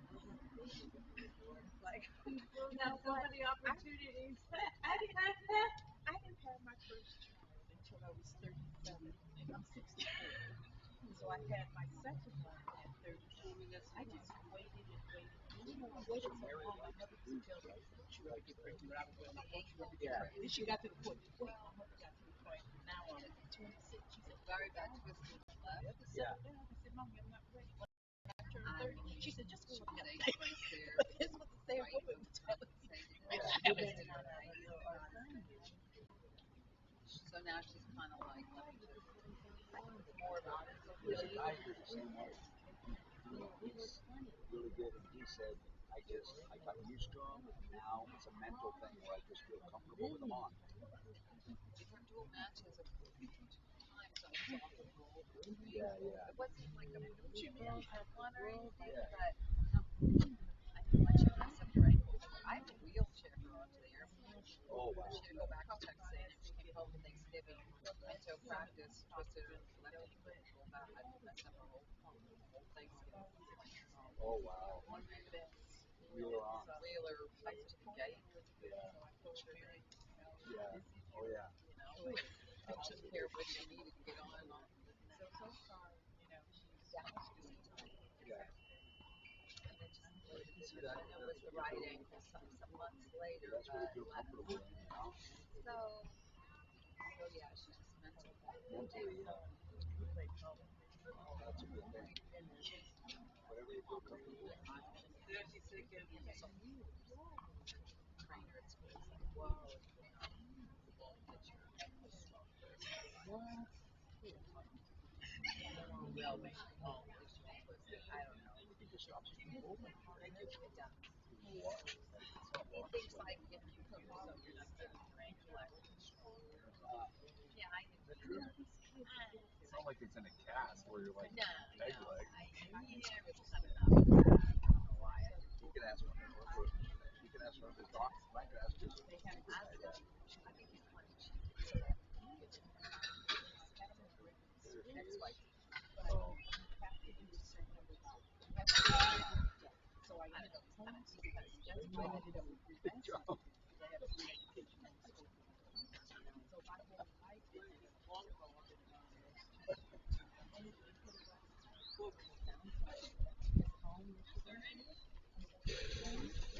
that's my but this yeah, I've been out here forever.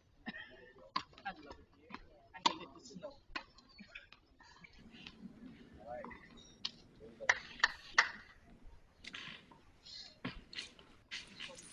It's time for our fantastic finish to our ladies doubles championship.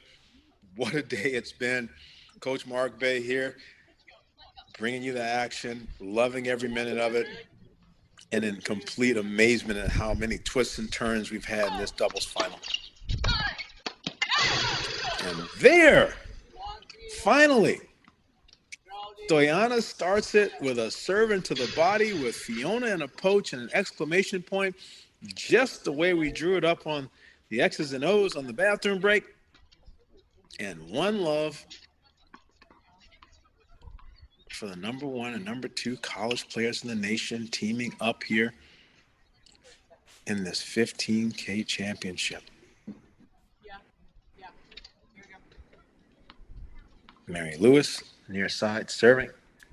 0-1.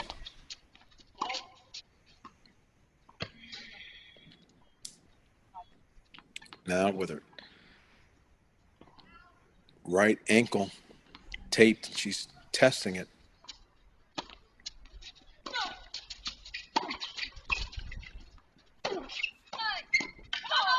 Oh my goodness. Stoyana comes forward and Crowley with a finish. So they are off to a resounding start here, considerably better than the very soft, docile 5-1 lead. They're just hoping that the other team was going to give it to them. They didn't step up and take it.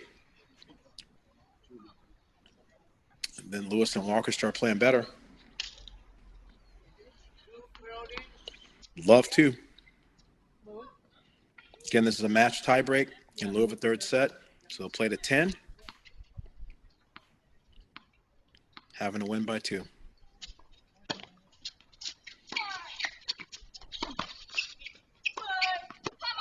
And now a down the line return exposes the Lewis backhand. Lewis puts up the lob, and then they cover the lob and put it away. Wow. Crowley and Stoyana have figured it out a little bit. It has been an ongoing conversation with all the different tactics and shots.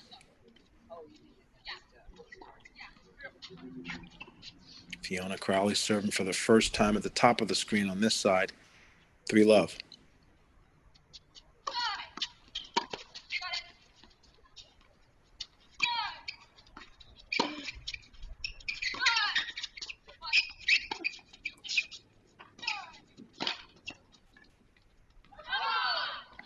That's a heck of a pass. It's hard to find that kind of space out wide. Lewis, sure, great athlete with a wide wingspan, but that dipping passing shot from Crowley showing us why she's the NCAA champion in doubles with Carson Tangelic. 4-love.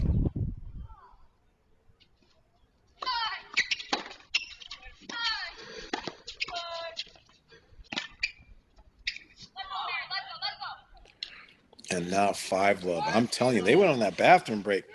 I'm wondering if Coach Weaver or Coach Calbus was hanging out by the bathrooms. These two are locked in, and every single shot, every choice, every decision couldn't be better. This is organization and execution at its finest. Love 5.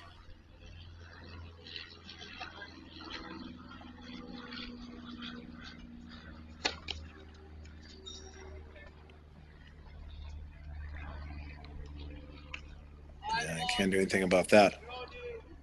That's big time serving there. 1-5. They stopped the bleeding.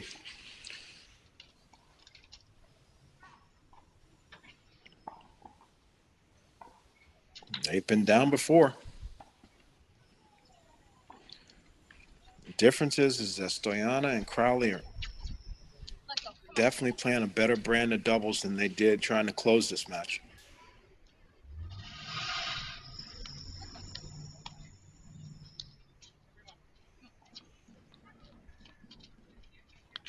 Two and a half hours old.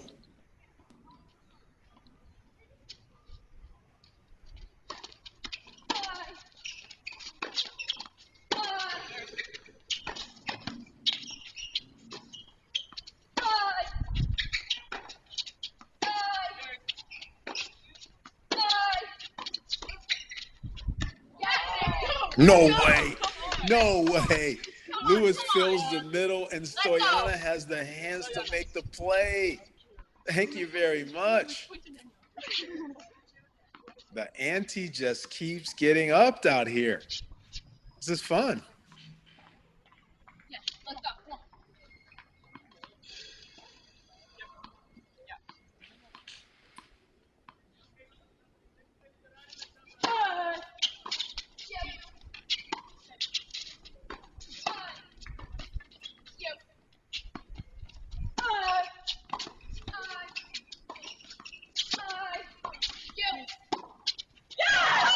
Oh, and she gets it through.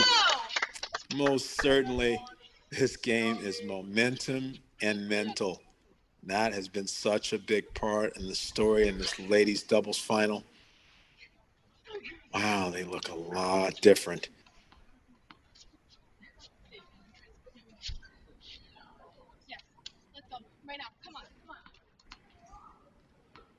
Hard to say how much Lewis has been slowed by the recent ankle taping.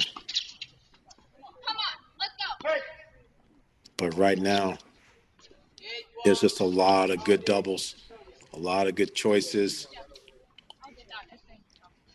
and outstanding execution. The only point on the board is a Serena Williams ace from Brandy Walker down the tee. Outside of that, 8 points of doubles genius by the other two. 1-8.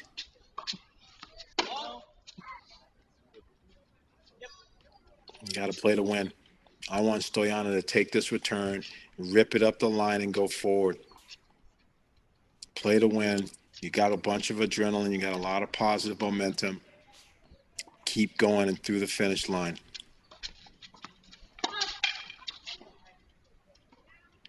Oh, my goodness. Serve was on the outside of the line, and I don't know. She was trying to hit the ball to Walker. It's a bunch of space the other way. 2-8.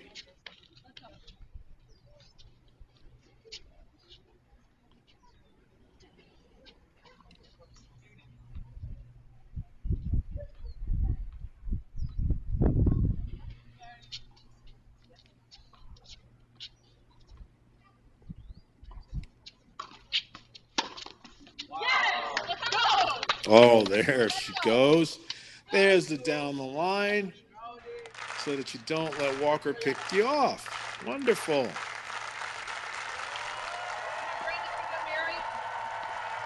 Yeah, when you have somebody that's really good at the net, poaches as well as Walker does, you don't have a choice. Sometimes you're going to have to go down the line and she's just going to beat you, but it's important to keep them honest that way. A slew of match points now.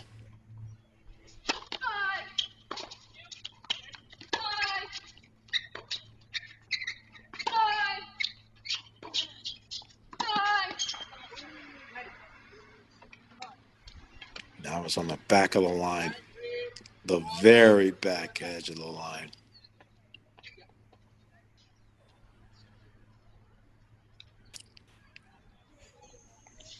Have to change ends again.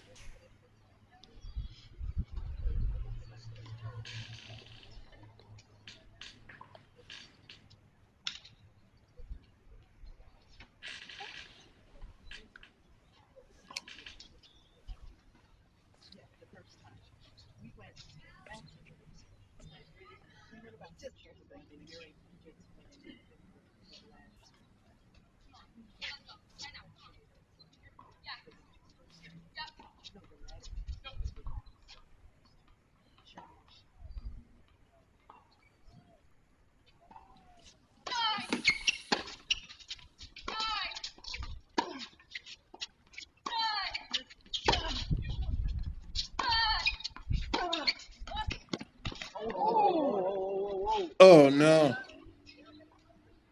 She tries to make the move, and she takes a tumble. It's like a Boris Becker dive, but she didn't get the volley over. Tribute to Boris during Wimbledon time. Oh, my goodness. Okay, well, Lewis and Walker, if they have 9 lives, I think they've used 8 of them already.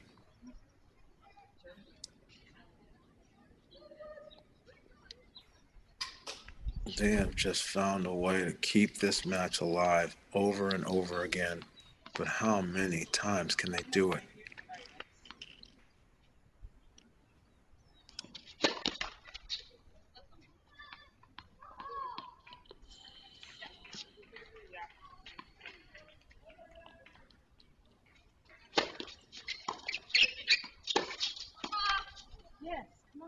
I guess some more.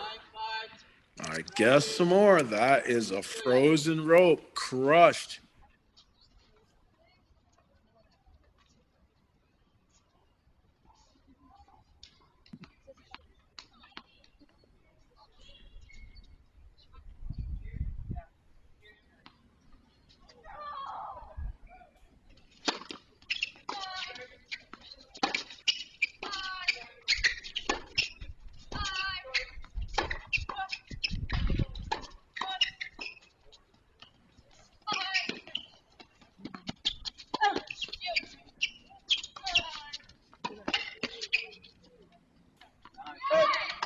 And it's finally done. What an effort. What a point. What a match. Crowley and Stoyana, 7-5, 6-7, 10-5. Beautiful doubles match. So many twists and turns. So much fun. Whew. Stoyana has got to be feeling it. I've just been hanging out in the booth and I'm tired. She's been out there for over 5.5 hours and has to come back tomorrow. She's going to need some big time protein and veggies and some salt in her Gatorade and an ice bath. But what a title. Crowley not playing singles this week, only playing doubles, gets over the finish line. Stoyana got a chance to be a 2-time champion tomorrow. What a day we've had. Started off Alfredo Perez losing the first set and coming back and beating Dostanic. Andre Illigan just in amazing fashion over our defending champion, Angele. Stoyana grinding out a tough 3-setter, winning the first, losing the second, and then gutting out the third. And then obviously Hannah Chang, after battling with Brodus, losing that first set 7-6 to come back and win 3-3. Men's doubles, Segerman and track were just so good. Quickly showing why serve percentage and execution is so important. And then the nightcap to close it down, Crowley and Stoyana, our champions, 7-5, 6-7, 10-5. So that is going to do it for today's coverage of the SoCal Pro Series from Lakewood Tennis Center. I've been Mark Bay. It's been a pleasure. Loved it. Had a great time. So happy to have been here today and looking forward to tomorrow. Crack Rackets has been bringing you this continued coverage all summer long. So happy to be part of it and looking forward to tomorrow.